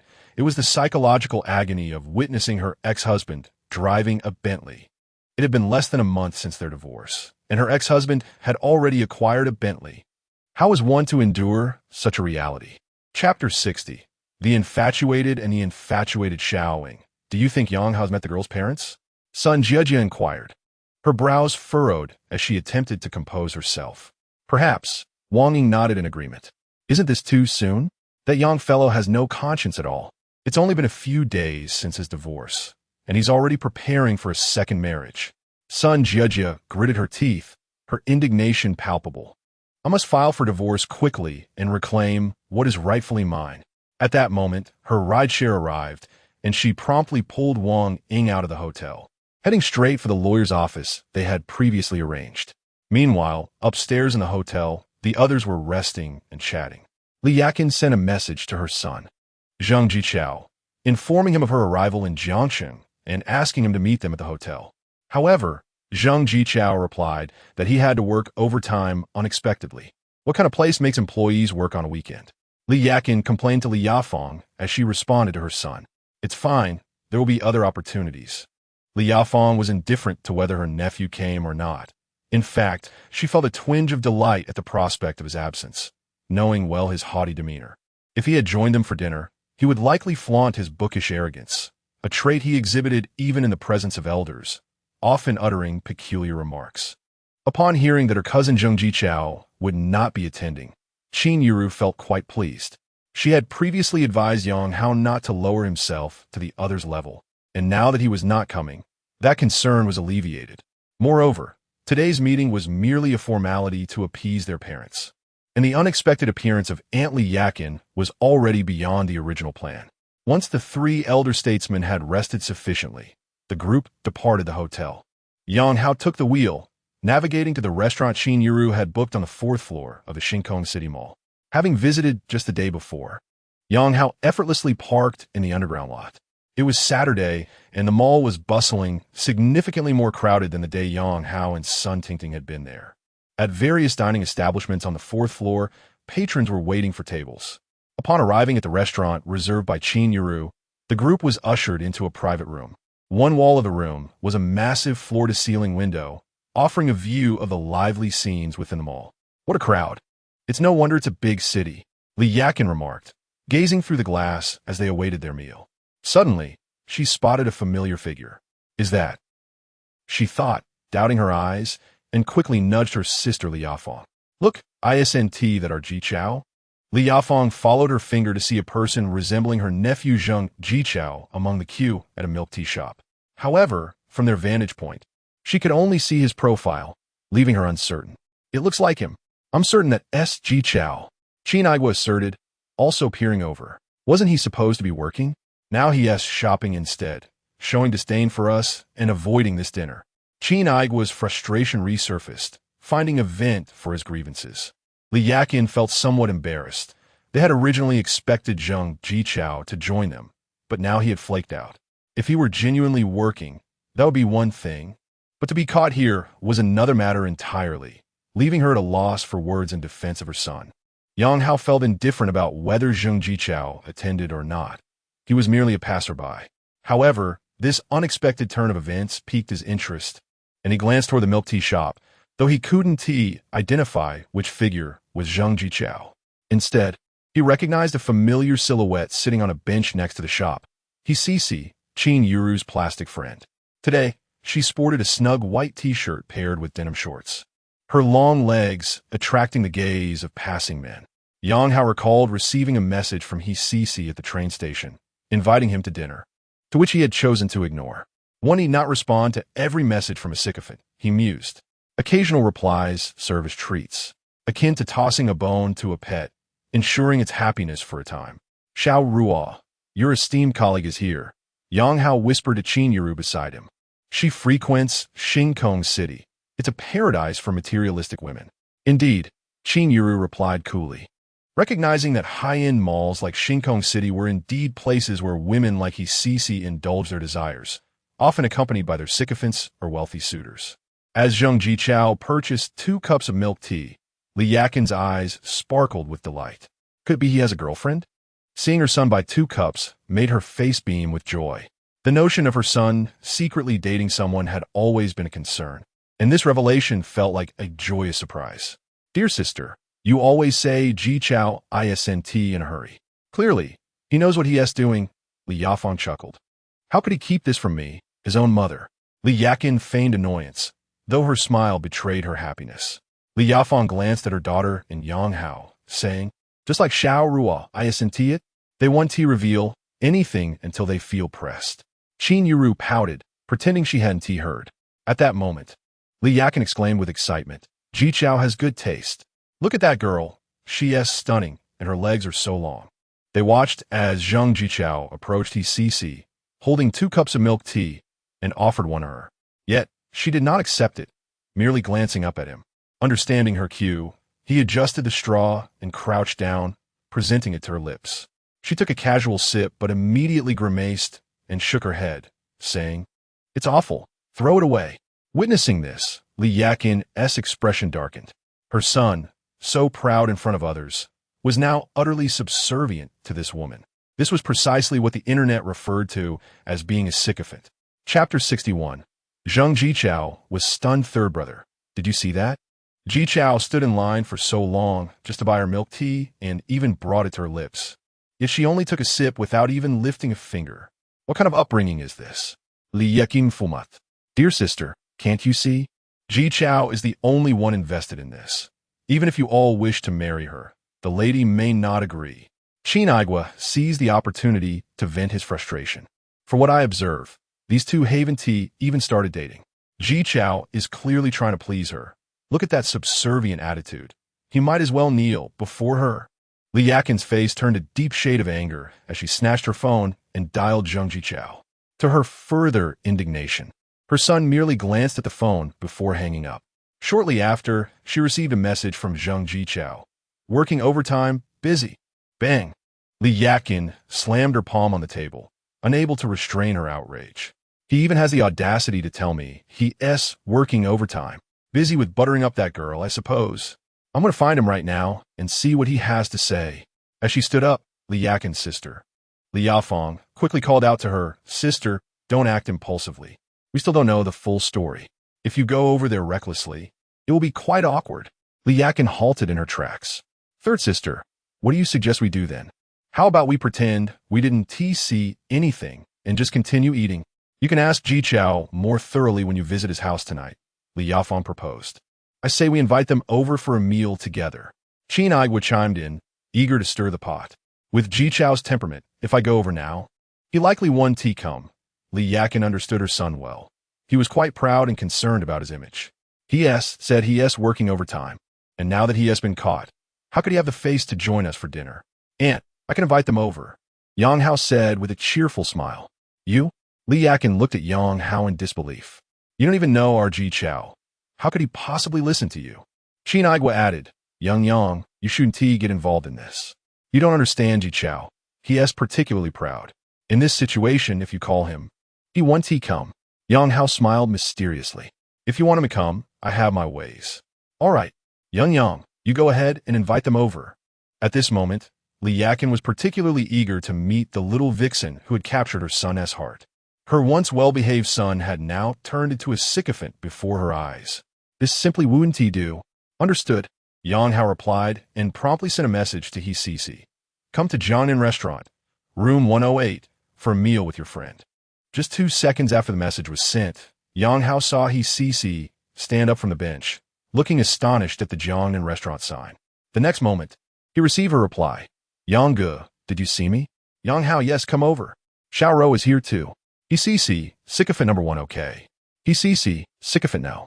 When you don't need to bring that friend, it's just a coincidence, and we're not very familiar. Yang Hao, bring her along. He CC, sycophant now. One alright. On the other side, seeing he CC continuously messaging someone, Zhang Jichao felt a bit gloomy. He had been pursuing her for 3 months with little substantial progress. Last night, he had attempted to invite her out for dinner today, but she hadn't even replied to his message. Zhang Jichao initially thought it was hopeless until he unexpectedly received a response from his CC this morning. She explained that her phone had died last night, and she had gone to bed early, thus missing his message, and she agreed to his invitation.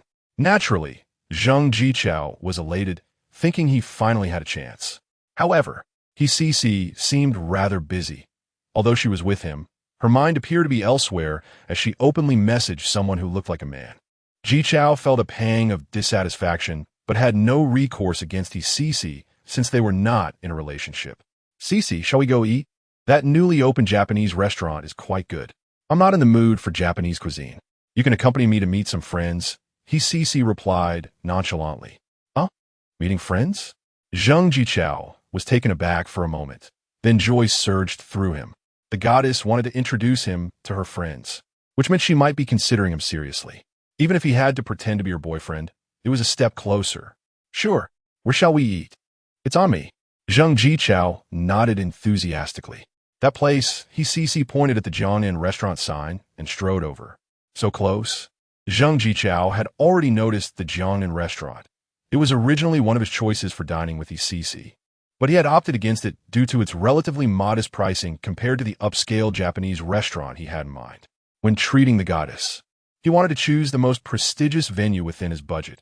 He had even contemplated the Crab Palace, but ultimately dismissed it for being too expensive. Now, seeing his CC choose Jiangnan restaurant, Zhang Jichao felt a surge of confidence. Dining their Woon tea break the bank. CC, this meal is on me. Please don't let your friends pay. Zhang Jichao hurried to keep pace with his CC's quick strides, boasting extravagantly. You don't need to, his CC replied dismissively. The person who had invited her was Yang Hao, a wealthy individual living in the Jiangzhou garden. There was no need for her friends to foot the bill. Absolutely not. It's the first time I'm meeting your friends. I can't let them bear the cost. Zhang Jichao asserted with rare assertiveness, but in his CC's eyes, his bravado was utterly worthless. Jiangnan restaurant was merely a place with an average cost of 1 or 200. What was there to flaunt as a tycoon? If he had the nerve, he should say the same at the luxury store downstairs. His CC silently scoffed, ignoring Zhang Jichao. When they reached the door of the private room, she took out her cushion and touched up her makeup, adding some lip gloss. CC, you're already beautiful. There's no need for any touch-ups. Zhang Jichao seized the moment to flatter her, then gallantly opened the door to the private room, stepping aside to let her enter first. However, after Zhang Jichao had finished his display of politeness, he stood there, frozen like a statue. Chapter 62. The cold facade falls. Zhang Jichao stood in a daze for a long moment as he regained his senses. He had anticipated this gathering to be an encounter among strangers, yet he was taken aback to find that everyone in the private room were familiar faces, including his mother, whom he had just deceived. At this moment, his usually assertive mother wore a grim expression, her facial muscles twitching slightly, suggesting she was grinding her teeth in frustration. Weren't you supposed to be working overtime? At the mall, right? Li Yakin fired off her accusations. Today, her son, whom she had always taken pride in, had brought her great embarrassment. He had lied to her about working late for a woman, and now he was blatantly ignoring her calls. Yet, that was not the most humiliating part. The true embarrassment was that her son, whom she could not even call to, was trailing behind a girl like a lovesick puppy. He was eager to hold the door open for her, as if he were a doorman. What a waste of parenting. Big sister, please don't be too hard on Jichao. He's merely on a date with his girlfriend. It's understandable for young people. Li Yafeng quickly intervened, attempting to defuse the situation. However, upon hearing this, Hisisi could not remain silent. Auntie, you must be Xiao Rou's mother. I recognized you from the times you visited her at school. You are Xiao Rou's classmate? Li Yafeng was taken aback, glancing at Cece, and then her face lit up with realization. So, it was Xiao Rou who introduced you to Ji Chao. This deduction made perfect sense, as it was common for one's daughter to introduce her classmates to a cousin. However, the truth was that Zheng Jichao and Cece's acquaintance had nothing to do with Qin Yurua. They had met on a social networking app. Auntie, you misunderstood. Zheng Jichao and I are merely acquaintances. We've hardly met, let alone be considered a couple.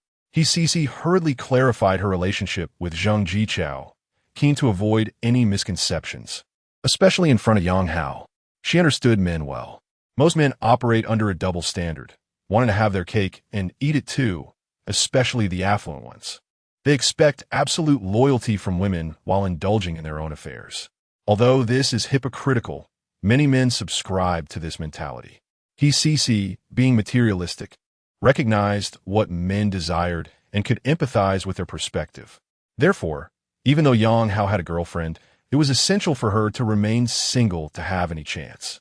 Thus, she was resolute in distancing herself from Zheng Jichao, especially since their relationship had never been intimate. He was merely one of her many admirers. However, her words struck a heavy blow to Zheng Jichao, despite their truth. It was undeniably embarrassing for him. Li Yafeng had intended to mediate, but she was caught off guard by Cece's swift denial, leading to an awkward atmosphere. Meanwhile, Li Yakin huffed in anger, glaring at her son for his shortcomings. They say, a devoted admirer may end up with nothing. This was indeed the case here. The girl didn't even pretend to be interested. Jichao, why don't you and this lady take a seat? There's no need to stand while speaking, Qin Igua interjected. Uncle, my name is Cece. You can just call me Cece. I'm a college classmate of Xiao Rou, and we now work for the same airline. Cece greeted Qin Igua with a smile and took a seat beside Qin Yurua. Xiao Rou, I didn't expect this to be your family gathering. I hope I'm not intruding. She nodded at Qin Yurua and then cheerfully turned to Yang Hao, saying, Brother Yang, I was quite surprised to see you here. As she spoke, Cece pointed to the milk tea shop outside, adding the line was so long, and it turned out to be quite awful. Seeing Cece interacting so comfortably with this unfamiliar man, Zheng Jichao's lips twitched involuntarily. He felt a pang of jealousy. Clearly, this man had summoned Cece over, causing him to lose face in front of everyone. Xiao Rou, is he your boyfriend? Zheng Jichao inquired, aware that his aunt and uncle were in Jiangcheng to meet his cousin Qin Yurua's boyfriend. Since Yang Hao was the only stranger present, he naturally assumed he was the one. Hello, cousin. I'm Yang Hao. Yang Hao extended his hand. Oh, Zheng Jichao merely glunged at Yang Hao, having no intention of shaking his hand, nor did he bother to greet him. His reaction stemmed from his embarrassment at having lost face because of Yang Hao, leading him to deliberately snub the other man. Furthermore, Zheng Jichao wished to reclaim his cold, aloof persona in front of family and friends, maintaining a distant demeanor towards everyone. If it weren't for his previous display of servitude being witnessed by all, his behavior towards Yang Hao would not have raised any eyebrows. However, the situation had changed.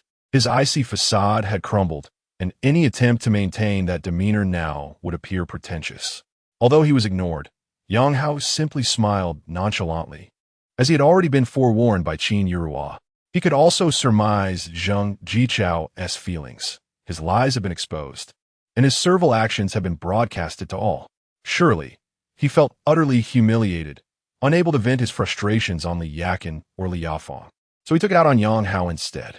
Zheng Jichao, do you have any manners? Can't you see that Xiao Yang is trying to shake your hand? Li Yakin seized the opportunity to reprimand him, her frustration boiling over. Really? I didn't notice. Zheng Jichao scoffed, dismissing her. Now you know, don't you? Apologize tu Xiao Yang. Li Yakin insista starly. No need, no need. We are all family. It's not a big deal. Yang Hao quickly stepped in to smooth things over, as he had no intention of making a scene. It would be a shame to let this minor issue ruin the evening. Zheng Jichao continued to feign ignorance, taking a sip from his glass of water. Seeing this, Li Yakin was left to clean up her son's mess. Xiao Yang, don't mind him. He's just not very worldly, despite his education. Chapter 63. Completion of the second stage task under the scrutinizing gaze of so many. Zhang Jichao felt his face flush with embarrassment as his mother reprimanded him. He was aware that his behavior had been somewhat disrespectful. Yet the prospect of proactively offering an apology was utterly out of the question, especially since the rebuke had indirectly resulted in a loss of face for him. Nonetheless, fortune smiled upon him as the waiter began to serve the dishes, providing a welcome reprieve. Soon, the table was adorned with an array of sumptuous dishes, and the guests engaged in light-hearted conversations. Li Yaofeng, mindful of her nephew Zhang Jichao's dignity, skillfully steered the discussion towards subjects in which he excelled, thus affording him an opportunity to shine. As a few glasses of wine were consumed, Zhang Jichao slowly emerged from his earlier shadow, emboldened by the alcohol to speak grandly, eager to make an impression in front of ECC. What do you do for a living, Xiaoyang? There are generally two ways to showcase oneself. One can either boast brazenly, or one can belittle others to highlight one's own superiority. Zhang Jichao evidently opted for the latter approach, seeking to avenge his earlier humiliation. Sales, Yang Hao replied nonchalantly. As an experienced veteran in sales, having navigated countless social gatherings, he could surmise Zhang Jichao's intentions and felt a wave of exasperation wash over him. It was akin to lighting a lamp in a restroom, seeking filth. Nevertheless, recalling Li Yakin's methods, Yang Hao understood. A mother begets a son indeed. The power of genetic inheritance is formidable. Sales? That profession lacks stability, Zhang Jichao remarked, feigning concern for Yang Hao's future. Indeed, it could be quite unstable. Just recently, I was on the brink of unemployment. Yang Hao responded, inwardly chiding himself. I'm merely cooperating with your narrative. I have no intention of flaunting. I knew it. Sales jobs are the least stable. Zhang Jichao nodded, satisfied with his prescient observation. Which university did you graduate from? What was your major? Why not come work for our company? I could recommend you internally. Coughing lightly, Li Yakin interjected to halt her son's attempts at ostentation. Jichao, Xiaoyang is doing well at his job. He doesn't need your concern. I only meant well. Zhang Jichao protested, unwilling to relent. Xiao Rou was a flight attendant, and once she marries and becomes pregnant, it's likely she will have to resign. She can't very well continue flying while expecting, can she? Thus, the responsibility of supporting the family would fall upon Xiaoyang. He must have a stable income, after all. Our company is a Fortune 500 enterprise, offering reliable and substantial earnings. If Xiaoyang were to join us, he would have to worry if Xiao Rou decides to quit. As he spoke, Zhang Jichao instinctively glanced at ECC, aware that although his words were directed at Yang Hao, they were primarily intended for her ears. His subconscious script read, "Your job as a flight attendant is merely a fleeting youth, and the future remains uncertain. If you were to be with me, even if you resign, it wouldn't matter. I can provide for you." Zhang Jichao believed he was making a valid point, artfully insinuating his reasoning to ECC. He reveled in his performance, convinced it was flawless. However, it was disheartening that no one supported him. Such a well-reasoned argument, and yet no one rallied to his side? Brother, I've never thought of quitting or relying on anyone else. It's always better for a woman to be self-sufficient. To his surprise, the only one to engage was Qingyun Zhi, and her stance contradicted his. Xiao Rou, I'm speaking objective truth. Of course you can say that now, but once you're truly pregnant, I doubt you'll feel the same, Zhang Jichao insisted. Before he could elaborate, Li Yakin shot him a disapproving glance. Stop worrying about Xiao Rou and focus on your own affairs. Xiaoyang earns several million a year. Even if it's unstable, can he not support Xiao Rou? Honestly, you don't even have a girlfriend, yet here you are giving advice. Li Yakin could no longer bear it. Had she not known of Yang Hao's capabilities, she might have allowed her son to attempt to outshine him. However, the reality was her son was being overshadowed, and such comments only served to make him look foolish. It was akin to certain national football players who, when interviewed, might dismiss Messi as merely a product of the system, an indication of their own overreach. What? Annual income how much? Zhang Jichao grasped the focal point, staring incredulously at Yang Hao before casting a pleading glance at his mother. Xiao Yang Drifes a Bentley. That car alone is worth 5 million, and you're here fretting for him? Li Yakin retorted sharply, honestly. How can you worry about others when you can't even manage your own affairs? Huh? Zhang Jichao was utterly bewildered, once again scrutinizing Yang Hao, who appeared quite ordinary, not someone one would expect to own a Bentley. Meanwhile, Cece's eyes sparkled with realization. She had only known that Yang Hao had recently purchased a Qingyun 9. She had been contemplating that someone of his wealth would likely not settle for just one vehicle. Indeed, he was a true affluent individual. Xiaoyang, what type of sales do you engage in? Can one truly earn millions in a year? Zhang Jichao steadied himself, fixing his gaze on Yang Hao. He believed that one could often discern falsehoods in a person's eyes, and he was skeptical that this seemingly ordinary man could earn millions annually. Hoping to uncover a flaw in his response, I am the Deputy General Manager of the Sales Department at Qingyun Group, Yang Hao replied, briefly outlining the diverse operations of Qingyun Group, which included new energy and large machinery. Zhang Jichao recognized the name Qingyun Group, well known in Jiangsheng as a corporation valued at over 100 billion.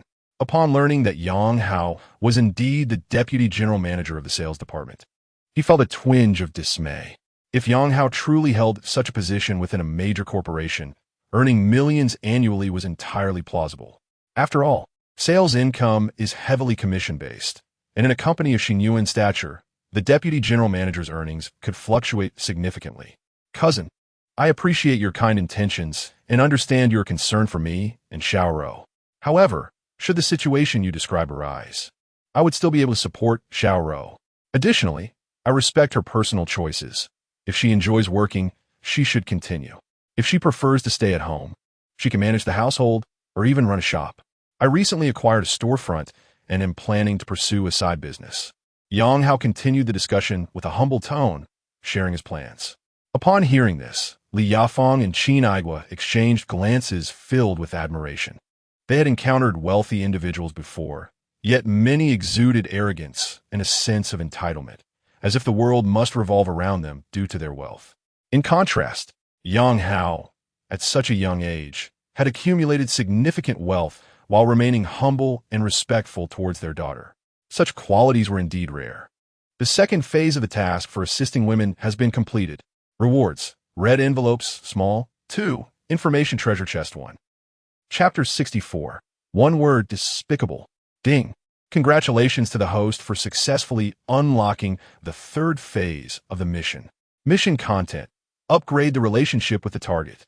Mission rewards, distributed in phases: red envelope, medium 1. Intermediate blind box 1, skill card 1. As Yang Hao reveled in the joy of completing the second phase of the mission, the voice of the system reverberated once more, announcing the unexpected commencement of the third phase. Moreover, the rewards were exceedingly generous. The skill card, a coveted item, had reappeared. Yet, the task's content perplexed Yang Hao. Upgrading the relationship with the target? How does one achieve this upgrade? Is it through profound communication, a visceral connection, or perhaps emotional resonance? With no clear standards established, all he could do was navigate the uncertainties himself. Ding. Yes. No. Open the red envelope. While Yang Hao pondered silently, the system's voice chimed in again. Yes. He instinctively gave the command, only to immediately regret it. Wait. Yang Hao recalled that the red envelope, small, rewards dispensed by the system had always been transferred via Alipay. With so many people in the private room, he was bound to endure a rather awkward social embarrassment. For those who revel in showing off, this might be a thrilling experience. But Yang Hao truly wished to avoid such blatant ostentation. It felt rather too exposed. However, it was too late for second thoughts. Beep. Alipay has credited 990,000 yuan. A familiar female voice emanated from Yang Hao's phone. In an instant, all eyes in the room were fixed upon him. 990,000. For those present, this was an astronomical sum. Yet, it had effortlessly landed in Yang Hao's Alipay account. Most people would only keep a modest amount in Alipay as pocket money, with substantial savings safely deposited in banks for peace of mind. Yet, for Yang Hao, 990,000 had casually transferred into his account. Indeed, the pocket change of the wealthy was a figure that ordinary individuals could only dream of. Cough, cough. I wonder which dealer mistakenly transferred the payment to my Alipay. Yang Hao explained with a straight face. However, No one would believe such a far-fetched excuse. What dealer would transfer payments to Alipay? They all use corporate accounts. Yet, an alternative explanation surfaced. Perhaps it was a kickback. Such funds are typically sent to personal accounts, but in this day and age, only the most cautious would resort to cash transactions. A conspicuous transfer to Alipay seemed excessively ostentatious. It was evident that Yang was quite busy. Li Yakin chuckled, attempting to smooth over the situation. On the way here, I had planned to interrogate Yang Hao thoroughly, to expose his deceitful facade. But now, Li Yakin had abandoned that notion. He was the vice president of a major corporation, driving a 5 million yuan Bentley, and casually receiving 990,000 yuan as pocket money. Such a person could not possibly be a fraud. He must be a genuine tycoon. Faced with such a wealthy individual, Li Yakin's thoughts were straightforward. Seize the opportunity to cultivate a favorable relationship with him, for who knows when it might prove beneficial. Especially if he were to marry her niece, Qingyun Zhi, then, as a relative, it would be entirely reasonable to seek his assistance. Although his mother had completely switched allegiance, Zheng Jichao was still reluctant to be overshadowed. Yang Hao's words appeared flawless, yet the transaction of 990,000 yuan via Alipay seemed a tad exaggerated, did it not? Could it be the ringtone of a phone? Previously, there had been a popular ringtone for receiving 1 million yuan via Alipay. Zheng Jichao pondered silently for a moment, then jested. If it weren't for the fact that it came from Yang's phone, I would have thought it was a prank ringtone. The ringtone for receiving 1 million yuan had indeed gained considerable attention. While Zheng Jichao spoke in jest, everyone could perceive his underlying skepticism regarding the authenticity of the 990,000 yuan. Upon hearing his remark, Li Yakin, who had already switched sides, raised an eyebrow. Deep down, she found it hard to believe that her niece, Qingyun Zhi, had found such an extraordinary wealthy man. This would undoubtedly eclipse her own daughter.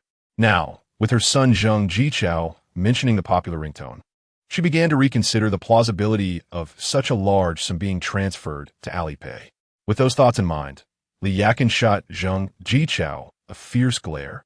Feigning anger, she retorted, "What nonsense are you spouting? Yang would never use such a ringtone." Although she appeared to reprimand Zheng Jichao, she was indirectly emphasizing the possibility of it being a ringtone. "I'm just saying it casually. Yang would never use such a ringtone. Right, Yang?" Zheng Jichao swiftly grasped his mother's intent and chimed in. Observing the mother-son duo bantering back and forth, Yang Hao couldn't help but feel a bit exasperated. He had intended to remain as low-key as possible and avoid flaunting his wealth, yet it had resulted in skepticism and covert mockery. Very well, if it was to be this way, then let it be. Yang Hao smiled and nodded. Indeed, I have heard that ringtone before. While he echoed the words of the mother and son, internally, he silently commanded the opening of another small red envelope he had planned to unveil upon returning home.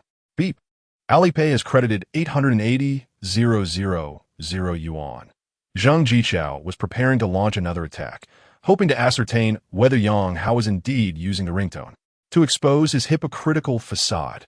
Yet again, the familiar female voice rang out. This time, however, the amount differed. From 990,000, it had now transformed into 880,000.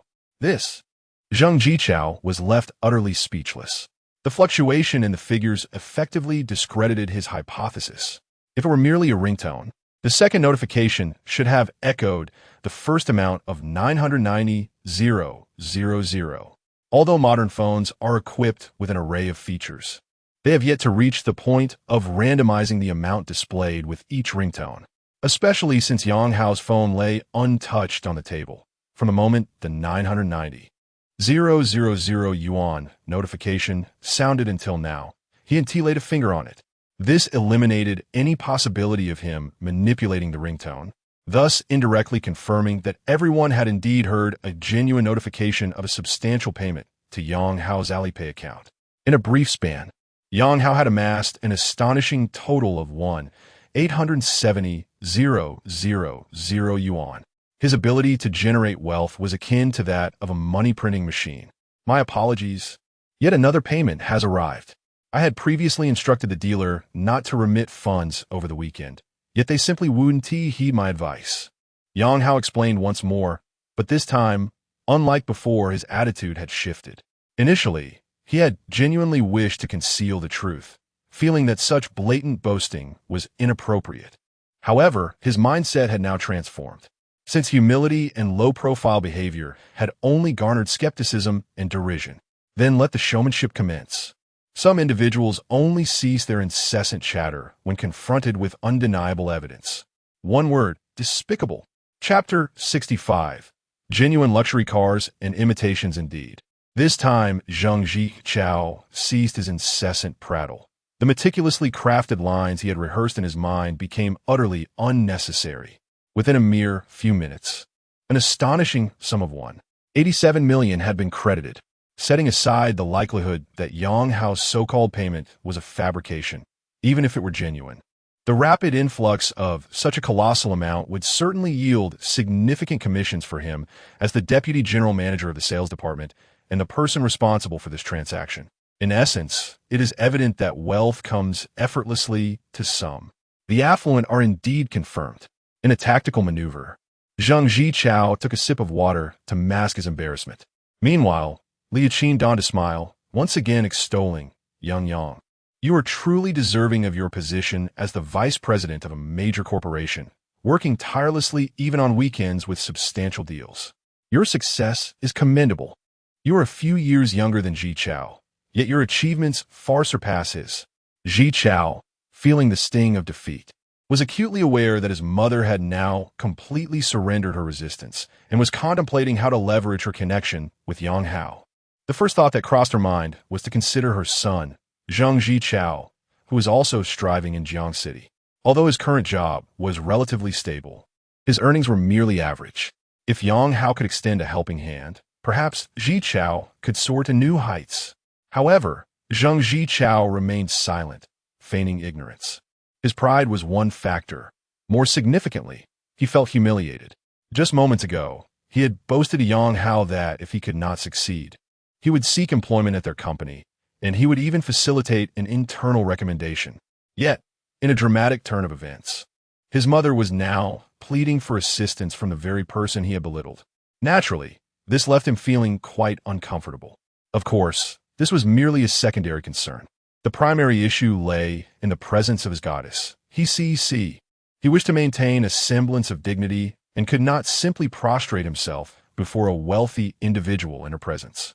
Unbeknownst to him, He was actually quite grateful for his persistence, as it further solidified her belief that Yang Hao was indeed a man of considerable means. He might even be one of those elusive magnates who operate behind various financial empires. It is a well-known fact that many affluent individuals remain in the shadows, and those you see are merely the tip of the iceberg. The so-called richest are just the visible elite, while those hidden behind the scenes possess even greater fortunes. These individuals lead lives of excess that are beyond the imagination of ordinary people. The recent revelation of someone using gold to make electrical wires was merely a glimpse into the extravagant realities of the wealthy. With a vivid imagination and an insatiable longing for wealth, He perceived in Yang Hao the traits of these invisible tycoons. This conviction only strengthened her resolve to align herself with him. Yang, you mentioned earlier about opening a store for a side business, correct? He took the initiative to engage in conversation, deftly diverting the topic. She could sense that Yang Hao preferred to remain low-key, yet how could he win 187 million was casually deposited into his account? Yang Hao glanced at He. What? Do you have any good suggestions?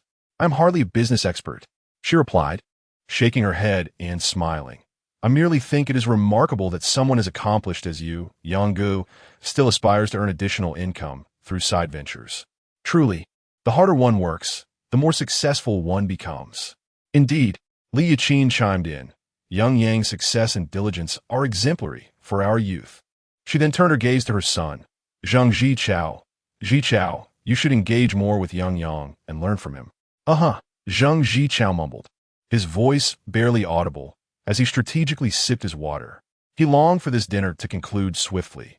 Otherwise, he would face relentless teasing from his mother. The crux of the matter was that he had no counter-arguments. In today's society, wealth had become a pivotal marker of success. Once one enters the workforce, few pay attention to educational credentials or talents. Instead, the focus shifts to salaries, living conditions, and the car one drives. In the presence of Yang Hao, the only asset Zheng Zichao could boast was his education. Yet this was precisely the aspect that garnered little interest. Unlike Zheng Zichao, the others at the table enjoyed their meal, particularly Li Fong, who was exceedingly pleased with her son-in-law, Yang Hao. Throughout the dinner, her smile remained ever present. After the meal, the group proceeded to the underground parking garage. Zheng Zichao had arrived in his 7-year-old Zhongtai SR9. However, he would boast to others that he drove a Porsche Macan. His audacity stemmed from Zhongtai's questionable marketing strategy, as the SR9 was a blatant imitation of the Macan. And when purchased, the full set of Porsche emblems was included. As a result, many uninformed women believed they had secured a wealthy boyfriend driving a Porsche, when in fact, he drove a Zhongtai. Zheng Zichao's Zhongtai SR9, a second-hand vehicle purchased years prior, had indeed served him well, allowing him to deceive several women. Yet, in the presence of the wealthy Yang Hao, he dared not claim his car was a Porsche, for that would be an immediate giveaway. Ironically, Zheng Zichao's vehicle was now parked directly beside Yang Hao's Bentley Bentayga, a car valued at $5 million, juxtaposed against his own vehicle worth less than $50,000. This juxtaposition was a recipe for embarrassment, a counterfeit luxury car confronting the real deal. Zheng Zichao felt utterly mortified. Upon his arrival at the shopping mall, Yang Hao had not yet appeared, so he had not noticed the Bentley. Now, with the two vehicles side by side, he lacked even the courage to retrieve his car keys. In that moment, he truly grasped the disparity of life. Had it not been for the connection through his cousin Qingyun Zhi, he might never have had the opportunity to dine at the same table as the Bentley owner. Yang Hao, walking beside Qingyun Zhi, his eyes sparkled with excitement upon seeing Yang Hao's Bentley Bentayga. Given that many influencers preferred to flaunt their wealth with Rolls-Royces, the wealthy in China had recently gravitated towards the more understated Bentley, which perfectly matched the essence of Yang Hao's vehicle. This only reinforced his conviction that her hypothesis was indeed correct. Yang Hao was a masterful player in the shadows of wealth.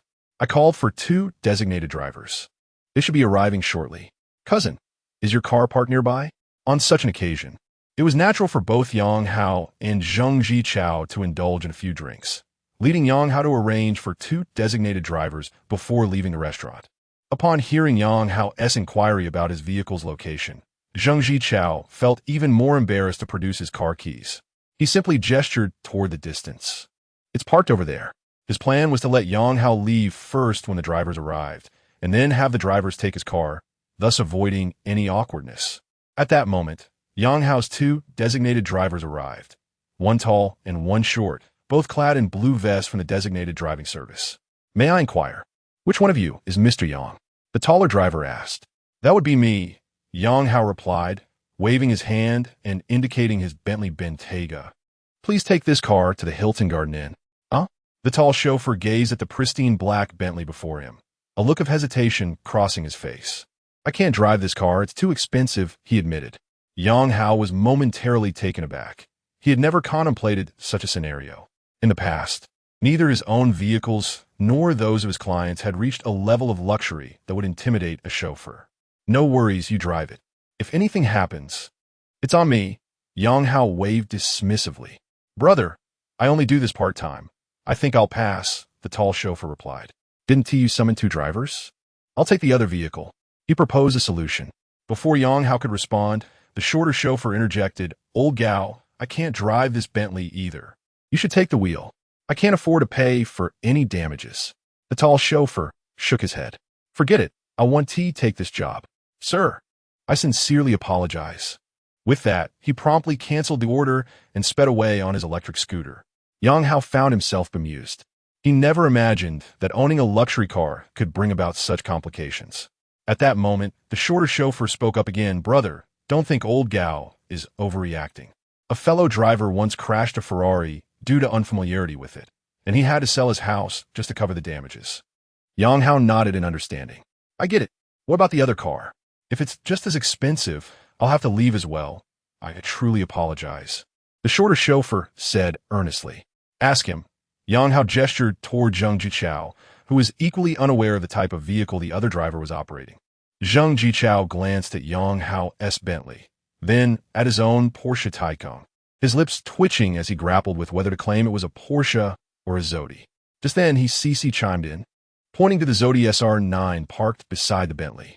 He drives a Porsche. Throughout their conversations, Zheng Jichao had often alluded to his ownership of a Porsche, even sharing photos of himself gripping the steering wheel with one hand. Initially, CC had been drawn to him, believing he was a wealthy heir. However, upon their first meeting, she recognized that Zheng Jichao actually drove a Zodi. She chose not to expose him, for such vanity-driven individuals often possess significant economic value. Now, she was merely going with the flow. Chapter 66. I'm going to take a shower upon hearing CC's words. Zheng Jichao instantly felt as if he had lifted a rock only to drop it on his own foot. He had been boasting about driving a Porsche, but the repercussions came swiftly. Here he was, in front of so many people, pretending that his Zodi was a Porsche, especially with a wealthy individual like Yang Hao present. This was truly humiliating. Zheng Jichao wished he could find a hole to hide in. Unbeknownst to Zheng, Yang Hao had not even recognized that the car parked next to his Bentley was actually a Zodi. He genuinely believed it to be a Porsche.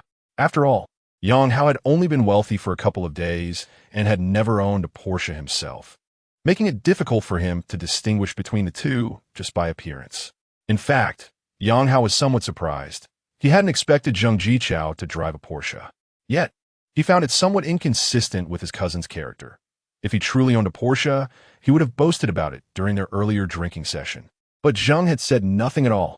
Could it be that he was indeed quite humble? Just then, the short chauffeur interjected, This ISNTA Porsche, it's a Zodi. Zodi? Yang Hao realized, recalling the jokes about the brand that had circulated in forums back when it was popular. He instinctively glanced at Zheng Jichao and silently nodded.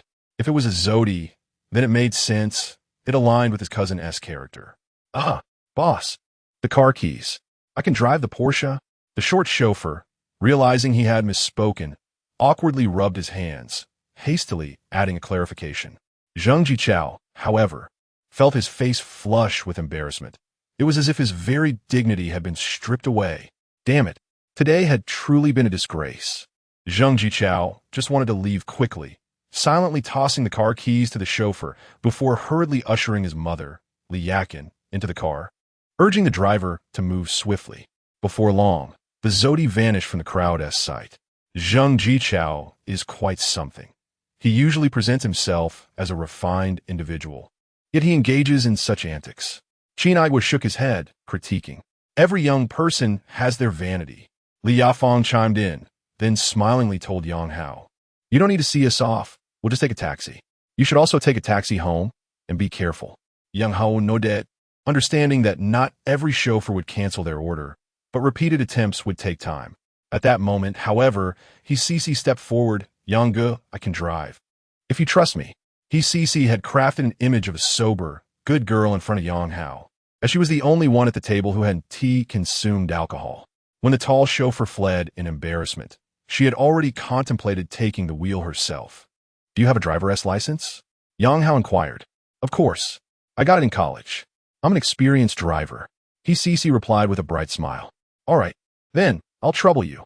Yang Ge, you're too polite. Driving isn't burdensome at all. CC gleefully settled into the driver's seat of the Bentley, fulfilling her dream of owning such a luxurious car, albeit in this unexpected manner. Yang Hao took the passenger seat, explaining the gear shifts of the Bentley. In fact, CC had already researched how to drive luxury cars like Rolls-Royce, Bentley, and Ferrari online. This is what one might call professionalism. Some women are merely materialistic, lacking the desire for self-improvement, but CC was different. She diligently studied while pursuing her material goals. Luxury cars, opulent homes, designer watches, and high-end goods were her areas of focus. She had even enrolled in training courses. One could criticize her values, but her efforts were undeniable. Everyone has their own way of living. The pursuit varies. Especially as one ages, it becomes easier to understand young women like her. When you possess enough wealth, you might even feel inclined to assist them. After all, which man could resist a young woman who is both alluring and vivacious? Cece first dropped off Qingyun and her family at the Hilton Garden Inn, leaving only herself and Yang Hao in the car. Without the presence of the main girlfriend, Cece was in high spirits, already contemplating what to do after dropping Yang Hao home. He was slightly tipsy, making it the perfect opportunity. Meanwhile, back in the hotel room, Li Yafeng was consumed with worry. Aigua, don't you think there is something off about Cece? Something off? What do you mean? Qin Aigua, slightly inebriated, rubbed his forehead in confusion. I just feel her gaze towards Yang isn't quite right. Li Yafeng turned to her daughter, Ru. How is your relationship with Cece? She wouldn't do anything to betray you, would she? We're just ordinary colleagues. Qingyun responded, handing a warm towel to her father. As for what her mother implied, Qingyun was well aware of Cece's true intentions. She knew Cece had long desired a wealthy man like Yang Hao. However, while Qingyun recognized Cece's interest in Yang Hao, their relationship was merely contractual. According to the terms of their boyfriend rental agreement, they were not to interfere with each other's private lives. Therefore, even if Yang Hao and Cece were to become involved, she had no right to intervene. Knowing this made Qingyun feel inexplicably restless. Although Yang Hao wasn't her genuine boyfriend, he was still her nominal partner, and the thought of him being wooed away by Cece unsettled her greatly. Ordinary colleagues? Ruru, you should be cautious. She doesn't seem harmless. Li Yafeng stated with a serious expression. It's not as serious as you're making it out to be. You're overreacting. Qin Aigua, wiping his forehead with the towel, remarked, I think Cece is quite nice. She knows Yang is Ruru's boyfriend. How could she harbor ill intentions?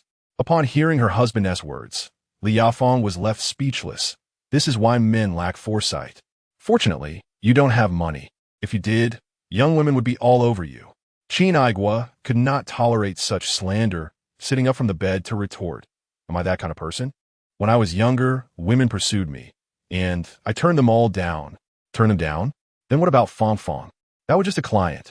The couple soon found themselves in a light-hearted argument, and after several exchanges, Qin Aigua finally relented. Ruru, listen to me. You should go visit Yang's house now. Li Yafeng declared victoriously. Is that really necessary? Yes, very much so. Li Yafeng insisted, pushing her daughter towards the door. I'm telling you, young girls are cunning. A catch like Yang is too desirable. Fine, I'll come back later. In truth, Qingyun also had a desire to witness the unfolding events. Given that her mother had already broached the topic, she felt no further inclination to refuse. Once her daughter departed, Li Yafeng slammed the hotel room door shut, promptly locking it from the inside. The sound of the lock jolted Qin Aigua from his stupor. He sat up in bed, his voice trembling as he inquired, Why are you locking the door? Little Ro has booked us such a splendid hotel. We shouldn't let it go to waste. I shall take a shower first. Even at the age of 70, Grandma Qing was still enjoying a sweet romance. Thus, it was entirely natural for the 49-year-old Li Yafeng to have her own needs during her prime years. Chapter 67. A Gamble Worth Billions. In the renowned Minglu community, the chauffeur parked Zheng Jichao's Porsche in the designated space. Boss, your Porsche is parked. If it's not too much trouble, please leave a good review. Thank you. The short chauffeur, anxious not to provoke Zheng Jichao's ire, emphasized the Porsche. However, as the saying goes, belated affection is less valuable than grass. Having stripped someone bare in the underground parking lot, what good does it do to think of putting the pants back on now? Zheng Jichao's lips twitched. If the chauffeur had not been summoned by Yang Hao, he would have certainly retaliated with a poor review. Boss, I'm off now. Noticing Zheng Jichao's grim expression, the short chauffeur hastily mounted his electric scooter and fled the scene. Jichao, what is going on between you and Cece? Li Yakin had long wished to interrogate the nature of their relationship. With no one else around, she seized the moment to ask, Didn't you say you were just ordinary friends? Zheng Jichao sighed in frustration. Did you pursue her without her agreeing? Li Yakin queried bluntly. Sort of. Zheng Jichao nodded, then added, Actually, we haven't discussed being together. We're just taking it slow as friends. That means you're a backup. Li Yakin glared at her son, in frustration. She's using you as a spare. Cut ties with her. Don't contact her again. He is not suitable for you. Isn't she suitable? Zhang Jichao retorted. I think she's quite a match. Despite today's setback, he was not ready to give up, especially since he had just received good news. The goddess He was actually a university classmate and colleague of his cousin, Qingyun.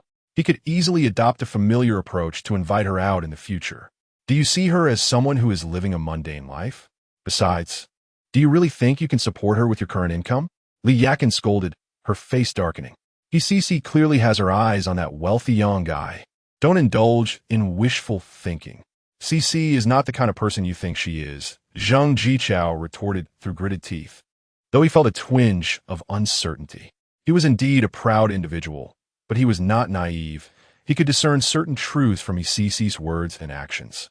Nevertheless, Zhang Jichao was unwilling to accept it. Many infatuated admirers were adept at self-deception, preferring to dwell in their fantasies rather than confront reality. Your mind is clouded from all that studying, Li Yakin exclaimed in exasperation. Understanding her son well, she realized that reasoning with him was futile at this moment. She swiftly changed the subject. Let us set aside the matter of Cici for now. From now on, you must maintain a good relationship with Yang. It could lead you to success. Once you gain his support, you could have women like Cici flocking to you. Undeniably, Li Yakin, though somewhat materialistic, possessed a sharper understanding of social dynamics than Zhang Jichao. Yet, he remained unappreciative, scoffing. You want me to fawn over him? It's about forging connections, establishing rapport. Li Yakin clarifia. That is just another way of saying fawning. Zhang Jichao responded with disdain. Seeing his attitude, Li Yakin became incensed. Yes, I want you to fawn over Yang. How can you not understand this? Opportunities like this are rare. You should cherish it. Zhang Jichao remained obstinate. It's just a couple of measly coins. What is so impressive about that? If you want to fawn, go ahead. I want to stoop to that level. With that, he strode toward the staircase. Li Yakin, frustrated, stamped her foot. Just like your father, too proud for your own good. At Jiangzhong Garden, Cici drove into the underground garage.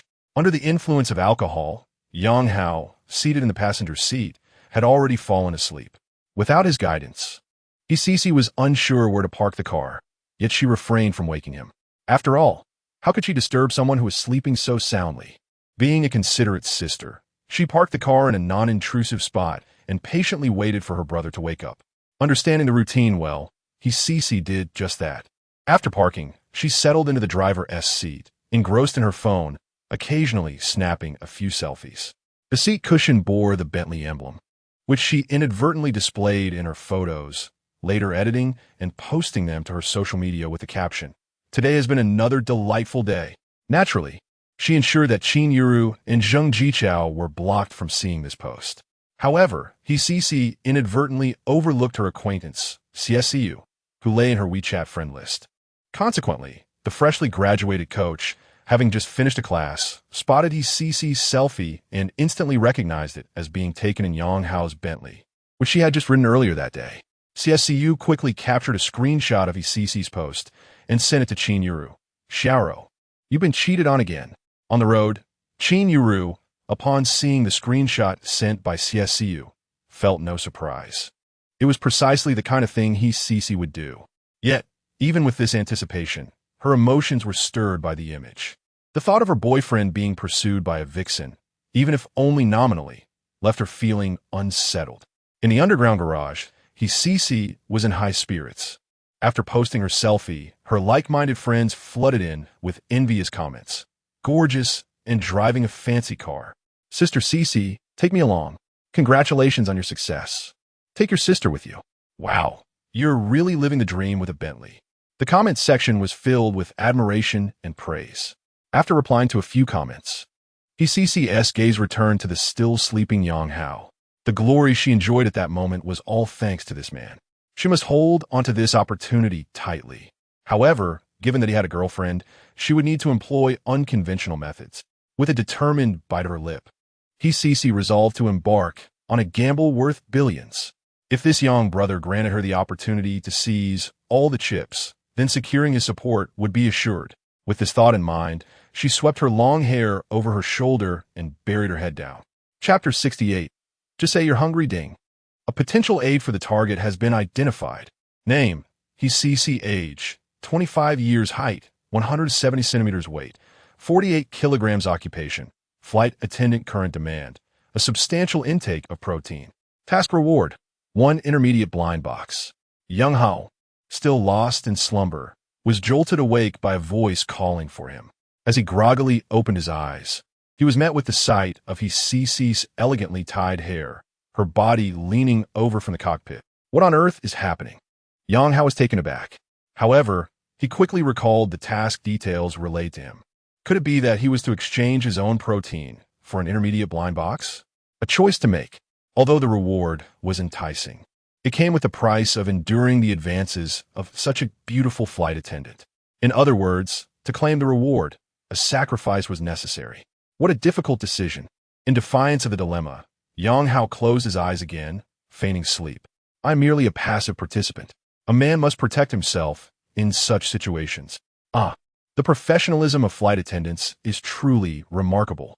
Their service awareness and skill are unparalleled, especially in such a unique environment.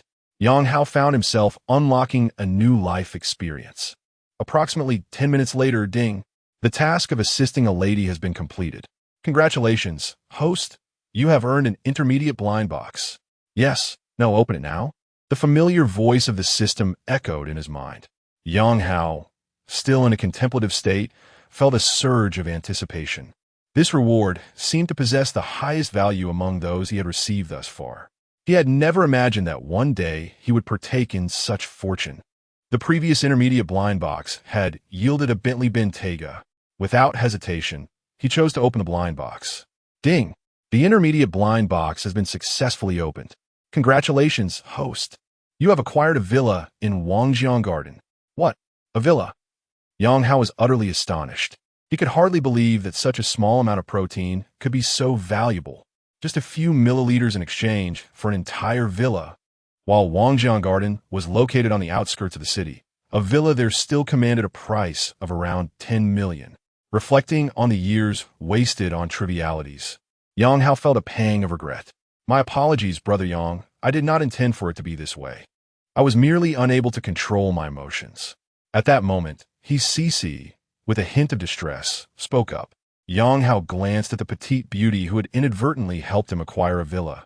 Her eyes glistened with unshed tears, and her lips bore a trace of a shimmering liquid, resembling a mischievous cat caught in the act. But what a poor excuse. Not intentional? How could such a thing ever be unintentional?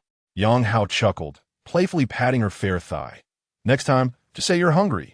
For a man like Yang Hao, concepts of pure love were non-existent, especially after having endured the tribulations of marriage.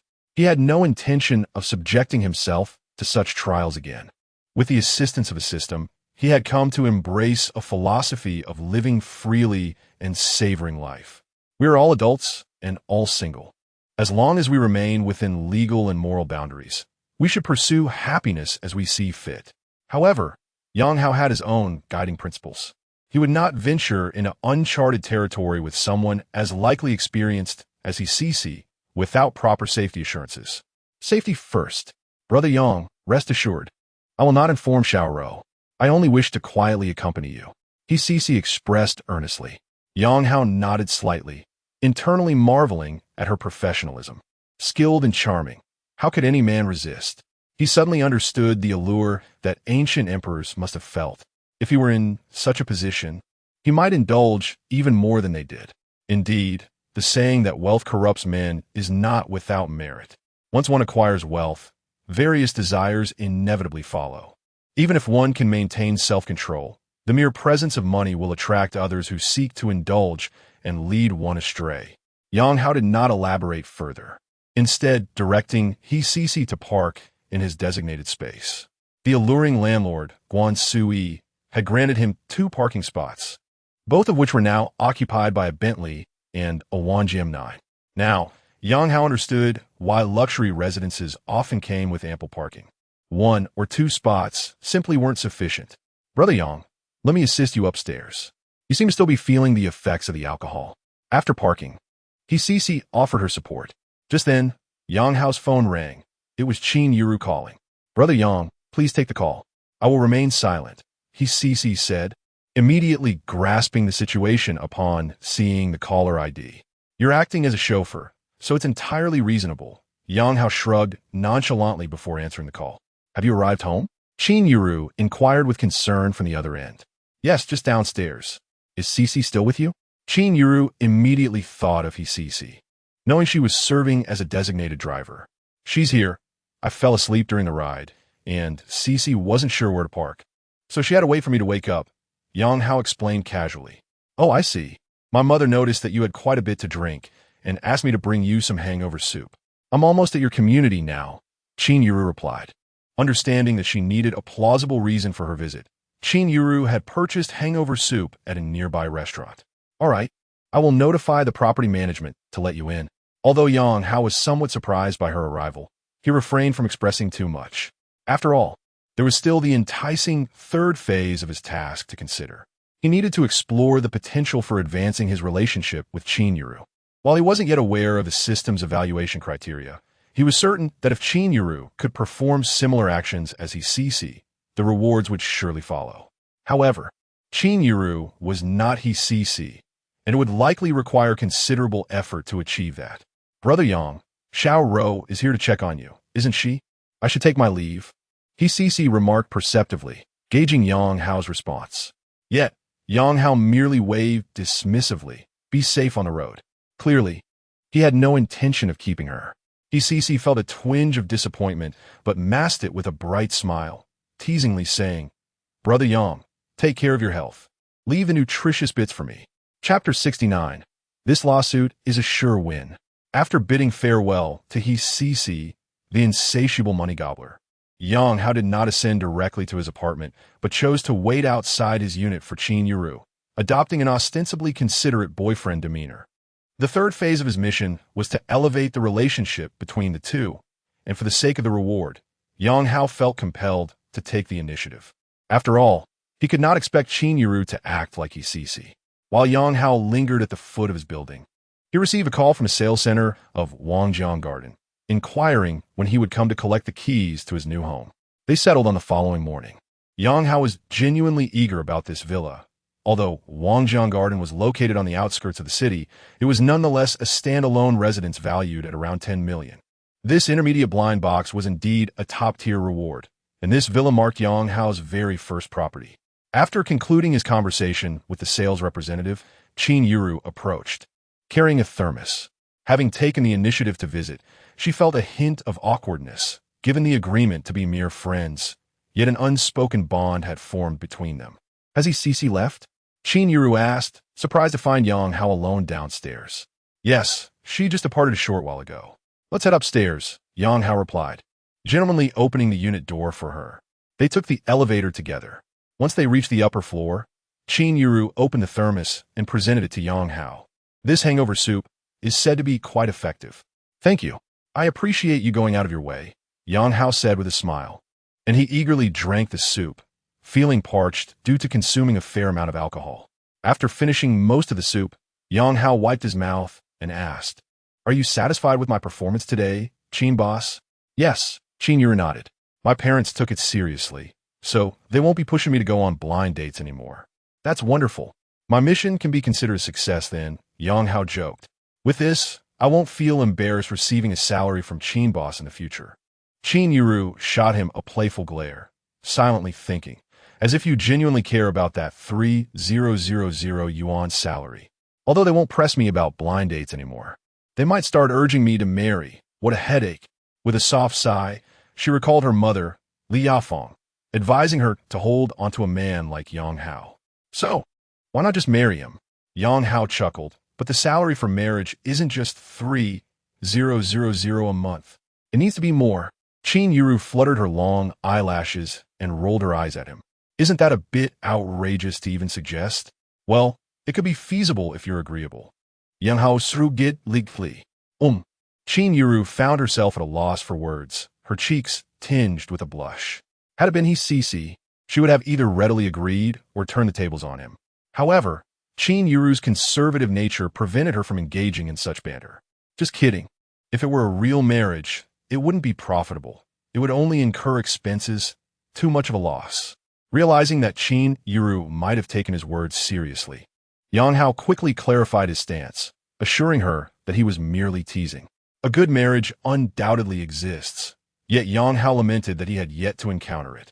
Consequently, he had resigned himself to the notion that remaining single was preferable.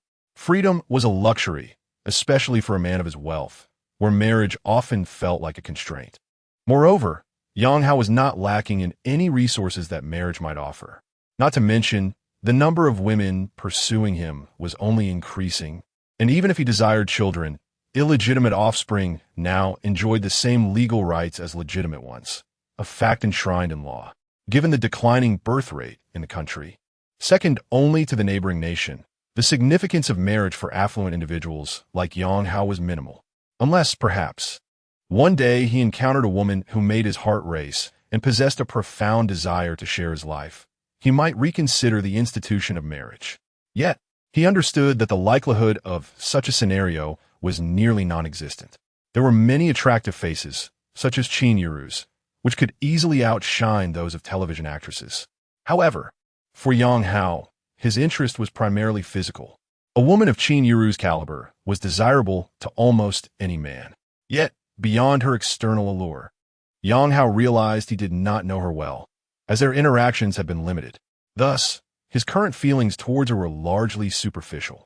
Engaging in casual activities like playing cards or intimate encounters with her was certainly appealing, but marriage was an entirely different matter. Cece seems quite interested in you. Have you considered her? Qingyun shifted the topic, gazing into Yang Hao's eyes. She is merely interested in my wealth, Yang Hao replied nonchalantly, inwardly deriding. She just took over 10 billion from me. What a greedy woman. Qingyun was taken aback by Yang Hao's insight. She had assumed most men lacked discernment. In reality, many men possess the ability to discern, but choose not to. Charming and understanding, they can provide emotional and even sexual value. Are you telling me this is a green tea? This is clearly a good sister. Their demands were simple, just a little financial support. Yet, for true, wealthy individuals, money is not a scarce resource. So, does it matter if she's a green tea? As long as it brings happiness. Seeing Yang Hao's enlightened demeanor, Qingyun chose not to press further. You aren't here to check up on me, are you? Yang Hao teased with a grin. Qingyun was startled. Not adept at lying, she blinked her beautiful eyes and stammered, no, not at all. It's just that. See you. Despite her desire to deny it, she instinctively mentioned CSCU's name, as she had received screenshots of ECC's social media posts from her. What about CU? Yang Hao inquired, immediately curious. She showed me CC's posts. As the conversation progressed, Qingyun decided to be forthright. She glanced at Yang Hao, a hint of helplessness in her voice. CU is unaware of our agreement, and has warned me to be cautious of his CC. I see. CU's warning is valid.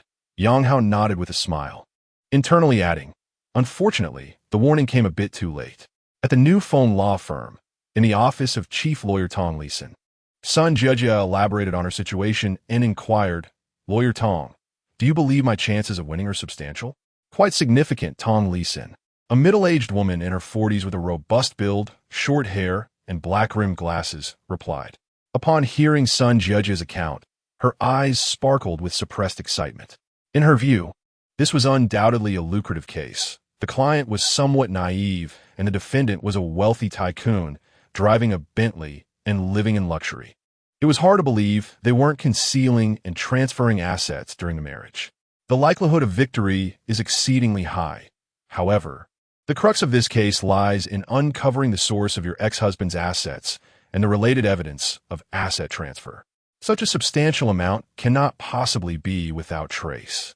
Analysis confidently posited by Tong Leeson. Attorney Tong, how do you charge for your services?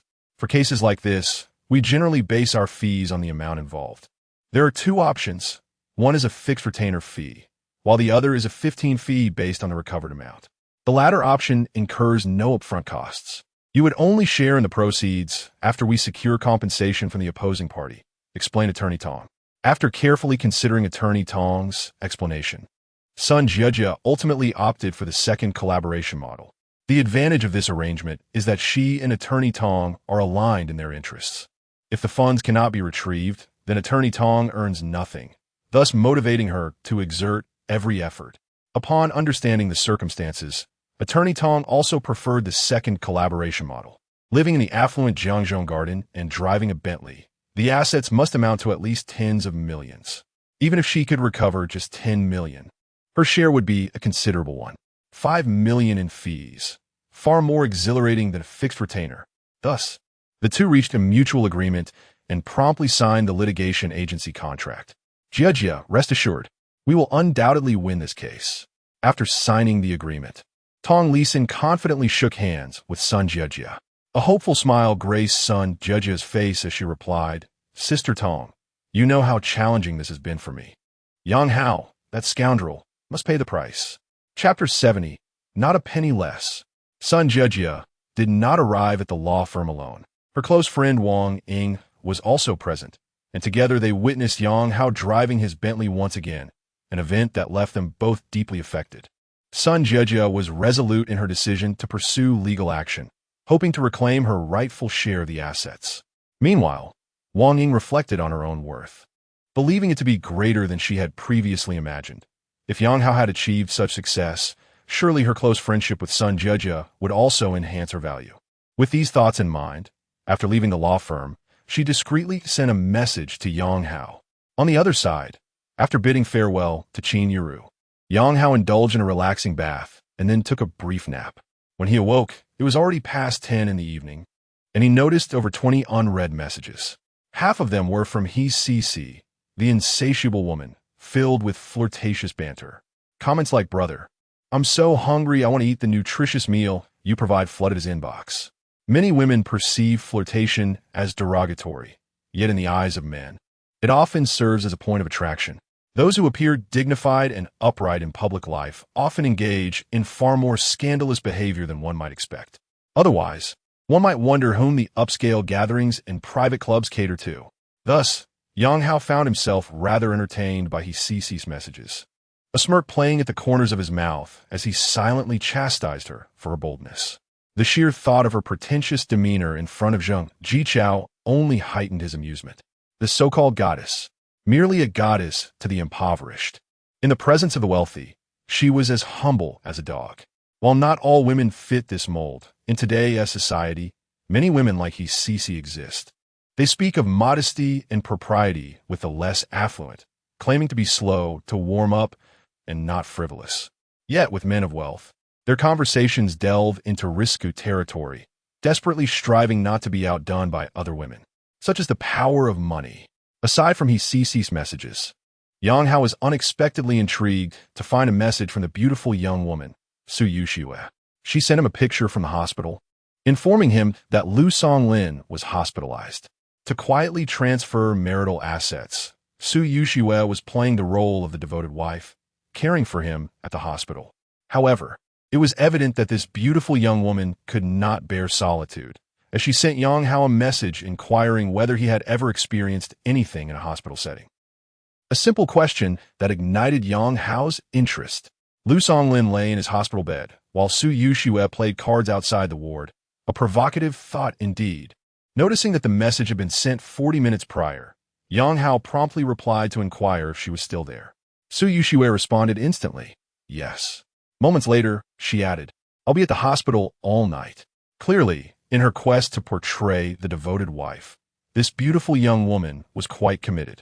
However, viewed from another angle, she was also astutely calculating, willing to bide her time and lay plans for retaliation against Lu Songlin. Had she been any other woman, it could have already escalated into chaos. Yang Hao then glanced at the other messages and noticed one from Wang Ying sent 2 hours earlier. The close friend of his ex-wife Sun Jiejie had actually requested to meet, claiming there was a matter of great importance to discuss, which surprised Yang Hao greatly. After a brief moment of hesitation, he called Wang Ying. Due to his past acquaintance with Sun Jiejie, their conversation was answered almost immediately. How go? I thought you were ignoring me. Wang Ying's voice was sweet, tinged with playful reproach. I had a bit to drink this afternoon and fell asleep. What do you need? Let us meet to talk. It's not something we can resolve over the phone, Yang Hao replied. All right. You remember the second hospital ISNT far from where you live, right? Let us meet at the East Gate. I was just going to visit a patient there. Yang Hao, intending to see Su Yuxue, decided to set their meeting at the hospital entrance. Visiting a patient this late? Wang Ying had initially hoped to lure Yang Hao to a hotel or her home, where she could better manage the situation. However, now that he had chosen the hospital, her plans were thwarted. A friend has a high fever and is waiting for me. Yang Hao casually remarqued. Oh, then that's fine. See you soon. Though the meeting place was unusual, Wang Ying aimed to present her value, confident that their relationship could develop over time, bolstered by the influence of her connection to Sun Jie. After concluding the call, Yang Hao changed his clothes and drove his Bentley away from Jiangzhou Garden. 10 hours had passed since their midday meal, and after having a hangover remedy in a bath, he felt completely sober, with no trace of intoxication to impede his driving. As he waited at a traffic light, Yang Hao recalled that he had yet to access the information from the reward he received during lunch. He promptly sent a command to activate the information pouch. Ding! The information pouch has been successfully activated.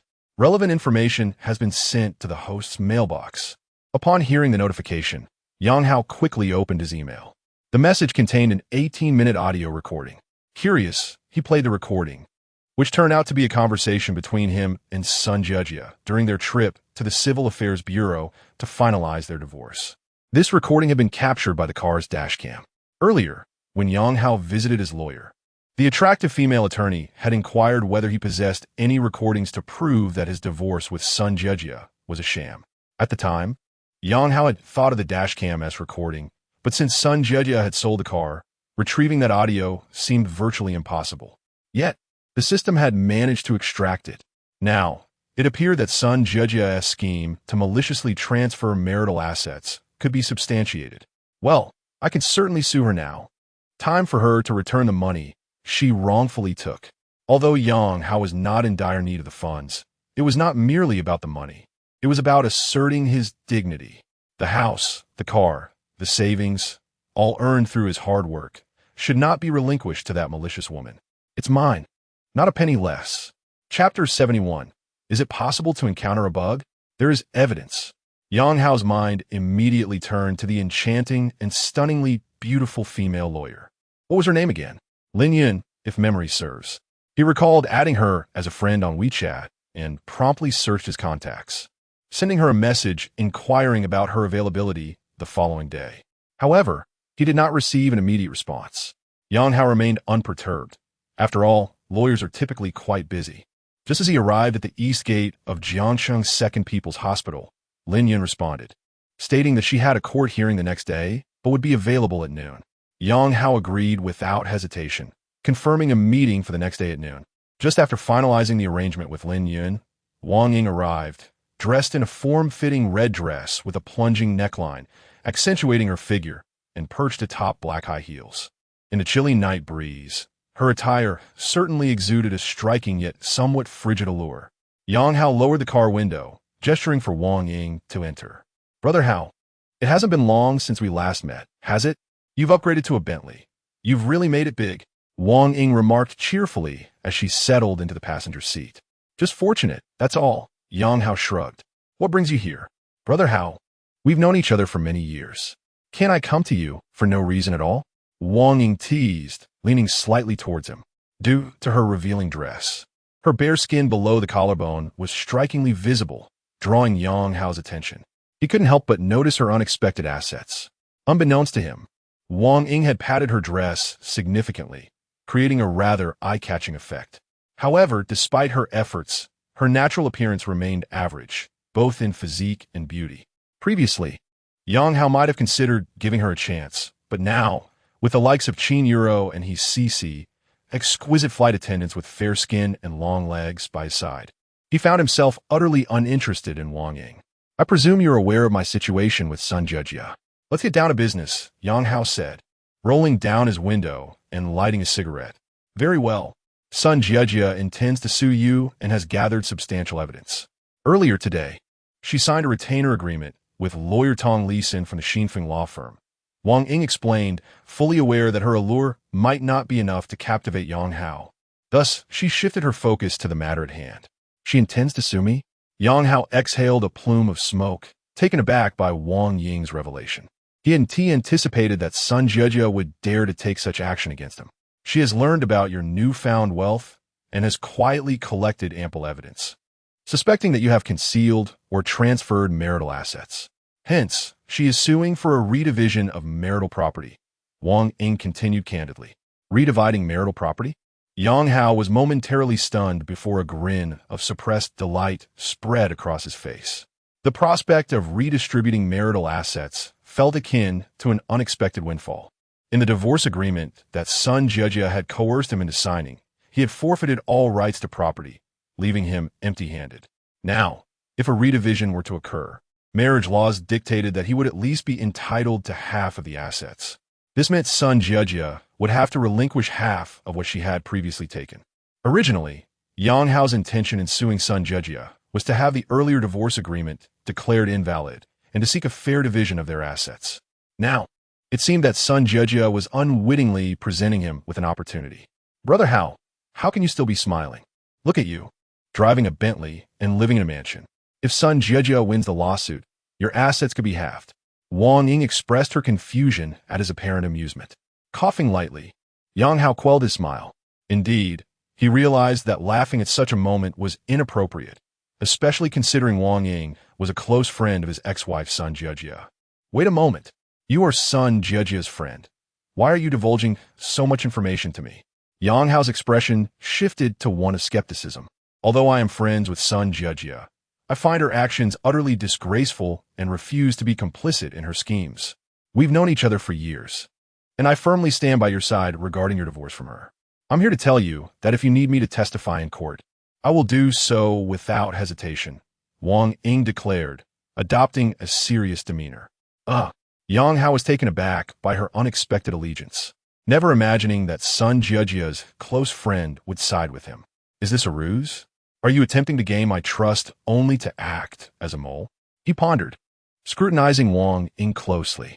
Brother Hao, I genuinely disapprove of Sun Jejia's actions. I simply wish to stand on the side of justice. Today, while she was discussing matters with that lawyer, I secretly recorded the conversation and can share the evidence she possesses with you. This will undoubtedly aid you in your defense. Wang Ying continued earnestly. Ding. Detection of potential assistance. Name, Wang Ying. Age, 28. Height, 164 centimeters. Weight, 52 kilograms. Current requests. Phase 1. Exchange known information for monetary gain. Phase 2. Engage in deeper communication with the host. Task rewards. Phase 1. Small red envelope. Phase 2. Medium red envelope. Wait a minute. Yang Hao was left speechless upon hearing the notification chime.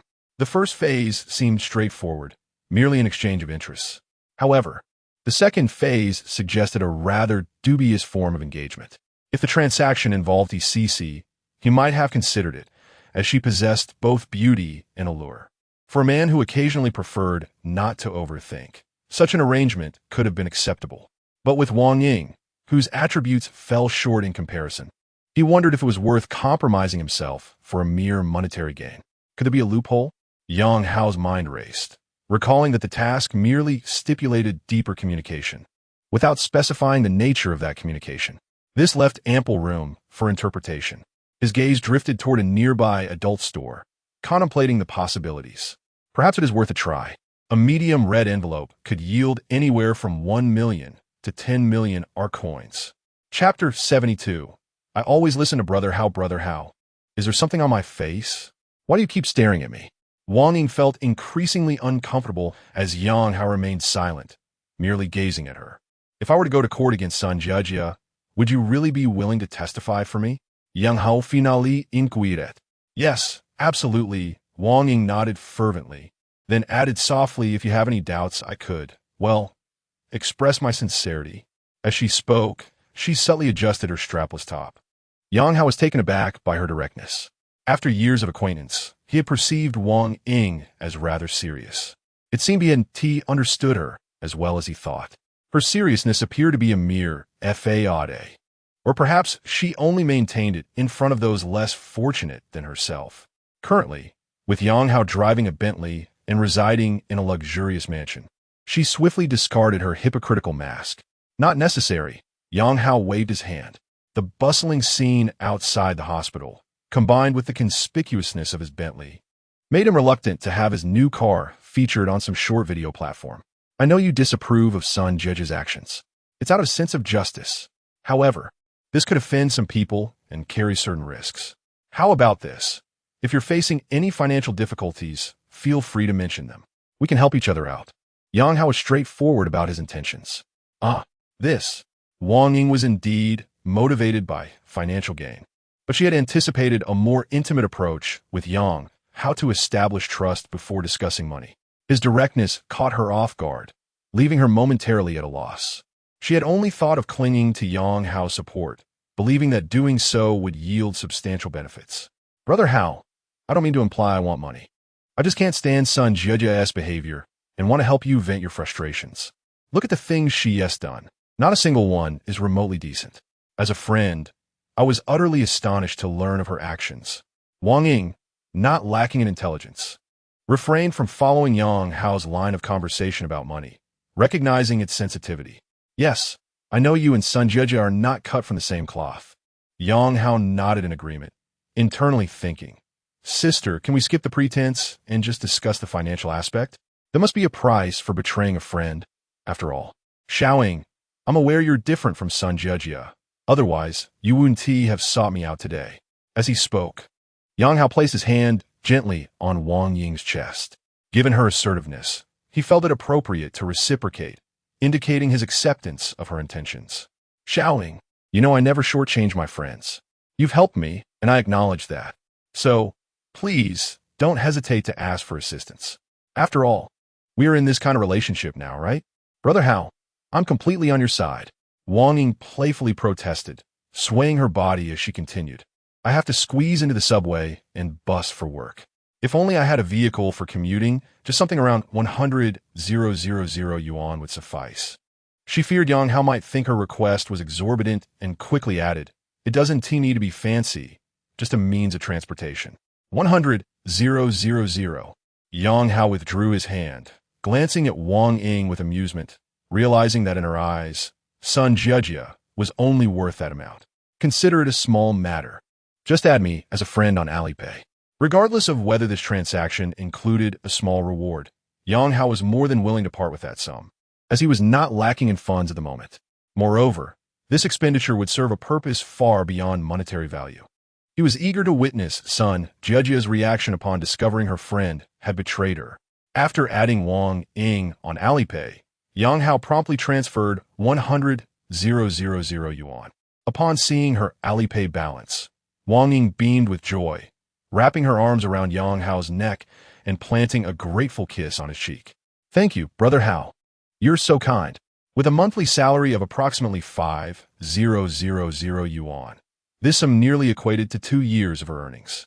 The distinction between having 100,000 yuan in savings and earning that much was profound. For someone like Wang Ying, whose salary barely covered living expenses in a major city like Jiangsheng, accumulating 100,000 yuan could take years. Thus, to her, 100,000 yuan was indeed a substantial amount. When she had suggested a vehicle, she had been anxious, fearing Yang Hao might deem the request excessive. Yet, his prompt agreement left her astonished. Within 2 minutes, the funds were transferred. Truly, a wealthy individual driving a Bentley was generous. That foolish woman, Sun Jie, has a husband like this and still suggests divorce. How could you be so foolish? Brother Hao, I will send you all the video and audio evidence I've gathered. Wang Ying, straightforward in her intentions, sent Yang Hao the recordings and videos she had secretly captured. As she transmitted the materials, Yang Hao's phone suddenly chimed. Wang Ying's mouth fell slightly open in astonishment as she glanced at him. 77,000. Just like that. It transferred to Alipay, just company funds, Yang Hao casually explained, while inwardly reflecting, I've made a modest profit of 67,000. The first phase of the task is complete. The second phase involves a substantial reward. If luck is on my side, it could amount to several million. Who would turn down money? However, having indulged in luxurious meals lately, he found Wang Ying's simple home-cooked fare less appealing. Perhaps I could seize the opportunity to exploit a loophole. Brother Hao, do you have any other matters to attend to after seeing the patient? Would you like me to book a hotel for you? Wang Ying inquired sweetly after sending the materials. Yang Hao hesitated, then tentatively suggested. I've been experiencing some minor health issues lately. Would you mind if we explored other options?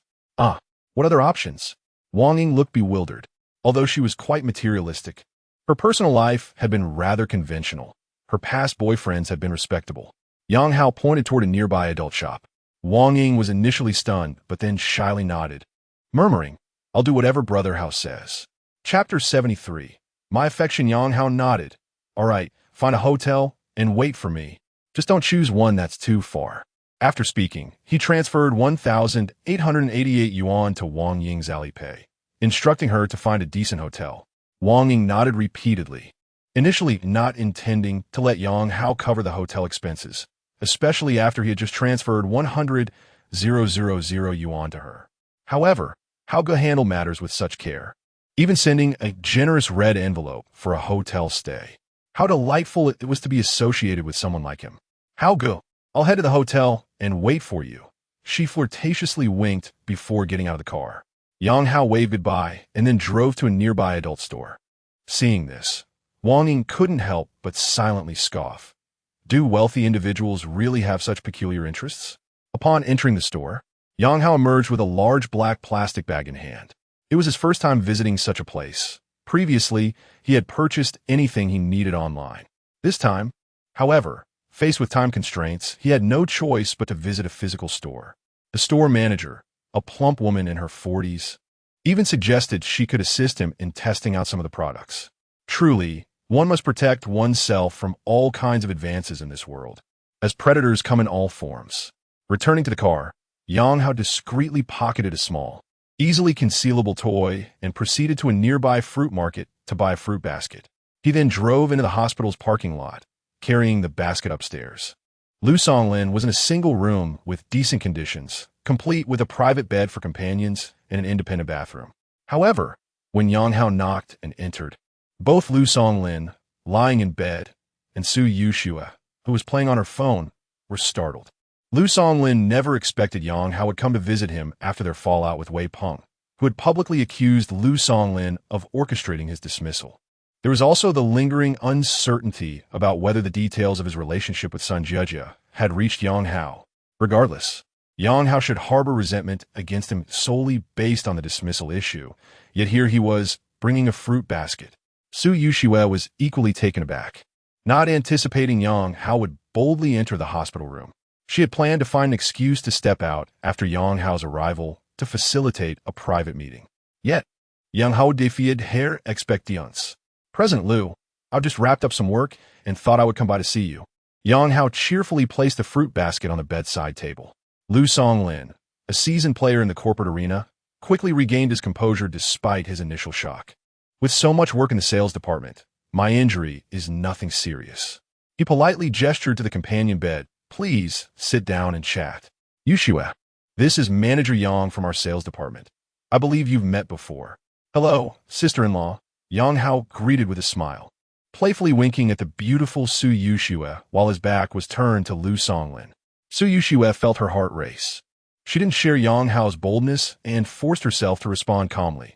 Hello, Manager Yang. Yang, your visit indicates that you haven't taken Wei Peng's words to heart. Let me tell you, he's just talking nonsense. You are our sales champion, and your performance is linked to mine. I can't afford to lose you, can I? If I were to dismiss you, it would be like cutting off my own arm. Do you think I'm that foolish? Lu Songlin began to clear his name. Yang Hao nodded in agreement. I don't know Wei Peng well, but I do know President Lu. You have always been tolerant with us subordinates. There's no way you would commit such an atrocious act as Wei Peng claims. I trust you completely, President Lu. Lu Songlin's lips twitched slightly. He suspected Yang Hao was subtly criticizing him, but had no evidence to confront him with, so he simply went along with it. Yes. That Wei Peng is a mad dog. Given the current economic climate, the company is downsizing, and he aims to take you down. If someone is accomplished, as you can be dismissed, it will be much easier for him to target others in the sales department. Yang Hao continued to engage Lu Songlin in small talk for a while before preparing to take his leave. However, as he stood up, a small toy slipped from his pocket and fell to the floor. He quickly bent down to retrieve it. Lu Songlin, observing this, silently mocked him in his mind. This kid certainly has a variety of tricks up his sleeve. I wonder which little vixen he is meeting. Yushue, please accompany Manager Yang out. Lu Songlin feigned ignorance while signaling Su Yushue with his eyes. Oh sure, she replied, I'll also grab something to eat outside. Is there anything you want? Lu Songlin gently shook his head. Not hungry, just some leafy greens would suffice. All right, Su Yushue responded, following Yang Hao as they exited the ward. How dare you? You actually came directly to the ward. Su Yushue whispered in the elevator. After all, he is my superior. It's only right to check on him. Yang Hao shrugged lightly. You wanted to see his post-beating state, didn't you? So Yushue poted slightly. You've caught me. Yang Hao admitted, indeed curious to see how badly Lu Songlin had been injured. Nasal fracture, mild concussion, and bruises on both thighs and calves. Su Yushue promptly informed him about Lu Songlin's condition. Looks like he got off lightly, Yang Hao remarked. At that moment, the elevator arrived and the crowd surged in, compressing Yang Hao and Su Yushue into a corner, their bodies nearly touching. It's impressive how crowded it is even at this late hour at Jiangxing Second Hospital. Yang Hao said quietly. Su Yushue looked up at him, rolling her eyes, then leaned in closer to whisper in his ear, so, is it your excuse for holding a gun to my head? Yang Hao merely smiled in response. Su Yushue continued, I find it quite appealing. A spark ignited within him. At that moment, Yang Hao wished he possessed the time-stopping ability featured in films. Otherwise, this cramped elevator would serve as the perfect setting. Once outside the inpatient building, Yang Hao ushered Su Yushue into a Bentley. Is this your car? Su Yushue was astonished. To her, Yang Hao was merely an ordinary worker, yet here he was, driving a Bentley. Yang Hao smiled. Whether the car is mine is inconsequential. What truly matters is that the back seat offers ample space. Wouldn't you agree? Chapter 74. Hello, Brother Hao. You were so naughty in the pediatric ward of the hospital. A little girl leaned against the windowsill, gazing at the stars outside. After a while, she suddenly exclaimed, Mommy, Mommy, come quickly. What is it, Nyonyo? A woman in her 30s walked over to the window, puzzled. Look at that car. It's moving on its own. Is it Super Wings? The little girl was brimming with excitement. However, her mother wore a look of dismay. What in the world? A Super Wings? People today have no shame, engaging in such antics in a hospital. She instinctively turned her head to glance at her husband, who was sound asleep on the accompanying bed. Day in and day out, all he does is sleep and, well, you know, when it comes time to be serious, he just plays dead. What good are you? Look at others, they can still find time to. I should really be chastising them for their lack of decency. Daddy, Daddy, come and see the Super Wings. As the car's movements grew more pronounced, the little girl excitedly called for her father. The sleeping man was startled awake, rubbing his eyes in confusion. What is it, Nyonyo? Daddy, come and see the Super Wings. The little girl pointed eagerly outside. Super Wings? The man was bewildered but still yawned as he approached the window. Upon seeing what his daughter was referring to, his expression changed dramatically. He swiftly picked her up and carried her back to the hospital bed. That is not a Super Wings. That car is broken. Huh? It's not a Super Wings. The little girl was visibly disappointed. Just then, her mother approached. Where did you park the car? Just down in the parking lot. The man replied casually. Come on, let's go get something from the car. The woman shot him a knowing glance. Huh? What are we getting? Tang Sing stuff? The man exclaimed in surprise, receiving a pointed look from his wife. He shrank back, lifting his daughter from the bed. Nyonyo, how about Daddy takes you to see the Super Wings?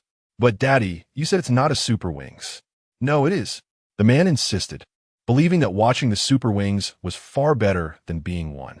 Sangridaoted. Wang Ying stood by the floor-to-ceiling window, taking a few selfies, which she edited and posted on her social media. It was her first time staying in such a luxurious hotel, costing 1,688 yuan per night. Her previous boyfriends lacked the financial means, or even if they could afford it, they wouldn't be willing to spend such an amount. Just moments ago, Yang Hao had casually transferred 1,888 yuan for the room, leaving her feeling fortunate for having allied herself with someone like him. Being her first day in such an opulent hotel, Wang Ying naturally felt the urge to showcase it, resulting in several likes from friends on her post. Just as she reveled in her moment of pride, Sun Jieja suddenly called her with a voice message. Startled, Wang Ying hesitated for a moment, but after gathering her composure, she answered, Xiao Ying, is it convenient to talk? Sun Jieja's voice came through the receiver. Convenient, go ahead, Wang Ying replied, simultaneously activating the recording feature on her phone. I saw your post. Have you found a new boyfriend? I didn't know you were going to Shangri-La to stay. Sounds pretty good. Sun Jieja teased, her tone revealing that she was merely indulging in a bit of gossip about her friend, as she was alone in the hotel and quite bored. Well, it's not really a boyfriend. It's more like a mutual attraction, Wang Ying deflected casually. Mutual attraction? Haha, Xiao Ying, you're getting bolder. Upon hearing that Wang Ying had not found a wealthy boyfriend, Sun Jieja felt a sense of relief. As friends, we can live well, but not better than me. Both women held a similar sentiment, and knowing Wang Ying had merely found a decent partner put Sun Jieja at ease. Xiao Ying, I just spoke with Lawyer Tong again. She said the lawsuit materials are all ready, and we can file it in court tomorrow. According to her assessment, Yang Hao has concealed marital assets worth at least several million. Once the case is settled, we could become millionaires. Sun Jieja eagerly shared her exciting news. Upon hearing they would be going to court the next day, Wang Ying quickly inquired about the details and offered to accompany Sun Jieja. Just as they were in conversation, the doorbell of the hotel room rang. Jieja, I have to go, he's here. Go. Remember to share your experience afterward. Huh? Sun Jieja teased before hanging up. Wang Ying then tidied her hair in front of the mirror before rushing to open the door. To please Yang Hao, she had put in considerable effort, purchasing a delicate black silk nightgown paired with an alluring red silk robe. When Yang Hao saw his ex-wife's friend again, he was pleasantly surprised. The saying that clothes make the man certainly held true, especially for women. When they dressed to impress, it undoubtedly added to their allure. However, Wang Ying had timed her appearance poorly. Yang Hao had just finished playing card with the beautiful woman, Su Yushua, at the hospital and was feeling quite satisfied. Not the slightest bit hungry. If it weren't for the promise of a reward from his father, he wouldn't have even shown up. Brother Hao, come in quickly, I've been waiting for you. Wow, Brother Hao, why did you bring so many things?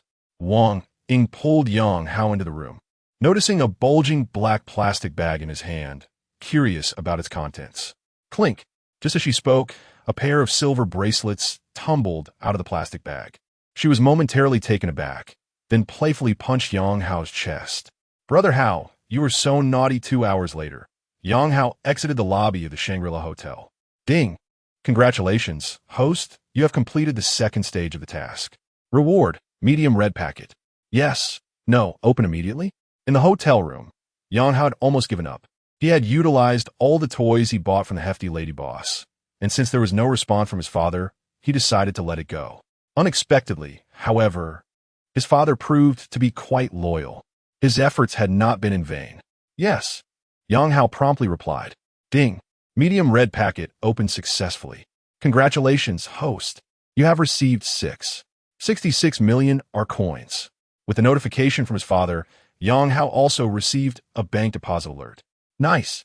Yang Hao joyfully snapped his fingers to bring joy to others while earning a generous reward. At that moment, he began to understand those hardware softening engineers at the foot massage parlor. They simply brought happiness to others while earning a modest living. Chapter 75. Morning exercise with the beautiful landlady in the hotel room. Wang Ying took quite some time before finally heading to the bathroom for a shower. The peculiar whims of the affluent were indeed overwhelming for her, especially since she had never encountered such experiences before.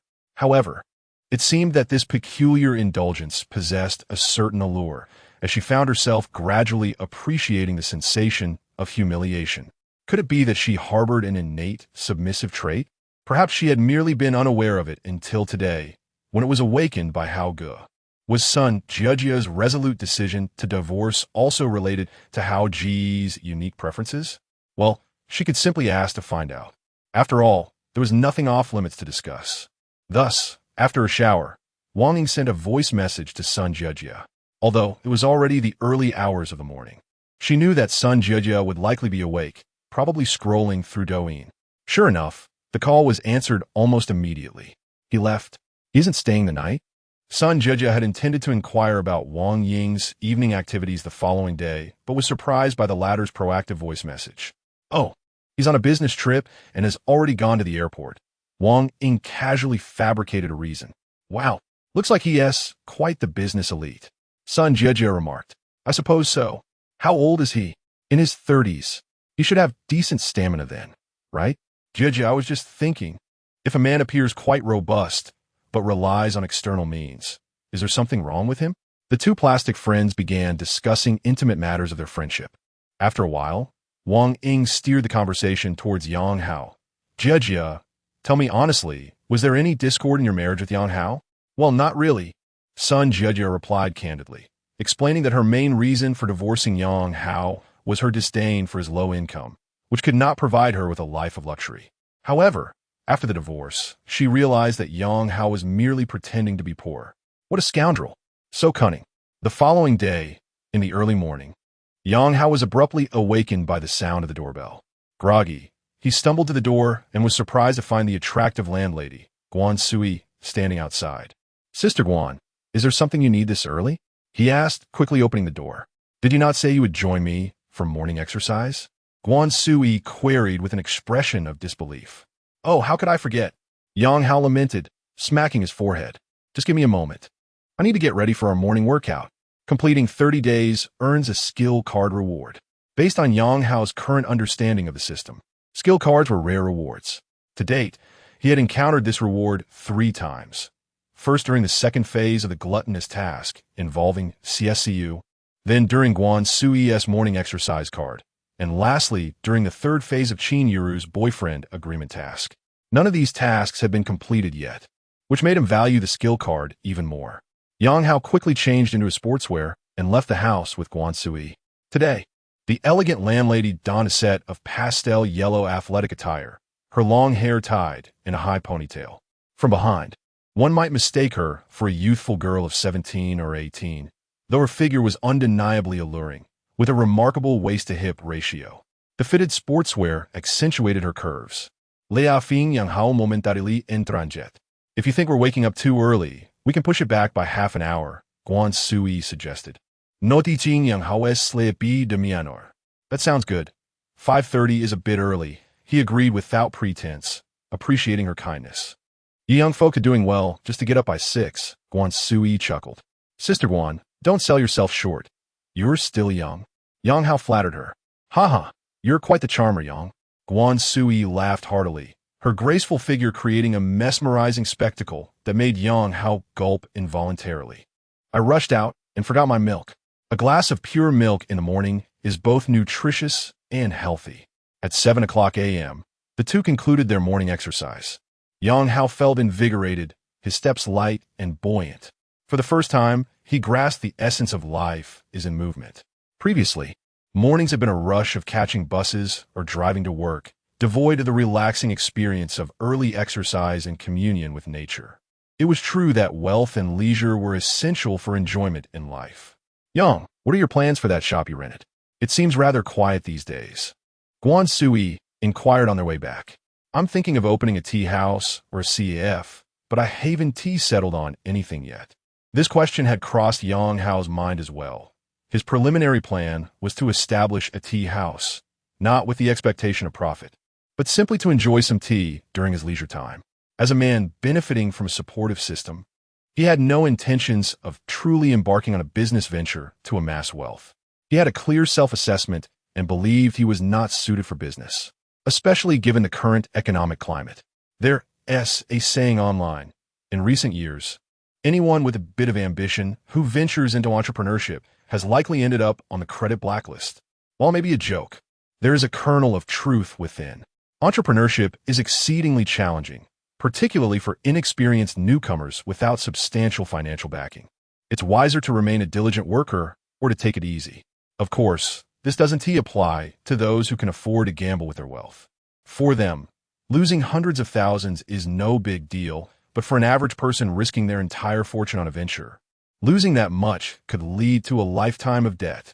With a clear understanding of himself, Yang Hao had decided against pursuing entrepreneurship, choosing instead to await the support of his benefactor. Hence, he had no intention of relying on the rented shop for a business venture. He merely wanted to invest a little in a tea house or CAF for his own amusement. Suddenly, a notification chimed in his mind. Long-term support subject, Sun Tingting, requires assistance. Current need, a job that can sustain her. Task reward, small red packet 1, beginner blind box 1.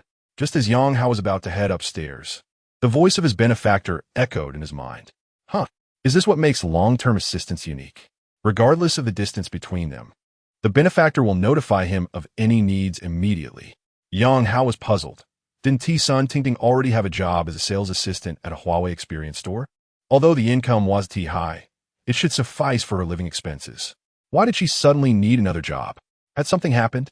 Yang Hao, bewildered, decided to visit the Huawei experience store where Sun Tingting worked to investigate further. Chapter 76. Listen to me today. Yang Hao's schedule was initially set until noon. He had planned to inspect a property at Wangjiang Garden in the morning and had a lunch appointment with a beautiful lawyer, Lin Yun. However, a sudden issue arose with his ex-sister-in-law, Sun Tingting, prompting him to postpone the property inspection until the afternoon. Meanwhile, at the Huawei experience store in Starry Sky City, the mall opened at 9:30 on weekends, while Sun Tingting and her colleagues were required to be at work by 9 o'clock. Upon arriving at the office, Tingting was immediately summoned by her supervisor, Feng Yu. Tingting, the assessment results from last month are out. You ranked last among the 5 stores. According to the rule of last in, first out, you will be terminated, Feng Yu stated with a grave expression. What? That can't be right. My performance last month was decent. Sister Feng, there must be some mistake.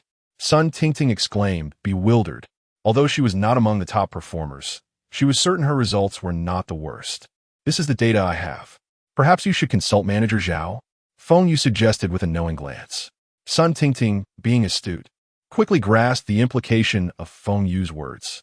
Manager Zhao was responsible for overseeing the offline sales channels in Jiangxing. During a previous store visit, he had taken an interest in Sun Tingting, added her on WeChat, and had privately hinted that cultivating a good relationship with him could lead to her promotion. This was a clear indication of the unspoken rules of the workplace. Sun Tingting had no interest in Manager Zhao. Not only was he over 40 and rather unappealing, but the fact that he was married made the proposition even more distasteful. The prospect of sharing a bed with him was far less appealing than resigning from her position. Such abuses of power were not uncommon in the workplace. There were always greasy male leaders who would target female subordinates. Some women would refuse, while others, unable to resist the lure of benefits, would choose the easy path. What's wrong? You look troubled, her friend Zhu Ying inquired softly, noticing Sun Tingting's distress. I need to find a new job. Sister Feng said my performance last month was last place, and according to the elimination rule, I will be fired. Sun Tingting replied, feeling dejected. That can't be true. Your performance was quite good last month. Zhu Ying echoed her disbelief. It's that Manager Zhao's doing. Sister Feng wants me to ask him, and it's obvious what he wants. Sun Tingting fumed. Zhu Ying joined in her disdain. That greasy old man is truly despicable. I knew he was no good. I've heard colleagues speak of his sordid affairs before. Zhu Ying then suggested, why not confront him and record the conversation? If you have evidence of his threats, he wouldn't dare to retaliate. Sun Tingting shook her head. What's the point? Even if I had evidence, he could always find other ways to get back at me. I'll just switch jobs. I refuse to work under such a disgusting man. Determined to follow through, Sun Tingting resolved to leave. Zhu Ying sighed, then suddenly had a bright idea. Tingting, why not call Yang Hao? P.S. wealthy. Helping you find a job should be easy for him. You mean my brother-in-law? Sun Tingting pondered for a moment before gently shaking her head. I don't want to bother him. Good jobs are hard to come by, but sales positions like a counter clerk are fairly easy to find. Zhu Ying disagreed. You're being foolish. Why struggle to find a job when you have such great resources in Yang Hao? If I had that kind of connection, I wouldn't be stuck at a counter. As they spoke, a familiar figure entered the store. Zhu Ying nudged Sun Tingting excitedly. Tingting, look, Yang Hao is here. Sun Tingting, preoccupied with her thoughts and preparations to resign, lifted her head and saw Yang Hao striding towards her. "Brother-in-law, what brings you here?" she asked, her expression tinged with suspicion. "Is it not permissible for me to come see you?"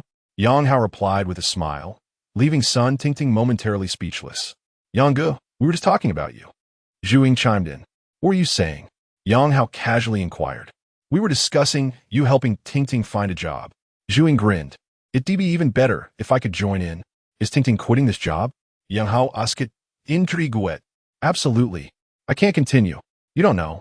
We have a manager Zhao who is hideously unattractive and lecherous." Zhu Ying, ever the outspoken friend, relayed Sun Tingting's predicament. After hearing her recount, Yang Hao felt exasperated. Having navigated the complexities of the workplace for many years, he was all too familiar with such unspoken rules. However, it was rare to see it manifest in a role like Sun Tingting's, which was neither scarce nor particularly lucrative. "Tingting, you're right. You should stand up against such behavior and not give him any opportunity. Don't worry about finding a job. I will handle it." Yang Hao raised red hair, giving her shoulder an encouraging pat. "Brother-in-law, that's really not necessary. I can find a job on my own." Sun Tingting mumbled, still feeling hesitant due to her sister. Sun Jiajia's presence. "Listen to me. Go and complete your resignation procedures immediately." Yang Hao commanded with a tone of authority. "I want to take no for an answer. And you too, Ying, you should resign as well and come help Tingting with me." Chapter 77. The brother-in-law becomes a boyfriend. "Ah, Yang, you truly resolved my work dilemma. I adore you," Zhu Ying exclaimed with joy, for she had long grown weary of her job at the counter. Aside from the meager pay and lack of dignity, it offered little promise for advancement. At most, she could aspire to be a store supervisor. From Fengyu, she could almost envision herself at 40, reflecting a mundane future. However, mingling with a wealthy individual like Yang Hao promised a radically different outcome, even if she currently found herself merely acting as his caregiver or doing menial tasks. The potential for future growth far surpassed her present situation. Choices outweigh mere effort. This is not mere rhetoric. As the saying goes, birds of a feather flock together. Those who associate with virtuous individuals elevate themselves. Allying with a wealthy figure like Yang Hao was undoubtedly 100-fold improvement over her current predicament. "Zhu Ying, what are you doing? It's working hours, and there are customers present." Zhu Ying's exuberance had drawn the ire of Supervisor Fengyu, who reprimanded her with a stern expression. "Feng Supervisor, I quit. I want to process my resignation immediately." Fengyu is typically quite strict, and although Zhu Ying had never openly clashed with her, she had long harbored disdain for her. Now, liberated from the constraints of working under her, Zhu Ying spoke with unwavering conviction. "What? You're quitting too?" Fengyu was taken aback. The departure of Sun Tingting alone was manageable, but losing 2 salespeople at once would disrupt the store's operations. "Yes, I'm quitting," Zhu Ying declared decisively, removing her name badge and tossing it onto the counter. "You need to submit a resignation request in advance. You can't just leave." Fengyu frowned, approaching Zhu Ying and Sun Tingting with a cold demeanor. Tingting's departure was unavoidable. "Zhu Ying, don't stir the pot. Zhao is not targeting you." At this, Zhu Ying scoffed, her voice resolute. "I rise and fall with Tingting. If she leaves, I shall follow suit." It was evident that Zhu Ying possessed a flair for the dramatic. Can camaraderie be consumed as a meal? Fengyu shot Zhu Ying a glare. "Just focus on your work and pretend you didn't say that." "Supervisor Feng, I appreciate your concern. However, I must resign, and I won't mind if you deduct my wages." Zhu Ying shrugged with nonchalance. "You." Fengyu opened her mouth, momentarily at a loss for words. After all, Zhu Ying had stated she wouldn't mind a wage deduction, leaving Fengyu with no leverage. "Let us go, Tingting." Zhu Ying was eager to disengage from any further confrontation with Fengyu, her thoughts solely on what lay ahead with Yang Ge. "Fengjia, we are leaving." Sun Tingting nodded at Fengyu, gathering her belongings alongside Zhu Ying as they exited the Huawei Experience store where they had toiled. Once the two departed, Fengyu hurriedly dialed Zhao. "Zhao, it's Fengyu. Sun Tingting has resigned, and now Zhu Ying is leaving too, claiming she will stand by Tingting." "What? Tingting resigned? She didn't even ask me for help?" Zhao expressed his surprise, having made a special trip to their parking lot. "Yes, they're both gone." Phone, you lamented, Zhao. We are short-staffed at the store now. Could you send someone over immediately? All right, let me sort this out. Zhao hastily hung up, emerging from his Audi A4. As a B-class vehicle, the Audi A4 offered decent space, but at over 200 pounds and standing under 170 centimeters, Zhao appeared somewhat awkward as he exited the car. As he prepared to head toward the elevator, he noticed a brand-new Bentley Bentayga parked nearby, the highest specification model. For men, especially those of a certain age, the allure of such a vehicle was irresistible. Zhao couldn't help but steal a few glances, even pulling out his phone to snap a couple of pictures to share with his car-loving friends. Suddenly, a voice rang out, Zhao, what are you doing? Who gave you permission to take pictures? The unexpected reprimand startled Zhao, causing his hefty frame to tremble, nearly dropping his phone. However, upon recognizing Zhu Ying as the source of the outburst, his face flushed with anger. With Sun Tingting present, Zhao felt humiliated and scolded, Zhu Ying, why are you yelling? Do you think you're something special? Zhao, it's clear you were secretly photographing someone's car. Zhu Ying retorted, never one to back down. Zhao huffed. I was taking pictures of your car. Why do you have to meddle? Zhu Ying shot back. And I suppose you think it's acceptable to invade someone's privacy? Zhao glared at Zhu Ying, dismissing her with a scoff, then turned to Sun Tingting. Adopting a friendly tone, Tingting, I heard from Feng that you're resigning. I don't think that's necessary. It's just about performance, right? If you talk to Zhao, I can still help you. Bah. Zhu Ying interrupted. Zhao, you're just a toad wishing to eat swan meat. You think you can covet Tingting? Do you even know your own worth? Do I know who he is? Zhao shot back, glancing at Yang Hao with disdain. Remember this. He is Tingting's boyfriend. Zhu Ying declared emphatically. What? Zhao was taken aback. He had inquired and learned that Sun Tingting had no boyfriend. In fact, both Yang Hao and Sun Tingting were equally bewildered by Zhu Ying's pronouncement. Sun Tingting's large eyes widened in surprise, her face turning crimson. Yang Hao, however, reacted with less astonishment, merely pausing momentarily before grasping Zhu Ying's intent. Indeed, he is not only Tingting's boyfriend, but also the owner of that Bentley. Your unauthorized photography of his car constitutes an invasion of privacy. Zhu Ying continued. What? You mean that Bentley belongs to him? Initially surprised by the revelation of Sun Tingting's boyfriend, Zhao now scoffed. So you're saying Tingting is dating a Bentley owner? You must be joking. Absolutely. What is wrong with that? Zhu Ying shrugged. Oof. Zhao chuckled derisively, pointing at Yang Hao.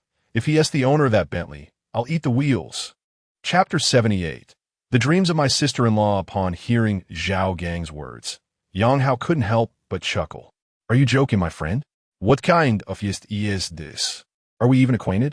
Zhao Gang shot Yang Hao a disdainful glance. He despised those pretty boys who, relying on their height and looks, deceived innocent young women.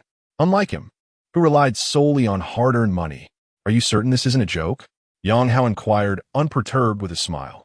Of course not. I never jest with strangers. Zhao Gang replied with a serious demeanor. Then you will honor your word? Yang Hao pressed on. A man's word, once spoken, is as hard to retract as a chariot drawn by 4 horses. Zhao Gang asserted gravely. Very well. I see you're not one to go back on your word. Yang Hao said, pulling out the keys to his Bentley. In the next moment, the car's lights illuminated, accompanied by the sound of unlocking. This sight left Zhao Gang utterly dumbfounded. After 2 decades of navigating the professional world, he prided himself on his ability to read people. Yet this young man, Yang Hao, did not appear to be the type to own a Bentley Bentayga. However, today he realized he had misjudged the situation. All right, dear brother, let the performance commence. Yang Hao said with a grin. Aye. Zhao Gang opened his mouth, unsure how to retort.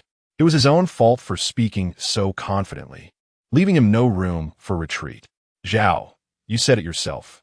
A man's word, once spoken, is as hard to retract as a chariot drawn by 4 horses. If you fail to keep your word, I shall promptly address you as Zhao Jia in our company sales group. Zhu Ying seized the opportunity to deliver a sharp jab. At her words, Zhao Gang's face turned a shade of deep crimson. He could not afford to lose face, especially with 2 female sales associates in the group who had close ties to him. If Zhu Ying mentioned this incident in the group, he would be utterly humiliated. Dear brother, if the tire is too heavy to bear, why not consider this? Ying and Ting have yet to receive their wages from last month. Perhaps you could settle that for them? Yang Hao suggested thoughtfully, offering Zhao Gang an alternative. All right. I will inform the finance department at once. Zhao Gang hesitated for only a brief moment before nodding decisively. Settling the accounts for departing employees would not cost him anything and would resolve the current predicament. Truly a win-win situation. Zhao Gang even felt a twinge of gratitude towards Yang Hao for providing him with an out. A person with such rich societal experience would be wise enough not to insist on a confrontation at this juncture. Zhao Gang acted with remarkable efficiency. Although it was not yet payday, he assured the finance department that he would cover the costs. Thus, Sun Ting and Zhu Ying successfully received their overdue wages. Had it not been for this unexpected encounter with Zhao Gang, given his usual working style, he likely would have found a way to postpone their payment. What a magnanimous brother. Clearly a person of wealth. After resolving the payment issue, Zhao Gang approached Yang Hao with a beaming smile, respectfully offering his business card. I am Zhao Gang, Ting's former superior. There must be some misunderstanding regarding her departure. I assure you that if she wishes to return, such incidents will not recur. Zhao Gang's earnest declaration was not mere flattery. He aimed to establish a connection with this wealthy individual through Sun Ting. After years of experience, Zhao Gang understood the significance of a Bentley Bentayga. A vehicle of such caliber was worth around 5 million yuan. Such a prominent figure was not someone he could afford to offend. Thank you for your kindness, Zhao. Ting has other arrangements for work. Until we meet again, Yang Hao replied politely, then opened the car door to enter. Goodbye, Zhao. Zhu Ying cheerfully gestured to Zhao Gang before joining Sun Ting in the back seat of the Bentley. Seeing this, Zhao Gang refrained from further pursuit, bowing slightly to wave goodbye to Yang Hao, resembling a loyal subordinate. How the mighty have fallen. Zhu Ying could not resist making a sarcastic remark once inside the car. Sun Ting, seated beside her, felt a surge of emotions. If not for Yang Hao, she would never have witnessed this side of Zhao Gang. He had always exuded an air of arrogance before those of their lower ranks, strutting around as if he were above them. In this moment, however, he resembled nothing more than a defeated dog. All of this transformation stemmed from the very Bentley they were riding in, such as the power of wealth. Sun Ting instinctively glanced at Yang Hao, who remained unfazed in the face of Zhao Gang, treating him as if he were inconsequential. The outcome mirrored his demeanor. He effortlessly resolved the issue with the greasy man who had previously seemed so troublesome. As Zhao Gang watched the Bentley drive away, he sighed softly, muttering, I hope this gentleman will not seek vengeance. I pray there will be no retribution. At this moment, Zhao Gang felt no desire for revenge, only a sense of trepidation. Inside the car, Zhu Ying, thrilled to be riding in a Bentley for the first time, snapped several selfies before eagerly asking Yang, what do you plan for Ting and me? That depends on what you both wish to do, Yang Hao replied, smiling. We can choose. Zhu Ying was taken aback. Musing to herself, the wealthy truly are different. They can choose their jobs at will. Ting, remember when you mentioned wanting to open a bubble tea shop after graduating? Yang Hao turned to Sun Ting at a red light. I was too young then, dreaming naively. I thought the low cost of bubble tea meant it would be easy to make a profit. Now I realize how challenging it is to keep a bubble tea shop afloat, Sun Ting said with a wry smile, shaking her head. Many young women have similar aspirations, believing that running a bubble tea shop would be both profitable and easy, unaware that the industry has long surpassed its entrepreneurial golden age, facing severe competition as established brands close down. What about now? Any dreams? Yang Hao asked with a grin. Dreams? Sun Ting's gaze drifted to the window. Lost in thought, during her final year in college, she was filled with ambition, envisioning herself as a corporate elite, entering upscale offices and earning a handsome salary. However, over the past year since graduation, she had faced numerous setbacks, the harsh realities of life eroding her fervor. Before taking her current job selling phones, she merely desired a stable office position. Yet, such roles were scarce, often relegated to entry-level positions like receptionists. Thus, discussing dreams felt somewhat extravagant. If possible, I would love to open a cat CAF. Spending my days surrounded by cats would be sheer bliss, Sun Ting confessed, having long desired to adopt a cat, but unable to do so due to her circumstances, as she struggled even to care for herself. During her leisure time, she often visits a cat CAF, spending entire afternoons indulging in the company of cats. Each visit ignites a dream within her. Should fortune smile upon her, she would aspire to open her own cat CAF. A cat CAF? Splendid. Yang Hao nodded in agreement. Then let us indeed open one. Chapter 79. A startlingly high salary. What? Really? Sun Tingting was initially taken aback, but soon her eyes sparkled with excitement.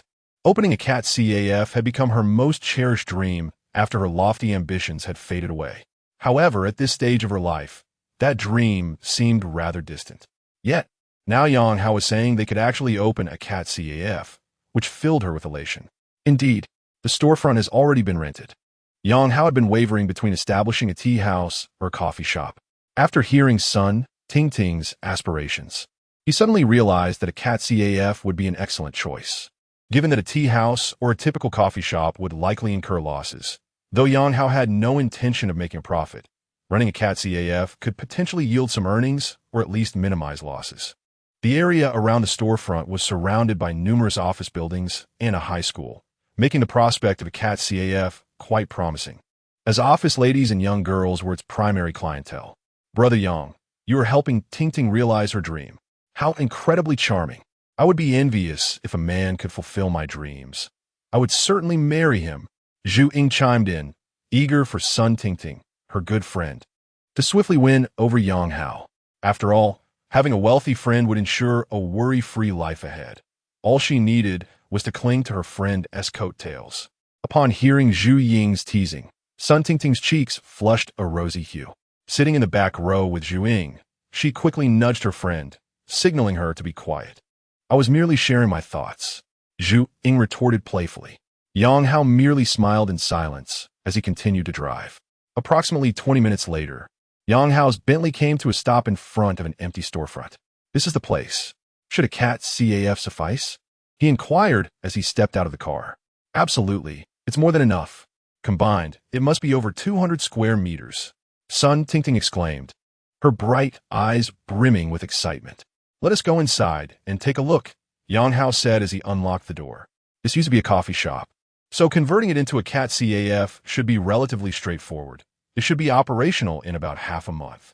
Indeed, the original decor is quite new, and much of it is usable, Zhu Ying agreed.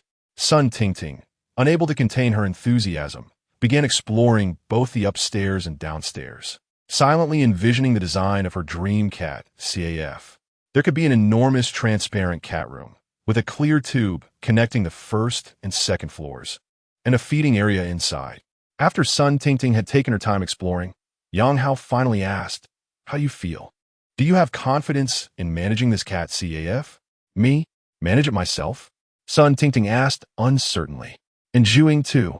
This shop will be entrusted to both of you. Yang Hao replied, shrugingly. But we both lack any experience. I'm worried we one team manage it well. Sun Tingting said, frowning softly. While she desperately wanted to run the cat CAF, the lack of experience was a daunting reality. Being handed such a large establishment made her feel uneasy. Tingting, you must have confidence in yourself. I believe we can manage it excellently. Zhu Ying quickly encouraged, sensing Sun Tingting wavering. Yang Hao nodded, affirming Zhu Ying is right. Confidence is key. The lack of experience is not an issue. You can hire an experienced employee. Given the size of the shop, you 2-1T be able to handle everything alone. Well, let us discuss salary matters. At this juncture, Yang Hao instinctively cleared his throat. His mission was to assist Sun Tingting in arranging employment, and given the circumstances, it was clear that specific salary details needed to be addressed promptly. Ding! The system detected that the host is embarking on an entrepreneurial venture. Having one's own business allows for aiding more individuals in need. This system will provide random subsidies for the host's entrepreneurial project. Ding! The entrepreneurial subsidy blind box has been issued. Yes, no open. Yang Hao hadn't even finished his sentence when the voice of the system echoed once more in his mind. Darn it, there is actually an entrepreneurial subsidy? Why was TI informed earlier? Yang Hao was momentarily stunned, then silently grumbled before quickly responding. Yes. Open, open, open. Ding. The entrepreneurial subsidy blind box opened successfully. Congratulations to the host for receiving a renovation subsidy of $2 million. Congratulations to the host for receiving a double employee salary subsidy for 3 years. Note 1. Renovation subsidy can only be used for store decoration. Note 2. Employee salary must be within a reasonable range for the double subsidy to take effect. The reasonable range refers to not exceeding 3 times the current city's average salary. One word, 6. This is not a mere entrepreneurial subsidy. It's simply an opportunity for Yang Hao to reap benefits. If he understood correctly, for example, if he offered a salary of $10,000 a month, the system would supplement an additional $20,000. If he disbursed $100,000 in salaries, the subsidy would reach $200,000. Although this salary subsidy might only be a small amount for Yang Hao at the moment, no one would ever complain about extra money. Moreover, offering Sun Tingting a high salary would certainly enhance his favorability. Brother Yang, as long as the salary isn't lower than what we had before, it'll be fine. After all, working under you will be much more comfortable than before. Seeing Yang Hao pause for an extended time without speaking about salary, Zhuing assumed he was hesitating over how much to offer and expressed her expectations. What is the average salary in Jiangxing? Yang Hao asked, coming back to reality. It seems to be around 10,000, Zhu recalled, having seen it on the news. However, after this average salary was published, many workers complained about being averaged out, especially those like Zhu and Sun Tingting, who had only graduated 1 or 2 years prior and could hardly attain a monthly average salary of 10,000. Upon hearing Yang Hao's question, Zhu mistakenly thought that Boss Yang was about to offer her a salary of 10,000 a month, and she immediately felt exhilarated. Earning 10,000 a month was Zhuing's most significant goal lately.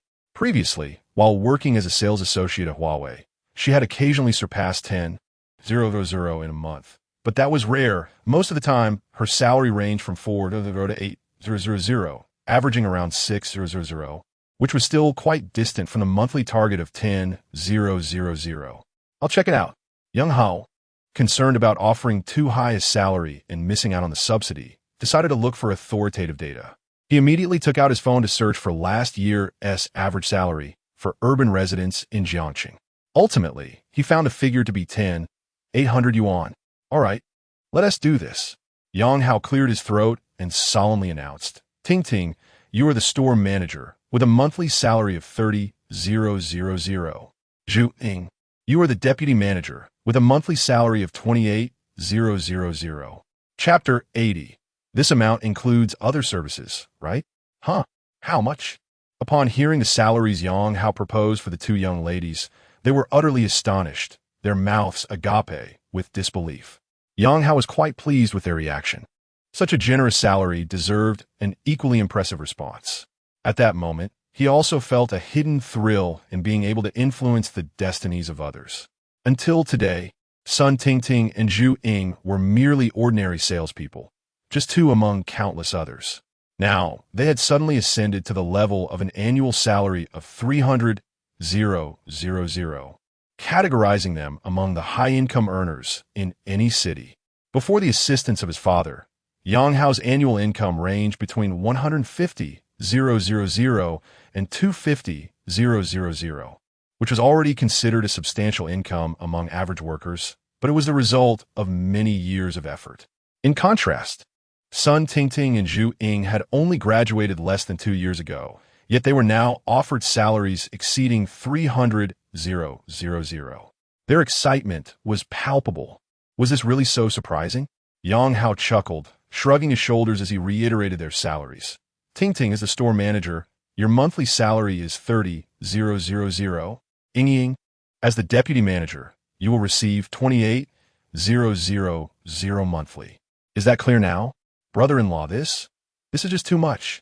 Sun Tingting finally managed to voice her thoughts after a long moment of silence, genuinely taken aback by the staggering monthly salary. A monthly income of 30,000 was nearly equivalent to what she had earned in half a year. It was excessively high. She had never imagined she could receive such a salary. You are the store manager. The responsibilities you bear are significant. 30,000 is not excessive, is it? Yang Hao replied with a smile. Brother Yang, are you certain that our only task is to manage this cat CAF without any additional responsibilities? Zhu Ying inquired softly, quickly adding, I don't mean to imply that it's unacceptable. Other services could be acceptable. I just need to understand. After speaking, Zhu Ying lowered her head, her cheeks flushed. Despite her usual bold demeanor, she felt a bit embarrassed in this moment. She had once fantasized about encountering a warm benefactor who would support her financially without demanding arduous labor in return. Yet, she knew such a dream was merely a fantasy, given her self-awareness regarding her own circumstances. However, today, she had unexpectedly encountered such a figure, a monthly income of 28,000 that amounted to 336,000 a year. But her role was simply that of a CAF employee. This was indistinguishable from the life she had envisioned. Naturally, Zhu Ying found herself pondering the implications. Yet, she had no grounds to refuse, for Yang Hao appeared to her as an exceedingly charming man. Even if she were merely his kept woman, she felt content. However, her words left Yang Hao momentarily speechless.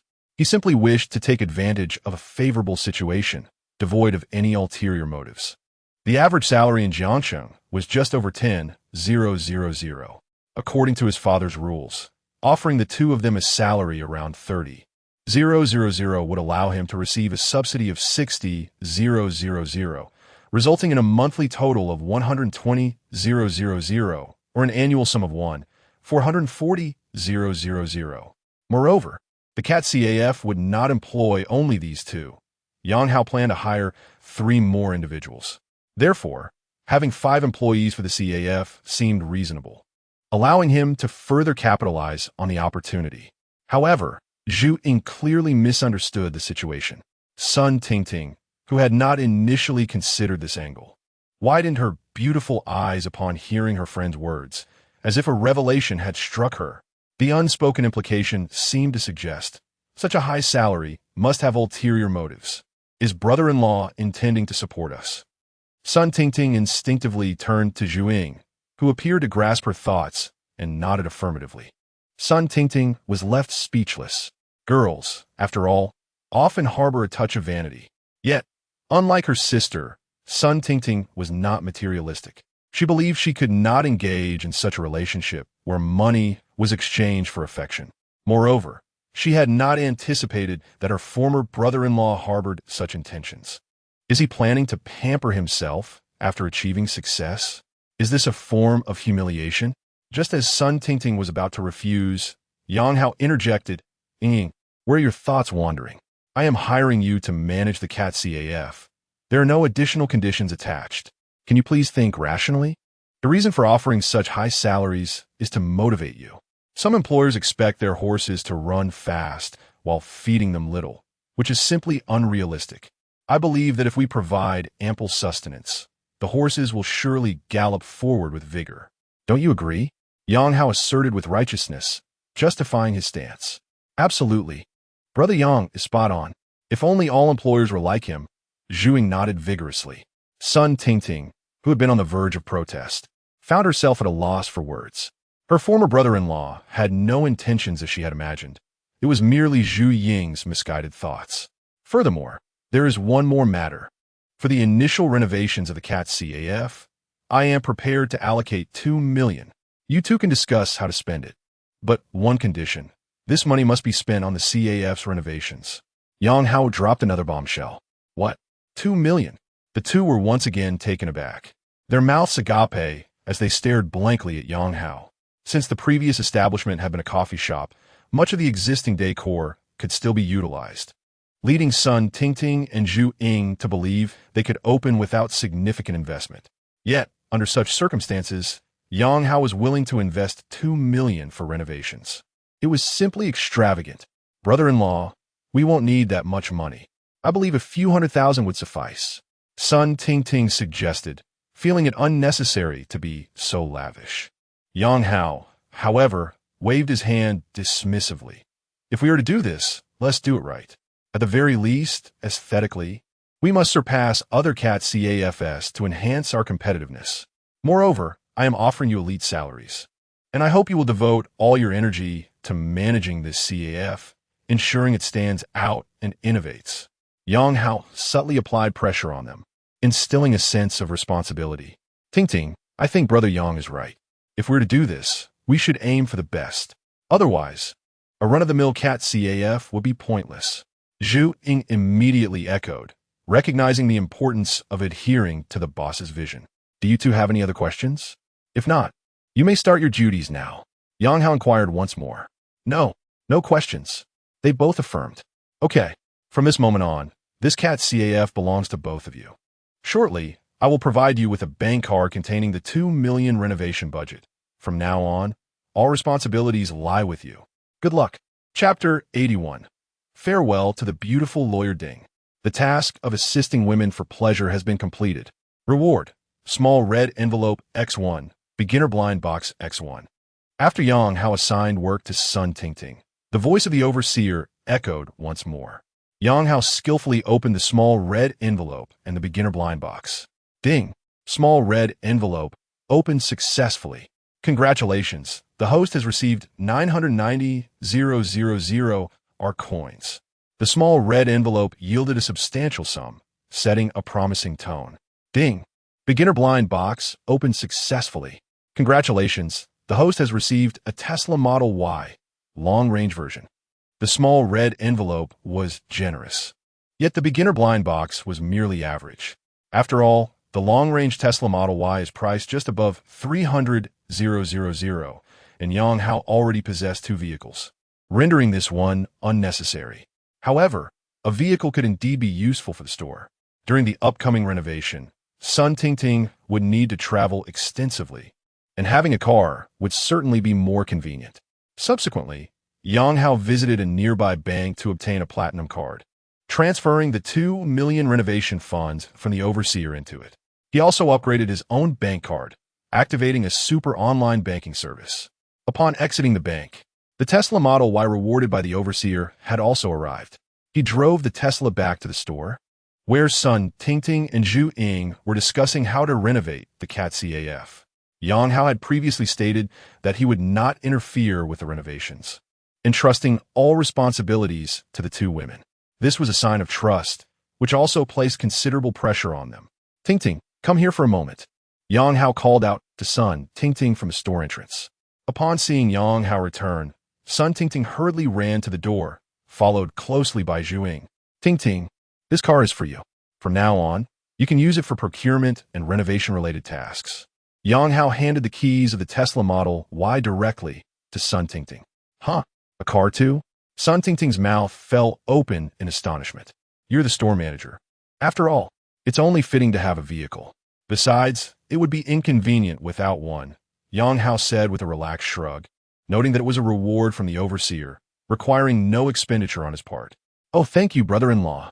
Sun Tingting quickly expressed her gratitude, her gaze instinctively drifting toward the Tesla, its white paint gleaming under the sunlight, unmistakably a brand-new vehicle.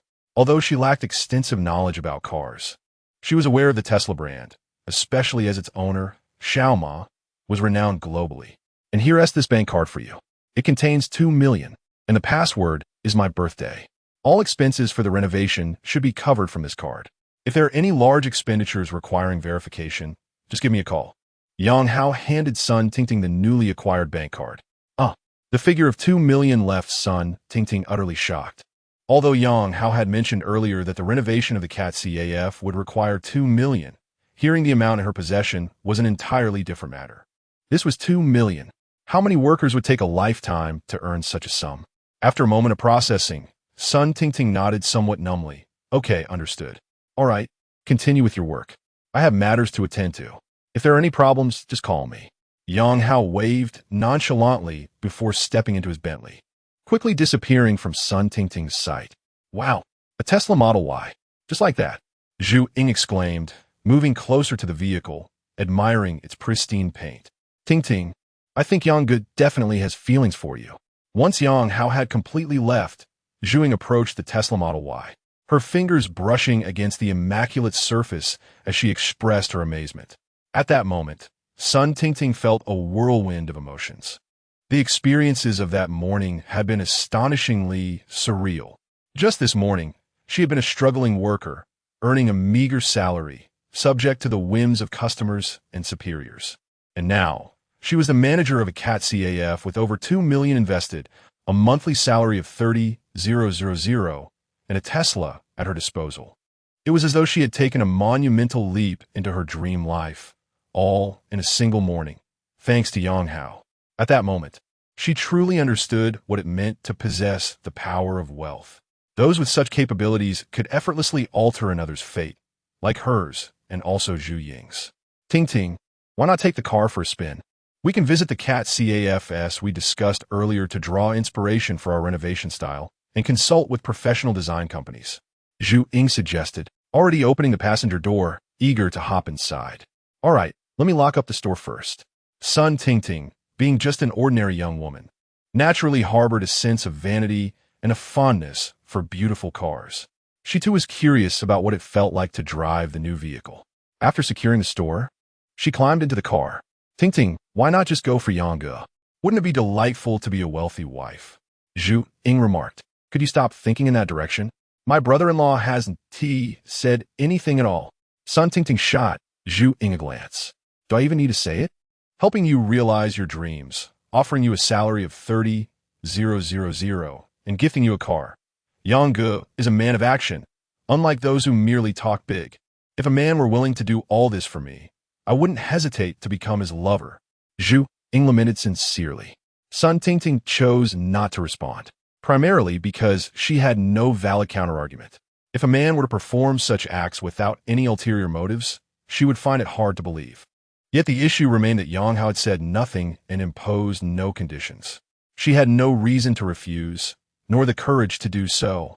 What worker wouldn't want to live such a life? Meanwhile, at the entrance of the Zhanghe District Court, Yang Hao finally found a parking space. After securing his vehicle, he sent a message via WeChat to lawyer Lin Yun, informing her of his arrival. Lin Yun replied, asking him to wait a moment. About 15 minutes later, the beautiful lawyer he had encountered previously appeared before him. She wore a white silk blouse, tailored to accentuate her alluring figure, paired with a black body-hugging skirt that reached mid-thigh, perfectly outlining her curves. Her black high heels complemented the sheer black stockings encasing her legs. With her striking appearance, she drew the attention of numerous passers-by as she approached the court. However, Lin Yun appeared somewhat troubled, her brow furrowed as she walked, glancing through the case files in her hands, likely indicating that her earlier court session had not gone smoothly. Accompanying her was a middle-aged woman, seemingly in her 40s, presumably Lin Yun's client, whose expression mirrored Lin Yun's concern, suggesting they had lost their case. Upon reaching the roadside, the two exchanged a few words before the middle-aged woman entered a taxi. Observing this, Yang Hao pulled his car out from the parking space and parked beside Lin Yun, who was engaged in a phone call. Noticing a Bentley beside her, Lin Yun frowned slightly. She had encountered too many men trying to strike up conversations while driving luxury cars. Although it is rare to see someone driving a Bentley, the underlying purpose remains the same, and Lin Yun harbors a profound aversion to such advances. Does one truly believe that possessing a modicum of wealth entitles them to have every woman in the world orbit around them? Lin Yun averted her gaze, focusing intently on the phone's ringtone, yet the other party remained unresponsive. Was it not said they had already arrived? What was going on? Lin Yun silently criticized in her mind when suddenly she heard someone call out, "Lawyer Lin, get in the car." Instinctively, she turned her head to see that the passenger window of the Bentley had been rolled down and the man in the driver's seat was fervently waving at her. Is it you?" Lin Yun stared in astonishment at Yang Hao, feeling utterly disconcerted. If memory serves, had not this man been severely deceived by his ex-wife? Could it be an act? Chapter 82. Turning the ex-wife into a debtor. Lin Yun still vividly recalls the despondent expression etched on the man's face that fateful day in the office. Consequently, she took the liberty to discuss with her partner whether it would be possible to recover some of the lost funds in such a situation, only to conclude that it was rather implausible, which left her quite perturbed for a considerable while. Yet after a few days of absence, the man astonishingly appeared, driving a Bentley. How absurd that she had felt concern for him. "Are you Mr. Yang?" Lin Yun inquired, refraining from immediately entering the vehicle. Instead, posing her question through the car window. "Yes, that's me," Yang Hao replied, brandishing his phone. "We arranged this through WeChat. Hop in. Let us find a place to eat and chat." After confirming Yang Hao's identity, Lin Yun finally opened the passenger door and settled inside the car. "I recall you mentioned that all your assets were deceitfully taken by your ex-wife. What is the story behind this vehicle?" Once inside, Lin Yun furrowed her brow and questioned. "I've been rather fortunate. I inherited a substantial estate," Yang Hao responded, feigning modesty. "I owe a debt of gratitude to you, Lawyer Lin. Remember that day when you assured me that fortune would smile upon me? Miraculously, the very next day, my circumstances improved." Yang Hao had meticulously crafted a narrative regarding the origins of his newfound wealth, reminiscent of the cinematic character Wang Duiyu, who inherited a vast fortune. Though it sounded somewhat implausible, it was nevertheless a relatively plausible explanation. "Is that so? You are indeed fortunate," Lin Yun acknowledged, nodding. "But what brings you to seek my counsel today? Let us eat while we talk. I'm a bit hungry myself. How about some Western cuisine?" Yang Hao inquired as he maneuvered the car away from the courthouse. "No need for such extravagance. I have a hearing this afternoon. There's a noodle shop nearby. A bowl of noodles will suffice." Lin Yun gestured toward a small alley, demonstrating her familiarity with the area as a lawyer. Yang Hao acquiesced, following her directions until they soon arrived at the modest noodle shop. After parking, they both exited the vehicle. The establishment was small, with perhaps 10 tables, nearly all occupied, save for one at the entrance. "Please take a seat. Let me know what you wish to order." Lin Yun signaled for Yang Hao to claim a table, while she proceeded to place their orders. "Knife-cut noodles will do," Yang Hao replied casually, glancing at the large menu above the counter. Lin Yun nodded slightly and moved to the counter to order. At that moment, Yang Hao received a WeChat message from his informant, Wang Ying, indicating that she was accompanying Sun Jia to the law firm and then to the courthouse with Lawyer Tong. The advantage of having an informant became evident. He was privy to the enemy's every move. "Let us get to the point. What is it that you want?" Lin Yun inquired, taking a seat opposite Yang Hao while wiping the table with a napkin. Yang Hao sensed a hint of class resentment emanating from Lin Yun, as her demeanor had noticeably cooled since she spotted him in the Bentley. This shift perplexed him, but now was not the time for such reflections. Clearing his throat, he continued, "Do you remember the situation I previously described?" "Yes, I do," Lin Yun nodded. "A sham divorce turned into a real one, with your ex-wife absconding with all your assets, correct?" "Precisely," Yang Hao affirmed. "The current predicament is that my ex-wife has been evading me, but upon learning of my sudden wealth, she suspects I have hidden or transferred marital assets. Now she intends to sue me for a reallocation of those assets." "She wishes to reallocate the marital property?" Lin Yun raised an eyebrow, her tone laced with amusement. "That could be advantageous for you, provided, of course, that you have neither hidden nor transferred any marital assets." "I assure you, I have not," Yang Hao asserted confidently. "All my current assets were acquired post-divorce." "Are you certain?" Lin Yun scrutinized Yang Hao's eyes, probing further. As a seasoned lawyer, she had encountered countless clients who embellished the truth. Yet, the law demands veracity, relying on evidence. Even if a client deceived her, it was they who ultimately bore the consequences, as exemplified by a recent case involving a middle-aged woman who concealed her infidelity, only to be caught in court by irrefutable evidence. "I am certain. All my assets were acquired after the divorce. During our marriage, I neither concealed nor transferred a single penny," Yang Hao responded with unwavering conviction. "If that is indeed the case, then your ex-wife's lawsuit may inadvertently be a windfall for you. Simply await the court's decision," Lin Yun observed, studying Yang Hao intently and sensing no deceit in his demeanor. "I have also uncovered new evidence," she continued. "It's an audio recording from the dashcam of our car at the time. I will send you the audio file." Yang Hao promptly transmitted the relevant recording to Lin Yun. Upon receiving the file, Lin Yun retrieved her Bluetooth headset from her bag and attentively began to listen. As she did, the server brought forth the 2 bowls of noodles and side dishes Lin Yun had ordered. Yang Hao, taking advantage of her distraction, began to enjoy his own bowl of knife-cut noodles. This recording could serve as evidence, demonstrating that your divorce was merely a fade. Thus, the asset division agreement would be rendered void. Lin Yun concluded after listening. Are you saying I could reclaim half of my assets? Yang Hao inquired. Theoretically, yes. Lin Yun nodded, softly analyzing the implications. If everything aligns with your account, the court is likely to rule in favor of a 50-50 asset split. Your ex-wife would be required to return half of the assets. However, whether this can be enforced is another matter. If she has already squandered the money or transferred it, enforcing the judgment may prove challenging. Just tell me the worst-case scenario, Yang Hao interjected. The worst outcome would be the court ruling in your favor, ordering your ex-wife to return the assets, yet she possesses no enforceable assets under her name, leaving you potentially empty-handed. However, in such a case, she would be listed as a dishonest debtor, Lin Yun explained. The irony of winning a court case, yet failing to recover funds, was not lost on Lin Yun. She had witnessed numerous such instances. Hence, the adage the debtor is the master had gained traction in society. Yet, upon hearing Lin Yun's explanation, Yang Hao chuckled. To him, the prospect of reclaiming money had become inconsequential. He was not lacking in funds. In contrast, the idea of placing Sun Jiejie on the dishonest debtor list, restricting her access to high-speed trains and flights, and limiting her high consumption would bring him far greater satisfaction, an exquisite form of revenge. Chapter 83. Suing ex-wife Sun Jiejie. Lawyer Lin, may I invite you to be my attorney? Yang Hao extended the invitation with earnestness. Of course, came the prompt reply from Lin Yun. Based on the information we have, this case is nearly guaranteed to win. There is no reason for me to decline. Thank you, Lawyer Lin. Let us embark on this journey together. May our collaboration be fruitful. With that, Yang Hao lifted his bowl of noodles and, without waiting for Lin Yun's reaction, gently tapped his bowl against hers.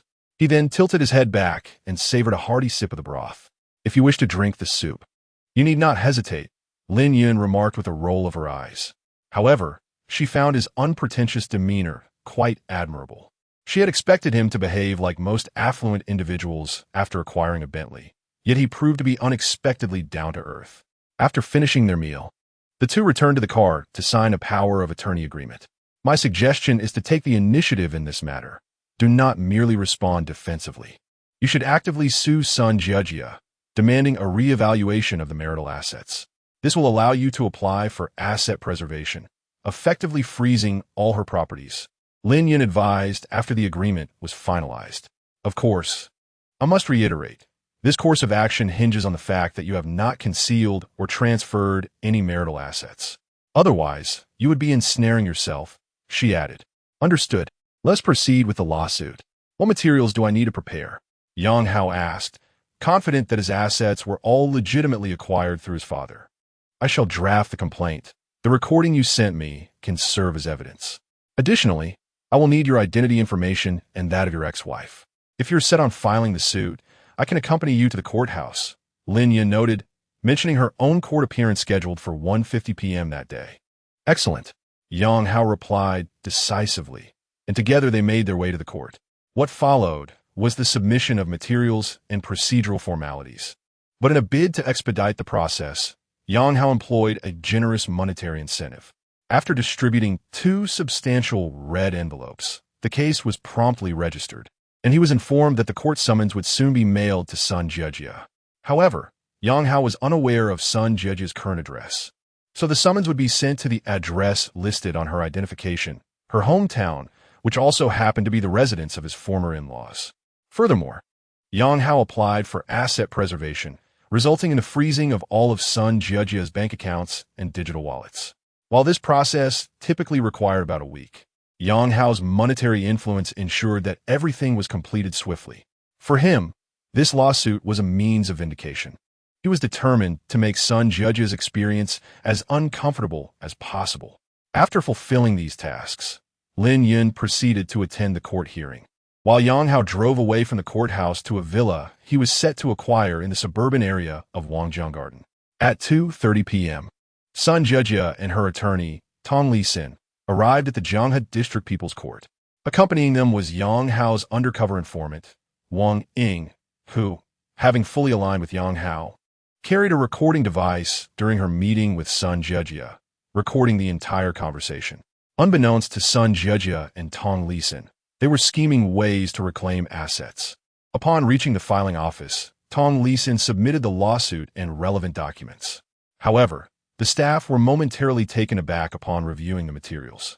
Due to the previous monetary exchange, they had a vivid recollection of Yang Hao's submission, and now, seeing this lawsuit from the opposite perspective, confusion ensued. "What is the matter?" Tong Lisin inquired, her brow furrowed. "Is your ex-husband present?" The staff member asked. "Yes, I am here." Sun Jejia quickly stepped forward. "Your ex-husband has already filed a lawsuit against you. Your claims are identical, so you simply need to prepare for your defense. Of course, you may file a separate suit, but the current complaint must be amended since your claims are the same." The staff member explained earnestly. "What? He sued me?" Sun Jejia's shock was palpable. Her eyes widened in disbelief. "On what grounds does he have to sue me? How shameless!" she exclaimed, unaware of the underlying circumstances, her indignation masking her vulnerability. Tong Lisin, seasoned in legal matters, maintained her composure and turned to the staff member. "Has the summons been dispatched?" "Yes, it has been sent," came the reply. Due to Yang Hao's expedited approach, the case had entered a fast lane. "What should I do now?" Sun Jejia asked Tong Lisin, clearly unsettled by the unexpected turn of events. Her initial intention had been to land a decisive blow against Yang Hao. Yet now, she found herself on the defensive. "Prepare for your defense. Did I not mention that your claims are aligned?" Tong Lisin said, her brow knitted in concern. She had always believed they held an advantageous position in this case, but the current developments suggested otherwise. If Yang Hao were indeed concealing marital assets, he would not have initiated a lawsuit against Sun Jejia. His willingness to sue indicated confidence. Either he had not concealed anything or he was convinced his actions left no trace. Regardless of the scenario, the complexity of the case had escalated significantly. Tong Lisin had a contingency agreement with Sun Jejia, meaning if they failed to recover any funds, her efforts would be in vain. Thus, this revelation struck her like a bolt from the blue. Must we simply wait for the court date? Sun Jejia was bewildered. She had believed herself to be the one in control, only to find herself in a reactive position. For now, it must be so, unless we file a separate suit, which will be challenging given the current evidence, Tong Lisin replied, her voice low as she pondered. Is it truly impossible that Yang Hao's newfound wealth was acquired post-divorce? Absolutely impossible. We divorced merely a month ago. How could he possibly amass millions in such a short time? Sun Jejia vehemently shook her head, refusing to believe her ex-husband could have earned such a fortune in just 30 days. Jejia, if you are so certain, then let us wait for the court date. In the meantime, we can gather more evidence. After all, falsehoods cannot become truth, Wang Ying interjected, attempting to provide reassurance. Indeed, let us return for now, Tong Lisin concurred.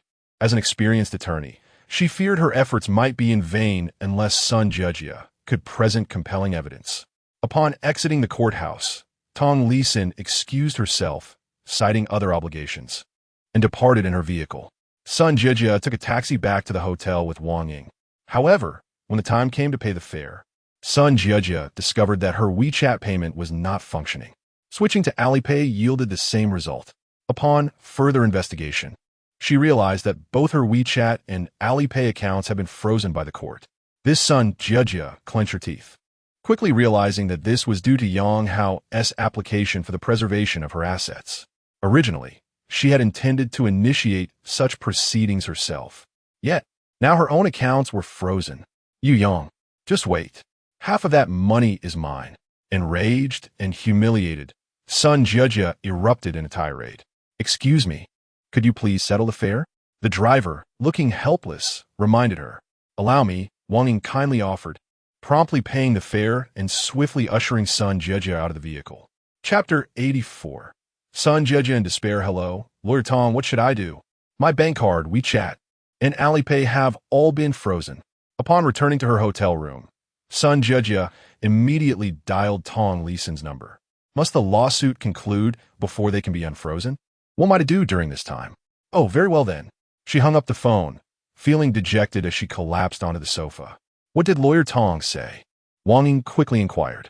My assets will remain frozen until the lawsuit concludes. Sun Jia exclaimed, her face devoid of hope. She furiously added, I truly misjudged him. I never anticipated that Yang would be so ruthless. Suing me is one thing, but freezing my assets as well. What sort of person does that? Disregarding any semblance of marital affection? Sun Jia cursed under her breath, while Wang Ying silently scoffed. How Go merely followed your path. Wasn't that your intention before you went to court? What hypocrisy! Xiaoying, could you lend me some money? I promise to repay you once the lawsuit is settled. After venting her frustrations, Sun Jia turned to Wang Ying with a sorrowful expression. Jia, it's not that I don't want to help you. You know I've taken a long leave to assist you with this lawsuit, and I want to receive my salary until next month. I can barely cover my rent. Wang Ying lamented internally. You brought this upon yourself by plotting against Hao Ge. Sun Jia was aware of Wang Ying's financial situation. The latter was part of the Moonlight tribe, living paycheck to paycheck. Asking her for money was indeed a tall order. Just then, the hotel room phone rang. Sun Jia picked it up. It was the front desk. Miss Sun, your room is due to expire tomorrow. Would you like to extend your stay? What? It's due tomorrow? Sun Jia was taken aback. This was the last straw. Her assets were frozen, and now she was on the brink of losing her place to stay. Please hold on. I'll get back to you shortly. After hanging up, she quickly dialed Lu Songlin's number. He had booked this hotel for her to stay temporarily. However, the call rang for quite some time without an answer. What is going on? Is the whole world conspiring against me? Sun Jia felt overwhelmed. She had been preoccupied with strategizing with Tong Lisin on how to recover her assets, and had neglected to keep in touch with Lu Songlin. Now, she realized he hadn't reached out either, and he was completely unreachable. What's going on? Is Mr. Lu not answering his phone? Wang Ying asked from the side. No one is picking up. Who knows where he is? Sun Jia fumed. Why don't you stay at Tingting's place for a few days? I recently met a man who occasionally visits me. It's not a problem if you come over. Wang Ying suggested. Forget it. I don't want anything to mock me. She made remarks when I divorced. Sun Jia shook her head and dialed Lu Songlin again. This time, after a prolonged wait, he finally answered the call, but his tone was exceedingly formal. Hello, who is this? Sun Jia, not one to be easily fooled, discerned that he was in a difficult situation. Is this Mr. Lu? I have some business to discuss with you in person. What would be a convenient time? Apologies, but I'm in the hospital these days. Let us talk once I'm discharged. Mr. Lu, are you unwell? Sun Jia asked, astonished. Yes, we can talk once I'm discharged. Lu Songlin hung up abruptly. Sun Jia was left dumbfounded. She had hoped Lu Songlin could assist her, only to discover he was hospitalized. Is Mr. Lu actually in the hospital? Wang Ying probed curiously. Seems like it. I could hear a nurse in the background. Sun Jia lamented. Why is my luck so dreadful? Just when I need him, he's in the hospital. Xiaoying, do you truly have no money at all? I'm about to be homeless. Sun Jia looked at Wang Ying with pleading eyes. Let me show you my WeChat balance. Wang Ying thrust her WeChat wallet screen towards Sun Jia, revealing a little over 1,000. Jia, I have an idea. You could sell your gold bracelet. After the lawsuit, you can buy it back. Gold prices are quite high at the moment. Wang Ying pointed to the gold bracelet adorning Sun Jia's wrist. This. Sun Jia glanced at the bracelet. A gift from Yang Hao's family during their wedding. In her culture, it was customary to present gold jewelry during weddings, so she possessed quite a collection. It seems I have no other choice. Although the money for the bracelet came from Yang Hao's family, she had personally chosen it, and she had cherished it since their wedding.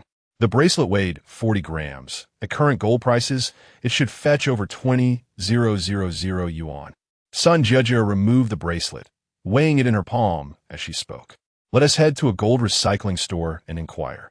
Wang Ying suggested. Reluctantly, Sun Jia agreed, and they made their way to a nearby mall. After inquiring at several gold shops, one offered the highest buyback price of 624 yuan per gram. Sun Jia's bracelet sold for approximately 25,000 yuan. After receiving the money, she cast a lingering glance at the bracelet she had just sold, silently promising herself to buy it back once the lawsuit was resolved. Xiaoying, do you think I should find a job? Living off my dwindling resources isn't sustainable, especially with the trial still some time away. A job would occupy my time and allow me to earn some money. Sun Jejia remarked glumly as they exited the mall. Previously, she had fantasized about Lu Songlin marrying her soon and living a life of luxury. Now, it seemed that such dreams were slipping further away. Reliance on Lu was proving unwise.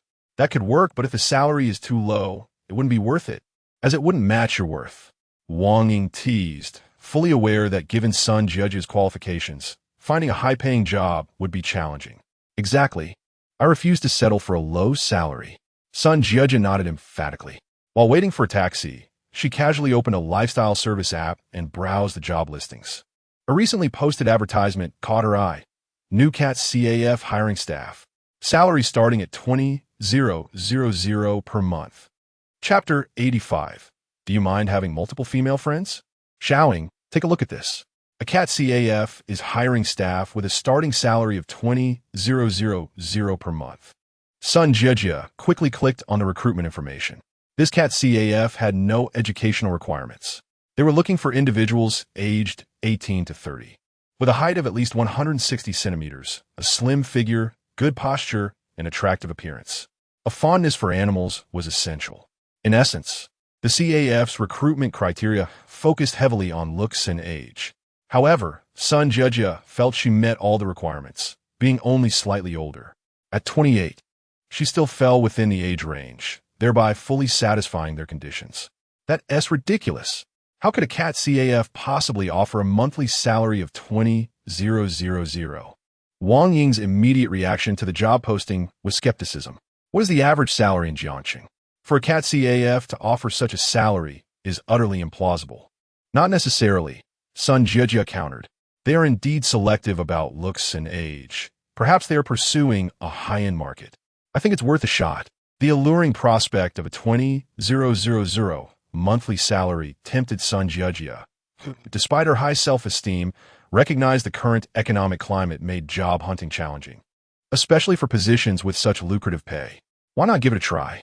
Wang Ying, seasoned in social experiences, still found the job listing dubious. Yet, since Sun Jejia was eager to apply, she refrained from dissuading her. After all, if it turned out to be a scam, it wouldn't cost her anything. I'll call them now. Sun Jejia used the app's calling feature to reach out. Meanwhile, Sun Tingting and Zhu Ying had just finished browsing a decoration market and were enjoying noodles at a small eatery. Zhu Ying had sent out the job advertisement. Having consulted the owner, Yang Hao, who simply replied with 4 words, young and beautiful. Zhu Ying felt a bit resentful, complaining to Sun Tingting. Does Yang Hao want to hire staff or build a harem? However, Sun Tingting understood that having attractive CAF staff could positively influence business. Moreover, offering a salary exceeding $20,000 surely required high standards. Zhu Ying sent out the recruitment notice based on Yang Hao's criteria. Within minutes of posting, her phone began to ring incessantly, interrupting their meal. Yes, we are hiring staff. No deposit required. No tricks involved. Here's the address.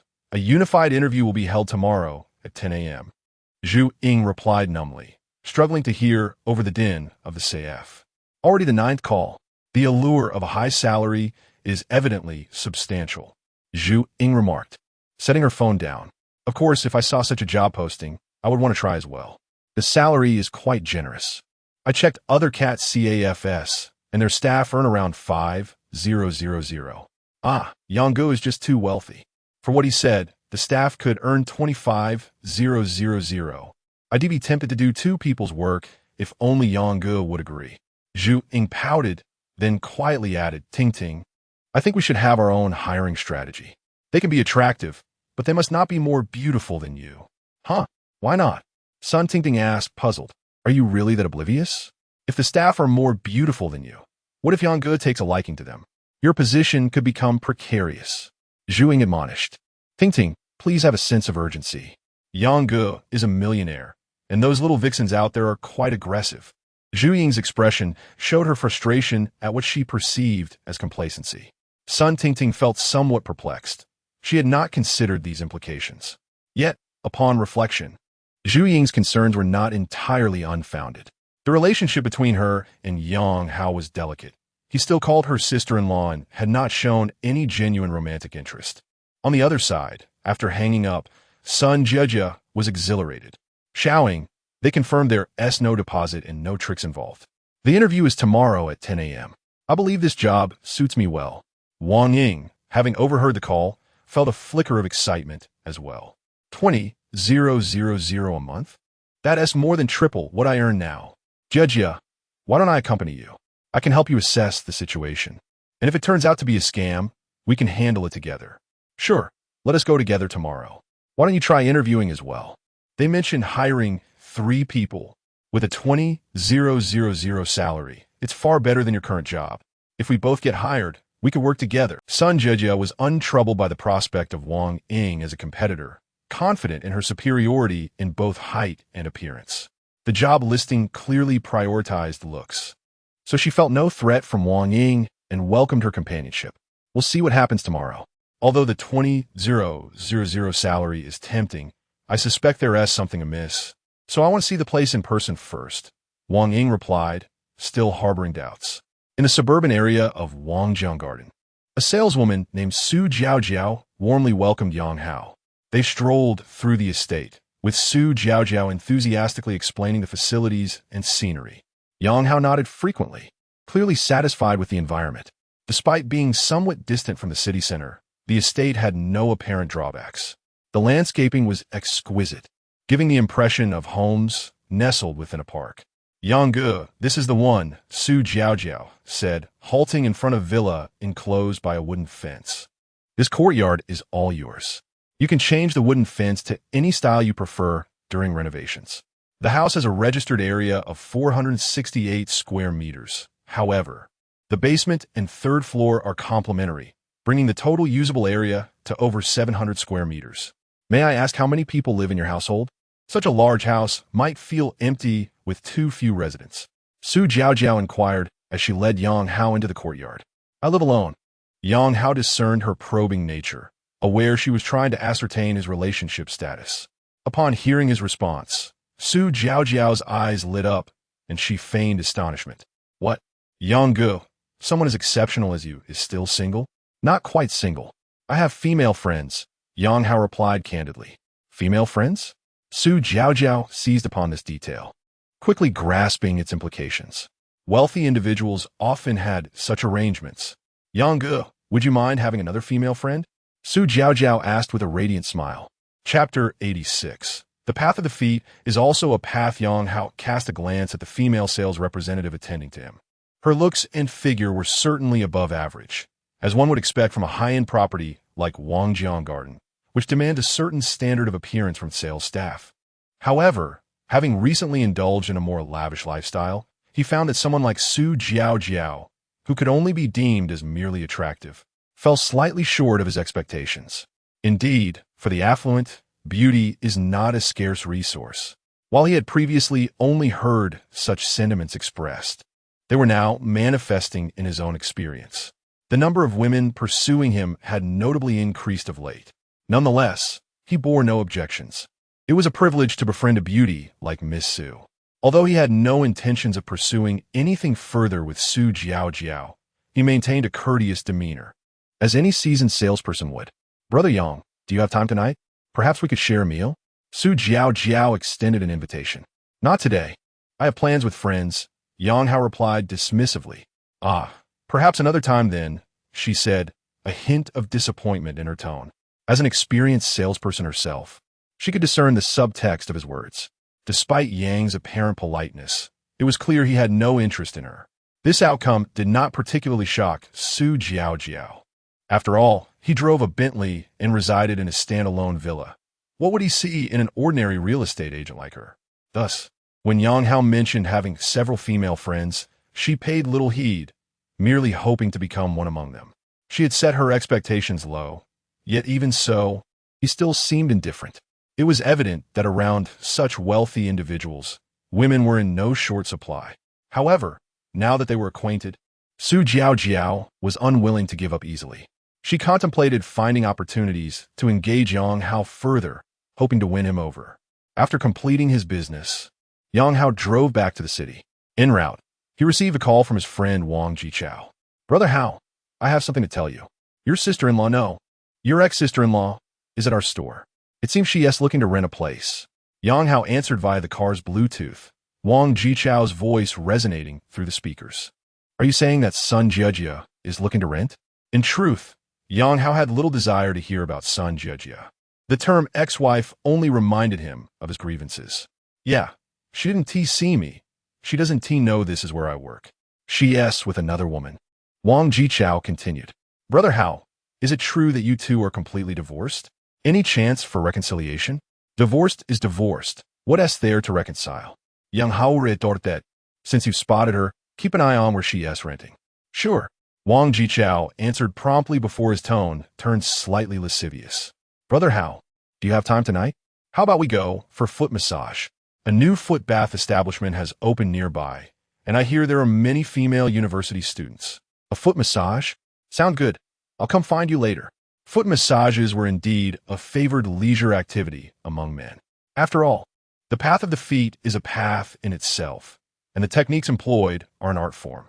Moreover, the young women working in such establishments often come from difficult backgrounds, gambling fathers, ill mothers, schooling siblings, and fractured families. They bear such burdens. Attending to them could almost be seen as a charitable act. Upon returning to the city, Yang Hao first stopped by Qingyun Group to handle some work matters. The role of a vice president in sales largely revolved around social engagements, yet his mind was elsewhere, prioritizing other matters over socializing. He sought to quietly gather evidence of Liu Songlin's criminal activities, as he still had unfinished business with the alluring Su Yuxue.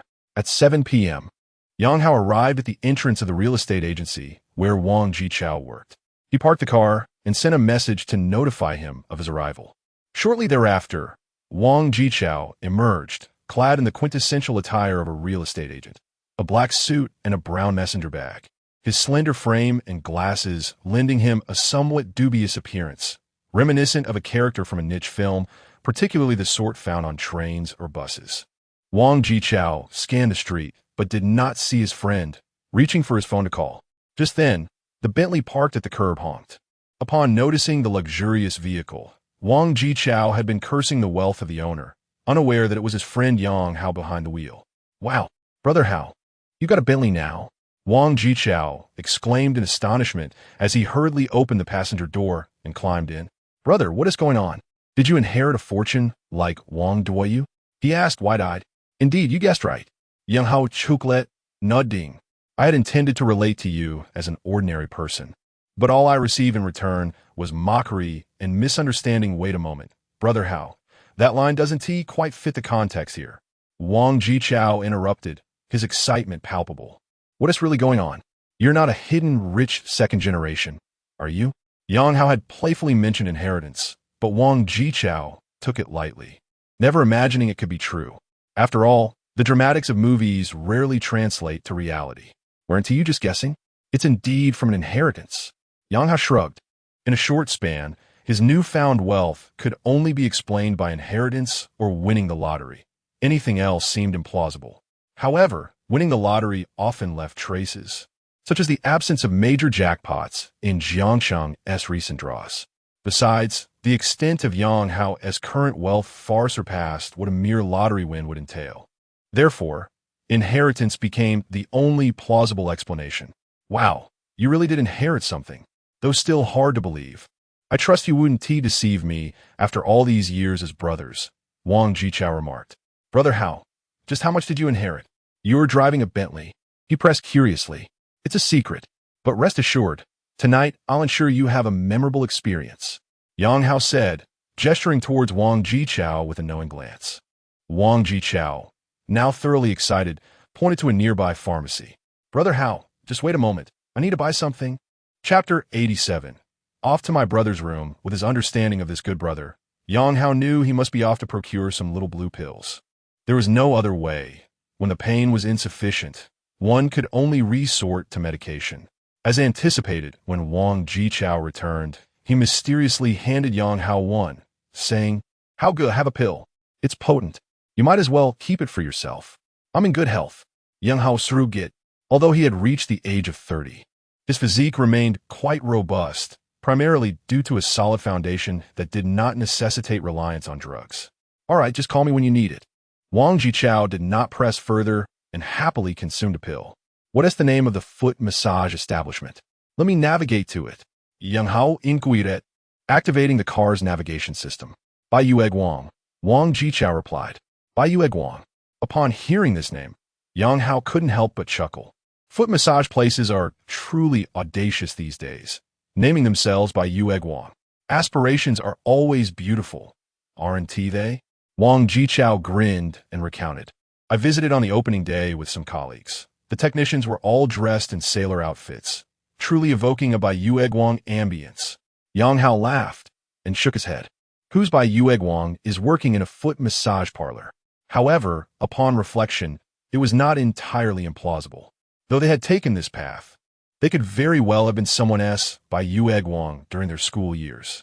This Bai Yue Guang foot massage establishment was conveniently located near Wang Jichao South Real Estate Agency, and they arrived within 10 minutes. The security guard at the entrance, noticing Yang Hao's Bentley, greeted them with exceptional warmth. After parking, they followed the usher into the grand lobby.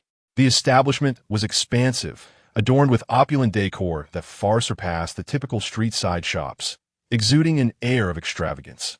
Would you prefer one room or two? The welcoming manager, clad in a pink qipao with a curvaceous figure, inquired. Although she appeared to be around 40. Had she been younger, she likely wouldn't have been in this role. 2. Wang Jichao interjected before Yang Hao could respond. The decision on the number of rooms held significance. Ideally, they would share a room for casual conversation during a standard foot massage. However, it was evident that Wang Jichao had other intentions today, necessitating separation for his plans to unfold. Let us go with that. Yang Hao agreed with a smile. The manager understood immediately and led them to separate rooms. Sir, would you like something to drink? We have coffee, milk, black tea, and green tea available. Just green tea. Please. Certainly. Please hold on a moment. The technician will arrive shortly. Bring a few more in, Yang Hao requested proactively. In such establishments, technicians were typically dispatched based on availability. If one did not find a technician to their liking, they could request a change, though not in the manner of a club where one could choose from a lineup. Yang Hao's current request leaned towards the latter experience. The manager hesitated slightly. Ordinary customers typically did not receive such privileges. However, recalling the security guard's words about the guest arriving in a Bentley, she quickly donned a smile and nodded. Of course. Sir, please wait a moment. After a few minutes, as Yang Hao reclined on the massage bed, a server brought tea and a fruit platter. Moments later, the sound of high heels clicking against the floor echoed from the hallway. Those accustomed to foot massages understood the thrill that accompanied this moment, akin to the unveiling of a blind box. Yang Hao cast an eager glance toward the door. In the next instant, the door to the room swung open, revealing 5 female technicians clad in sailor outfits, led by the welcoming manager. Sir, which one do you fancy? Yang Hao's gaze swept over the 5. Just as Wang Jichao had mentioned, the quality of technicians at this establishment was indeed impressive. The 5 women appeared to be under 30, all possessing slender figures. Yet, when his gaze fell upon the last technician entering the room, he was momentarily taken aback. It was not only Yang Hao who was stunned. The technician was equally surprised. Their eyes met, and an awkward silence ensued. Suddenly, Yang Hao recalled the name of the establishment. Bai Yue Guang. Strictly speaking, the technician before him could not be considered a Bai Yue Guang. However, they shared a childhood bond. The girl's name was Chun Xiaoming, 3 years his junior. They lived in the same neighborhood, and their parents were acquainted. Having played together since childhood, Yang Hao remembered her harboring a secret affection for him. Yet, the 3-year age gap had created a significant divide.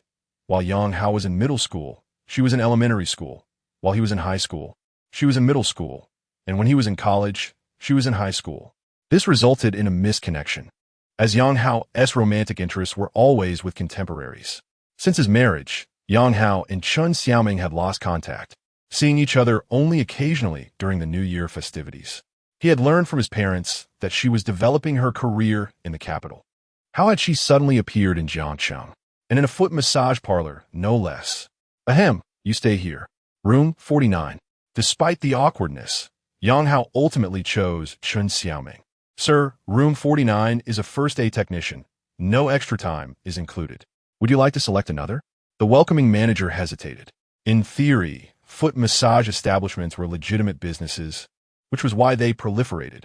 Not all technicians offered what might be considered special services. Yang Hao had opted for a private room, and the manager understood his intent. Hence, she would not recommend room 49, which did not include extra time. No need, just her. Yang Hao waved his hand dismissively. Very well. Seeing Yang Hao's insistence, the manager refrained from further comment. She exchanged glances with the other 4 technicians, and they promptly gathered their belongings and exited the room, their high heels clicking on the floor, silently expressing their discontent. Why summon so many when none would receive extra time? The manager shared similar thoughts. He arrived in a Bentley, exuding a sense of grandeur, yet he was quite frugal. Wait a moment, Yang Hao spoke again. Sir, is there anything else? The manager maintained her smile, despite her internal musings. Send them to my brother's room, each for 2 hours. Before arriving, Yang Hao had promised Wang Jichao that he would indulge him today. This lad was likely too shy to be so extravagant himself, so Yang Hao decided to assist him, especially since he had already taken the little blue pill. Weren't they supposed to be potent? Huh? All of them? The manager was both surprised and delighted, though uncertain. Yes, let them all go. Yang Hao waved his hand casually. He was in a generous mood, and this expenditure was trivial in the grand scheme of things. Chapter 88. The deceptive trap in another private room. Wang Jichao felt somewhat dissatisfied with the technician who had entered. He had intended to request a different one, but the young woman appeared so pitiable that it stirred his protective instincts. Consequently, he decided to keep her. Nevertheless, he still felt a twinge of regret, as he had already taken the medicine. Moreover, his good friend Yang Hao had promised him unfettered enjoyment. Yet, the girl who remained did not quite meet his expectations. Just as he was contemplating whether to summon another technician, a series of rapid footsteps echoed from outside the room. Following that, the cheerful hostess pushed open the door, accompanied by 4 female technicians. Boss, these 4 were arranged by your friends, each for 2 hours. Enjoy your time, the hostess said with a smile before retreating from the room. Boss, I can massage your legs. Boss, I can massage your head. Ailing, which head are you massaging? Leave one for me. As the door closed, a flurry of lively women immediately surrounded Wang Jichao. The earlier gloom dissipated, replaced by a broad smile. As he silently mused, Hao understands me. Although Wang Jichao felt his abilities were limited, ancient wisdom proclaimed, to die beneath the peony is to be a spirited ghost. Today, he would challenge his limits. At worst, he would emerge as a strong man once again in 18 years. After all, there was little to cherish about this life of servitude. In stark contrast to Wang Jichao's exuberance, Yang Hao found himself in a rather awkward situation. Xiaoming, tell me what happened. How did you end up working here? Yang Hao gestured for Chen Xiaoming to sit beside him. They had been quite familiar in their childhood. Yet the last time they had met was during the New Year 2 years prior. The unexpected reunion at a foot bath establishment felt both strange and awkward. Obediently, Chen Xiaoming settled beside Yang Hao, her large eyes glistening with tears before she even spoke. What had transpired? Her parents had not mentioned anything. If something significant had occurred in her family, it was likely that Chen Hao's parents would have informed him. Yet he had heard nothing, leaving him perplexed. It's about Xiao Jun. He is currently detained in a holding cell. Approximately 2 months earlier, he had met a woman at a bar. After drinking together several times, one night they ended up at a hotel, and the next day, she reported him for assault. Subsequently, Xiao Jun was arrested, and the lawyer indicated that the evidence against him was substantial. The woman was intoxicated, and there were marks on her body, which would likely lead to a prison sentence for Xiao Jun. As Chen Xiaoming recounted her story, Yang Hao's unease grew. This was undoubtedly a classic case of a deceptive trap, albeit an upgraded version. He had heard that such upgraded traps were nearly impossible to resolve. Given the woman's inebriated state, the court would likely conclude that she lacked the capacity to resist, and the presence of marks could be interpreted as resulting from violence. How much does she want? 500,000. Chen Xiaoming sighed softly. How good? You know my family situation. We simply cannot gather that much money. Even after pooling resources, we barely managed to scrape together 300,000. The remaining 200,000 is impossible. I have no choice but to borrow from online lending platforms. Borrowing is easy, but repaying with my income will be exceedingly difficult. A friend here mentioned that one could earn 20 to 30,000 a month. So I thought I'd give it a try. Ding! A notification of a potential beneficiary appeared. Name: Chun Xiaoming. Age: 27. Height: 166 centimeters. Weight: 49 kilograms. Current request: repay debts, resolve brother's legal issues. Rewards: Phase 1, small red envelope 1. Information package 1, Phase 2. Skill card 1. Just as Chun Xiaoming was sharing her past experiences, Yang Hao heard the voice of his father echoing in his mind once more. He glanced at Chun Xiaoming and inquired, "Have you already given the 500,000 to her?" "Not yet. We are scheduled to meet with her lawyer tomorrow to sign an agreement." The lawyer said as long as the other party provides a letter of understanding, Xiao Jun could receive a suspended sentence. Yang Hao nodded and asked, "Did you borrow 200,000 from online lending?" "Yes." Chun Xiaoming nodded, tears welling in her eyes. "My family simply could not gather the funds, and they refused to relent. I cannot just watch Xiao Jun go to prison. I will lend you 200,000. Pay off the online loan immediately. Those loans are akin to usury, and the debt will only compound." Yang Hao stated earnestly. "Huh? How good? You?" Chun Xiaoming was taken aback by Yang Hao's generosity, feeling both astonished and touched as tears began to stream down her cheeks. In her desperate bid to save her brother, she had indeed borrowed money from friends, but had only managed to secure 30,000 in total. A suitor who had pursued her for quite some time had vanished after she asked for financial assistance. At that moment, she realized the truth in the online anecdotes. To reject a suitor's advances, simply ask him for money. Yet, here was Yang Hao, who had not seen her for nearly 2 years, offering her 200,000, particularly since he was the older brother she had secretly admired for years. In that instant, Chun Xiaoming nearly broke down, throwing herself into Yang Hao's embrace, sobbing uncontrollably. Yang Hao understood that in such moments, words were futile. It was best to allow her to release her emotions. As her cries gradually subsided to soft sobs, he gently patted her back. "Can I transfer the money to your Alipay?" Chun Xiaoming nodded while sniffling. Yang Hao located Chun Xiaoming in his Alipay contacts. Their last interaction on the platform had been when she sent him a dedicated work blessing.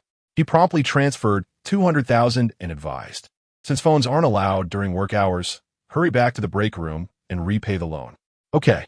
Chun Xiaoming nodded obediently. "How good? I will work hard to repay you as soon as possible. We can discuss repayment later. This job is not suitable for you. You should quit," Yang Hao declared with utmost seriousness. Chun Xiaoming nodded repeatedly. Today was her first official day at work. The training had been manageable, without the need for direct customer interaction. However, once she began working, she felt increasingly anxious, especially upon overhearing other technicians discussing unsavory topics in the break room. With the pressure of the loan lifted, she certainly did not wish to remain there. "Go quickly. Remember to repay the loan immediately," Yang Hao urged, eager for Chun Xiaoming to resolve her financial obligations and claim her rewards. Chapter 89. Redemption in the Lounge. Over 20 heavily made-up technicians were chattering animatedly. Suddenly, a voice emanated from a locker. 20,000 yuan received via Alipay. The previously boisterous atmosphere in the lounge fell silent as all eyes turned towards the source of the sound. 200,000? Who could it be? Which young lady has charmed a wealthy benefactor? Is there a chance such a generous patron could introduce me to someone? My goodness, a direct transfer of 200,000. What tycoon? After a brief moment of stunned silence, the lounge erupted with excitement. Although the establishment had explicit rules against private transactions with clients, such occurrences were practically impossible to regulate, especially when it came to significant transfers that could not be definitively classified as earnings. Most of the technicians working here harbored the ultimate aspiration of securing a wealthy patron to elevate their circumstances. However, such instances were exceedingly rare, as affluent individuals were rarely naive. They typically engaged in these affairs for mere amusement, particularly in such environments. Yet exceptions did exist, and there were a few fortunate souls who encountered their so-called benevolent saviors. These rare success stories instilled a glimmer of hope among them. Upon hearing the notification sound from her phone, their immediate reaction was that one of their own had struck gold. They felt an overwhelming envy. A transfer of 200,000. Such a benefactor is truly a rarity. Amidst the discussions, Chen Xiaoming hurried back to the lounge and, under the gaze of everyone, opened her locker. Was it hers? Today was her first day at work. What extraordinary luck to encounter such a wealthy benefactor on her very first day. Although she was quite attractive, she was significantly older than me. Why hasn't a benefactor bestowed 200,000 upon me at just 20 years old? As the chatter continued, it became apparent that few recognized Chen Xiaoming, since it was her first official day. The friend who had introduced her to this establishment was still occupied with her clients. Upon opening Alipay and seeing her balance, she felt a wave of gratitude and quickly followed Yang Hao's instructions to repay her online loans. After settling those debts, she exhaled in relief. She was well aware of the dangers of online loans. If she hadn't been in dire straits, she would never have resorted to borrowing from such sources. Hey, let's be friends. I'm so envious of you. As Chen Xiaoming prepared to return to her private room, a young woman, seemingly in her early 20s, approached with a smile, phone in hand. What do you envy me for? Chen Xiaoming was puzzled. It was her first day at work, and she had no experience. Her phone hadn't been silenced, so she was oblivious to the news of the 200,000 transfer that all the other technicians were aware of. 200,000. How could I not be envious? Big brother must be too busy for just one sister. Let me help you. Don't worry, I won't compete for his affection. The young woman spoke candidly. In their line of work, strong camaraderie often allowed them to assist one another. They understood that expecting a wealthy man to be solely devoted to one woman was unrealistic. Since they could not retain his affection alone, it was better to find a companion to share the benefits. Chen Xiaoming, quick-witted, realized that her phone's unmuted status had revealed the news of her 200,000 transfer to everyone. Sister, it's not what you think. I can add you on WeChat, but I really don't have a big brother. She shrugged. Just then, Yang Hao's call came through. Seeing it was Yang Hao, she hurried to a quieter spot to answer. Xiaoming, have you repaid the online loans? Yes, all settled. Do you have any other debts? Yang Hao had called because he hadn't yet received the reward he was expecting. Upon hearing that Chen Xiaoming had repaid her loans, he considered the possibility that she might have other debts, as the first phase of her task was to clear all her financial obligations, not just the online loans. Chen Xiaoming hesitated, but chose to be honest. To help Xiao Jun, I borrowed 30,000 yuan from friend and also overdrawn my credit card by 30,000. Okay, I'll transfer you another 70,000. Just clear all your debts and owe me only. After saying this, Yang Hao hung up. The next moment, a familiar voice echoed from her phone. 7,000 yuan received via Alipay. My goodness, another 70,000. That makes 270,000. This is truly a generous benefactor. What kind of fate is this? Grant me a benefactor like this. Sister, you haven't added me on WeChat. Sister, let me add you too. Add me. Suddenly, Chen Xiaoming found herself surrounded by a group of female technicians. At that moment, the matriarch, responsible for overseeing the technicians, entered the lounge. Seeing the commotion, she frowned. What is going on? It's time for work. Who is up next? Hurry. Oh, Xiaoming, why are you back here? Noticing that Chen Xiaoming, who should have been in a private room, was in the lounge, the matriarch's brow furrowed. It was a grave offense to abandon clients during service. It severely compromised their experience, especially since clients were paying for their time. Red sister, she's got a rich benefactor. Yes, a benefactor transferred her 270,000. Red sister, isn't this a blatant private transaction? Shouldn't the establishment intervene? A few envious technicians immediately reported her. What? How much did you receive? The matriarch was taken aback, her expression shifting as she looked at Chen Xiaoming. She often turned a blind eye to private transactions between technicians and clients, as it was impossible to monitor everything. If the establishment's accounts were in order, she typically would not interfere. However, a private transfer of 270,000 was exceedingly rare. While wealthy patrons were plentiful, those willing to lavish such sums on a foot massage technician were few. Red sister, it's not what you think. The money is a loan from Hao Ge. We knew each other before. Qin Xiaoming quickly clarified. 270,000, just as a loan? What kind of relationship is that? Why borrow now of all times? The other technicians remarked sarcastically. The matriarch gestured for Qin Xiaoming to follow her outside. Did you really receive 270,000 from a client? Once in the corridor, away from prying eyes, the matriarch whispered, "The money is indeed a loan. We're neighbors. We just happen to meet here. He learned of my predicament and lent me the money. You can ask Hao Ge if you don't believe me." Qin Xiaoming explained, feeling somewhat helpless. She hadn't anticipated that borrowing money from Yang Hao would lead to such complications. "So, are you going to continue this job?" Based on her experience, the matriarch knew that such situations often led to technicians quitting. "I want to continue. I'm sorry, Red Sister. Thank you for your care these past few days." Qin Xiaoming bowed politely, acknowledging the matriarch's kindness during her training. The matriarch nodded. "All right, let us part amicably. Please settle the training fees before you leave." It was previously agreed that if one does not complete a month of service, the training would incur a fee. "Thank you, Sister Hong." Qin Xiaoming expressed her gratitude once more, acknowledging that the matter of training expenses had indeed been stipulated prior to her employment, and she had no intention of evading her obligations. "Sister Hong, may I serve Brother Hao before I leave?" Qin Xiaoming inquired again.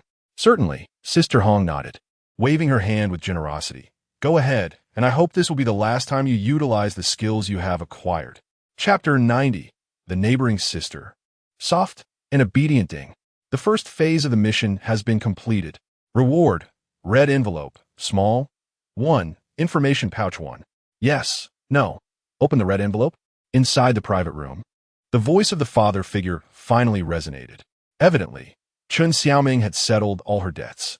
Yang Hao immediately opened the red envelope, and this time it contained 680,000. After deducting the 270,000 he lent Qin Xiaoming, he still made a considerable profit. Subsequently, he opened the information pouch. Beep. Information has been sent to the host's mailbox. This was not the first time Yang Hao had opened such a pouch. He quickly accessed his email. The information provided by the father figure included a video, an audio recording, and several screenshots of WeChat conversations. In the video, a man and a woman were seated on a sofa in an apartment, conspiring about how to set up Qin Xiaojun. The audio recording appeared to be from a dashcam, where they discussed which bar to lure Qin Xiaojun to before arranging a hotel stay. The subsequent chat screenshots revealed their negotiations after reporting to the police, discussing how much they would demand for a letter of understanding and how they would split the 500,000 once it was secured. According to the chat records, the woman would take 350,000, while the man would take 150,000. With this evidence, it could be established that Qin Xiaojun's alleged crime was fabricated, proving he was framed. Moreover, the chat screenshots mentioned that they had previously used the same method to obtain 400,000, with the woman taking 300,000 and the man 100,000. This indicated that they were habitual offenders. Thus, there was every reason to believe that Qin Xiaojun's case could be overturned. With this thought, Yang Hao felt a surge of excitement. The reward for the second phase of the mission was a skill card. This was something he had only seen as a reward for missions, never having obtained one before. The cash and material rewards he had received previously were tangible elements of reality. However, the skill card was different. It was akin to an item in a game that did not exist in the real world. Thus, Yang Hao eagerly anticipated what skills he might exchange for. Could he perhaps transform into a formidable figure endowed with supernatural abilities? The mere thought of it thrilled him immensely. After all, such a thing was priceless. Tap, tap, tap. The sound of high heels striking the floor echoed from outside the door. Qin Xiaoming had returned. Upon entering the private room, she promptly closed the door, then silently crouched by the bed, pulling out a foot bath basin. As she filled it with water, she lowered her head and said, "Boss, please check the water temperature." Yang Hao was momentarily stunned and managed a wry smile. Xiaoming, what are you doing? Boss, didn't you come for foot bath? Now, technician, no. 49 is at your service. Chen Xiaoming replied softly as she gently placed Yang Hao's feet into the basin. Although he hesitated, his body betrayed him, allowing her to immerse both feet in the warm water. Truthfully, the sensation was quite remarkable. Growing up together, his childhood neighbor transformed into a foot bath technician. Washing his feet, an indescribable feeling welled up within him. Fortunately, the dim lighting in the room provided some cover, with Chen Xiaoming keeping her head down, and Yang Hao reclining on a massage bed. Their eyes did not meet, thus avoiding any awkwardness.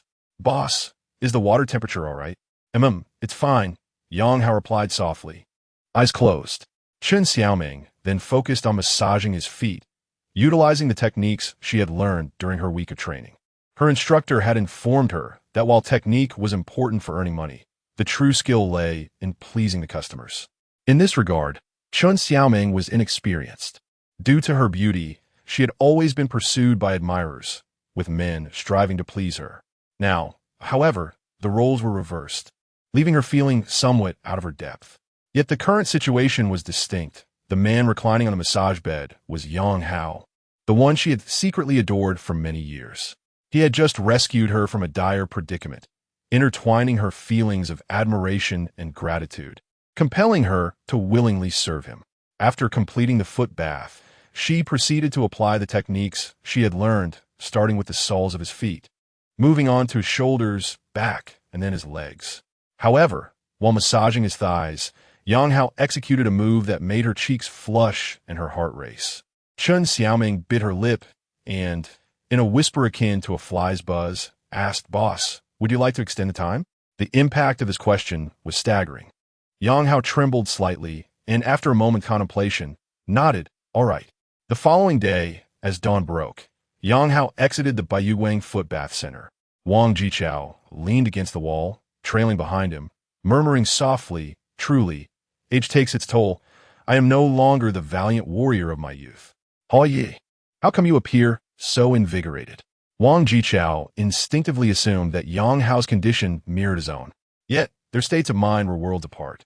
A good night's sleep naturally leads to rejuvenation. Last night, Yang Hao had shared a bed with Chen Xiaoming, the soft and affectionate neighbor girl, ensuring a restful slumber. Upon waking, Chen Xiaoming mentioned she was returning to her dormitory to pack her belongings and resign. Yang Hao planned to head back to Jiangzhong Garden for a morning workout with the charming Guanzi, and then meet Chen Xiaoming downstairs of the dormitory. I barely slept at all. Those girls were truly enticing. Wang Jichao mused, smacking his lips in reminiscence. Yang Hao gave him a thumbs up, impressive. Meanwhile, Chen Xiaoming returned to the dormitory shared by a dozen female technicians. Due to the nocturnal nature of their work, the mornings were surprisingly lively, with many just returning from their shifts. As Chen Xiaoming entered, her friend Lu Yinyan, who had introduced her to the job, immediately approached her. Xiaoming, I heard you're quitting? Lu Yinyan had already caught wind of the news the previous night, learning that her friend had secured a wealthy benefactor who had transferred 270,000 on the spot. Hearing this, Lu Yinyan felt a mix of shock and envy. She and Chen Xiaoming had met while working in the capital, and while they were not particularly close, there was a financial incentive involved in referring a technician. If Chen Xiaoming worked for a month, Lu Yinyan would earn 2,000. However, with Chen Xiaoming having secured a benefactor on her very first day, Lu Yinyan felt both astonished and somewhat frustrated. That 2,000 would be lost. Yes, I've already informed Hong Jia. I'll pack up and leave, Chen Xiaoming replied candidly. Is it true that the benefactor transferred you 270,000? Lu Yinyan pressed further. The transfer of 270,000 is true, but it was a loan, Chen Xiaoming clarified. She had never considered not repaying the money. It was merely that with Yang Hao as her creditor, the burden felt lighter, devoid of exorbitant interest and pressure to repay. Chapter 91. The ugly nature of humanity. The news was confirmed, and Lu Yinyan naturally felt even more envious. The so-called borrowing was merely a euphemism. With a radiant smile, she said, Xiaoming, Remember not to forget your roots when you reach wealth. Your fortune is truly remarkable. On your very first day at work, you encountered such a generous elder brother. Yesterday, everyone spoke of you with great envy. However, as a sister, I must caution you. These men are full of tricks nowadays. Some men will initially shower you with kindness to gain your trust before executing their fraudulent schemes. Some may lead you to take out loans, while others might even sell you off to regions like northern Myanmar. Thus, one must remain vigilant. Qin Xiaoming nodded. Yes, I understand. Thank you for your reminder, Yin. She refrained from elaborating on her relationship with Yang Hao, as she wished to keep that information private. Moreover, she likely sensed that a portion of Lu Yinyan's words stemmed from jealousy. They were not particularly close friends, and it was uncertain whether the other genuinely wished her well. Xiaoming, don't dismiss this. At that moment, another technician from the dormitory approached. There are far too many bad men nowadays, and their schemes run deep.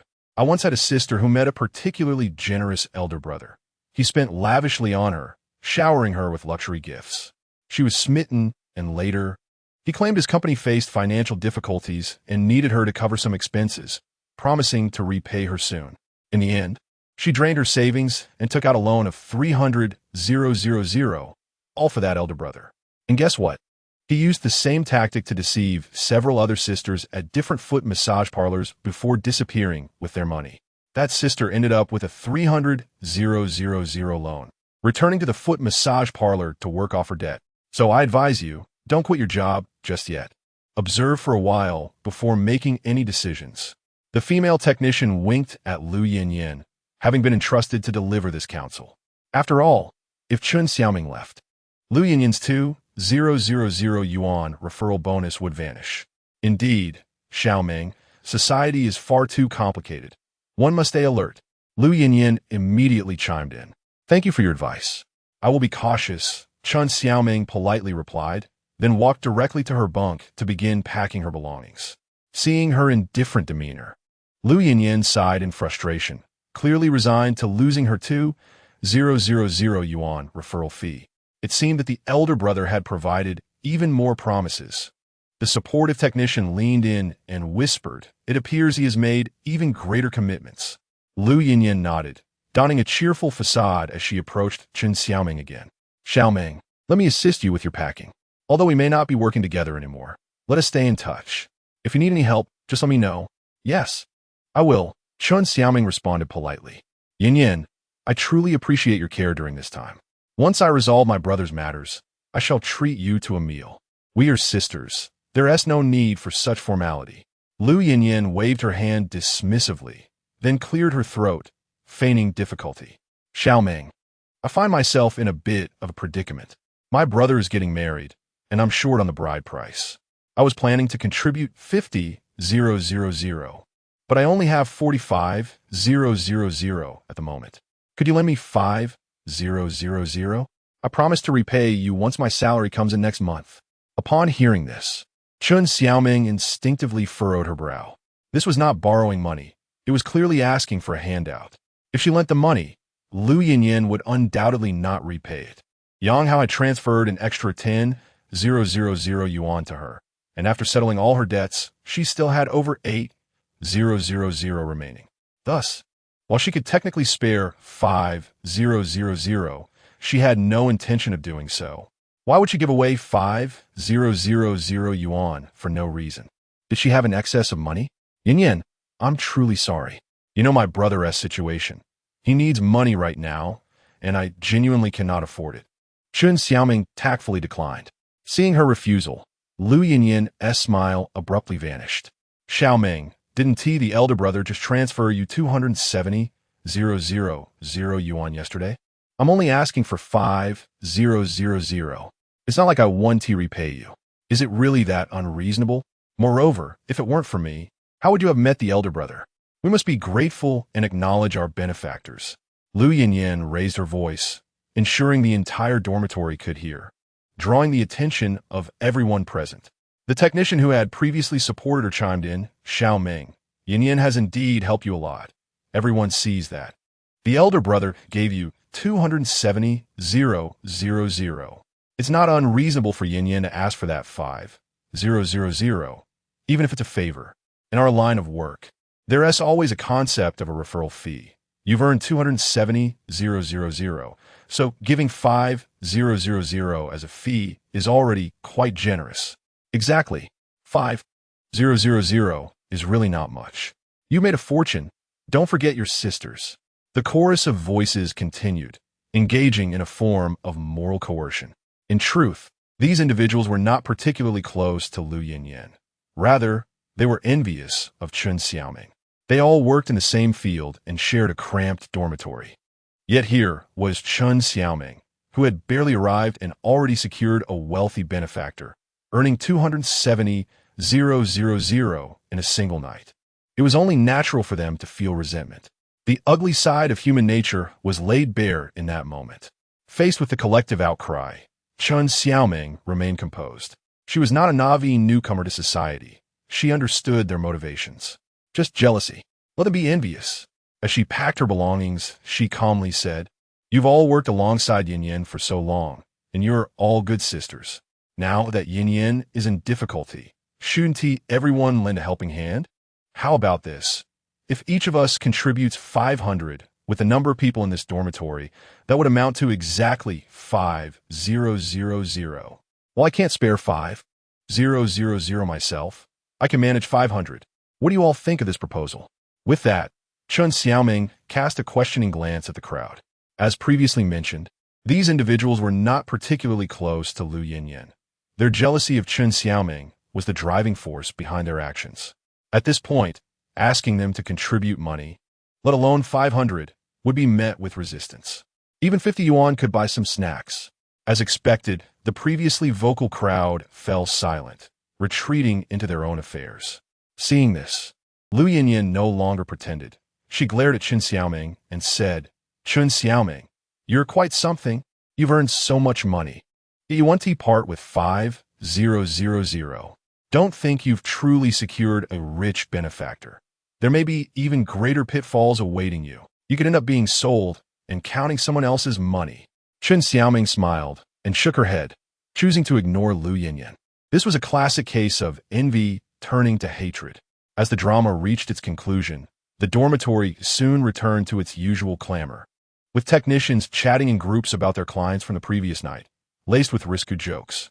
Chen Xiaoming, having come from the capital, had quite a bit of luggage. She spent over an hour packing 2 suitcases and a large woven bag. Just as she finished, Hong Jie entered the dormitory, holding Chen Xiaoming's identification card. "Xiaoming, here's your ID. Please transfer the 2,000 yuan training fee." Hong Jie held her identification card in her right hand and a cigarette in her left. Though she had endured a sleepless night, she appeared to have grown accustomed to such a routine, exuding an air of resilience rather than weariness. Indeed, Hong Jie commanded a presence reminiscent of the formidable female leads in Hong Kong cinema, and Chen Xiaoming held her in high regard. Hong Jie had always shown her kindness, and when Chen Xiaoming announced her intention to resign the previous evening, Hong Jie did not press her. Consequently, Chen Xiaoming promptly transferred the training fee of 2,000 yuan, mindful that relying solely on others could be precarious. "Stay vigilant," Hong Jie advised as she handed the identification card to Chen Xiaoming. "Thank you, Hong Jie," Chen Xiaoming acknowledged, recognizing the sincerity behind her words. Just then, her phone buzzed, an incoming call from Yang Hao. She quickly answered, "Brother Hao, I'll be at your dorm in about 5 minutes," he replied, having just finished his morning exercise and hurrying towards a residence. "All right, I'll head downstairs to wait for you." After ending the call, Chen Xiaoming rushed to gather her belongings. However, with 2 suitcases and a large woven bag, it was clear that she could not manage them alone, particularly as her dorm was located on the 5th floor with no elevator. Although her former friend Lu Yinyan noticed Chen Xiaoming's struggle, she merely scoffed, offering no assistance. "I'll help you. I need to go downstairs anyway," Hong Jie declared, tossing aside her cigarette, and effortlessly lifting the large woven bag. "Thank you so much, Hong Jie." Chen Xiaoming expressed her gratitude once more. "Not a big deal. You can handle the suitcases, right?" "I can," Chen Xiaoming replied, lifting one suitcase despite the effort required. Thus, they descended the stairs, with Hong Jie leading the way. Observing this, Lu Yinyin sneered at the technician who had previously defended her, saying, "Come on, let us go to the balcony and see which unfortunate soul transferred her 270,000 yuan." Chapter 92. I won't tell sister-in-law downstairs. Chun Xiaoming, panting, placed her suitcase by the roadside and wiped the sweat from her forehead with a tissue. Moving 2 large suitcases from the 5th floor to the 1st was indeed a considerable challenge for her. Hongjie carried a large woven bag filled with bedding, which was relatively easier to manage. She set the bag down, lit a cigarette, and asked, "Is your neighbor reliable?" "He should be. We grew up together." Chun Xiaoming expressed her trust in Yang Hao. Hongjie nodded slightly, exhaling a puff of smoke. "Xiaoming, I'll say this again. Always be cautious. If you ever encounter difficulties or wish to return, just give me a call." Hongjie had seen many like Chun Xiaoming before, and she had experienced it herself years ago. Most of the sisters who left the industry with high hopes often returned, disheartened. She pondered the reasons behind this phenomenon and concluded 2 points. Firstly, most men are unreliable and fickle. Secondly, women in this profession often possess only superficial charm, come from less privileged backgrounds, and lack education or specialized skills. Hence, men generally only play with them. When it comes time to choose a wife, it is improbable they would select a woman from such a background. "Thank you, Hongjie." Chun Xiaoming expressed her gratitude once more. At that moment, a black Bentley Bentayga slowly approached from a distance. Last night at the foot spa, Hongjie had already heard from the security guard that Yang Hao drove a Bentley. But hearing about it was one thing, seeing it was another, especially since there are those who flaunt old Bentleys for show. Yang Hao's Bentley was evidently the latest model. However, Chun Xiaoming was unaware of Yang Hao's wealth until the car stopped beside her and she recognized him behind the wheel. He had a considerable amount of luggage. Before exiting, Yang Hao pressed the trunk button. Once out, he promptly loaded the large woven bag and 2 suitcases into the trunk without a second thought, showing no concern that the somewhat dirty items might soil his luxury vehicle. Chun Xiaoming felt a wave of gratitude. After all, this was a Bentley. Though she didn't know its exact value, she had heard from friends that it must be worth millions. Yet here was Yang Hao using it as a mere luggage carrier. "Thank you for taking care of Xiaoming these days." Yang Hao greeted Hongjie. They were all in the same line of work and should look out for one another. Hongjie replied with a sense of dignity, "Of course." "All right then, see you." Yang Hao nodded to Hongjie and waved to Chun Xiaoming. "Let us go, Xiaoming." "Goodbye, Hongjie." Before getting into the car, Chun Xiaoming waved goodbye to Hongjie. "Goodbye." Hongjie waved back, feeling somewhat nostalgic. Having been in the foot spa industry for over 20 years, she had seen countless faces and was quite knowledgeable. Yang Hao struck her as a dependable person, and perhaps Chun Xiaoming truly wouldn't need to return to this line of work. She felt genuinely happy for her sister. Hongjie treated her technicians well because she understood that most who entered this field were unfortunate souls. She sincerely hoped her sisters could escape their hardships. Of course, the industry also had its share of vain women who sought quick money, thinking that while a regular job might earn a few thousand a month, this line of work could yield 20 to 30,000 easily, with exceptional performers making 50, 80, or even 100,000.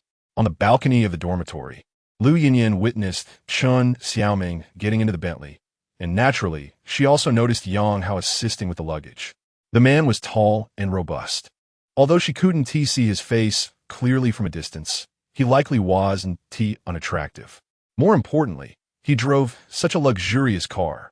Finding a wealthy man like that was akin to searching for a needle in a haystack. What luck Chun Xiaoming had to be with someone who owned a Bentley.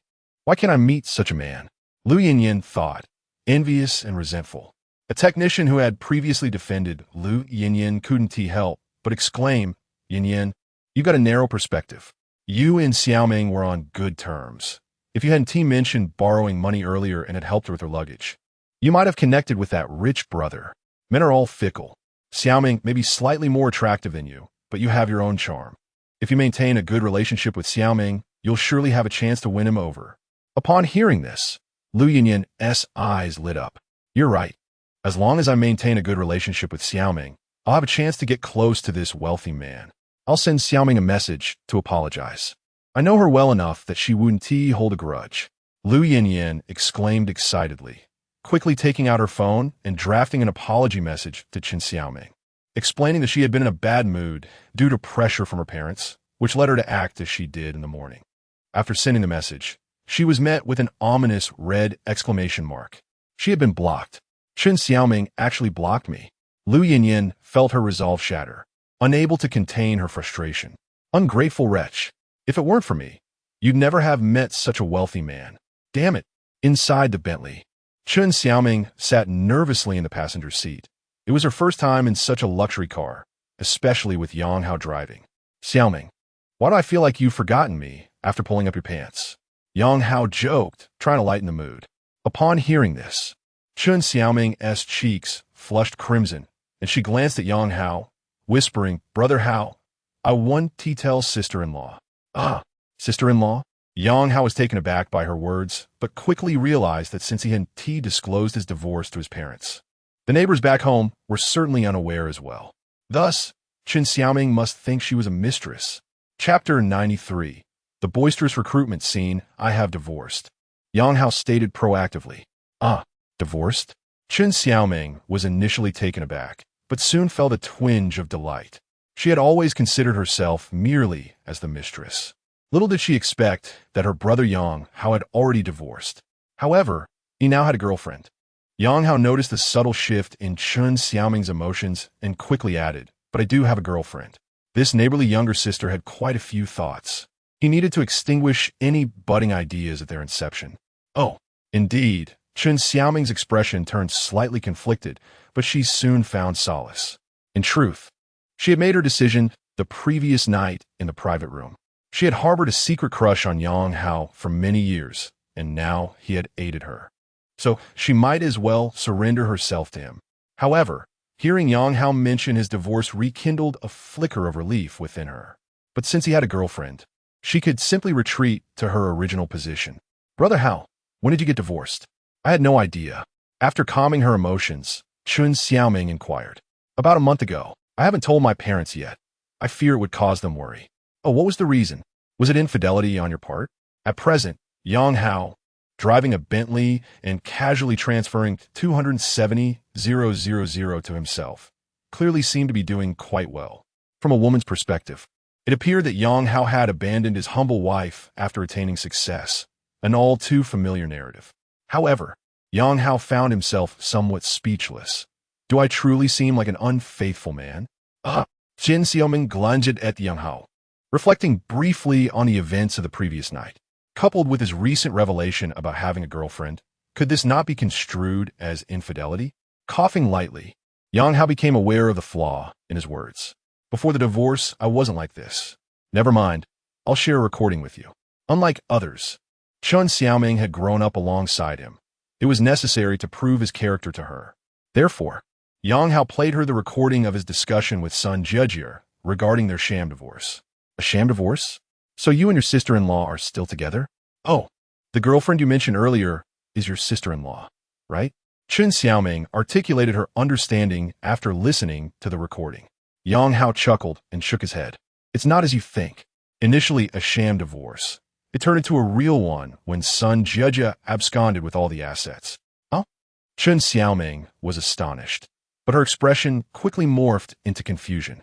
Then, Brother Hao, shouldn't you be left with nothing? Where did the money for this car come from? Good fortune. I inherited a substantial estate. Yang Hao shrugged. Rest assured, the money I borrowed from you is all from legitimate sources. Brother Hao, I believe you. Qin Xiaoming nodded earnestly, then couldn't help but comment, but your sister-in-law is rather ruthless, deceiving you into divorce and absconding with the wealth. Had you not inherited, wouldn't you be homeless? Indeed, Yang Hao nodded. That's why I filed a lawsuit against her to reclaim what belongs to me. By the way, have you informed Uncle Chun about Xiao Jun? Don't give him any money yet. There is something fishy about this. I'm having someone investigate. Yang Hao couldn't reveal all the evidence immediately, as that would appear too contrived. It would be more reasonable to present the evidence in a few days. Xiao Jun's incident occurred in Jiangcheng, and the other party was also based there. We were supposed to meet today to sign a reconciliation agreement. The money is all on my card. After our conversation last night, I informed my lawyer this morning that today's meeting is canceled. With her parents back in their hometown and quite elderly, Chun Xiaoming had been solely managing her brother's affairs. Let us hold off for now. I know a brilliant lawyer. I'll discuss Xiao Jun's case with her. Yang Hao intended to provide evidence to Lin Yun and let her handle the case. All right, Brother Hao. I'll follow your lead. Chun Xiaoming nodded obediently. Yang Hao's presence made her feel as though she had found a pillar of support. Her parents had only come to Jiangsheng after her brother's troubles arose, then returned home to raise funds. They were elderly and had suffered due to her brother's situation, which affected their health. During this time, Chun Xiaoming had borne the burden alone, making Yang Hao's arrival all the more significant to her. Brother Hao, where are we headed now? Chun Xiaoming asked again. First, I'll help you secure a job. Then we'll find you a place to stay. By the way, I remember you have cats at home, right? Yang Hao intended to arrange for Chun Xiaoming to work at a cat CAF, with her salary benefiting from a double subsidy. High salaries should certainly be reserved for those close to him. Yes, Dahu is getting old. I had a cat while in Beijing, but I couldn't bring it to Jiangsheng, so I gave it to a friend. Chun Xiaoming felt a pang of regret when reminiscing about her cat in Beijing. In a few days, you can have your cat transported back from Beijing, assuming your friend is willing to return it. Yang Hao replied tearfully. However, they needed to handle Xiao Jun's situation first. Chun Xiaoming sighed softly. Her brother's troubles weighed heavily on her heart. So, Brother Hao, what exactly will my job be? I've opened a cat CAF and am looking for staff. I want you to work there. A cat CAF? Chun Xiaoming was quite surprised at Yang Hao's intention to open such a place, as she believed he was not particularly fond of small animals.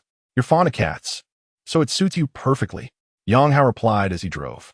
Indeed, interacting with cats is far simpler than dealing with people, Chun Xiaoming mused quietly. However, she was already plotting how to manage a side gig alongside her job, as her debt of 270,000 would be challenging to repay solely with her salary from the CAF. Although she had entrusted herself to Yang Hao, she had no intention of repaying her debt with her body. That was not her style. Chun Xiaoming was determined to repay her debts, which would allow her to maintain her dignity in their interactions.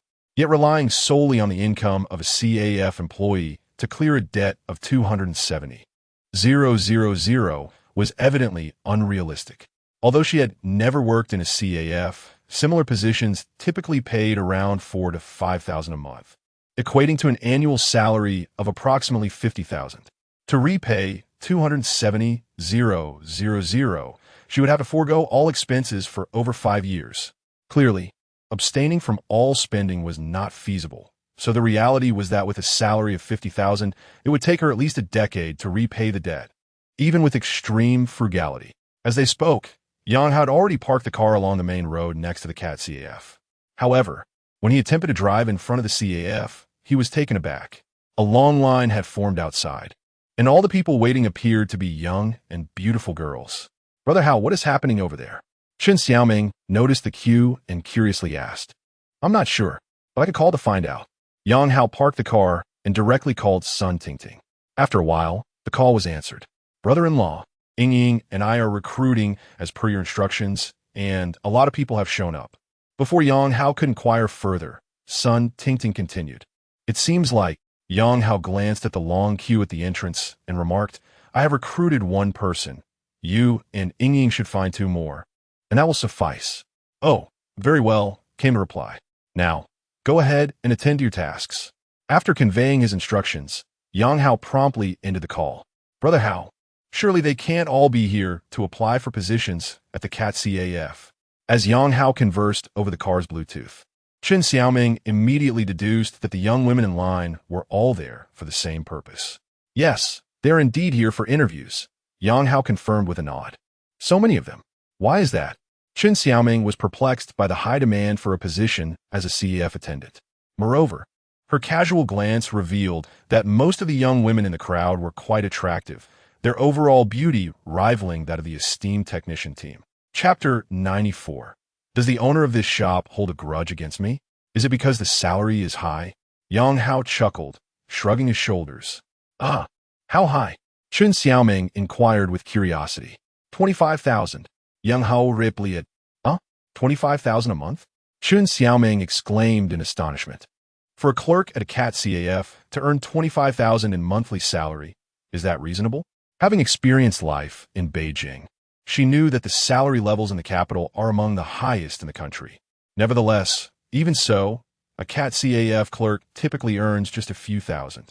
A monthly salary of 25,000 translates to an annual income of 300,000.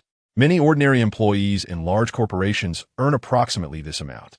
However, it is not easy to secure a position in such companies, and Chun Xiaoming, a graduate from an ordinary 211 university, had not succeeded. Yet, here was a clerk at a common CAT CAF in Jiangcheng, astonishingly offered a salary of 25,000. It was no wonder there was a long queue. Wait, does this mean I am exempt from the interview for this 25,000 monthly salary job? Qin Xiaoming gazed at Yang Hao in disbelief, her mind racing with thoughts that perhaps this generous salary was intended for her to be kept. Brother Hao, do other clerks earn such high wages as well? She asked quietly. Yes, what's wrong with that? Yang Hao replied casually, not contemplating too deeply. Oh, no wonder there are so many people in line. Upon hearing that she was not being treated differently, Chun Xiaoming felt somewhat reassured. Otherwise, her sensitive nature would have left her feeling uncomfortable. Due to the overwhelming number of interviewees, Yang Hao decided not to linger at the CAF and instead planned to rent an apartment through Wang Jichao's agency to resolve Chun Xiaoming's accommodation issue. Just then, he suddenly spotted two familiar figures in the queue of interviewees. One was his long-lost ex-wife, Sun Jiajia, and the other was his undercover associate, Wang Ying. Were they here for interviews as well? Yang Hao was taken aback to see them, but then thought it reasonable. When he sued Sun Jiajia, he preserved her assets, meaning all her properties were currently frozen. Naturally, without money, she would need to seek employment. Given that his CAT CAF offered salaries significantly above the average in Jiangxing, it was only natural that both women would be attracted to it. However, Sun Jiajia likely had no idea that the person responsible for the interviews inside was her own sister. Yang Hao couldn't help but smile slightly, a playful expression crossing his face. He was rather looking forward to the encounter between Sun Jiajia and her sister, Sun Tingting, later on. Brother Hao, is there something joyful happening? Chun Xiaoming asked curiously, noticing the smile on Yang Hao's face. Nothing much. Let's focus on securing a place to stay. Yang Hao pressed the accelerator and drove away from the scene. In the queue, Sun Jiajia was complaining to Wang Ying. There are just too many people. The recruitment notice stated they were hiring only 3 individuals. I thought there wouldn't be much competition for a CAT CAF clerk, but I never expected this many applicants. Wang Ying was also surprised by the number of competitors, but considering the high salary of over 20,000, it seemed understandable. It's really the salary that's drawing them in. However, I'm starting to suspect that this CAT CAF might be a scam, offering such high pay. And all the applicants are young and attractive women. Wang Ying thought, genuinely having doubts, as a salary of 25,000 for a CAT CAF clerk was exceedingly high. Plus, with so many people queuing for interviews, even if each one deceived a few dozen in fees for materials, it would amount to a substantial income. Sister, if you think it's a scam, why not just leave? You're wasting your time. A young girl behind Sun Jiajia and Wang Ying interjected. Clearly, she intended to drive away the 2 competitors to shorten her own wait. Sun Jiajia glanced at the girl, who had dyed her hair a light green and adorned her ears with a row of dazzling earrings. Although her features were quite delicate, her attire screamed of a vibrant youth. We'll find out if it's a scam during the interview. Sun Jiajia dismissed the spirited girl with a casual reply, choosing not to engage further. The line for interviews stretched from the second floor of the CAF to the outside. After nearly 2 hours of waiting, Sun Jiajia and Wang Ying finally reached the door of the interview room. Next, a previous interviewee called out as they exited the room. With so many applicants, they could only let one out at a time. As it was finally her turn, Sun Jiajia hurriedly entered the interview room with a resume. Inside, Sun Tingting was reading the resume of the previous candidate, astonished to discover they were a graduate student from Jiangxing University. It was worth noting that Jiangxing University is a prestigious 985 and 211 double first-class university. The fact that a graduate student from such an institution was applying for a clerk position at a CAT CAF spoke volumes about the current harsh employment climate. Tingting? Why are you here? Despite Sun Tingting having her head down, Sun Jie recognized her sister at once. Sun Tingting looked up in surprise upon hearing her sister's voice. Sister, what are you doing here? I'm here for an interview. Aren't you working at the Huawei Experience store? What brings you here? Sun Jie asked, her expression filled with suspicion. Something happened the past few days, and I can't explain it all right now. Sister, just go home for now, and I'll explain later. Sun Tingting said hesitantly. Wait a moment. Sun Jie wouldn't leave just like that and asked curiously, are you in charge of recruitment here? Yes, Sun Tingting nodded. This job doesn't have any tricks, does it? Sun Jie inquired further. No, it's just a job. How could there be tricks? Sun Tingting shook her head in denial. Then please hire me. You know I've divorced Yang Hao and currently have no income. I believe this job suits me perfectly. Although she was uncertain about how her sister secured the recruitment position, Sun Jie was determined not to let go of such a lucrative opportunity. A salary of 25,000? Finding a job like this in Jiangsheng was nearly impossible. However, after she finished speaking, she noticed a troubled expression on her sister's face. Tingting, aren't you the interviewer? Surely you can make this decision, right? Sun Jie frowned. It's not that I can't make the decision. It's just, Sun Tingting hesitated for a moment before finally telling the truth. The owner of this shop won't hire you. Why? Does the owner of this shop hold a grudge against me? Sun Jie asked, her expression filled with confusion. Chapter 95. This cat CAF has a part of me. The owner of this establishment is my brother-in-law, Yang Hao. Sun Tingting candidly admitted. What? Are you saying this cat CAF is run by Yang Hao? Sun Jie exclaimed, her eyes wide in disbelief, her entire demeanor frozen in shock. After enduring a grueling 2-hour wait to interview at the CF, she discovered it was owned by her ex-husband, Yang Hao. It felt as if the sky had fallen, both humiliating and absurd. Yes, this shop is indeed run by Brother Yang. Sun Tingting replied softly, nodding gently. Sister, you should just go back. I refuse to go back. Why should I? After a fleeting moment of stunned silence, Sun Jie pointed an accusatory finger at her sister. So, you're working for the Yangs now. Sun Tingting, are you still my sister? I divorced Yang Hao, and not only do you maintain contact with him, but you're also working for him. Have you lost your mind? Faced with her sister's furious tirade, Sun Tingting found herself at a loss for words.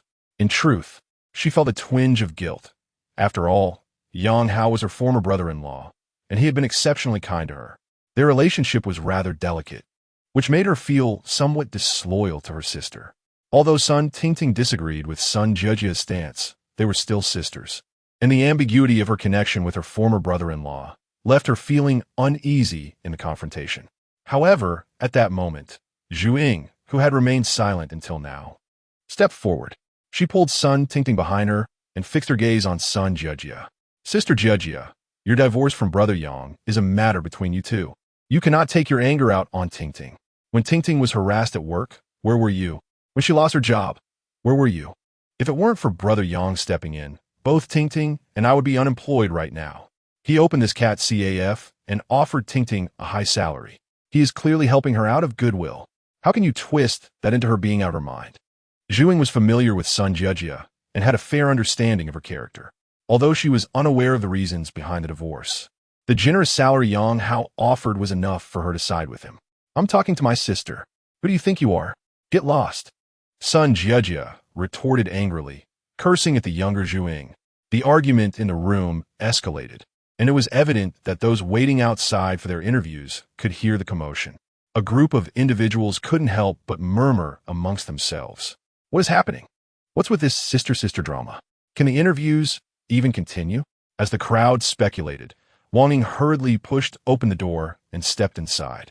The perky girl behind her, curious about the situation, blocked the door from closing automatically with her leg, standing at the entrance with several other interviewees, eager to witness the unfolding drama. Wang Ying recognized Sun Tingting and, having overheard fragments of the previous conversation, quickly pieced together the situation.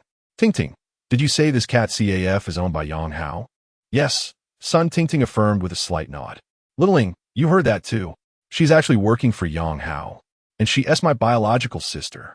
Just because he offered her a little favor, she sold out her own sister. Sun Jia exclaimed. Ting, tell me, how much is Yang Hao paying you? Ting is the manager of this CAF, earning a monthly salary of 30,000.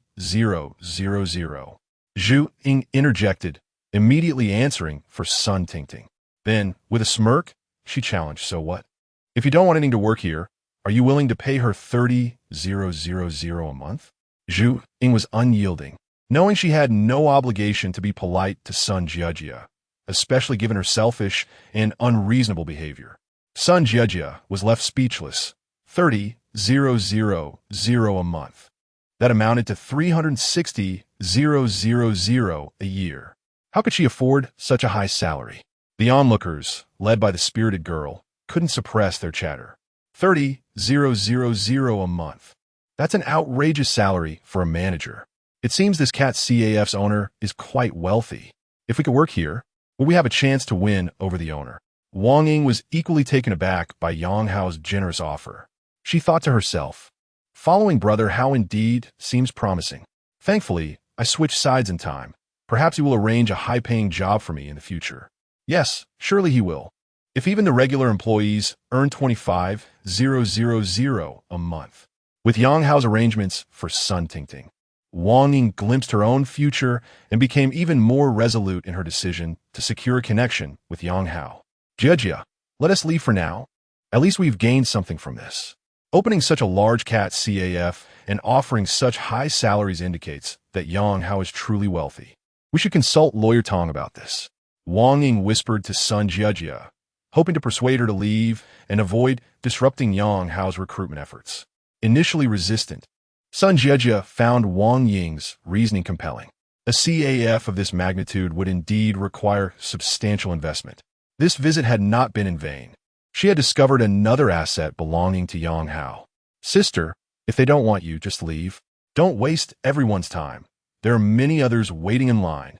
The impatient, spirited girl remarked as the crowd began to disperse. Exactly. What are you lingering for?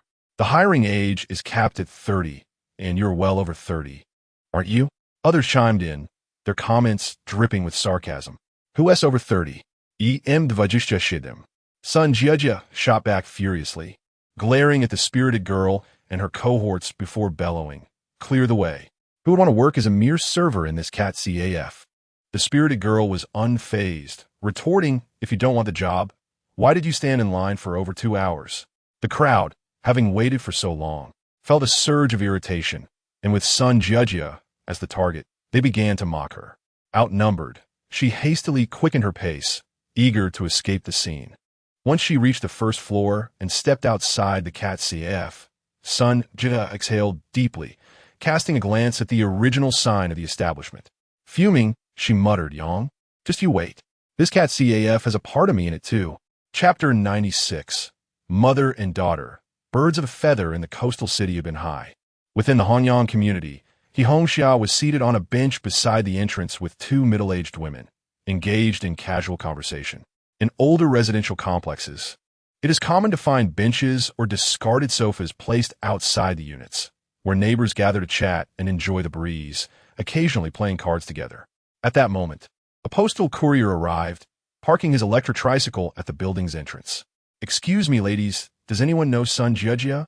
The courier inquired, glancing at He Hongxia and her companions. Sun Jia? That is my daughter, He Hongxia exclaimed, standing up and approaching the courier.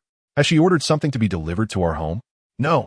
This is a subpoena from the court, the courier replied, handing an EMS envelope to He Hongxia. What? A court subpoena? He Hongxia gasped, her hands trembling slightly as she held the envelope. How could the court send a subpoena to my Jia? How would I know? I'm just a delivery guy. He shrugged, shaking his head before riding away on his tricycle. Hongxia, what is going on? Why has a subpoena arrived from the court? The 2 nosy women immediately surrounded her, sensing the gossip potential. I have no idea. I need to ask Jia, He Hongxia said, rushing upstairs with the envelope. Just call Jia from here. We can help you figure it out, the women urged, unwilling to let the matter go. He Hongxia was well aware of their intentions. She preferred to go home and make the call to avoid sharing any details with them. Otherwise, it wouldn't be long before the entire community would be aware of her family's predicament. Once inside her apartment, He Hongxia swiftly tore open the envelope and discovered the court subpoena inside. However, upon reading its contents, her anxiety began to dissipate. She was aware of her daughter's son Jiajia's divorce from Yang Hao and knew that Jiajia had taken all their assets. Thus, it was not surprising that her ex-son-in-law was suing her daughter to reclaim his property. After pondering for a moment, she called her husband, Sundit Sai, who was a worker at the Binhai steel factory and currently at work. "What is up? I'm busy," he answered after a while, the background noise indicating he was in the workshop. "Yang Hao has sued our Jiajia, demanding the return of the assets she took," He Hongxia stated bluntly. "I told you, Jiajia's actions were not right. Even in a divorce, you can't leave Yang with nothing. It's only natural for him to sue her now," Sundit Sai replied, showing no bias toward their daughter. However, He Hongxia was displeased by his response. "This is Yang Hao trying to seize your daughter as property. How can you say it's normal? Jiajia was married to him for several years. What is wrong with her taking some of the assets as compensation for lost youth? Now that she is divorced, she is practically starting over. He should handle the mess he created himself. I'm busy right now. Let us talk later after work," Sundit Sai said, not wanting to argue further, and hung up. "What a muddle," He Hongxia muttered, regretting making the call. She then dialed her daughter's son, Jiajia's number. "Mom, what is going on?" Jiajia answered quickly, her tone sharp. "You seem upset. What happened?" He Hongxia asked. "Yang Hao. Who else could it be? And then there's Tingting. Mom, you wouldn't believe it, but now Tingting is siding with Yang Hao," Jiajia exclaimed angrily. "What? Tingting is with Yang Hao now?" He Hongxia was taken aback. "Yang Hao got her job, and now she has turned against me. I think he is up to no good," Jiajia fumed. "What job? Doesn't Tingting already have one?" He Hongxia questioned. "That is a long story. Mom, let's focus on your issue first." Jiajia deflected, not wanting to discuss her own embarrassing situation of having to seek employment at her ex-husband's establishment. "I just received the court subpoena addressed to you, stating that Yang Hao is suing you. Is he trying to reclaim his assets?" He Hongxia inquired. "Yes. He wants everything back, and now all my bank accounts are frozen, including WeChat and Alipay," Jiajia replied. "What? He can freeze your funds? Has he pulled some strings? It seems like the court is biased in his favor," He Hongxia exclaimed, not understanding the concept of asset preservation. "No, it's just a temporary freeze until the case is resolved. It's a standard protective measure," Jiajia clarified. "Mom, I need to tell you more about Yang Hao. He has been hiding and transferring at least tens of millions in assets. Even if he didn't sue me, I would still take him to court to reclaim my share. My lawyer said that if all goes well, I could get at least 10 to 20 million. "How much?" He Hongxia gasped. 10 to 20 million? That is a figure I've only heard of. The case hasn't gone to trial yet, so who knows if I'll actually get the money. But Yang Hao is definitely doing well for himself. He lives in a mansion worth millions and drives a $5 million Bentley. Now he even owns a cat CAF. And the investment must be at least a couple of 100,000. Jiajia detailed Yang Hao's financial situation. He Hongxia was left speechless. $1 million mansion, a $5 million luxury car. "Jiajia, you've been married for years, and didn't he notice he was making so much money? If I had known earlier, things wouldn't have escalated to this point," Jiajia lamented, regretting her decision to divorce. She realized that had she known about Yang Hao's wealth, she would never have left him. He has clearly hidden marital assets. We must get that money back. Hire the best lawyer.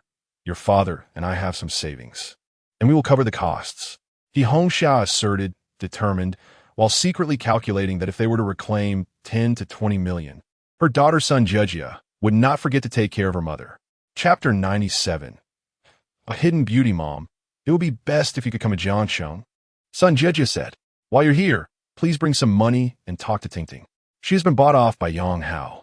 You need to have a serious conversation with her." Hearing her mother's support, son Jiajia felt emboldened.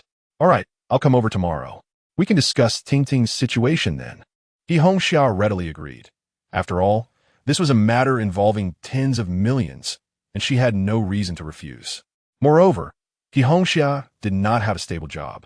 Her factory had closed years ago, buying out her years of service. Over the years, she had only engaged in sporadic odd jobs, and she happened to be out of work recently. After ending the call with her mother, son Jiajia quickly dialed lawyer Tong Lisin to inform her about her ex-husband Yang Hao opening a cat CAF. Tong Lisin expressed great interest in this new revelation. Despite her pessimistic outlook on the case due to Yang Hao's proactive lawsuit against Sun Jejia.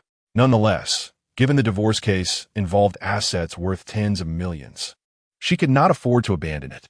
If she won the case, her commission would be substantial enough to purchase a property in Jiangxing. Consequently, Tong Lisin scheduled a meeting with Sun Jejia at her law firm to discuss gathering evidence. Meanwhile, Yang Hao, with the assistance of Wang Jichao, had rented a 90-square-meter, two-bedroom apartment. The residence was elegantly furnished, located near the Jiangzhong Garden in the Guanjing Yeyuan community. When this complex was first constructed 2 decades ago, it was considered high-end. However, over the years, with rapid economic development and the emergence of new buildings nearby, Guanjing Yeyuan had lost its former glory. Nevertheless, due to its prime location and high-quality surroundings, the rent remained steep, 500 per month. While this price was quite ordinary in first-tier cities, it was considerably high for Jiangsheng, where many earned around 5,000 a month. Chen Xiaoming was quite pleased with the apartment, the only downside being its expense. She had initially planned to rent a smaller apartment for under 2,000. However, Yang Hao insisted on securing a better place since he would occasionally stay there, and he paid a year's rent up front. Chen Xiaoming understood his intentions. He was creating a hidden retreat for their clandestine encounters. Having resolved to surrender herself to Yang Hao, she no longer voiced any objections. As the landlord departed, Chen Xiaoming began to tidy the bedroom. Kneeling on the bed, she bent over, her fitted jeans accentuating her alluring curves. Yang Hao, initially just an observer, found her posture irresistibly seductive. He approached the bedside and pressed the automatic curtain button, muttering to himself, "I forgot to check this earlier. I wonder if the curtains work well." As Chen Xiaoming focused on arranging the sheets, she noticed the light dimming until the room was engulfed in darkness. "How go?" She began to speak, but a large hand suddenly covered her mouth. "Don't move. This is a robbery." With the robber's threat, she felt a gun pressed against her. In that instant, she realized the robber was after something far more sinister. After the robbery, the bed was left in disarray. Chen Xiaoming lay against Yang Hao's arm, her cheeks flushed with satisfaction.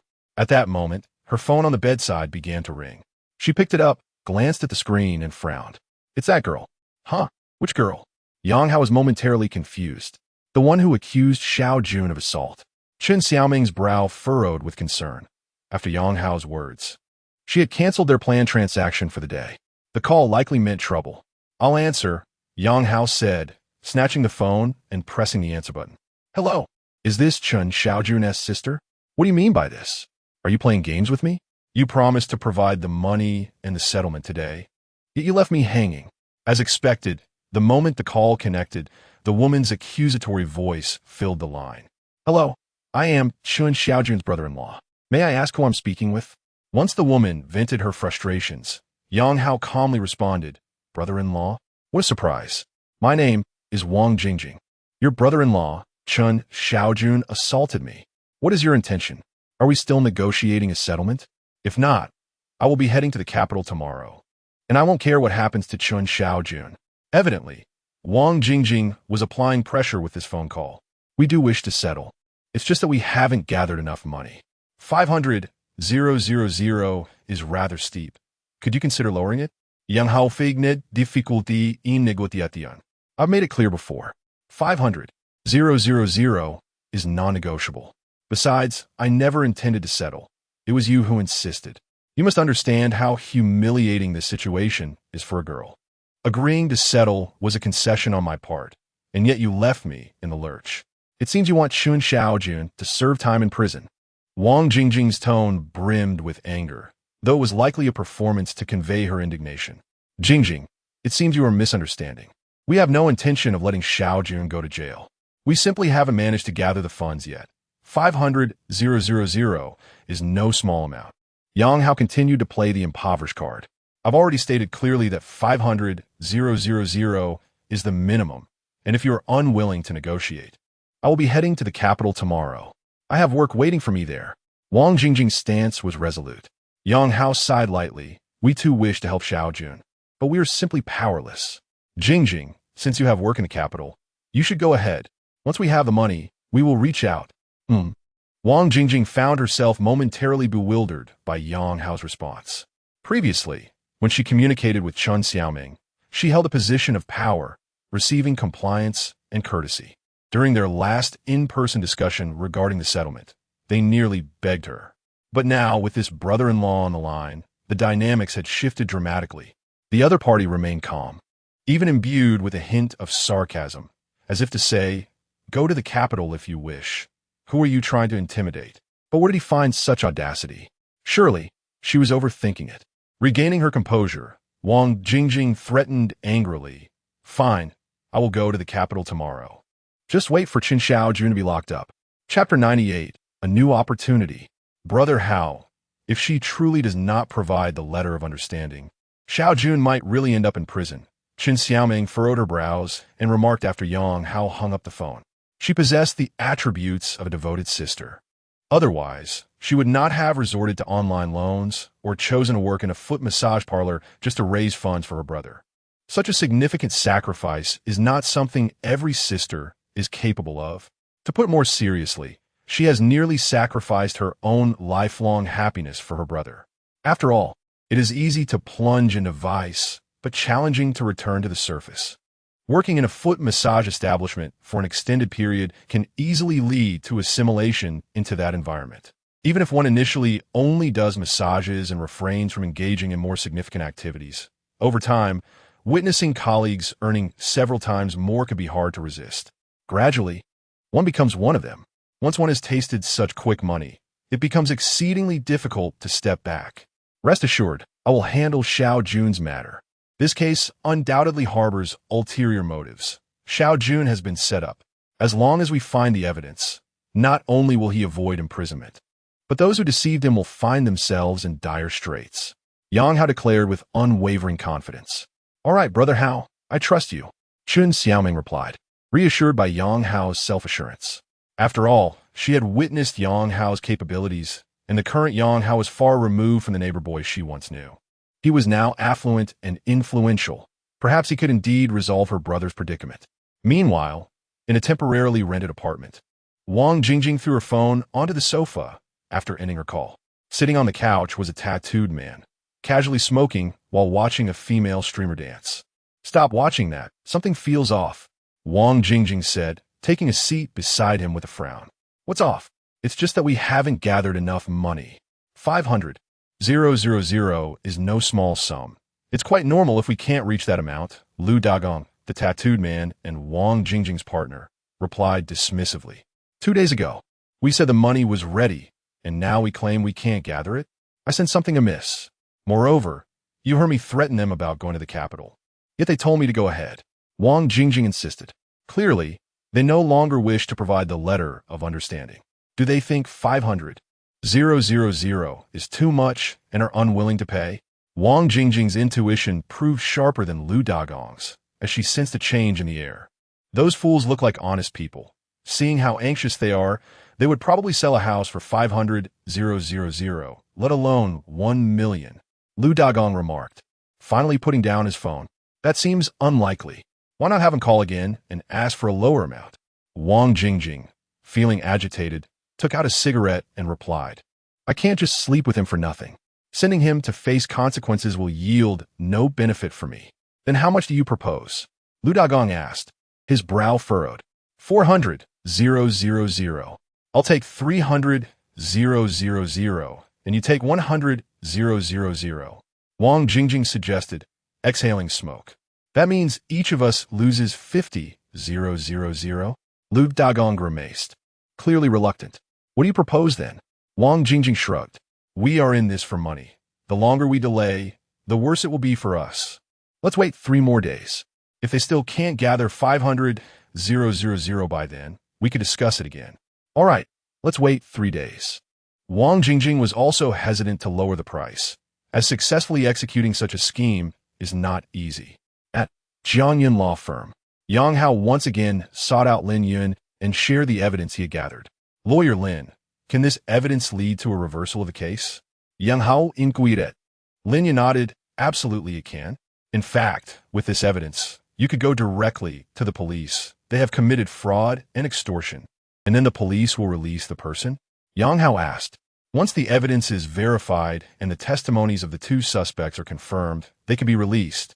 Lin Yun provided a professional interpretation. Thank you, Lawyer Lin. Yang Hao expressed his gratitude. It's a small matter. If necessary, I can accompany the victim's family to file the report, Lin Yun offered. That would be splendid. With you there, we will feel more at ease, Yang Hao replied cheerfully. Let's go shortly and invite the victim's family. Lin Yun had time available. Shortly? Yang Hao hesitated, having just come from Chun Xiaoming's side. Gathering evidence so quickly felt somewhat implausible. Is the victim's family unable to come? Then let's do it tomorrow evening. I have court during the day, Lin Yun suggested upon noticing Yang Hao's troubled expression. All right, let us proceed shortly, Yang Hao decided, wanting to resolve the matter swiftly to complete his task. He added, however, I need your help with something, Lawyer Lin. Please don't mention that I provided you with the evidence. Just say you helped gather it. Lin Yun paused momentarily before nodding. All right, okay, I'll call someone. Yang Hao promptly called Chun Xiaoming to meet at the law firm. Is she your girlfriend? Lin Yun asked curiously after Yang Hao hung up. No, Yang Hao firmly denied, just a neighbor's sister. Really? You seem quite attentive to this neighborly sister. You've gathered evidence and haven't even sought credit for it. Lin Yun teased with a smile. She tends to overthink. I don't want her to feel indebted to me. Yang Hao casually fabricated a reason. That's considerate of you. It shows you care about this sister, Lin Yun remarked with a gentle shrug. Just then, someone knocked at her office door. Come in, Lin Yun responded promptly. The door opened, revealing a bouquet of red roses followed by a man in a well-tailored navy suit, white striped shirt, and a dark gray tie, exuding an air of professionalism. However, upon seeing him, Lin Yun instinctively frowned, and the smile that had previously graced her face dissipated. Ding! Detected a target in need of assistance. Name, Lin Yun. Age, 25. Height, 168 centimeters. Weight, 46 kilograms. Occupation, lawyer. Current demand, requires a shield. Task reward, beginner blind box X1. Small red envelope X10. A new opportunity has arisen. Yang Hao mused, observing the man entering the office. Yet, he was perplexed by the term shield. In what capacity was he to serve as one? A boyfriend, perhaps? Despite the excitement of a new opportunity, Yang Hao was left with a head full of questions, struggling to comprehend the true implication of shield. However, from the rewards, it can be inferred that this task is likely quite effortless, especially with the increased workload. Yang Hao has already learned to discern the difficulty of tasks from the rewards. The man holding the roses was evidently unaware of Yang Hao's presence in the office. Judging by his initial act of presenting the roses, it seemed he intended to orchestrate a small gesture, perhaps kneeling on one knee. However, the presence of Yang Hao, an outsider, compelled him to abandon that idea. Yin Yin, your favorite red roses. The man placed the bouquet on Lin Yun's desk with a beaming smile. They were air-freighted from Spring City this noon, exceptionally fresh. I told you before, there's no need to buy me flowers, Lin Yun retorted coldly. Whether to accept them is your concern, while the purchase is mine. I believe it's essential to maintain a sense of ceremony during our meetings. The man shrugged and then turned his attention to Yang Hao. Yin Yun, is this gentleman a client? Before Lin Yun could speak, Yang Hao proactively introduced himself, mimicking the man's address for Lin Yun. A client? What sort of friend is he? I've never seen you before. The man became immediately defensive, his tone sharp upon hearing Yang Hao refer to Lin Yun in the same manner. Well, now you've seen me, Yang Hao replied with a smile, extending his right hand. Hello, I'm Yang Hao. Guangwei. The man announced his name, adding, Yin Yin and I grew up together, just like childhood sweethearts. Yang Hao just that. That could be one way to describe it, Guangwei nodded, clearly pleased with the characterization. Childhood sweethearts? It's merely that our parents knew each other, Lin Yun interjected, her impatience palpable. Guangwei, I've already told you, we're not suited for each other. Please do not waste my time. She voiced her discontent without even glancing at Yang Hao, clearly expressing her disdain for Guangwei. I have mentioned that feelings can develop over time, and our parents are in agreement, right? Uncle Lin even urged me to visit you whenever possible. How about we have dinner together later? Guangwei seemed unfazed by Lin Yun's coldness, instead extending an invitation for dinner. Wait a moment, Mr. Guang. I sincerely apologize. Yang Hao quickly interjected. Yun and I have already made plans to dine out. You've made plans? Guang Wei scrutinized Yang Hao and then Lin Yun, his brow furrowed in disbelief. Yes, we have, Lin Yun confirmed, pointing at Yang Hao. Moreover, I have decided to accept him as my boyfriend. So please, do not interfere with us any longer. What? You wish to be his girlfriend? Guang Wei's composure shattered upon hearing Lin Yun's declaration. He pointed at Yang Hao, incredulously demanding, what makes him better than me? And have Uncle Lin and Aunt Tian agree to this? Yun, do not act impulsively. Even if you reject me, you shouldn't just choose anyone.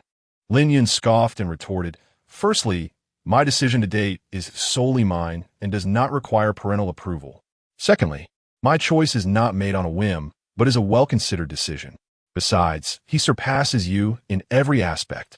After saying this, Lin Yun shot Yang Hao a meaningful glance and stepped forward, linking her arm with his. Shall we go? We still have a movie to catch after dinner. Yes. We should leave, Yang Hao agreed, nodding earnestly. The restaurant I booked has become quite popular and requires reservations a week in advance. Is that so? I must experience it and see what makes it unique. Lin Yun responded, following Yang Hao's lead. As the two of them strolled out of the office, oblivious to their surroundings, with Lin Yun still linked to Yang Hao's arm, Guang Wei's frustration boiled over. He hurriedly chased after them, shouting, Yun, don't be rash. I can give you time, but you shouldn't just settle for anyone as your boyfriend. Tell me, what makes him superior to me? Is it his job or his background? In Guang Wei's eyes, he, as an elite man, undoubtedly overshadowed Yang Hao in every regard.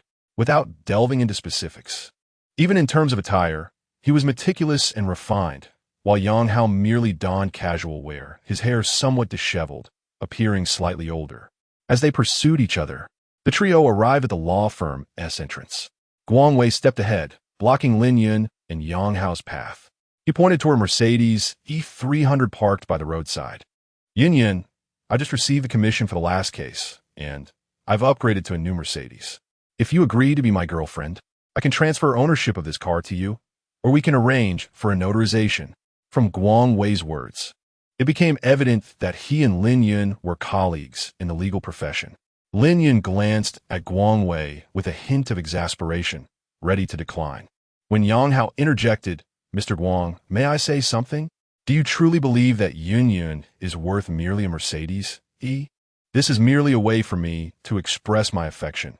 It doesn't imply that Yun is only worth a Mercedes? Moreover, why do you have to judge me? Can you even afford a Mercedes? Guang Wei retorted dismissively, to which Yang Hao responded with a gentle smile. Indeed, I cannot afford a Mercedes. However, I can gift her a Bentley. Yun, that Bentley will be transferred to your name tomorrow. As he spoke, Yang Hao produced the keys to a Bentley from his pocket and pressed a button, causing a nearby Bentley Bentayga to respond with a beep and flash its lights. Chapter 99. Blame it on my wealth. Combined, in disbelief, Guan Wei was momentarily stunned. As he parked, he caught sight of the luxurious Bentley Bentayga and thought to himself, which affluent individual could own such a vehicle? To his astonishment, it turned out to be his romantic rival. Judging by his attire, Yang Hao hardly seemed like someone capable of affording a Bentley. However, reality delivered a harsh slap to the face. One truly cannot judge a book by its cover. Some tycoons prefer to remain low-key. Yun, didn't you say you weren't fond of wealthy men? How is it that you've suddenly taken a ride in a Bentley? Guan Wei questioned, a look of despair etched on his face. You've misunderstood. It's not that I dislike wealthy individuals. My preference for someone is entirely unrelated to their financial status. They may be affluent or not. It just so happens that Yang Hao is wealthy. Lin Yun replied before gracefully taking her seat in the passenger side of the Bentley. Until we meet again, Yang Hao said politely, waving to Guan Wei before settling into the driver's seat. Shall we head to the police station now? Yes, let us go directly. We'll have a victim's family meet us there, Lin Yun responded. Understood. Yang Hao revved the engine and sped away. Ding! Task of providing assistance to a lady successfully completed. Reward: 1 small red envelope. Reward: 1 basic blind box. As Guan Wei faded from the rearview mirror, the rewards materialized. Excellent. Truly simple. Yang Hao thought, feeling elated. He silently expressed gratitude towards Guan Wei. Without his interference, this task might not have been triggered. He promptly opened the small red envelope. Ding! Small red envelope opened successfully. Congratulations, host. You have received 770,000 our coins. Having learned from past experiences, Yang Hao had disabled the payment notification on Alipay, ensuring that he would not appear ostentatious this time. However, he contemplated that if an occasion arose where he needed to flaunt, he could activate the notification prior to opening another small red envelope, allowing for a delightful display of wealth. Afterward, Yang Hao opened the blind box. Ding! Basic blind box opened successfully. Congratulations, host. You have acquired an apartment in the Galaxy Plaza building. Area: 80 square meters. Wow. This blind box is remarkable. I've just won an entire apartment. Yang Hao exclaimed. He was aware that Galaxy Plaza was not far from his residence at Jiangzhou Garden, approximately 3 kilometers away. The apartment awarded by the system was conveniently located adjacent to Galaxy Plaza, designed for both commercial and residential use. Although it primarily housed many social media influencers and individuals from unique professions. Such a reputation had led to Galaxy Plaza being colloquially referred to as the ancient city of Qingyun among men, with tales circulating that delivery personnel might need to leave behind 800 yuan just to exit. Wang Jichao had frequented the place and previously invited Yang Hao, but he had declined each time. Truthfully, before his divorce, Yang Hao had been a commendable man, despite his sales job involving numerous social engagements. He had never crossed any lines. Such indiscretions had never occurred. For one, Yang Hao was a law-abiding citizen. Secondly, he believed in the health risks involved. Contracting an illness over such trivial matters would be a grave miscalculation. Due to the mixed-use nature of the Galaxy Plaza apartments, prices were relatively affordable. Yang Hao recalled the current rate being around 10,000 yuan per square meter. Thus, an 80 square meter apartment would roughly cost 800,000 yuan. The basic blind box could yield rewards valued up to 1 million yuan, and obtaining an apartment worth 800,000 was indeed a substantial gain. You seem quite happy, Lin Yun remarked, noticing the smile that crept across